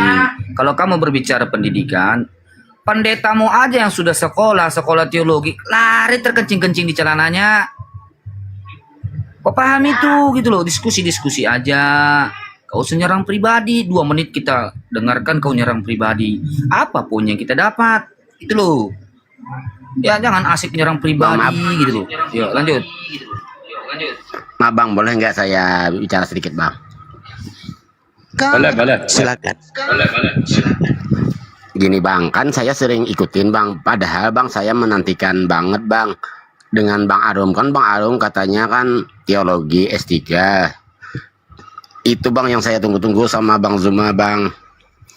Kan saya minta kan orang yang sama-sama berilmu bang. Kenapa diturunkan bang? Enggak ada yang turunkan bang, lari bang. Dia dari tadi sebelum Abah naik di sini dari tadi dia mencret, malah curhat, malah diajak Bang Suma. Kalau boleh Bang Suma, boleh nggak Bang Suma jangan ganggu kami. Tuh, karena jemaat-jemaat kami ini makin hari makin berkurang. Sebenarnya kami kasihan juga sih, tapi apa boleh buat? Karena kita ini harus memberikan petunjuk karena Al-Quran ini udah linnas, petunjuk untuk manusia. Kalau saudara merasa manusia artinya Anda juga bisa Al-Quran harus menyampaikan kepada saudara karena Al-Quran itu udah linnas, petunjuk untuk manusia, bukan untuk babi, bukan untuk anjing bang. Untuk bang, gini bang, kalau bang nanya ya bang ya, Kalau di Al-Quran, apakah ada Bang ayat yang menyatakan bahwa Al-Quran itu untuk semua umat manusia? Kalau di Bible kan untuk Yahudi kan. Kalau di Al-Quran Surat ada ya Bang? Al-Anbiya 107 Bang. Wa ma arsalnaka illa rahmatan lil alamin. Itu semua untuk manusia, bukan hanya manusianya aja Bang. Alam semesta ini juga. Makanya di dalam Islam itu Bang, konsepnya ada 3. Ada 3 konsepnya. Yang pertama, hablu minallah. Dan kedua, hablu minanas. Yang ketiga, hablu minan alam. Dengan alam. Makanya ketika ada kejadian, musibah, banjir dan sebagainya, itu kesalahan manusia Pak. Karena kita diperintahkan untuk menjaga alam semesta ini. Malah kita hancurkan. Gunung-gunung, pohon-pohon dihabisi. Maka tunggu kehancuran. Ya kan? Itu mah. Gampang kok di Islam Pak. Pakai akal sehat aja Pak. Walaupun Anda ini masih Kristen, mau belajar Islam, silakan beli Al-Quran, ya, yang punya terjemahan. Tapi gunakan akal, jangan dengan benci. Kalau benci Bang, tai sapi bisa menjadi rasa nano-nano. Kalau benci, jadi jangan. Jauhkan rasa kebencian. Bersihkan hati, bersihkan jiwa. Supaya apa? Supaya akalnya tidak mati. Karena Kristen-Kristen ini sebenarnya mereka cerdas-cerdas. Cuma mereka memandang Islam ini dengan rasa benci. Nah ketika dia melihat Islam dengan rasa benci, tentu akalnya mati, nggak peduli dia. Betul nggak Bang? Tapi Abang nggak melihat Islam dengan kebencian, bukan Bang? Abang tadi meminta dalilnya itu surah Al-Anbiya ayat 107. Wa ma arsalnaka illa rahmatan lil alamin. Itu Bang. Enggak Bang, saya tidak memandang Islam. Tapi jujur Bang, pertama saya masuk ke rom-rom Islam, baru masuk TikTok sekitar 1 bulan yang lalu. Saya jujur, saya sering menghujat Islam Bang. Jujur aja saya sering menghujat. Kan saya kaget kenapa di TikTok ada debat-debat ginian kan. Saya terasa terpancing Bang. Saya sering menghujat.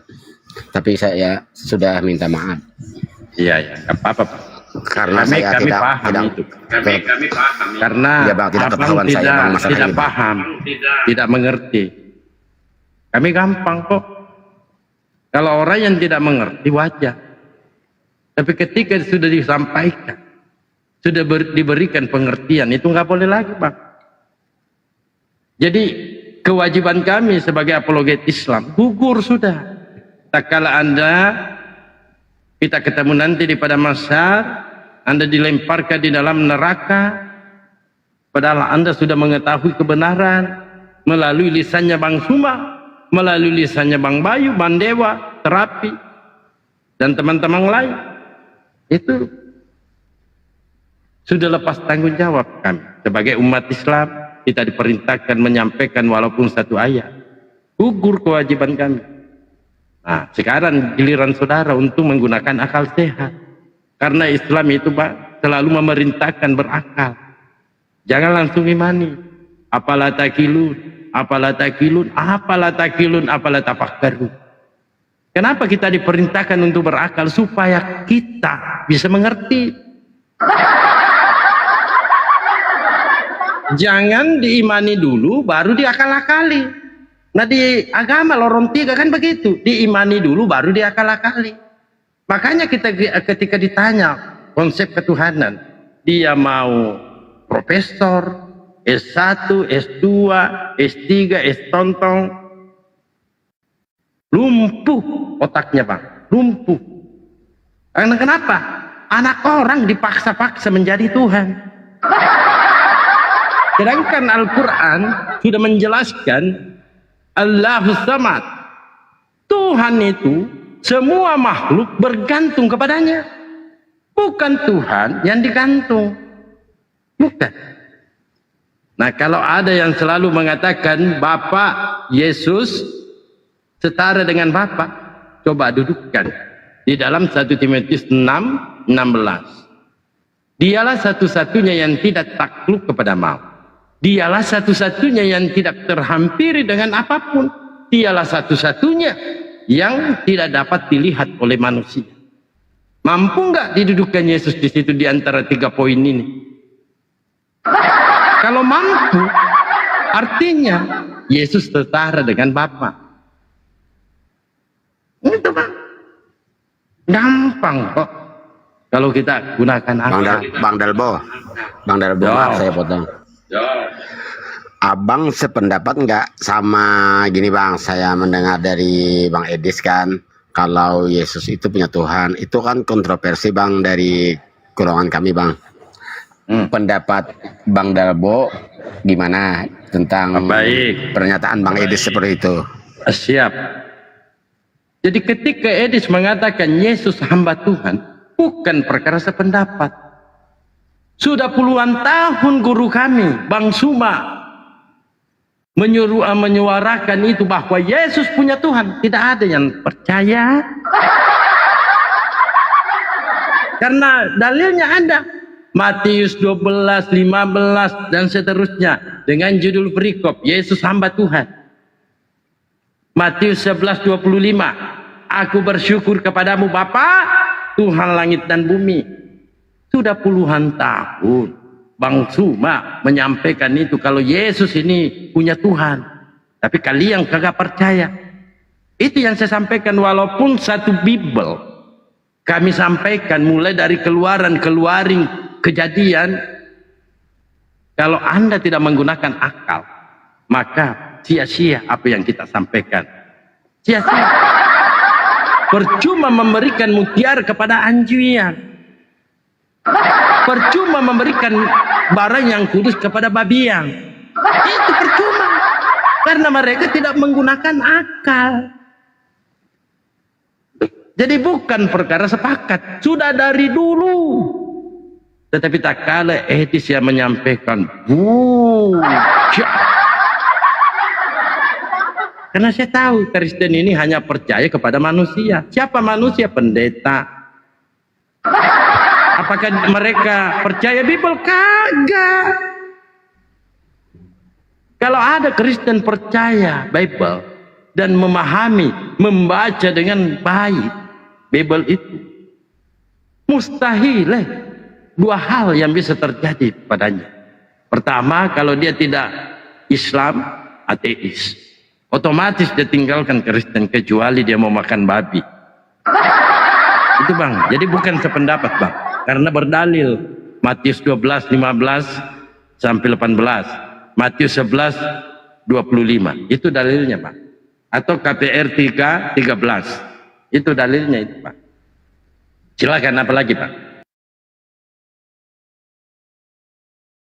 Bang. Gini Bang, ini pertanyaannya lain lagi ya Bang. Saya mau tahu tentang Islam. Nanti ke Bang Suma kalau mau tanya itu Bang. Oh enggak kan masalah makanan Bang. Makanan apa-apa aja yang enggak diperbolehkan dalam Islam seperti masalah hewan gitu Bang. Dan kenapa makanan baik-baik Bang. Jadi enggak diperbolehkan, alasannya apa gitu Bang?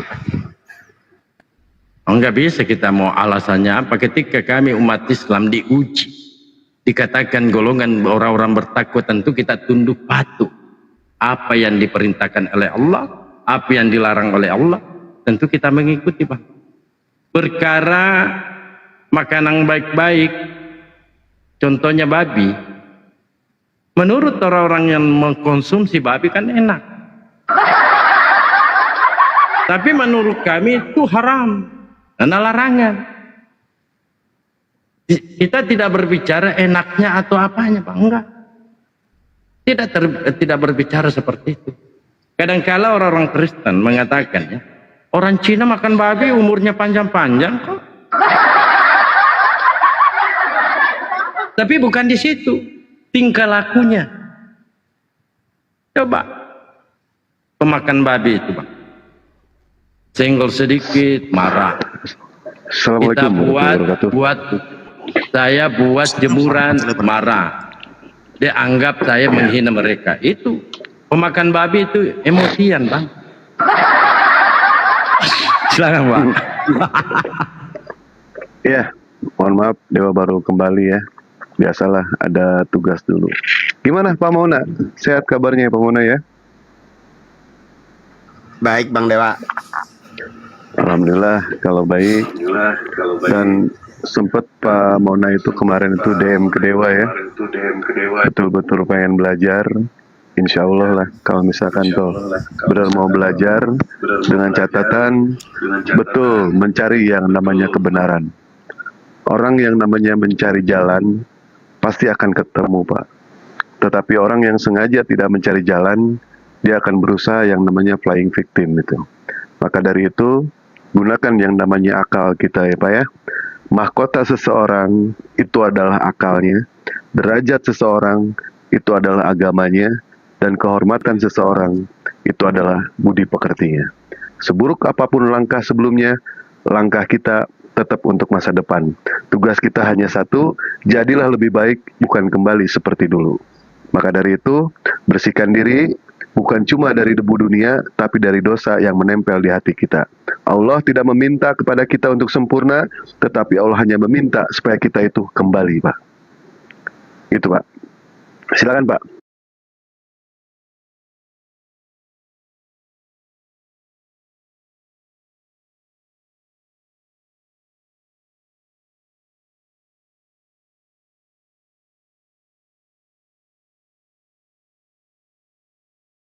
ذنوبنا ولوالدينا. Ataupun tidak memakan babi, itu memang tidak yang namanya menjamin manusia itu masuk ke dalam surga. Kami mengakui itu. Tetapi Pak, bisa jadi itu adalah salah satu penghambat kita untuk menggapai surganya Allah. Ketika yang namanya perintah Allah itu datang kepada Rasulullah, jangan pernah yang namanya memakan B2, babi. Pada saat itu, apakah Rasulullah dan yang lainnya itu, mereka itu berusaha untuk meneliti itu semua? Mereka tidak berusaha meneliti, Pak. Mereka hanya menunjukkan, apakah kita ini benar-benar tidak seorang hamba. Kalau misalkan kita ini seorang hamba, ya ikuti dong apa yang dikatakan oleh Allah. Tidak mungkin yang namanya Allah melarang kita makan B2, pasti itu ada sesuatu. Pasti ada sesuatu. Maka dari itu, Allah melarang kita untuk memakan yang namanya daging babi. Ketika pada saat itu, apakah ada yang meneliti? Tidak ada Pak yang meneliti. Penelitian daging babi itu diteliti oleh orang-orang sains Pak. Itu pada abad ke-16. Sampai-sampai mereka menanyakan, ada apa ini dengan daging babi? Kenapa yang namanya umat muslim itu melarang daging babi? Akhirnya mereka menelitilah itu semua. Kita sebagai umat muslim Pak, nggak ada urusan kami. Kami tidak ada sama sekali untuk meneliti itu semua. Yang jelas kami ini adalah seorang hamba. Kami ini patuh, kami ini taat. Maka kami akan mengikuti ketika yang namanya kami dilarang untuk makan daging babi, kami tidak akan pernah makan daging babi. Itu bagian daripada ilmu sains. Dan setelah diteliti sama orang-orang kafir, ternyata daging babi itu mengandung ini, mengandung ini, mengandung ini, mengandung ini. Apakah itu membahayakan? Membahayakan. Poin intinya, tidak semata-mata Allah melarang kepada umatnya, pasti ada sesuatu di balik itu semua. Makanya kami mengikuti apa yang dikatakan oleh Allah, kami jalankan perintahnya. Dan ilmu sains yang ada di dalam babi, itu bukan untuk kami umat muslim Pak. Bukan untuk kami. Ilmu sains di dalam Al-Quran itu bukan diperuntukkan untuk seorang Mahadewa, bukan diperuntukkan untuk Bang Juma, Bunda Mila, ataupun Pak Dalbo, atau umat muslim yang dimana dia sudah meyakini akan kebenaran Al-Quran. Tidak, bukan untuk kami. Tetapi ilmu sains di dalam Al-Quran itu diperuntukkan untuk orang-orang kafir yang dimana dia tidak mengetahui yang namanya konsep ketuhanan. Itulah Al-Quran Nur Karim jawabannya Pak. Itu bagian daripada ilmu sains. Bagaimana ilmu sains di dalam Al-Quran itu tidak sama sekali tidak bertentangan dengan apa yang ada di dalam Al-Quran. Tidak ada sama sekali. Nah, ilmu sains ini digunakan untuk siapa? untuk ke orang-orang kafir yang dimana dia tidak percaya akan ketuhanan, maka dari itulah Allah menawarkan yang namanya ilmu sen. Begitu Pak. Kalau misalkan kita menerangkan kepada orang kafir mengenai soal dalil di dalam Al-Quran, Al-Quran hanyalah diperuntukkan untuk orang-orang yang percaya, hanyalah diperuntukkan untuk orang-orang yang mengimani. Sementara ketika kita memberitakan Al-Quran mengenai soal konsep ketuhanan, mereka tentu tidak akan pernah yang percaya, orang-orang ateis itu. Makanya mereka itu perlu yang namanya satu bukti. Buktinya apa kalau Tuhan itu ada? Makanya ketika dipelajari yang namanya Al-Quran, berapa banyak ilmu sen yang terkandung di dalam Al-Quran, dan mereka percaya, alhamdulillah mereka pun memeluk yang namanya Islam. Contoh Pak, Bapak mungkin kenal dengan seorang pilot, seorang astronot yang bernama Yang Lingwei. Beliau itu adalah seorang astronot dari Cina kalau tidak salah ya. Ya, dari Cina. Beliau Pak, pada saat beliau itu naik ke angkasa, beliau dengan sombong mengatakan, aku adalah satu-satunya orang yang bisa mendengar kalau bintang itu mengetuk. Ada yang namanya bintang mengetuk. Dia adalah orang yang pertama kali mendengarkan. Tetapi pada saat terjadi yang namanya konflik di pers, ternyata ada satu orang muslim Pak. Satu orang muslim mengatakan, kalau misalkan Nabi Muhammad sudah memberitahukan dahulu di dalam Al-Quran Nur Karim. Betapa kaget orang itu Pak. Dari mana Nabi Muhammad bisa tahu? Sementara pada saat zaman Nabi Muhammad tidak ada sama sekali ilmu sen. Tidak ada sama sekali apapun juga ketika di zaman Nabi Muhammad. Itu adalah di zaman jahiliyah. Nah, ketika yang namanya dia mengatakan satu-satunya orang yang benar kalau bintang itu mengetuk, pada saat di Al-Quran ada, sudah terlebih dahulu diinformasikan, akhirnya dia pun bersahadat Pak. Alhamdulillah, dia pun bersahadat. Seorang Profesor Jacob yang menemukan yang namanya Selat Gibraltar, di mana di situ perpisahan antara laut yang satu tawar, yang satu asin, Mbak. Dia yang menemukan pertama kali. Lalu dia pun konferensi pers, sama kejadiannya seperti itu. Tetapi ternyata di situ ada salah satu umat Muslim, dia pun mengatakan Al-Quran sudah memberitahukan terlebih dahulu. Kaget dia juga Pak, kaget dia. Sampai akhirnya apa? Dia pun percaya dengan yang namanya Al-Quran, ini tidak mungkin datang dari manusia. Ini pasti dari yang Maha Kuasa. Akhirnya apa? Dia pun melakukan prosesi syahadat. Silakan Bapak kalau tidak percaya, dilihat di googling ya Pak ya. Namanya seperti itu. Nah begitu Pak ya. Daging babi itu adalah bagian dari ilmu sen. Kami tidak ada urusan Pak. Nggak ada urusan mengenai soal apa yang terkandung di dalam babi itu. Nggak ada urusan kami. Yang jelas Allah memerintahkan kepada kami, hei Mahadewa, hei Bunda Mila, hei Bang Juma, hei Padalbo, hei Terapi Open, hei Bang Nairo, jangan pernah kamu mengkonsumsi daging babi. Kami tidak akan mengkonsumsi Pak. Ada apa di balik itu? Nggak ada urusan Pak.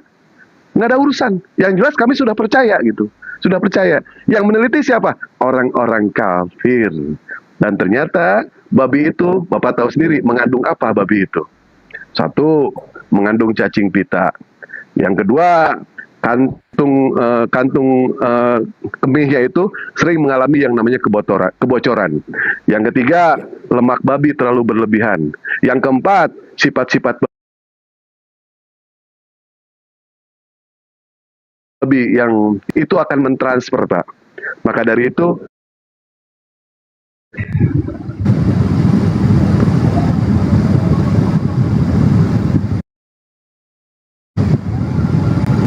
kita dimasak 360 derajat, cacingnya bakal mati semua. Kami nggak ada urusan. Jangankan 360 derajat, walaupun dimasak 1000 derajat sekalipun, tetap yang namanya haram, harga mati buat kami. Haram itu Pak buat kami. Nah begitu Pak Mona ya. Nah tunjukkan dong kalau misalkan kita ini adalah seorang hamba. Bang Dewa izin. Ya Bunda. Itu Yahudi juga nggak makan babi. Ya silakan Bunda. Yahudi nggak makan babi juga. Betul. Kristen yang makan babi. Betul. Betul. Selain babi, kalau dalam Islam apa-apa lagi yang binatang yang nggak boleh dimakan Bang Dewa? Banyak Pak. Apakah ayam juga? Betul. Apakah ayam juga itu bisa haram Pak? Bisa Pak. Kalau cara penyembelihannya itu tidak sesuai dengan syar'i Pak. Tidak sesuai dengan syariat yang diajarkan di dalam Islam. Tanpa menyebut yang namanya bismillah. Tanpa menyebut yang namanya Allah Pak. Itu diharamkan Pak. Tetapi ada yang mengatakan di para ulama, pada saat kita itu makan daging ayam dan cara penyembelihannya itu tidak baik, insya Allah dengan kita pada saat kita makan mengucapkan Bismillahirrahmanirrahim, insya Allah halal Pak. Halal itu Pak. Makanya saya pribadi Pak ya, saya tidak mau makan di tempat yang contoh ya, seperti di warteg, mohon maaf bukannya ini ya, seperti di Kentucky gitu ya, seperti yang di CFC. Saya tidak berani untuk makan Pak. Karena itu adalah ajaran dari orang tua saya. Saya tidak percaya dengan cara penyembelihan. Walaupun ada hukum yang mengatakan dengan mengucapkan doa Bismillahirrahmanirrahim itu halal Pak. Yang jelas yang dimakan sama umat muslim semua yang baik-baik Pak. Tidak ada sama sekali semua yang tidak baik. Sementara orang-orang Kristen mendapatkan yang namanya dosa waris dari Nabi Adam, itu pengakuan dari orang Kristen ya. Ketika mereka mendapatkan dosa waris, tentu yang namanya warisannya adalah neraka Pak. Sementara umat muslim mendapatkan warisan kebaikan dari Nabi Adam, tentu warisannya itu adalah surga Pak. Begitu Pak Mauna. Silakan Bunda. Itu sebenarnya Bang Dewa yang saya mau, salah satunya yang saya mau tanyakan. Kalau di Islam apa ada, kan kalau di agama kami kan dosa waris itu ada dari Adam. Kenapa kita yang menanggungnya dari Adam? Katanya kita kan dari leluhur dosa itu kan Bang. Kalau di Islam gimana Bang? Islam kami tidak mengenal sama sekali yang namanya dosa waris Bang. Tidak ada, di Islam tidak diajarkan seperti itu. Dosa waris itu adalah biang keroknya, bukanlah Nabi Adam alaihissalam. Tetapi dosa waris itu biang keroknya. Kalau misalkan benar kisah itu ya, Nabi Adam kita mendapatkan dosa waris dari Nabi Adam, biang keroknya itu adalah iblis Bang. Bukan Nabi Adam alaihissalam. Karena itu adalah bagian dari rencana Allah, bahwa Allah menciptakan manusia untuk dijadikan sebagai khalifah. Itu adalah memang bagian daripada rencana Allah. Ketika Nabi Adam memakan buah huldi, bukan Nabi Adam ya, Bunda Siti Hawa yang memakan buah huldi. Sampai akhirnya ketika iblis menggoda Nabi Adam untuk memakan buah huldi, Nabi Adam tidak tergoda. Yang digoda sama iblis akhirnya itu adalah istrinya, yaitu Bunda Siti Hawa. Bunda Siti Hawa. Pada saat makan, disitulah datang suara Allah. Kemudian iblis akhirnya Allah menurunkan Nabi Adam di kaki bukit Himalaya di India. Allah turunkan istri tercintanya yaitu Bunda Siti Hawa di Jeddah, sementara iblis Allah turunkan di Basroh itu Pak. Allah hukum Pak, selama 400 tahun Nabi Adam dihukum oleh Allah, dipisahkan dengan istrinya itu Pak. Dipisahkan. Itu adalah salah satu bagian dari rencana Allah, karena Allah ingin menjadikan manusia sebagai pemimpin di dunia. Sebenarnya bukan pemimpin Pak ya. Bisa dikatakan apa ya? Pengelola. Kalau pengelola itu apa ya? Untuk mengelola bumi, manajer, begitu Pak Mauna. Tidak ada sama sekali dosa waris Pak, ya, karena Nabi Adam sudah bertobat Pak, di dalam Islam. Ya, makasih Bang Dewa. Bang Dewa ini cerdas juga Bang Dewa. Gini Bang Dewa, saya baterai saya kan baik. Maksud saya kan lebih cerdas gitu kan, saya bisa belajar. Pandewa cerdas kan? Siap. Pandewa cerdas itu resepnya dia tidak makan babi Bang. Lanjut.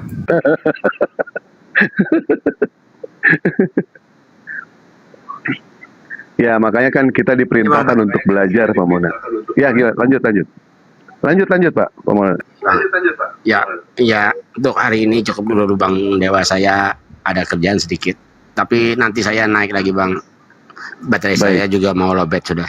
Makasih banyak ya untuk semuanya, Bang Dewa, Bang Zuma, Bang Darbo, untuk pelajaran hari ini. Nanti saya belajar lagi dah. Ini yang dari berapa jam ini sudah saya catat, banyak saya catat.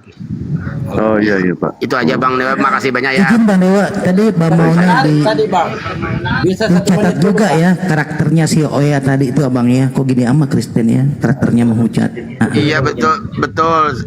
Saya sebenarnya itu sudah, sebenarnya saya sudah matiin ini HP saya, nggak senang kalau gitu debatnya kan. Dia tidak punya data kan. Sebenarnya target saya sebenarnya saya mau Bang Arum sama Bang Zuma gitu Bu. Iya, jadi gini ya Bang Mauna. Tadi si Mas Arum itu kan naik di atas tuh, tapi di hadapan Gurunda Bang Suma gusar dia, tak berdaya gitu loh. Gak mampu diskusi dengan beliau, Gurunda kami gitu. Saya minta 2 menit untuk Bang Mauna sebelum turun. Ceritakan dulu, kan dia dulu menghujat Islam. Kenapa tiba-tiba berhenti, Bang? Gini Bang, saya sering Bang. Gini, kan saya sering kalau Bang Zuma ada tanya sama Bang Zuma, Zuma kata saya, kita debat on cam, saya punya data. Sebenarnya saya benci semula sama Bang Zuma, sebabnya dia sering marah-marah gitu kan. Saya kan sering masuk, tapi nggak tahu dari asalnya gimana pembicaraannya. Bang Zuma marah-marah. Jadi saya emosi juga Bang. Siap. Bang Mauna begini ya. Umat muslim itu kami tahu cara menempatkan ya. Jangan berusaha dari orang-orang sebelah itu mengatur kami, karena kami taat sama yang namanya aturan. Sementara di sebelah tidak ada yang namanya aturan. Begini Pak, pada saat orang-orang Kristen atau siapapun juga kafir, ketika yang namanya mereka itu masuk ke koma, dia datang sebagai kelinci, kami akan berubah menjadi kelinci Pak. Kami pun akan lembut. Tapi pada saat orang-orang sebelah, mereka datang ke koma, mereka menjadi seekor singa, kami akan berubah menjadi harimau Pak. Kami harus berusaha untuk mengimbangi. Tidak mungkin yang namanya dia datang sebagai harimau, saya datang sebagai kelinci. Pasti saya dimakan Pak. Begitupun sebaliknya. Andaikan ada umat sebelah seperti contoh Bapak datang sebagai kelinci, saya datang sebagai singa, pasti Bapak kabur. Maka dari itulah kami berusaha untuk mengimbangkan itu semua Pak. Mengimbangi itu semua. Ayolah kita diskusi secara lembut, ya kan? Kalau misalkan tidak bisa yang namanya duduk bersama, ayolah Pak Pemuna, kita tidur bersama sama Dewa. Mau nggak kira-kira? Nggak mau ya? Ya gitulah Bang Dewa. Jadi kan ini Bang Dewa. Jadi kan Bang Zuma, saya prank terus kan Bang Zuma. Kita on cam Bang Zuma. Saya tinggal lari. Habis itu suatu hari saya ketemu Bang Handi apa Handi Selebes. Iya itu. Saya hujat itu juga, kata saya uclim ini itu kan saya punya. Saya hujat habis. Tapi Bang Handi nasihatin gini, kamu ini maunya apa? Gimana itu saya tersentuh gitu Bang Dewa. Kenapa kamu ini katanya sering hujat Bang Zuma ini itu. Ya saya marah, kata saya, Bang Zuma sering otak-atik kitab kami gini. Sebenarnya saya juga nggak tahu apa yang dibicarakan Bang Zuma. Saya nggak ngerti Bang masalah agama. Tapi saya mau tahu. Masalahnya saya orang awam kan. Setelah pembicaraan dengan Bang Handi, kata saya mau belajar, tapi dengan syarat kamu minta maaf sama orang muslim, sama Bang Zuma. Iya, kata saya kan, memang saya salah, saya juga nggak ngerti. Lalu saya simak debat Bang Zuma dari awal sampai ke orang-orang kaum kami kan. Ya memang benar, itu kenyataan. Saya baca-baca Alkitab, tapi makanya saya nggak ngerti masalah Nabi Muhammad. Saya ini kan saya mau beli bukunya. Pak Handi yang nasihatin saya, kalau kamu hujat, kami hujat juga, katakan kalau kamu baik kan katanya saya baik gitu Bang. Lalu saya minta maaf sama muslim, jangan lagi kata Bang Handi uclim nggak baik katanya. Gitu Bang. Ya terima kasih lah buat Bang Handi. Saya juga sudah minta maaf sama Bang Zuma.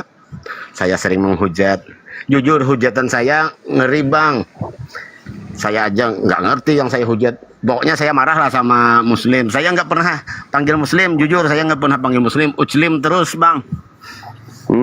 Dimarahin Bang Handi saya Bang. Sambil dinasihatinya Bang. Tapi saya pikir-pikir memang benar. Apa gunanya saya menghujat? Saya aja nggak ngerti masalah agama. Pak Mona ini sudah mendapatkan muti ini. Belum tiaranya. Kalau sudah syahadat dia akan mendapatkan mutiara. Ini baru mutinya ya Bang Dewa ya. Iya. Begini Pak Mona ya. Pada saat kita itu diskusi di atas koma, yang namanya penghujatan itu sudah pasti ada Pak. sudah pasti ada. Karena ini adalah bagian daripada ujian, Pak. Apakah ketika Nabi Muhammad dihujat, kita itu akan bertahan? Ataukah ketika Nabi Muhammad dihujat, kita akan berpindah haluan? Ini adalah bagian daripada yang namanya ujian.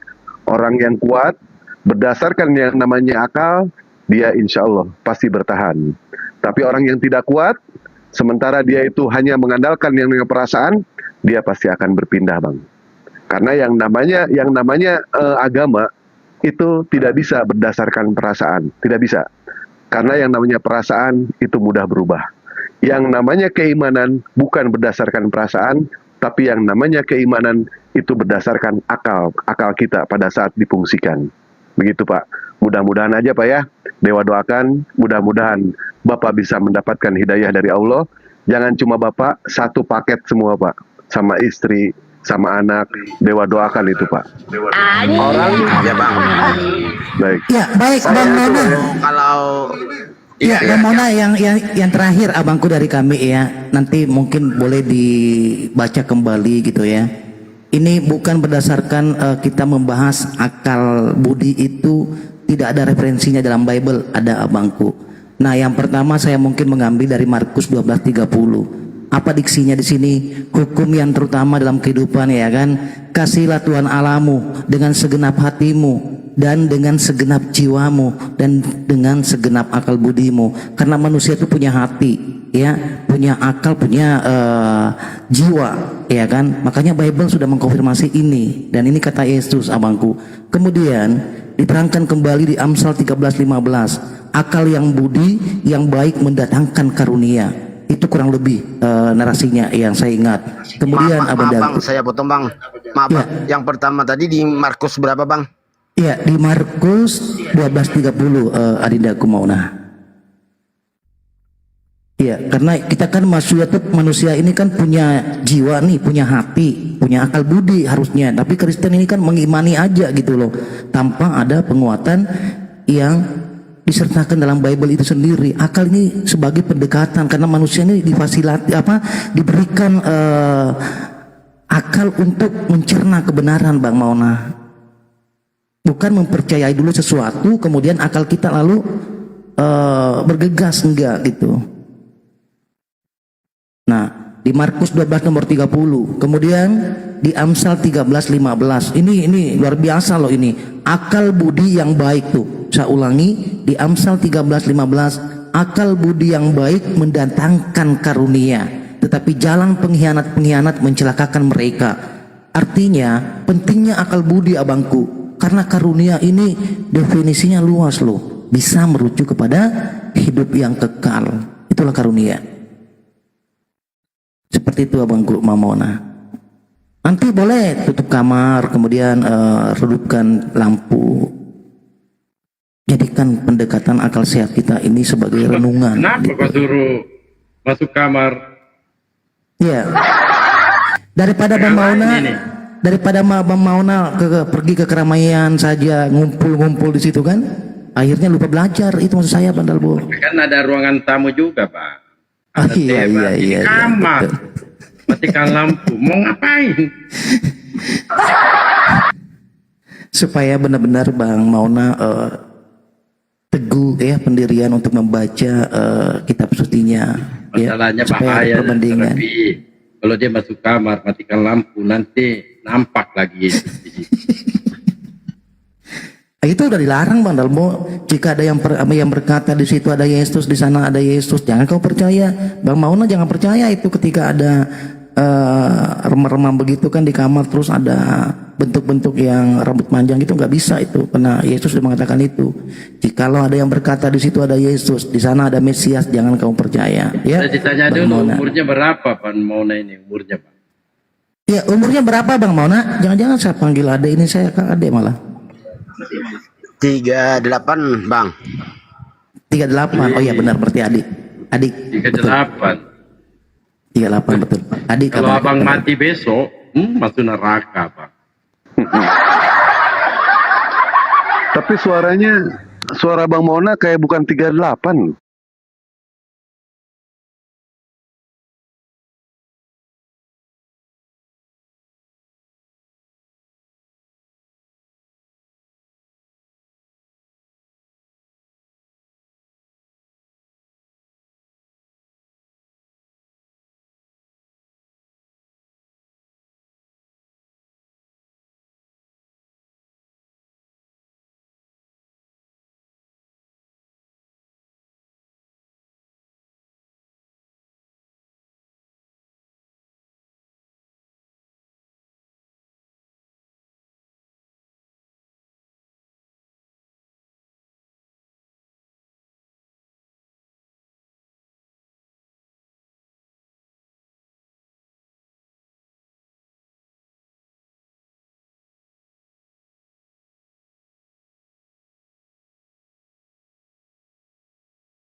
Kita begadang untuk air dan waktu. Begitupun pula dengan jiwa kita.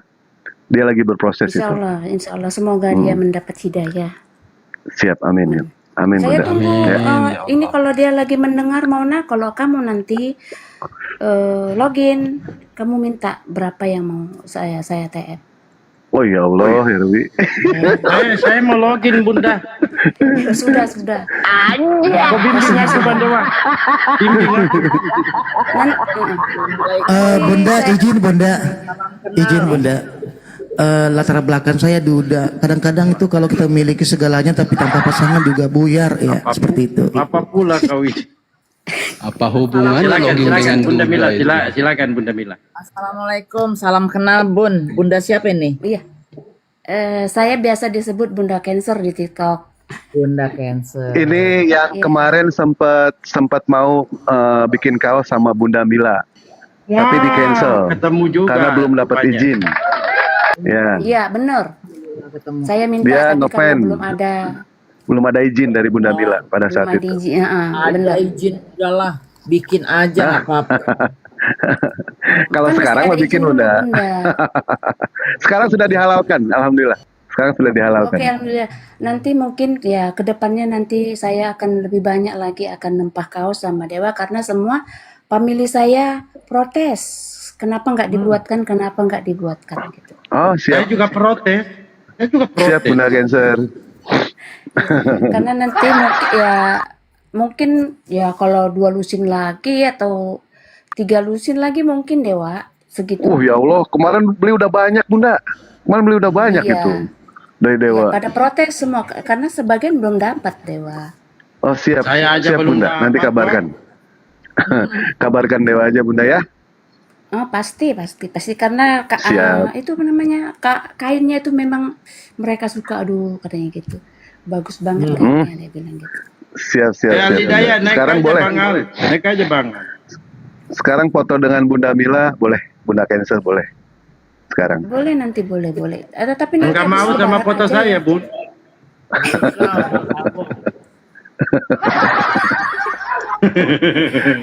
Kenapa sih?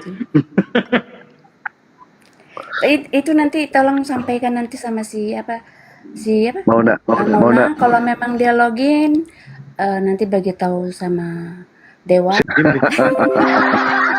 Iya, kalau saya 3K aja lah, 3K aja. Keren. Ini salah satu muslimah yang luar biasa ya. Ya, Iya, kalau Bunda. saya memang berbagi hanya untuk anak-anak TikTok saya, Bunda Mila gitu. Masuk aku juga nana TikTok. Saya nggak pernah saya nggak pernah diopeni sama hostnya kalau saya lagi di bawah gitu. Iya, Bang Dalbo. Hah? Nah ini saya naikin. Ya, sekarang gini. Aduh, berarti saya garis merah lagi nih. Satu aja bundaku ini, sisa satu bundaku aja, ini Bunda Mila aja.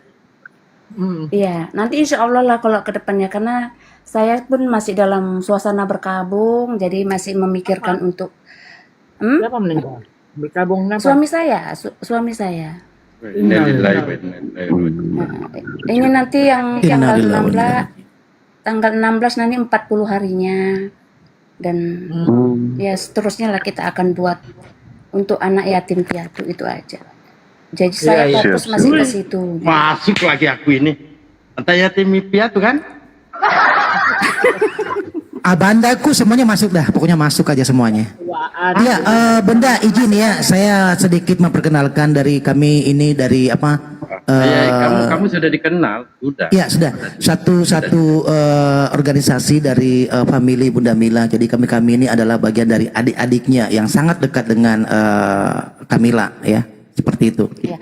Jadi kalau ada logo saya juga seperti ini, mohon sama Bunda Mila, tolong dong DM-nya jangan di blok. Oh, saya blok. Masa sih? Saya kalau kirim pesan nggak pernah masuk gitu. Nggak langsung.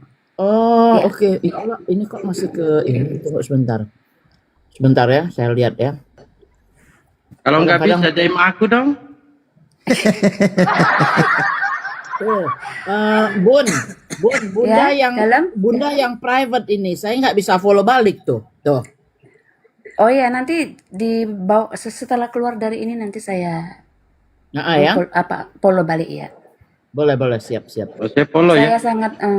saya Dibuka sangat aja, dibuka. termotivasi dengan Bunda Mila.